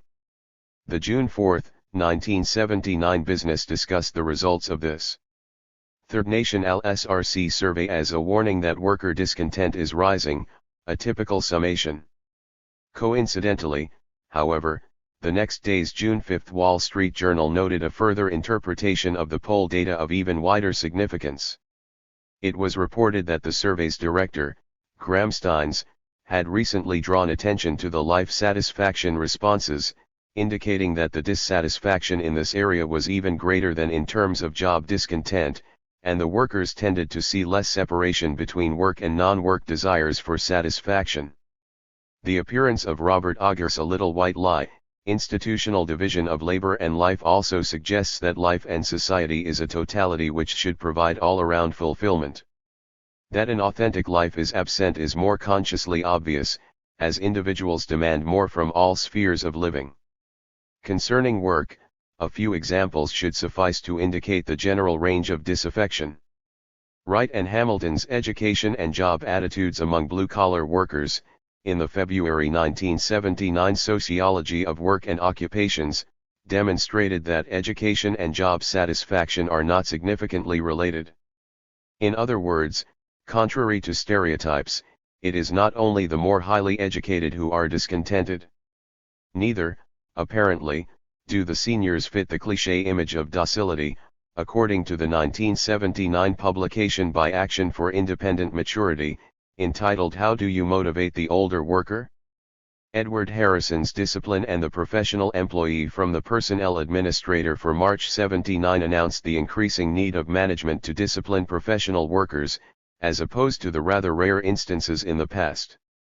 The March 26, 1979 U.S. News and World Report depicted labor's big crusade of the ADS, More Rights for Workers, projecting the mountain of complaints and litigation brought by workers against their bosses, court suits, grievances, arbitrations, and charges brought to federal agencies. An April Wall Street Journal article on food service jobs, Burger Blues, reported extremely high turnover and quoted a counter-employee in Texas as to his loyalty to his bosses. "We have all learned how to successfully steal enough money." Anxiety and resentment at AT&T, the nation's largest employer, was discussed in the May 28 and June 25 issues of Business Week. Similarly, U.S. News and World Report for July 30 and September 3, 1979 features articles which further elucidate the decline of the work ethic. In Why Success Isn't What It Used to Be, It counsels that employers will have to re-examine the traditional techniques for managing and motivating workers because people have a different way of looking at life. The September 3rd new breed of workers was a cover story in which the cardinal adjectives were restless and demanding. Moving from the general to more specific cases on the anti-work front, consider the role of the lie detector in industrial relations. The Federationist discussed the fact of hundreds of thousands of psychological screenings and polygraph examinations using an increasing variety of devices, in its January 79 The Intimidation of Job Tests. The piece cited the claim of Dr. Alan Strand, industrial psychologist and president of Chicago's Personnel Security Corporation, that 100% of drugstore employees steal, with 80% stealing significantly. Benson and Krawa, The Polygraph in Employment, Some Unresolved Issues, Personnel Journal, September 79, also examined this new development. Booming employee theft and falsified job applications have drastically increased lie detector usage, calling for some controls or standards, in their view. In the same month, The Washington Post's John A. Jenkins discussed the controversial voice stress analyzers, wireless lie detectors used more and more by businesses concerned about the honesty of their employees. In Lawrence Stressen's Employees Don't Take Anti-Theft Moves Lightly, resistance based largely on right to privacy grounds is seen, with the larger point that greater surveillance of workers has done little to stem inventory drain. The April 16 Forbes cover story The Game Where Everybody Loses But Nobody Gains, by Richard Phelan, finds big business bewailing the staggering figures involved. Theft has surpassed the $40 billion a year mark, increasing at a compound rate of 15% annually. More rational than its title, the article goes on to credit the Department of Commerce with the observation that businessmen mistakenly assume that most inventory losses are caused by shoplifters when actually employees account for the major portion of inventory shrinkages. Commenting on the horrendous statistics involved, the piece notes also that the security industry is now grossing $23 billion a year. This last datum is clearly reflected in the full-page and even two-page ads by such firms as GTE and INA Corporation appearing in business periodicals from mid-1979 on. While the technical ingenuity of computer criminals is often mildly surprising to us, what is a real jolt to business is the great diversity of people robbing them. Associated Press writer Charles Chamberlain's Spy TV turns up surprises in watching industrial plants. U.S. News and World Report interview with Professor W.S. Albrecht, expert on employee crime, was revealingly entitled Surprising Profile of the White-Collar Crook. The typical offender turns out to be someone just like the normal citizen. Another aspect of the anti-work trend is the most obvious one: the current and emerging ways by which the labor force breaks away from work as much as possible. Late January 1979 provided a most extreme case of rage in the person of Chicago snowplow driver Thomas Blair. After smashing some 40 cars, killing one person, Blair was arrested screaming, "I hate my job. I want to see my kids." On a more widespread level are the findings of Caroline Bird's The Two-Paycheck Marriage, that men are losing their ambition and seek jobs which allow them more time with their families. Although inflation has forced a situation in which there are now more couples in which both parties work than those in which the woman stays home, Bird has observed a definite decline in the work ethic, with men coming in late or telling the boss to go to hell if they don't like what is happening, or even quitting. Another book in 1979 takes this theme further, Break Time, Living Without WRK in a 9-to-5 World, by Bernard Lefkowitz, saw average people dropping out in protest against a work culture whose values they no longer trust. Break Time described the phenomenon as constituting a quiet revolution taking place in the mainstream of American culture.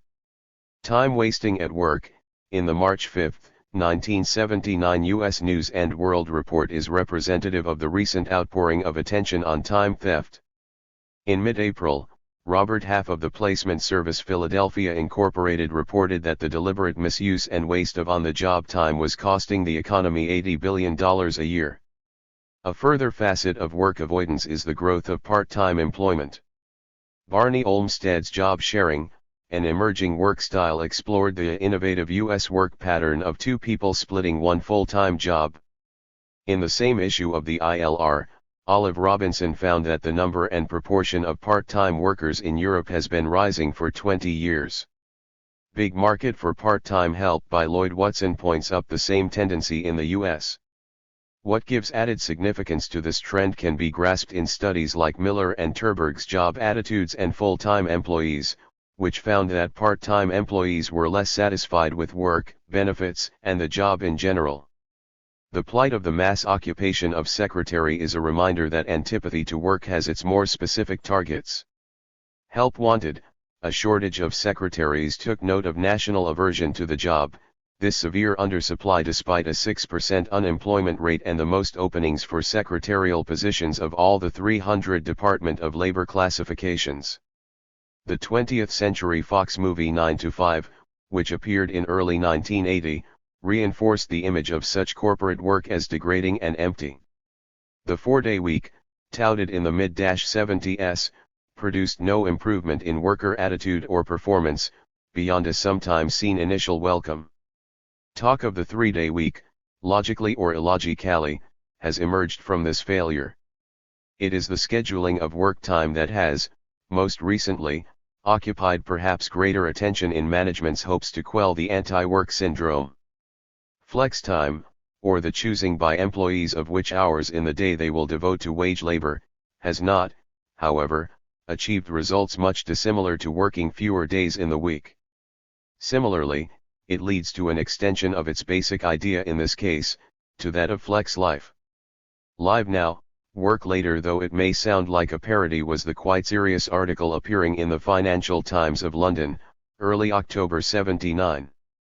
The idea of flex time, already introduced in many firms, is simply extended to offer the same kind of flexibility to the entire work-life scheduling.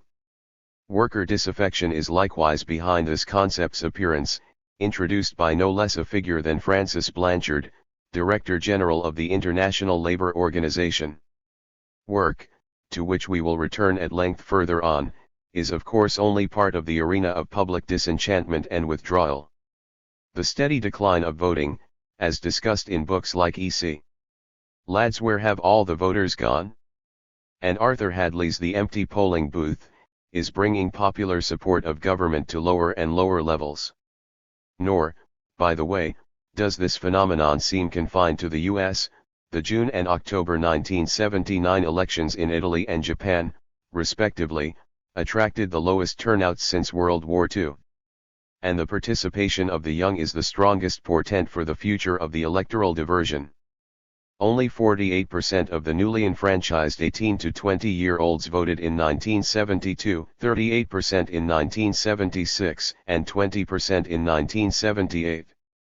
Fall '79 saw the inauguration of new efforts by national groups to reverse this downward spiral, including that of the National Association of Secondary School Principals.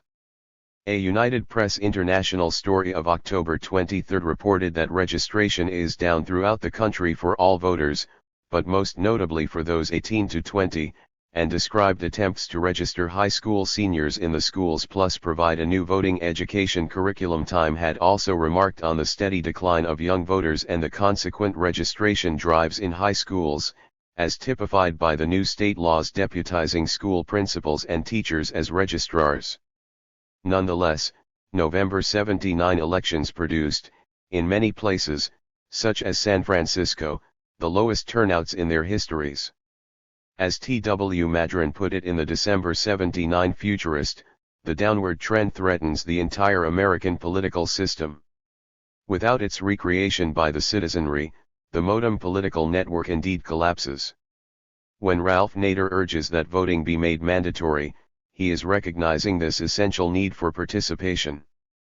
Bernard Henry Levy, in his Barbarism with a Human Face, fleshes out this point a bit further. There can be no successful dictatorship without the establishment of procedures through which people are invited or forced to speak.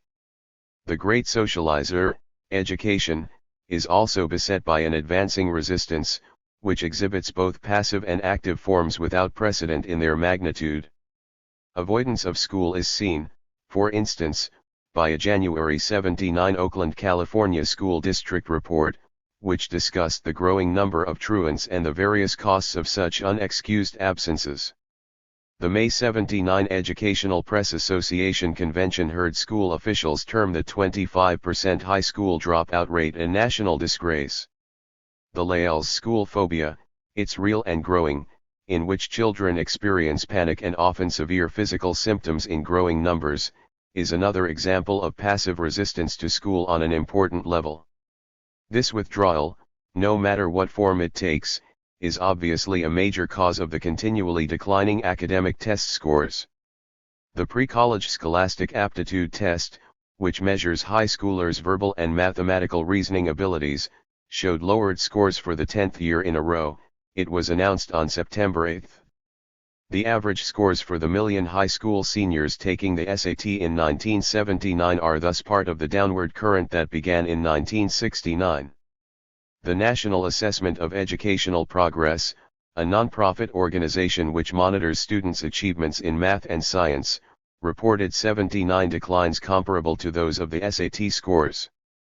The July 3 U.S. News & World Report, in its Science Skills Skidding in U.S. Schools, and Problems, Math Skills Are Down Again, in the September 24 time registered these diminishing levels. Karl Tupperman's The Literary Hoax, dealing with the decline of reading, writing, and learning, suggests an even more widespread tendency of aversion from society's knowledge. With Hunter and Harmon's Adult Illiteracy in the United States, a report to the Ford Foundation, this turning away becomes more obvious.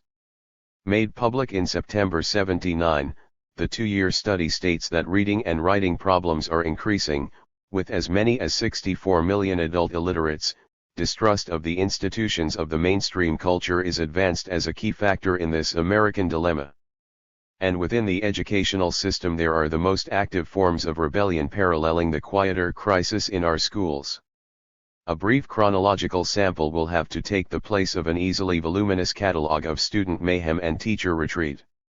Early in 79, two 11-year-old schoolboys in Marianna, Florida, armed with a gun and a knife tried to take over their classroom but were forced out, police reported. On April 6, two Stafford High School students were arrested for bombing a chemistry lab, which caused $100,000 damage. On April 24, four Alton Elementary School children laced a teacher's coffee with poison, aged 12 and 13. They were later convicted in juvenile court of attempted murder and conspiracy to commit murder. The May 21 U.S. News & World Report reported that now its suburbs where school violence flares, from ice picks to explosives, a frightening array of weapons are contributing to disorder in the classroom, especially in areas once relatively untroubled. Also in May, the third arson incident within a month occurred in California's San Juan Unified School District, which brought the school year's arson losses to over $1 million. The school districts centering around Sacramento and San Jose are among other California areas largely suburban, also registering extremely high arson and vandalism damages. In June 79, a San Diego Teachers Association violence inventory was completed, showing increasing student violence. Nearly one-fourth of San Diego teachers had been physically attacked by students during the 78-79 school year. R.M. Kidders, where have all the teachers gone? In the July 19 Christian Science Monitor discussed the growing flight from the field, owing largely to resistant students. Education periodicals feature articles like Lee Cotter's Discipline, You Can Do It, and Lessons in Anti-Vandalism, both in The Instructor, September 79. Meanwhile, even the most mass circulation entertainment magazines are forced to devote space to the crisis. People, September 10, 1979 interviewed Willard McGuire, president of the National Education Association, in a piece entitled Classroom Violence and Public Apathy, Why Teachers Are Quitting in Droves. McGuire talked about the growing malady of teacher burnout, a problem he believes threatens to reach hurricane force if it isn't checked soon. McGuire's NEA had met earlier in the summer of '79 and had included one teacher, Emmett Williams, who understands rather well the meaning of teacher burnout. His home was burned by one of his students. Phyllis Birch, a teacher with 16 years experience in 4 states, essayed in the October 10 San Francisco Examiner that the foremost change in the schools since the mid-60s has been the mushrooming problems of violence, vandalism, and drugs in the classroom. Put more mildly, a survey by the American Federation of Teachers indicates disruptive students are the main cause of stress experienced by teachers, reported the November 20, 1979 Wall Street Journal. It is not a big surprise, then, to find Neil Postman, author of Teaching as a Subversive Activity in 1969, to have written Teaching as a Conserving Activity in 1979, or to find his Order in the Classroom. In the September 79 Atlantic. Work, political participation, education all seem to be failing grandly as pillars of our society, especially perhaps in their roles as domestication of the young. It is not surprising that newer, less subtle devices must be projected to come to the rescue of a rotting social order. Such a program was unveiled in mid-February 79, with the Committee for the Study of National Services report titled, Youth and the Needs of the Nation. It declared that universal service for American youth is needed to curb a cynicism and selfishness that can destroy society. Too many are drifting without purpose, and their apathy or self-centeredness is seldom cured by schooling, it added. Actually, of course, this is a return to the draft, with the option of civilian duty in slums, parks and the like. Aside from its hoped-for results in terms of a national socializing force, it is also abundantly clear that the volunteer army, instituted in 1973, has been a disaster verging on a scandal, according to Congressman Robin Beard in November 79. The Economist, March 10, 1979, spoke of severe problems of discipline with the voluntary service, the immediate backdrop for talk of reviving conscription. AWOL, training, and attrition are major problem areas, with turnover very high in combat units and a third of all soldiers never finishing their first term of enlistment. Pentagon sources have increasingly been calling the overall status of the volunteer army hopeless. Allegedly, only a few elite units have any semblance of morale or dedication to national defense. Beginning in May 79, a recruiting scandal spread, involving the enlisting of thousands of unqualified recruits. Hundreds of Army recruiters have been relieved of duty for their illegal efforts at shoring up a growing shortage of volunteers. In mid-September, the Army announced it would take enlistees with less than a 10th grade education due to manpower deficiencies. Educational bonuses of up to $6,000 were announced November 29, 1979, in a bid to attract qualified bodies in the face of the shortage. A further perspective on GI attitudes was offered in the July 79 American Journal of Sociology, also a reminder of the point noted above on the blurring of work and non-work areas of life. Siegel, Lynch, and Blair's contribution to the AJS, The Changing American Soldier, Work-Related Attitudes of U.S. Army Personnel in World War II and the 1970s, observed a comparable level of dissatisfaction between World War II AWOLs and typical soldiers in the all-volunteer force. Within the 70s, job satisfaction was seen to fall even more between February 1974 and the endpoint of their data, August 1977. Aside from a suggested decline in military values between the 1940s and the 70s, it must also be recognized that there has been a secular decline in job satisfaction in American society generally. Seth Cropsey's article in December 79 Harper's laments the severe shortage of volunteer troops, and makes a similar connection between the condition of the services and a larger trend in society, namely, that there exists a strong anti-military, anti-draft sentiment which shows no signs of changing. A more vivid illustration of anti-military hostility could be seen from within the Navy. Blaine Harden, writing for the Washington Post in late June 79, chronicled the many fires aboard the carrier John F. Kennedy, believed to have been set by disgruntled sailors.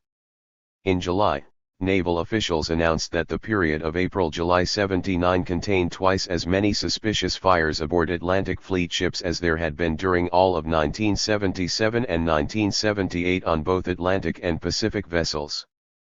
At the beginning of November, the Los Angeles Times' Robert Toth noted the almost $5 million fire damage to ships during 1979, postulating deeper morale problems involved. Leaving the subject of national service and the desperately ailing military, the above cases of arson bring to mind that it is the nation's fastest growing crime, up 900% over a 16-year period, according to San Francisco Fire Chief Andrew Casper in September '79. August 31 had seen a $20 million apartment complex arson in Houston, the worst fire in the city's recent history. And less than a week later, an 18-year-old was arrested for starting a 5,000-acre fire in California's Los Padres National Forest. Sabotage, too, seems to be providing spectacular and unprecedented examples of anti-society urges, and not only in the U.S. The St. Catharines Standard of December 9, 1978 carried, complete with photo, man drives truck through stores in shopping plaza. The story recounted the systematic destruction wreaked by a man who drove an armored truck through 35 stores in the Montreal area's Carrefour St. George, costing nearly $2 million.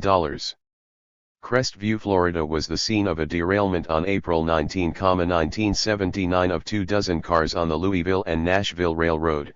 Sabotage was strongly suspected due to track damage caused by rifle bullets. On June 2, 1979, Los Angeles County Museum of Art officials said that 8 paintings, including 2 by Picasso, had been slashed by someone using a metal object. A bulldozer smashed 5 cars in the parking lot of a Houston plastic firm June 13.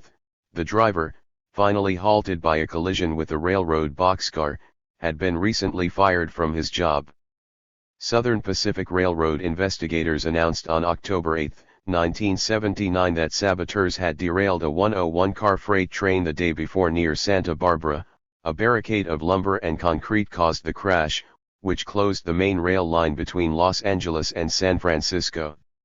If 1978 was a time when much national attention was given the fiscal survival chances of New York City as a public corporation, 1979 could perhaps be commemorated as the year in which its hope to survive as a coherent social entity became an open question.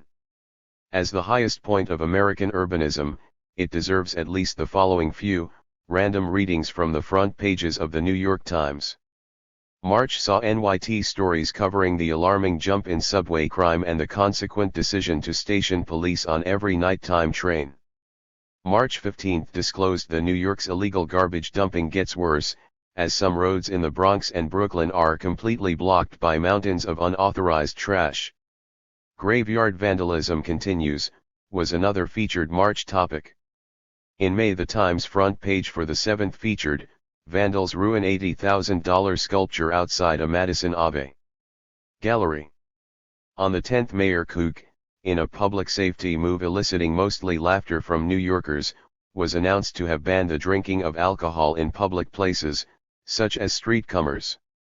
The next day found a woman reportedly attacked by rats near Nye City Hall. Officials closed off the area to battle the rodents. May 21, 1979 disclosed the high monetary and psychological cost of vandalism. It had already reached a dollar price tag of $8 million by the end of 1978, to the Education and Parks departments alone.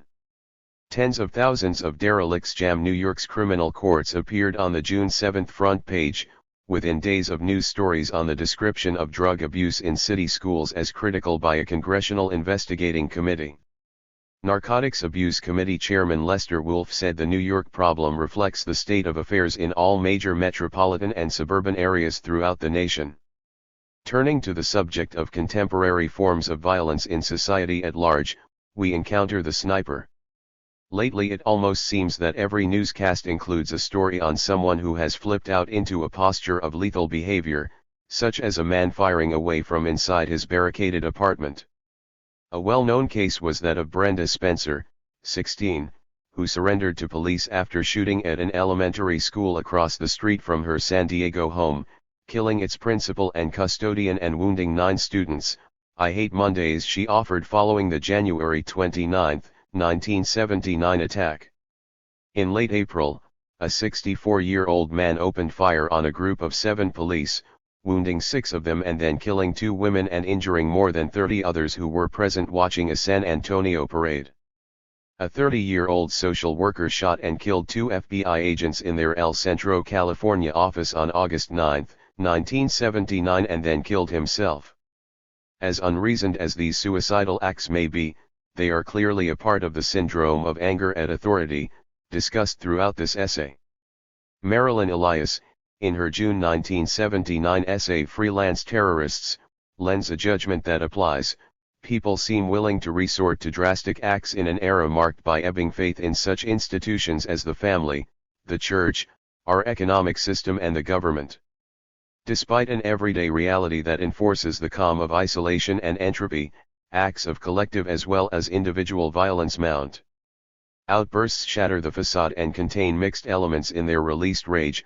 The ADS will, for a time, most likely bear this varied imprint as seen in a scan of some of 1979's group violence. A Wichita rock concert just broke into warfare, said a radio station director, when police shut off the power at the April 15 event. Hundreds of police firing shotguns and tear gas required 3 hours to quell the riot, which saw squad cars destroyed by tire irons and 4 officers injured.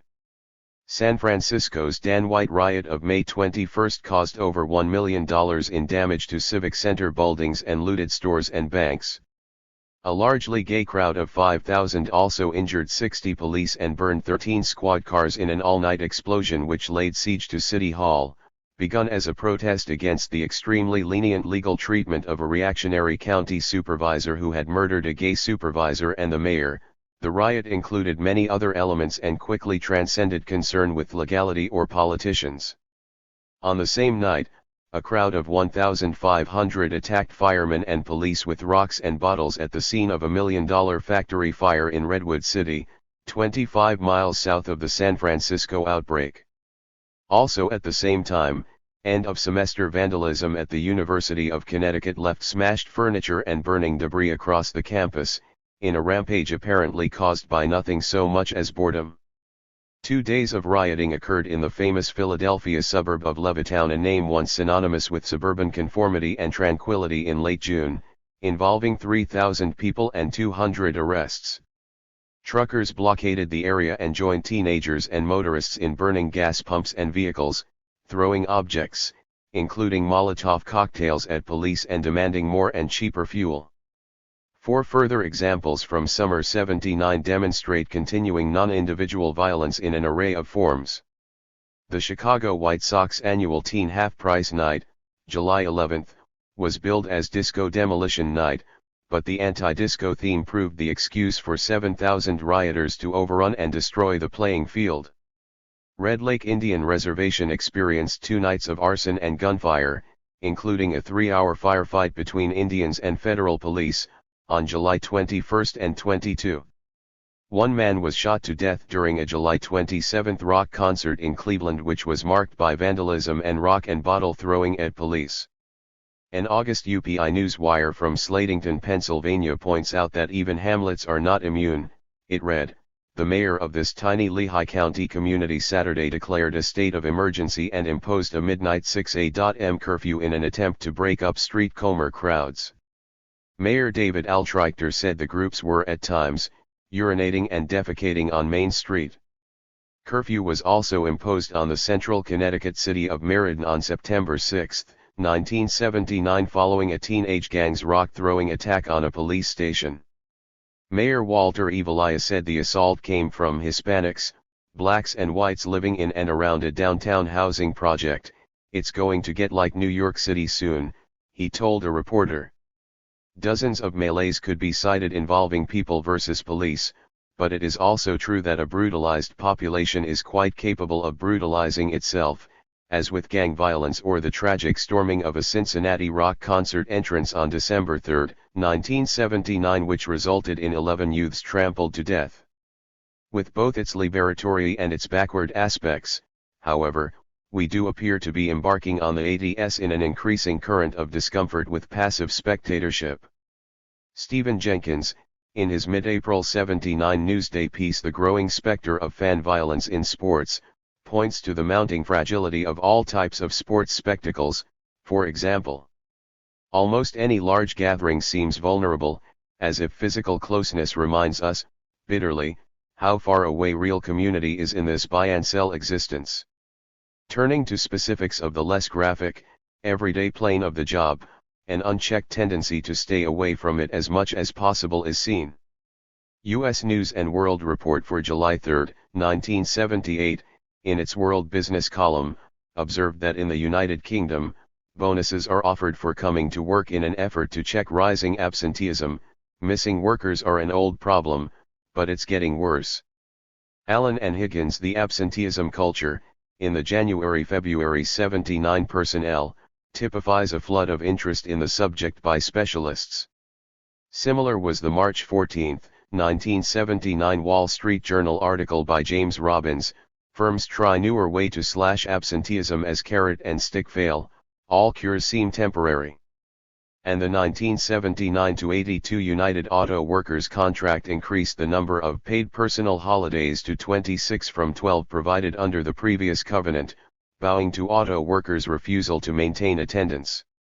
Concerning the phenomenon in Canada, the November 13, 1979 Wall Street Journal noted Manpower, Incorporated's report of absenteeism's $8 billion per year price tag there, plus the growing tendency for workers to take a day off just because they don't feel like working. Their perspicacious psychologists opined that frequent absentees may be trying to withdraw from life's tensions. The frequency of people quitting their jobs is a related, and growing, matter. Characteristically, this is seen in the literature. Farrell Block's Labor Turnover in U.S. Manufacturing Industries Journal of Human Resources, Spring 79, H. Kent Baker's The Turnover Trap, and Robert Kusel's How to Reduce Turnover for example. At the end of April 79 the Labor Department disclosed that job tenure of American workers decreased to an average of 3.6 years per job in 1978 from 3.9 years in 1973, with the tenure apparently shrinking at an accelerating rate. The October 10, 1979 Wall Street Journal announced an Administrative Management Society survey which observed that turnover among office employees averaged 20% in 1978, up from 14% in 1976. In an early November 79 Princeton Features piece, Revolution in the Workplace, Carper and Nisbet declared that a growing demand for more satisfaction from life has brought dissatisfaction with work to the point where workers refuse to produce and even deliberately sabotage the products they make. This point may be highlighted by a few of the more sensational acts of employee sabotage, such as the November 79 damage to 3 of the world's largest electrical generators at Grand Coulee Dam in Washington state. In what investigators called an inside job, 19 of the generator's coils had been broken with a crowbar, resulting in millions of dollars of damage. On February 15, 1979 a strike by mutual clerks at New York's Aqueduct racetrack got out of control and all 550 mutual betting machines were put out of action by sabotage. On May 7, 1979 it was discovered that lye had been poured into 62 uranium fuel elements at the Surrey nuclear plant in Richmond, Virginia. 2 employees were later arrested and convicted for the act. During September 21 and 22 of the same year, 4,000 Chrysler workers, anticipating a 2-week shutdown of their factory, ripped the vinyl tops of the new cars, broke the windows, tore out dashboard wiring and started small fires throughout the plant. Unlike the general charade/catharsis nature of strikes, though, it may be noted that strikes appear to be more often taking illegal and violent forms. Workers obviously are opposing work in 1,000 ways, from purely visceral reactions against it to the most calculated attacks. This opposition registers itself most fundamentally in terms of productivity, or output per hour worked. The history of modern civilization is, in an important sense, a story of the steady growth of productivity. Unbroken for centuries, the foundation of industrial capitalism, rising productivity has now gone the way of the work ethic. And for the same reason, the falseness of trading away one's life in order to purchase things is a transparently barren death trip. 1974 saw this reversal surfacing really for the first time, as that recession year's overall output per hour showed a gain of virtually zero. Since then, those who have attempted to manage the fate of the capital relationship have witnessed brief periods of small productivity gains being outnumbered by those of often substantial decreases. The Bureau of Labor Statistics announced a 0.3% productivity rise for private business in 1978, a tiny advance clearly reversed in 1979. Sharp drop in worker productivity. Read the May 30, 1979 Associated Press release, in which Labor Department analysis of first quarter figures showed the steepest decline since 1974. A July 31 Washington Post story announced that productivity of U.S. businesses fell more rapidly in the second quarter than it has since the government began keeping records in 1947. AP for November 29 proclaimed productivity in U.S. still declining, explaining that the third quarter drop was the first time since 1974 that 3 consecutive quarters had shown declines. The overall trend has engendered countless articles, as society's defenders look desperately for solutions and the future of worker efficiency seems ever dimmer. February 5, 1979's Time featured perils of the productivity sag, while the March issue of The Office began to look at Northrop's plant design. The continuing decline in productivity is considered a major problem in this country. Campbell McConnell's Why is U.S. Productivity Slowing Down? Discussed the unsatisfactory gap between output and hours worked.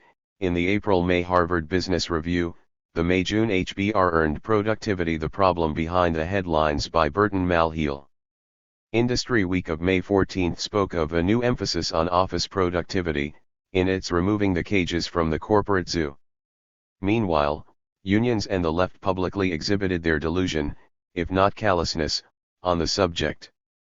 Befitting their roles as champions of honest toil and the good worker, the entire crisis is denied by them. The May 79 AFL-CIO Federationist and the June 79 Monthly Review, in bringing productivity into focus and productivity slowdown, a false alarm, respectively, disputed the facts of diminishing work output and ignored the individual's primacy in productivity. Returning to reality, Lawrence Batoz offered 9 strategies for productivity in the July 79 Personnel Journal.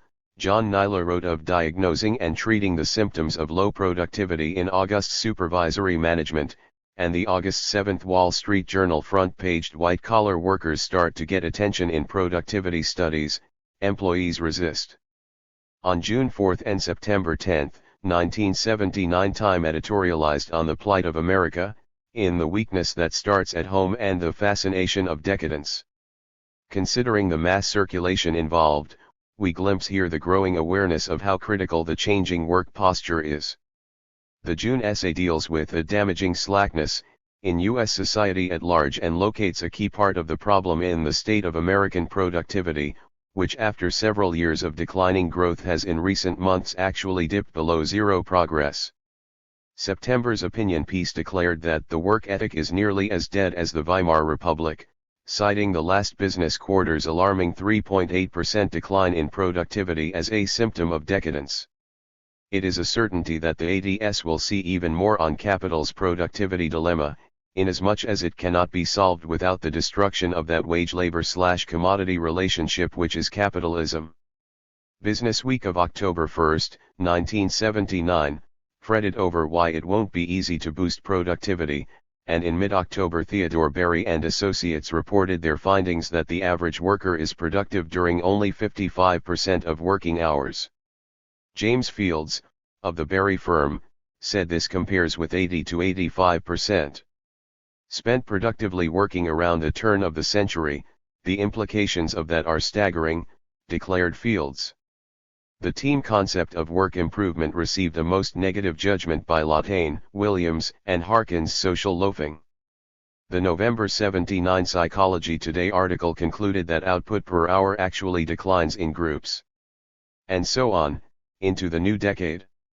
The proliferation of organizations like the American Productivity Center and Human Productivity Institute shows the demand by business for help.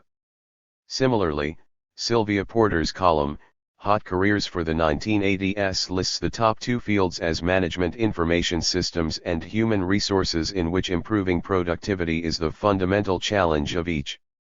Corporate management has recently been forced toward a restructuring, as restive workers create more difficulties for their bosses. Personnel Journal, February 79 indicated this in Lawrence Wangler's The Intensification of the Personnel Role, the personnel executive of the 1980s, with increased responsibilities and new challenges, will be viewed as a key decision maker. This major expansion is also seen in Personnel Widens Its Franchise, which appeared in the February 26, 1979 Business Week. Personnel Journal for March reported a new era in federal industrial relations, due to revised laws and organization which put personnel administration on a par with financial management. Publicized in Julius Drajnin's Labor Relations column, this development was another spur to the private sector in the area. Donald Klingner's Changing Role of Personnel Management in the 1980s pointed out that a fundamental change in the nature of the profession must follow the major shift of values underway at large. In mid-October, Information Science Incorporated disclosed that a survey of 2,000 executives showed almost twice as many of them devoting from 5 to 20 hours a week to personnel matters as was the case 5 years ago. The respondents also indicated that pay for personnel execs has risen significantly.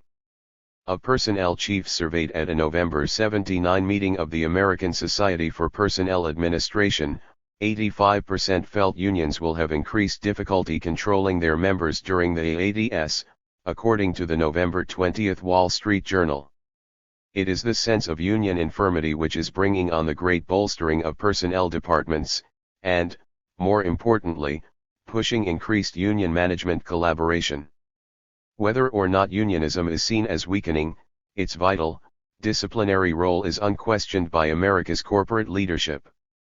The appreciation of this role is exemplified by a May 21, 1979 Fortune article by Lee Smith, entitled "The UAW Has Its Own Management Problem." It focuses mainly on the auto company's worries about the top auto workers official who will be replaced by the end of 1983. What the companies dread is a power vacuum created by a weak, inexperienced, and indecisive leadership. Noting sullenness, a shift of values, and general distrust of institutions among the workers, a strong union is prescribed as the best defense against chaos. Manufacturers want to know whether or not the UAW leadership can deliver a manageable labor force, inasmuch as a fundamental problem not just for the UAW but for most unions in this epoch has been the increasing disaffection of the rank and file, and with that, an erosion of discipline. In the September/October 79 Harvard Business Reviews, Are Unions an Anachronism? UAW and Communication Workers of America co-management programs with General Motors and AT&T, respectively, were adduced as joint efforts to effectively control the workplace that succeeded where neither party alone could have. The piece speaks of the new discontents creating the post-industrial workplace problems which have been growing for over a decade, and concludes that authority must be shared in order to motivate this kind of employee to produce. Shared responsibility is the urgently needed cure for a growing sense of social entitlement which threatens to destroy wage labor and society with it, according to James O'Toole's Dystopia, The Irresponsible Society in October 79's Management Review. Similar was R.M. Cantor's fear of an authority vacuum and his prescription, to expand power, share it, in the Harvard Business Review for July/August 79. Management and unions have been advancing toward greater institutionalized collaboration, whereby joint management programs labeled worker participation, job enrichment, quality of work-life projects aim at increased worker motivation.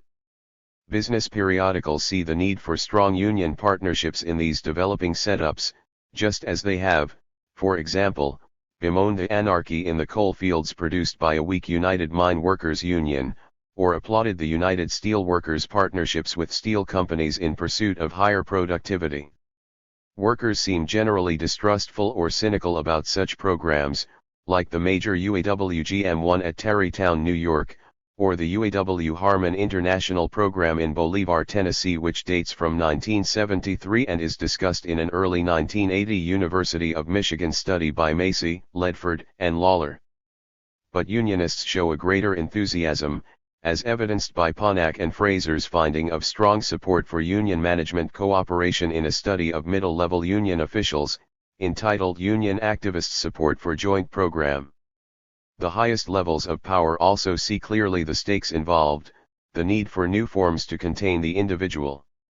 In 1979 the Trilateral Commission published Roberts, Okamoto, and Lodge's Collective Bargaining and Employee Participation in Western Europe, North America, and Japan, a task force report to the Commission. Its summary called for labor management cooperation, lest the marvels of modem technology and raised expectations lead to disaster. The reason for capital's embrace of the joint approach movement and workers' distrust is the same, of course. The September 4, 1979 Wall Street Journal quoted University of Michigan researchers that the most common response that this country's labor unions make to the introduction of new technology is willing acceptance. This quote, from the labor letter of the WSJ, certainly provides some of the reason for the opposition of interest felt by rulers and ruled in the unions.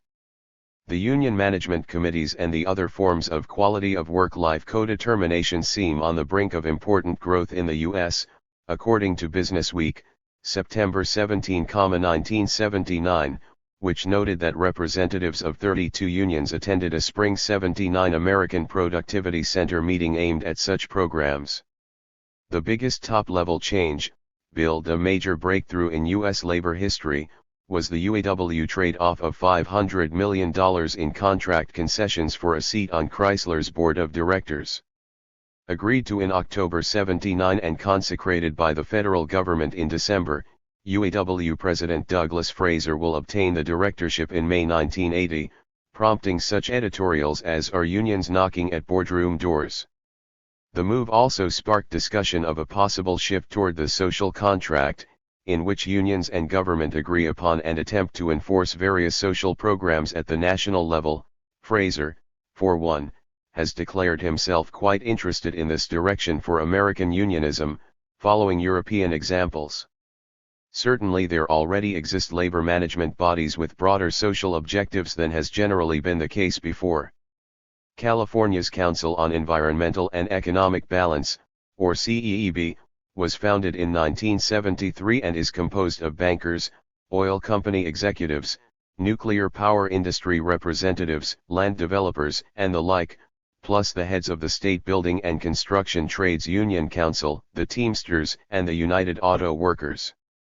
A great power in the state capital, CEEB characteristically has done much toward lowering environmental laws and nuclear safeguard standards. Investigative reporting by David Kaplan in the summer of '79 further uncovered that this form of fascism intends a national organization with CEEBs set up across the country. Collaboration of this sort recalls the Golden, Colorado pro-nuclear rally on August 26, 1979, organized by Local 8031 of the United Steel Workers and paid for by Rockwell International, which operates the Rocky Flats nuclear weapons plant near Golden. Institutionalized cooperation at the local level is incisively discussed by Urban Leaner, in his August 8, 1979 Wall Street Journal piece, Committees of Labor and Management Enjoying Resurgence in Communities. The Evansville Area Labor Management Committee, formed in 1975 and comprised of the local Alcoa, Whirlpool, and Inland Container Managements plus the local union chieftains, is portrayed as one of a growing number of joint bodies which try to solve communities' in-plant and at-large social problems. Plant vandalism was one of Evansville's biggest sore points. Joint efforts at boosting productivity and general morale, and union management planning for industrial expansion are other examples of such groups' functions.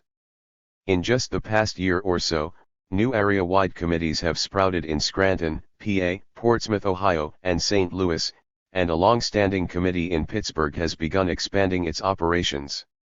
They're really flourishing, says John Stepp, an official of the Federal Mediation and Conciliation Service, which has helped set up a number of the committees. Government help for unionism, in fact, has recently been increasing, especially in the form of helpful court decisions defending the power of unions over their members and extending their roles. This tendency is an invaluable aspect of the class collaboration directions indicated above. Congress failed to pass the Labor Reform Bill, or common situs picketing measure, in the late 70s, prompting many to interpret this as a major shift away from appreciation of unions' benefits to the state and business. The bill, designed to greatly strengthen the leverage by which unions could corral new members and gain new jurisdictions, retains its importance in light of continued and growing worker restiveness against management and unions. D. Quinn Mill's flawed victory in labor law reform suggested that the victory was a Pyrrhic one, that business really requires this reform to avoid soured labor relations in the ADS, as labor must have help to unionize. Denied for a time, this help becomes a must, as will be discussed below. Meanwhile, there has been a steady increase in government assistance to unions on a more day-to-day level. In early January 79, the U.S. Court of Appeals upheld the dismissal of an action brought by members of Electrical Workers Local 1547 in Alaska against the International Union for its refusal to submit terms of a national contract to a membership ratification vote in 1977. The court decided that IBEW President Pillard was justified in interpreting the union's constitution in such a way as to negotiate and implement the agreement without ratification. Early March 79 found a federal appeals court deciding against a membership suit in St. Louis, that the UAW could give union funds to whatever causes or organizations the officer's discretion dictated. At the same time, a New York Court of Appeals sided with the Communication Workers of America Executive Board, who fired shop steward Dave Newman merely for criticizing union policy. The judgment concluded that a steward's duty is to represent the policies of the management of the union and not the views of the members who elect them. The Supreme Court, in the summer 79 IBEW vs. Faust case, ruled that a union member could not recover damages over the failure of the union to fairly process his grievance. Although the right of fair grievance representation is guaranteed by law, and the individual was denied an opportunity to grieve his firing because the union would not represent his grievance within a time deadline, the court decided that interference would antagonize the union, would disrupt peaceful labor relations. The state has also slowly but steadily expanded the purview of union authority. In March 79, the National Labor Relations Board reversed a 1971 decision and placed employees of condominiums and cooperatives within collective bargaining jurisdiction. This policy change was supported not only by unions but by New York's Realty Advisory Board, an employer bargaining association representing over 1,700 apartment buildings. On May 14, 1979, the Supreme Court declared the availability of food to employees during working hours and its price to be subject to union bargaining. Next day, the Wall Street Journal's labor letter said unions win expanded rights to picket and organize at shopping centers, noting that recent NLRB decisions have virtually overturned a 1976 Supreme Court denial of First Amendment protection to private shopping center access. And a continuing development is the setting up of collective bargaining systems for public employees. 1979 saw California, for instance, add local government workers to the list of those subject to agency shops at UPS, requiring them to pay dues to a union, along with state employees, University of California workers, and others already served up to unions by state legislation. The unions themselves are moving towards structures and policies aimed at more effective bureaucratic control of their members. Thus, in early March 79, the merger of the 25,000-member United Shoe Workers of America with the 510,000 Amalgamated Clothing and Textile Workers Union was effectuated, and in June the Retail Clerks and Amalgamated Meat Cutters unions merged to form the 1.2 million-member United Food and Commercial Workers International Union, the largest in the AFL-CIO. Business Week of March 5, 1979 wrote of the impending clerks and meat cutters consolidation, noting that the retail clerks president stated that his highly centralized union would bring, most importantly, structure to the operations of the new body. Arnold Weber's May 14, 1979 Wall Street Journal article, Mergers, Union Style disclosed that 57 mergers involving 95 unions and employee associations took place between 1956 and 1978. Of this 57, 21 took place since 1971, evidence of the quickening incidence of trade union amalgamation. Labor stability is thus promoted, which is logical on the part of Weber due to the diminished voice of the individual brought about by making union bosses more powerful and more distant. In the July 30, 1979 Business Week's an AFL-CIO without Meany, the Kirkland-era federation is said to be committed to a policy of spurring more mergers. One official predicts that the federation's 105 current unions will shrink to 70 by 1990. In late 79, AFL-CIO President Kirkland publicly invited the Teamsters and the UAW to re-affiliate with his umbrella body. These few words on directions in unionism structure bring to mind the European situation and its possible relevance to American developments. In England, a strong parallel suggests itself from these comments by James Pryor, Prime Minister Thatcher's minister responsible for union relations, interviewed in Business Week, April 16, 1979, "We have too many unions. And a lot of them are much too weak in administration, inability to get a message across. The unions have lost a lot of control to the shop floor." The steady movement toward global unions, discussed for example in John Windmuller's 1980 work, The Shape of Transnational Unionism, has already been felt here. Paul Shaw had discussed it as his May 79 Personnel Administrator offering, International Labor Relations Impact on Domestic Labor Relations, in which he saw its number one influence as pressure toward much more industry-wide bargaining on a national basis. Working people, policed by the unions and aware of their ever greater collusion with employers and the government, exhibit a rising anti-unionism. The flood of workers' charges against unions is being deflected by public rulings that are outrageous for their contempt of members' rights and their naked defense of unions' anti-worker activities. Some of the cases were cited above. Another tactic is to simply not process worker complaints.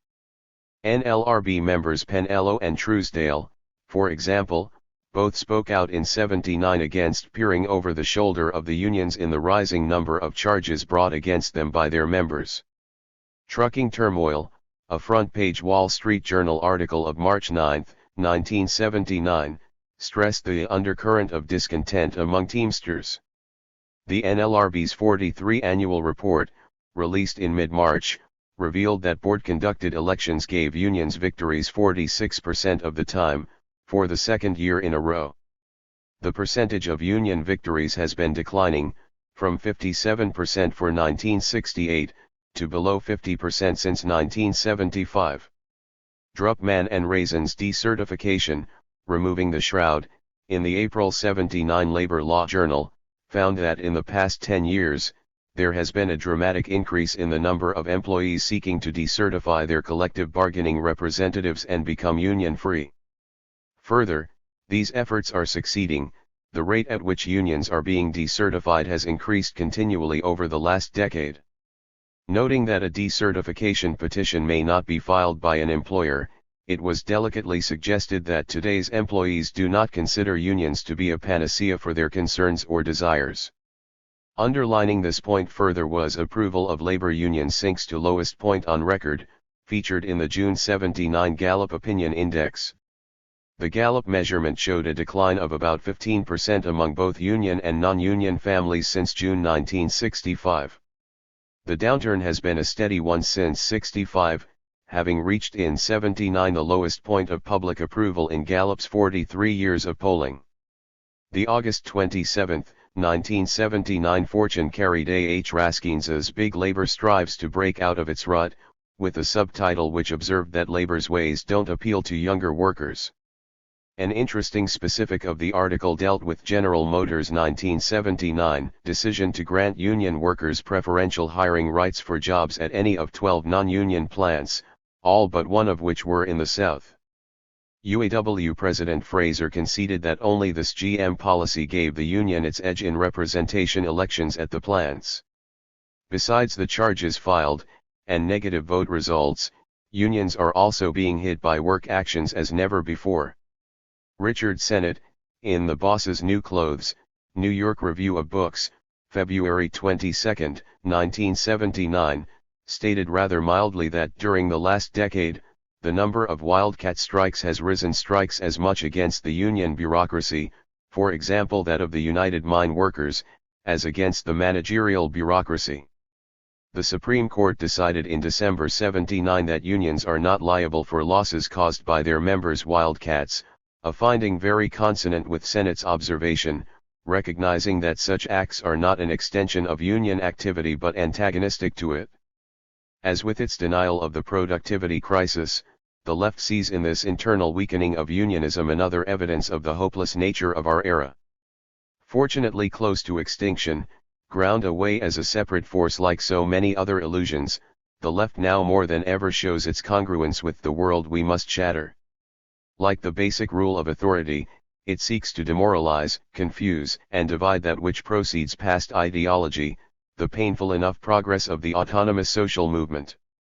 Insignificant in itself, we may use its typical viewpoints to chart, then, the difference between lived truth and those in general who fear it.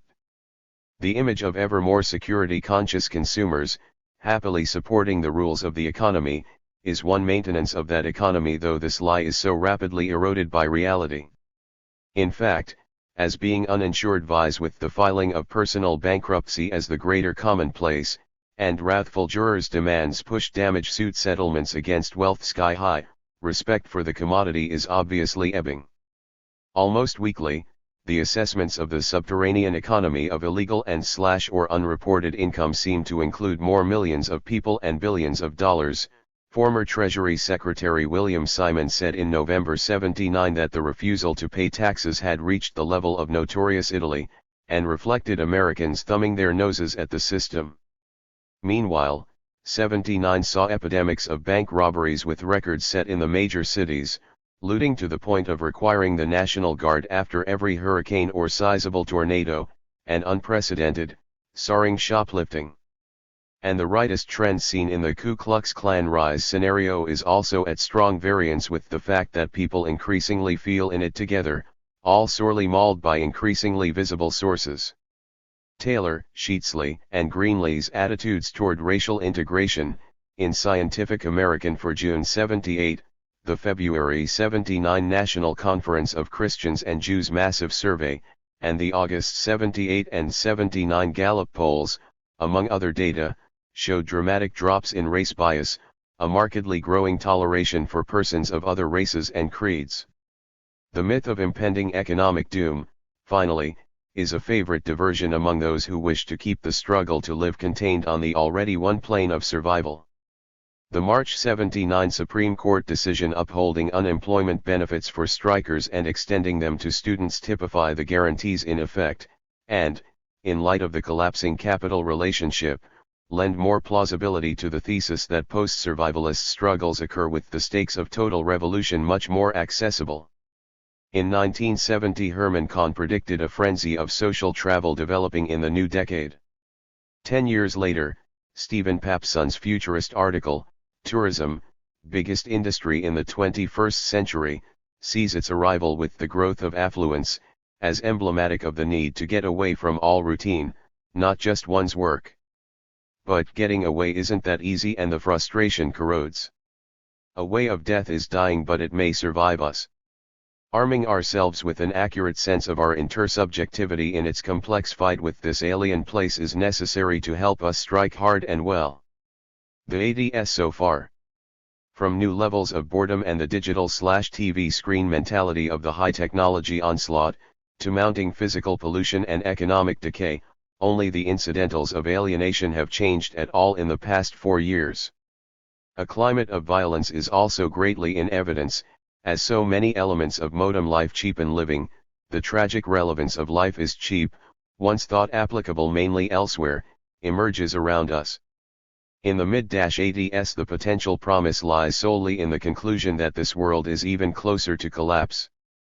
Society's negation has moved forward, and in the decomposition of the old world it is increasingly accurate to speak, with sanguinity, of that false consciousness which still reigns, but no longer governs. As the century runs down, so does, faster and faster, its store of effective illusion. There is no guarantee how much humanness will survive to replace repressive emptiness with an unfettered life spirit. For an agonizing toll is being registered on all our sensibilities.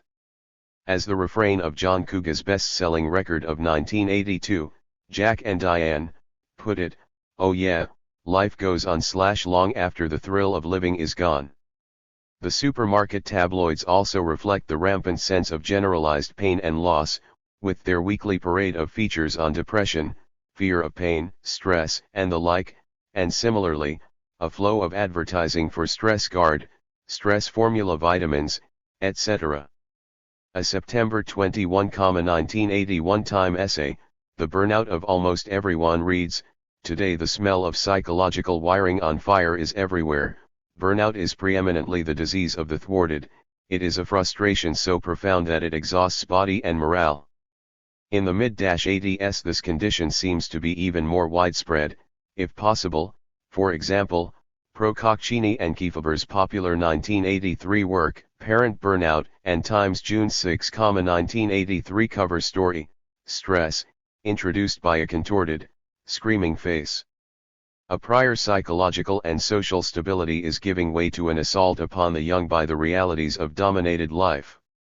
Marie Wynn's Children Without Childhood describes a fundamental shift away from the condition of children as innocents protected from the world, from a conception of childhood that was the norm until just a very few years ago.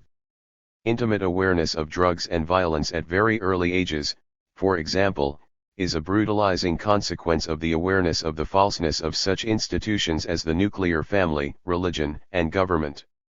Not only is the traditional family continuing to fall apart, but love itself seems to be worn down more quickly by the strains and deprivation of the twilight of capitalism. The 1980 census figures reveal a marked trend toward the one-person household, to the accompaniment of articles such as "The Reasons Men and Women Are Raging at Each Other All of a Sudden."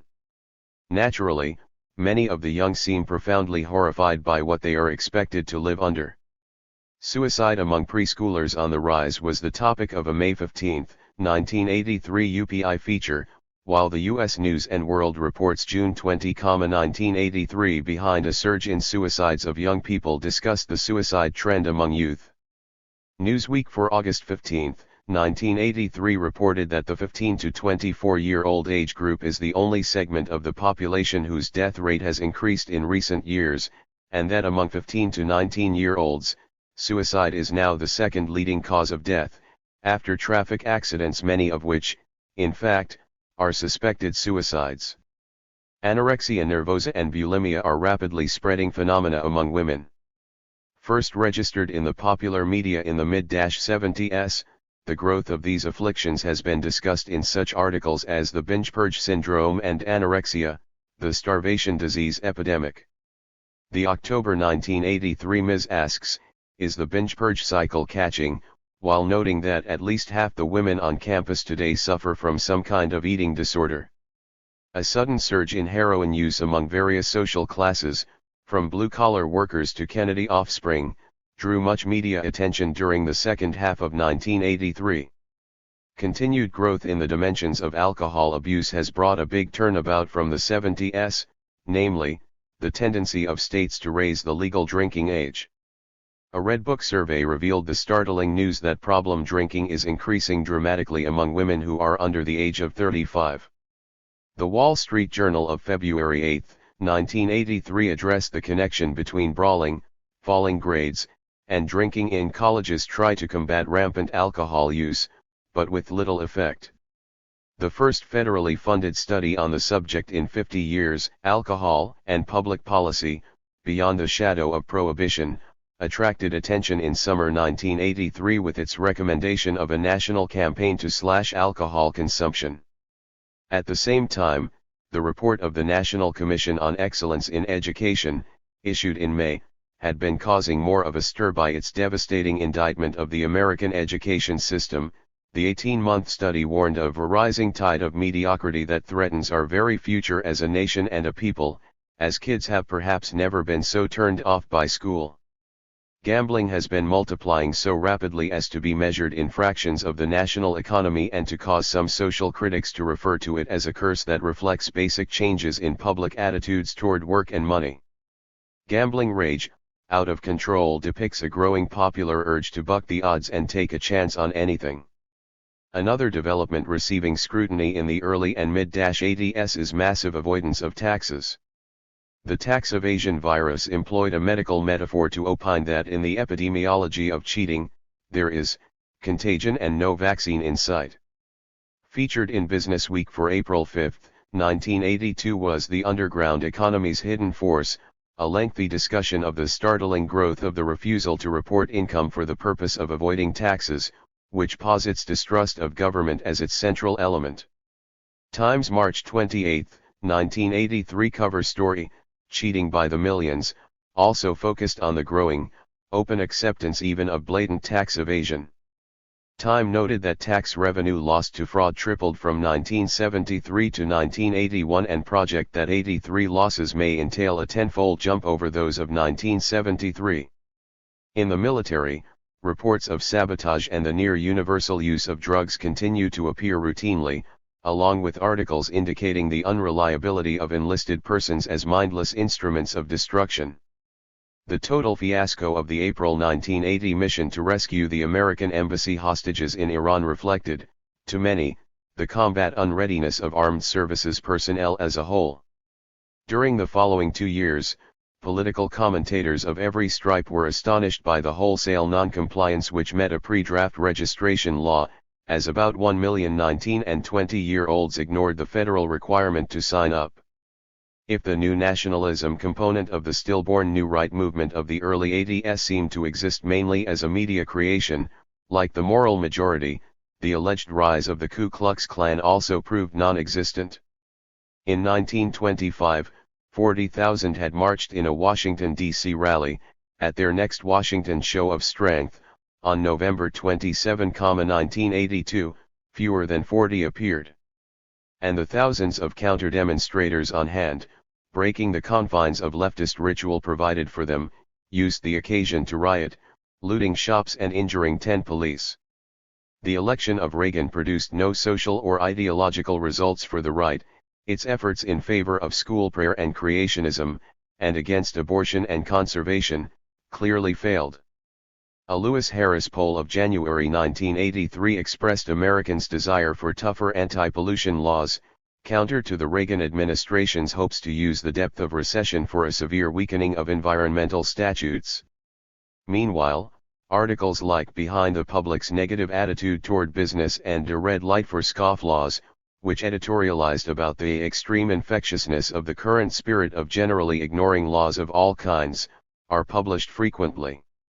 In a February 1983 Lewis Harris poll on alienation, a record 62% registered a bitter estrangement from the idea of the supposed legitimacy of the rich and powerful, and leadership in general. Clearly, alienation has cut deeper into the adult population of America than ever before, concluded Harris. Robert Wuthnow, Moral Crisis in American Capitalism, analyzed an unprecedented fundamental uncertainty about the institutions of capitalism. And as the percentage of voters declines still further, young people are demonstrating an utter disinterest in politics. Civics Gap, Alarming Challenge featured former Commissioner of Education Ernest L. Boyer, who spoke of an upsurge of apathy and decline in public understanding of government among students.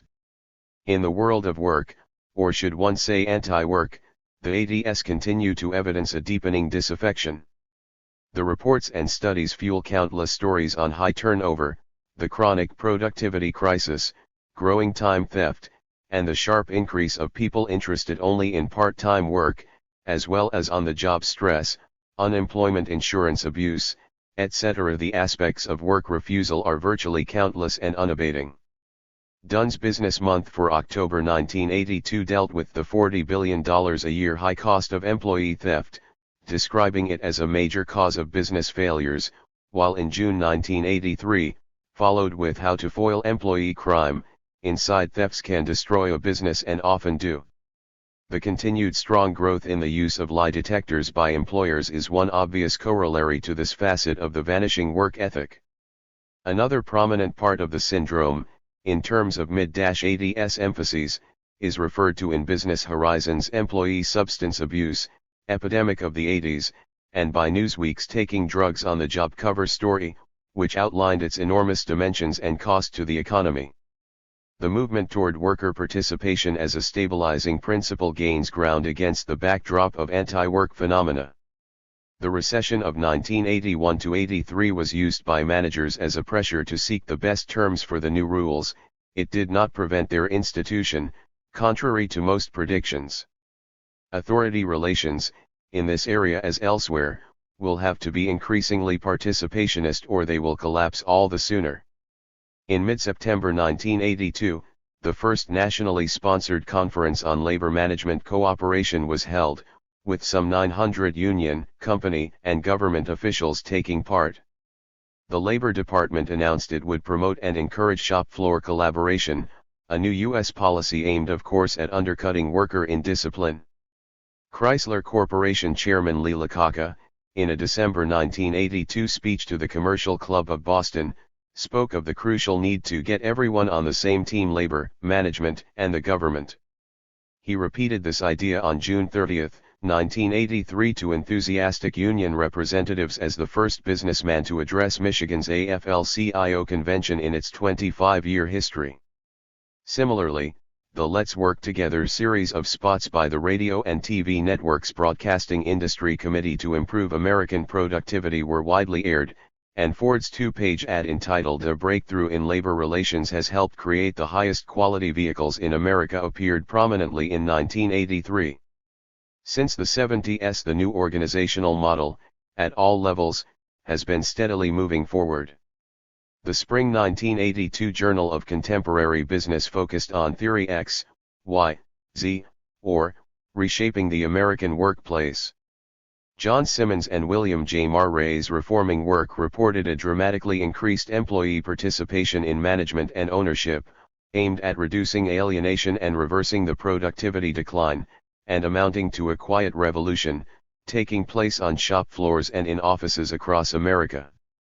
The shift to tripartite negotiations in auto, steel, and construction were examples of a tendency toward collaboration that must be expanded, according to Ideology Revisited, America Looks Ahead by David A. Heenan. Its stress on implementing a one-nation indivisible solution reflects the powerful disintegrative energies at large and points in the direction of a fascist choice of alternatives. Among the many other influential references in fairly recent publications are Donald N. Scoble's Business and Labor: From Adversaries to Allies in the November-December 1982 Harvard Business Review, and D. Quinn Mill's March 1983 Monthly Labor Review offering, Reforming the U.S. System of Collective Bargaining, which concludes that a new, official collaborative setup is essential to avoid a high degree of economic and social unrest which would be counter to the interest of the nation as a whole. Meanwhile, by the middle of 1983, the news weeklies and monthly magazines had devoted much space to Harvard's Robert Reich, a Democratic Party advisor, who's the next American frontier advocates tripartite planning as an alternative to Reagan's neo-free market failures and beyond. The August 28, 1983 New York Times Magazine discussed an emerging national policy emphasis in this area, centering on the Industrial Policy Study Group made up of bankers, union officials, politicians, and high-tech corporation heads, and meeting at the AFL-CIO national headquarters. This corporatist tendency is not confined to the U.S. On August 1, 1983, a new USSR law on work collectives, featuring worker participation, was enacted under the direction of Andropov, who came to power in late 1982 expressly to combat a severe Soviet work refusal. Of course, before the 80s there were digital watches, pocket calculators, and Star Wars. But easily the biggest social impact of the early to middle years of the decade, occurring with the developing changes in work organization, has been that of the high-tech explosion with its promise of video games and computers for every business, dwelling, and school.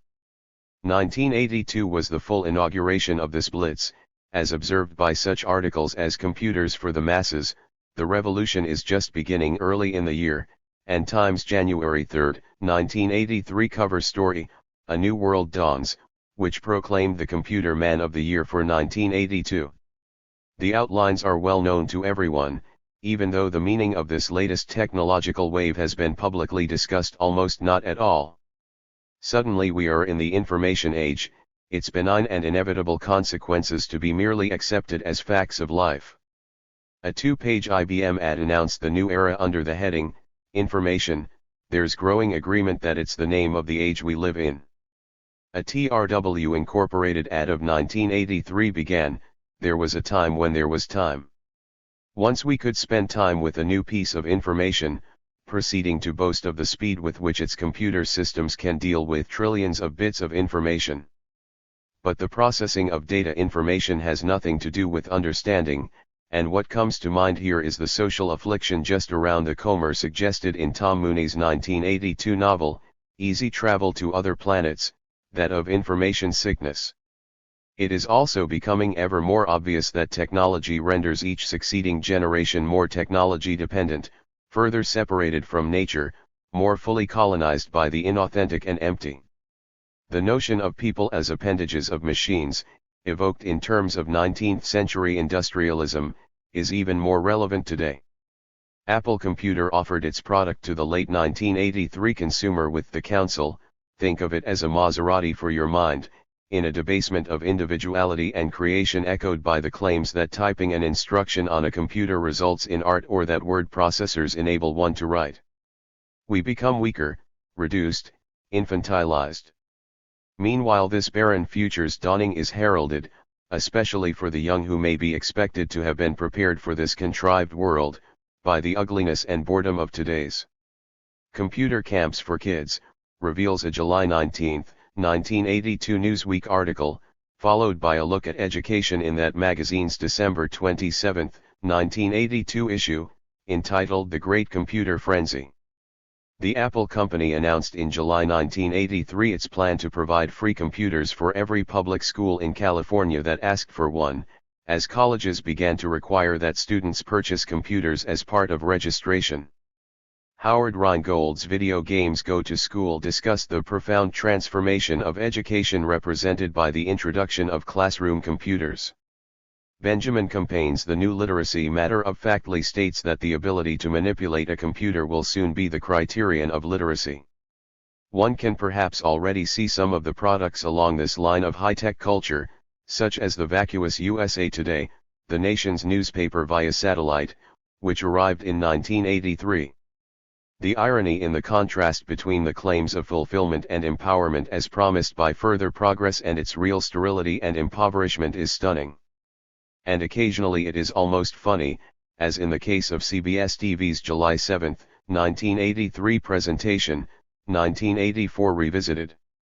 The program zeroed in on the rise of the computer state and the consequent loss of privacy, etc., and was sponsored by Exxon Office Systems, whose frequent commercials featured a view of endless video display terminals lined up in a huge, faceless office, which could have graced the cover of any dystopian novel. Amitai Etzioni's An Immodest Agenda, Rebuilding America Before the 21st Century takes aim at an individualism that in the view of the sociologist, has disastrously advanced since the 60s to the point of threatening American society itself.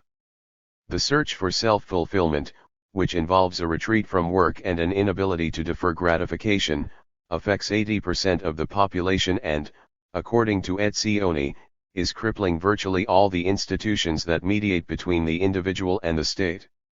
While this immodest agenda is essentially a warning and a wish by one hoping to preserve and even renew the present order, others can see in high-tech the tools of uniformity and objective restraints necessary to do precisely that. Computer entrepreneur Stephen Wozniak staged an US festival in Southern California over the 1982 Labor Day weekend, intended to help transcend the threatening forces of the me generation by introducing the 400,000 music fans to a giant computer pavilion and such high-tech wonders as 50-foot video screens. Stephen Levy's Bliss, Microchips, and Rock and Roll called this effort the marriage of rock and computer technology.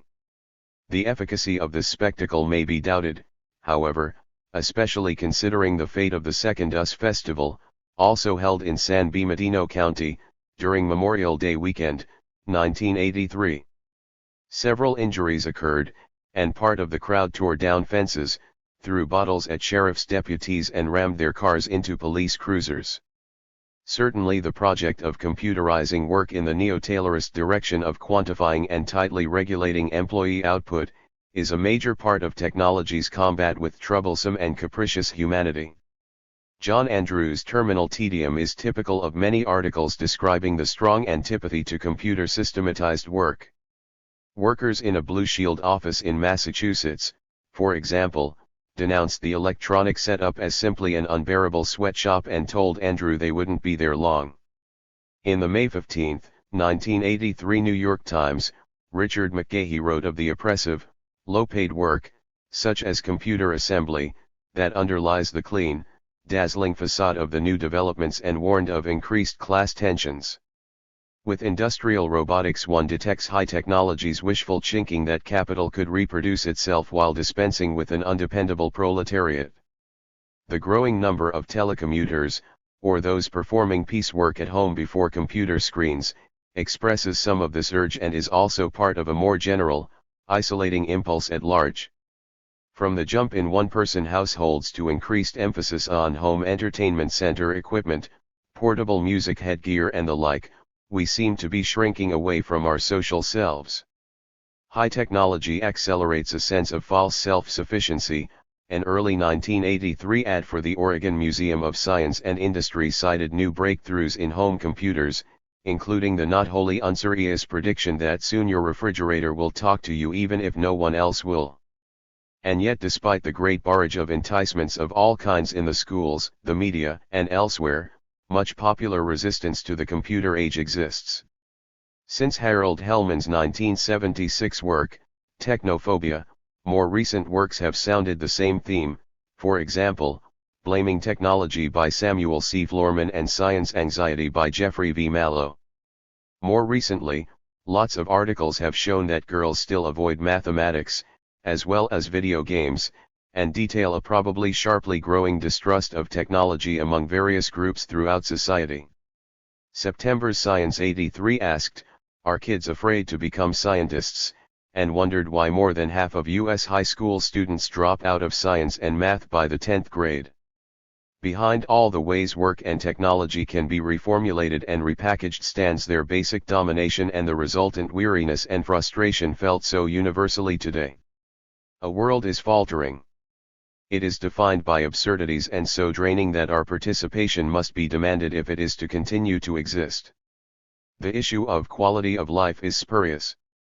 If, as Fourier said, civilization becomes more odious as it nears its end, we at least can see not only the odium but more prospects for its end. Present-day banalities. When Conti Station publicly re-emerged in the 60s, after virtually a half-century of dormancy, its militancy often betrayed a very underdeveloped sense of vision. Since World War I and subsequent depression and wars, hot and cold, this explicit renewal of the negative found itself on a new terrain and the spirit of revolt only scratched the surface before being diffused by a variety of factors. From the end of that decade a significant deepening in the erosion of the dominant values and orientation has taken place, escaping the notice of those who forget that political struggles are predicated on more inchoate social developments. Hence, a few words are in order regarding that which should be taken for granted as the minimum intelligence for any understanding of the ADS. To those whose comprehension of the Reagan era is limited to lamenting the demise of the 60s, an apology for disturbing their slumber. By way of introduction, two sets of contrasts. In November 1965 a dour failure darkened New York City, but the law-abiding restraint of its citizens was evident and widely praised by authority. Internalized repression seemed to be wholly intact. When a similar blackout occurred there in 1977, however, the party began from the minute the lights went out, as one participant described it. Massive and interracial looting commenced, even to the point of the setting up of distribution centers of free goods, and the only reported violence was suffered by those few police foolhardy enough to try to restore order. When John F. Kennedy was shot in 1963, the immediate reaction of many was shock and tears. Upon Reagan's shooting in 1981, when it wasn't yet known whether he would survive, the laughter of children became the topic of scores of journalists' commentaries. Even anecdotally, then, the superficiality of the notion of a real ascendancy of Reaganism is immediately suggested. The efforts to introduce prayer and a biblical anti-evolution doctrine into the schools and to do away with abortion and environmental protection are, of course, in their fad lure. One measure of that, as is the November 1985 Roper poll, which found that only 4% respect moral majority Falwell. When the tendency is toward a deeper and deeper disillusionment with the American dream, a picture of America that was invented in Hollywood half a century ago cannot be successfully promoted and will only emphasize the extent of disaffection by its effort. The slightly more modem angle of the right's propaganda is the reinvention and elevation of the acquisitive, middle-class careerist, the yuppie, whose cultural dominance has been loudly trumpeted. But already the articles detailing the dissatisfaction, anxiety, and physical problems of the upwardly mobile are deflating this tiresome success image. Likewise, the once touted return of martial spirit under Reagan has largely been exposed. Most important in this context was the vast non-compliance of young men in the early 80s to the instituting of pre-draft registration requirements. The failure of the military to attract enlistees is seen in the enormous recruiting campaigns currently needed and in articles like Honeymoon Over for Volunteer Armed Forces.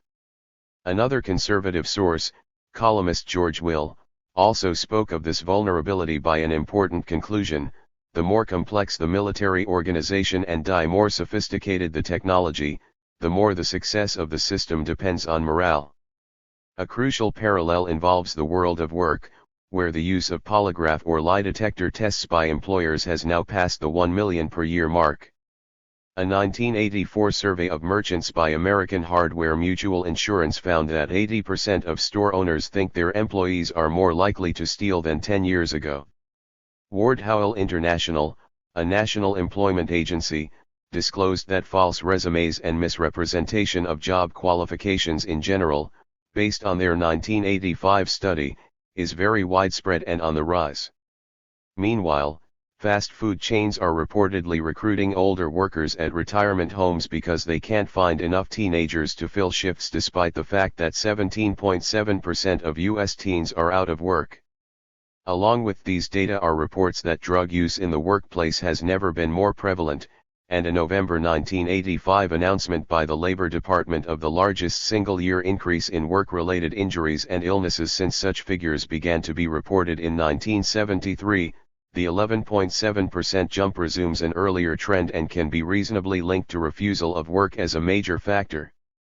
The vitality of the revolt against work syndrome is seen in the steadily growing popularity of participative management systems, which recognize that the workers themselves must be the real source of discipline, as a July-August 1985 Harvard Business Review offering put it. The industrial relations literature is full of evidence that capital requires the voluntary participation of employees for its stability, if not survival. The unions, of course, provide the most important agency for this cooperation. The landmark 1984 contract between the United Auto Workers and General Motors Toyota, for example, increased access to plant decision-making, and was also the first time a UAW dues increase was negotiated with the boss rather than voted by union delegates, which infuriated auto workers. From a social control perspective, the judgment that the management of information will be more efficient than what prevails in a non-computerized economy establishes the foundation of the information society. But the scientific management movement of the ADS, a neo-Taylorist monitoring of typists, phone operators, and all the rest by computers, is providing no easy road to a satisfactory productivity. The overwhelming response is one of anger, as humans resist fitting into the new, rationalized future, and Silicon Valley, its new mecca, offers less a picture of gleaming success than one of pollution and layoffs. The possibility that the impoverishment of daily life might even render work relatively satisfying, due to the vacuum of substance elsewhere, is rendered unlikely by technology's progressive degradation of work. There is no area of authenticity, no place to hide, and no one can miss this commonplace.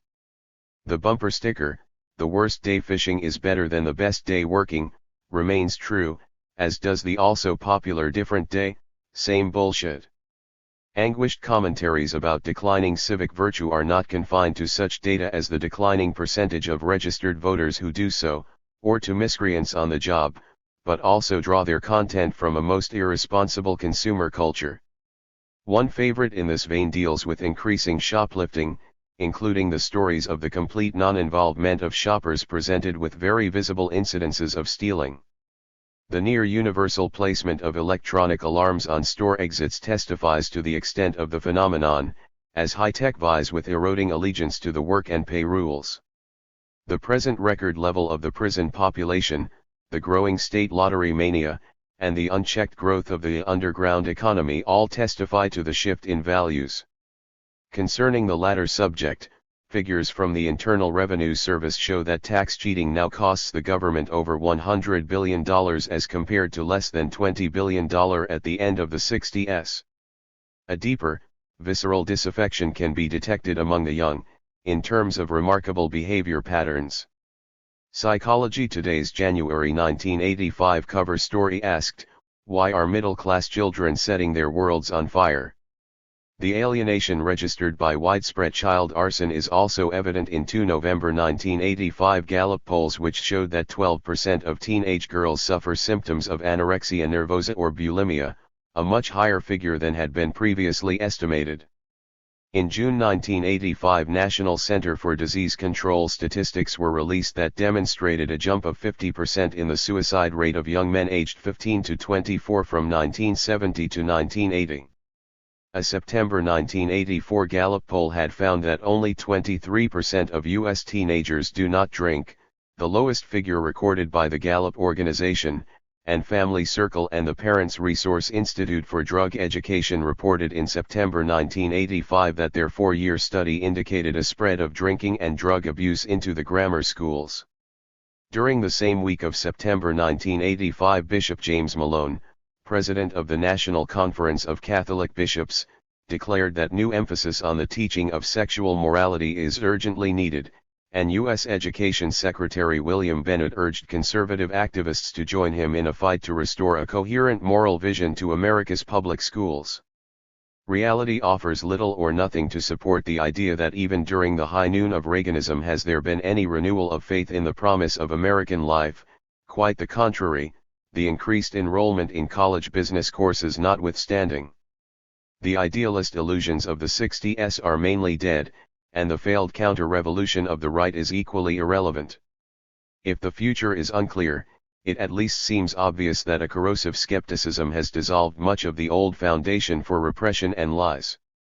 One could reply that this negation has only left us even more miserable. Look at the growing levels of emotional disability, as reported not only by the National Institute of Mental Health but by a glance at the covers of the supermarket tabloids, with their continuing attention to depression, loneliness, and stress, or the great numbers of TV commercials devoted to pain relievers, alcohol treatment centers and the like. There is even a refusal of literacy taking place, with about 30 million illiterate adult Americans, and some have discussed this in terms of an intentional aversion to the whole of modern life. Horkheimer's later pessimism could be cited to echo current references to entropy and despair, the feeling, as he put it, that nothing further can be expected, at least nothing that depends on oneself. And yet the psychologists seem to agree that we all have much rage inside, and there is, arguably, less than ever for authority to rely on for our continued suppression. A sane-ascent order seems to have no cards left to play, beyond more technology, nothing in its ideological pocket, nothing up its sleeve. As Debord wrote in the late 70s, it no longer promises anything. It no longer says, what appears is good, what is good appears. It simply says it is so. Media, irony, and Bob. It is not my purpose here to lament the fact that culture has been liquidating itself for some time now. Artists no longer want to tell us anything, they have nothing left to say. With postmodernism, the idea of style itself enters a stage of bankruptcy. Its incoherent banality turns postmodernism into the fast food chain of expression and reflects the exposed condition of representation in general. In its enervated, late capitalist decline, art is increasingly no more than a specialized colony of the media. The vapid acquiescence of, say, a Warhol has made it easier for corporations like Mobil and Xerox to understand that all art, at base, serves authority. Thus their sponsorship of culture for the masses exists not only to improve their negative public images but also to promote the artistic for its own qualities.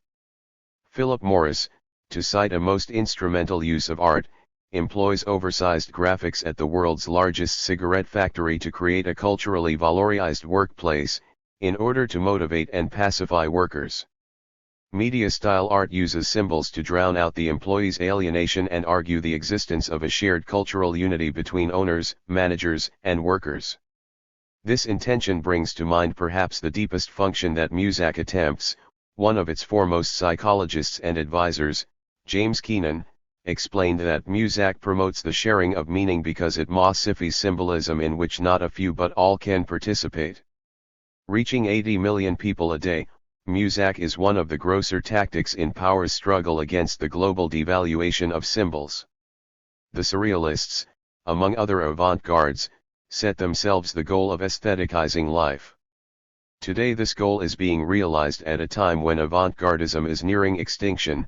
The ubiquity of art as manipulation is achieving this aestheticization, and is no more than advertising and styles of consumerism.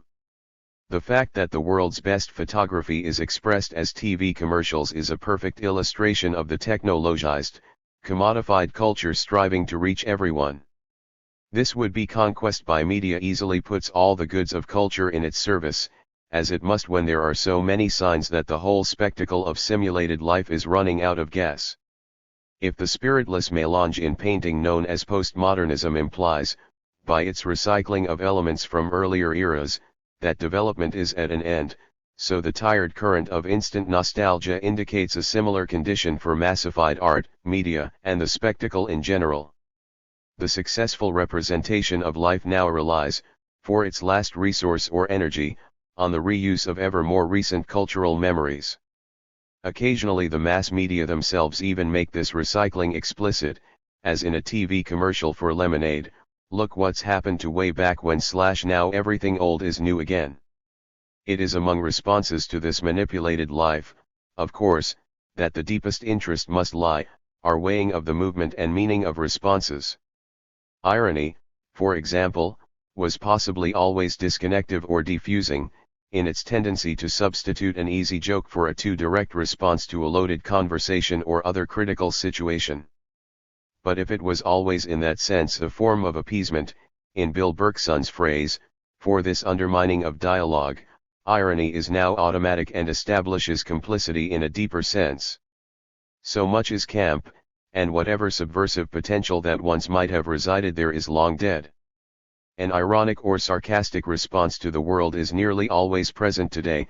It is a cliché, a convention rather than a sign of independence. Skepticism, or at least its image, is built into the parade of images and roles, though the reasons why it is needed cannot be comforting to those who do not wish to give up the synthetic.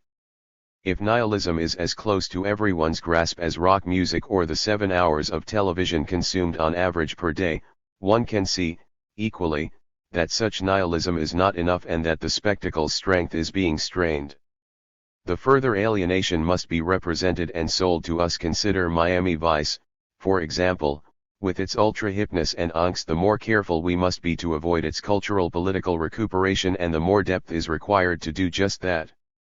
The rock videos of MTV at times seem to threaten the very integrity of the subjective, their frequent surrealism projects more powerful images than the surrealists achieved, with more power to colonize imagination. David Letterman mocks the TV industry and his own format while enriching media. Who would really be surprised to see explicitly radical angles presented there?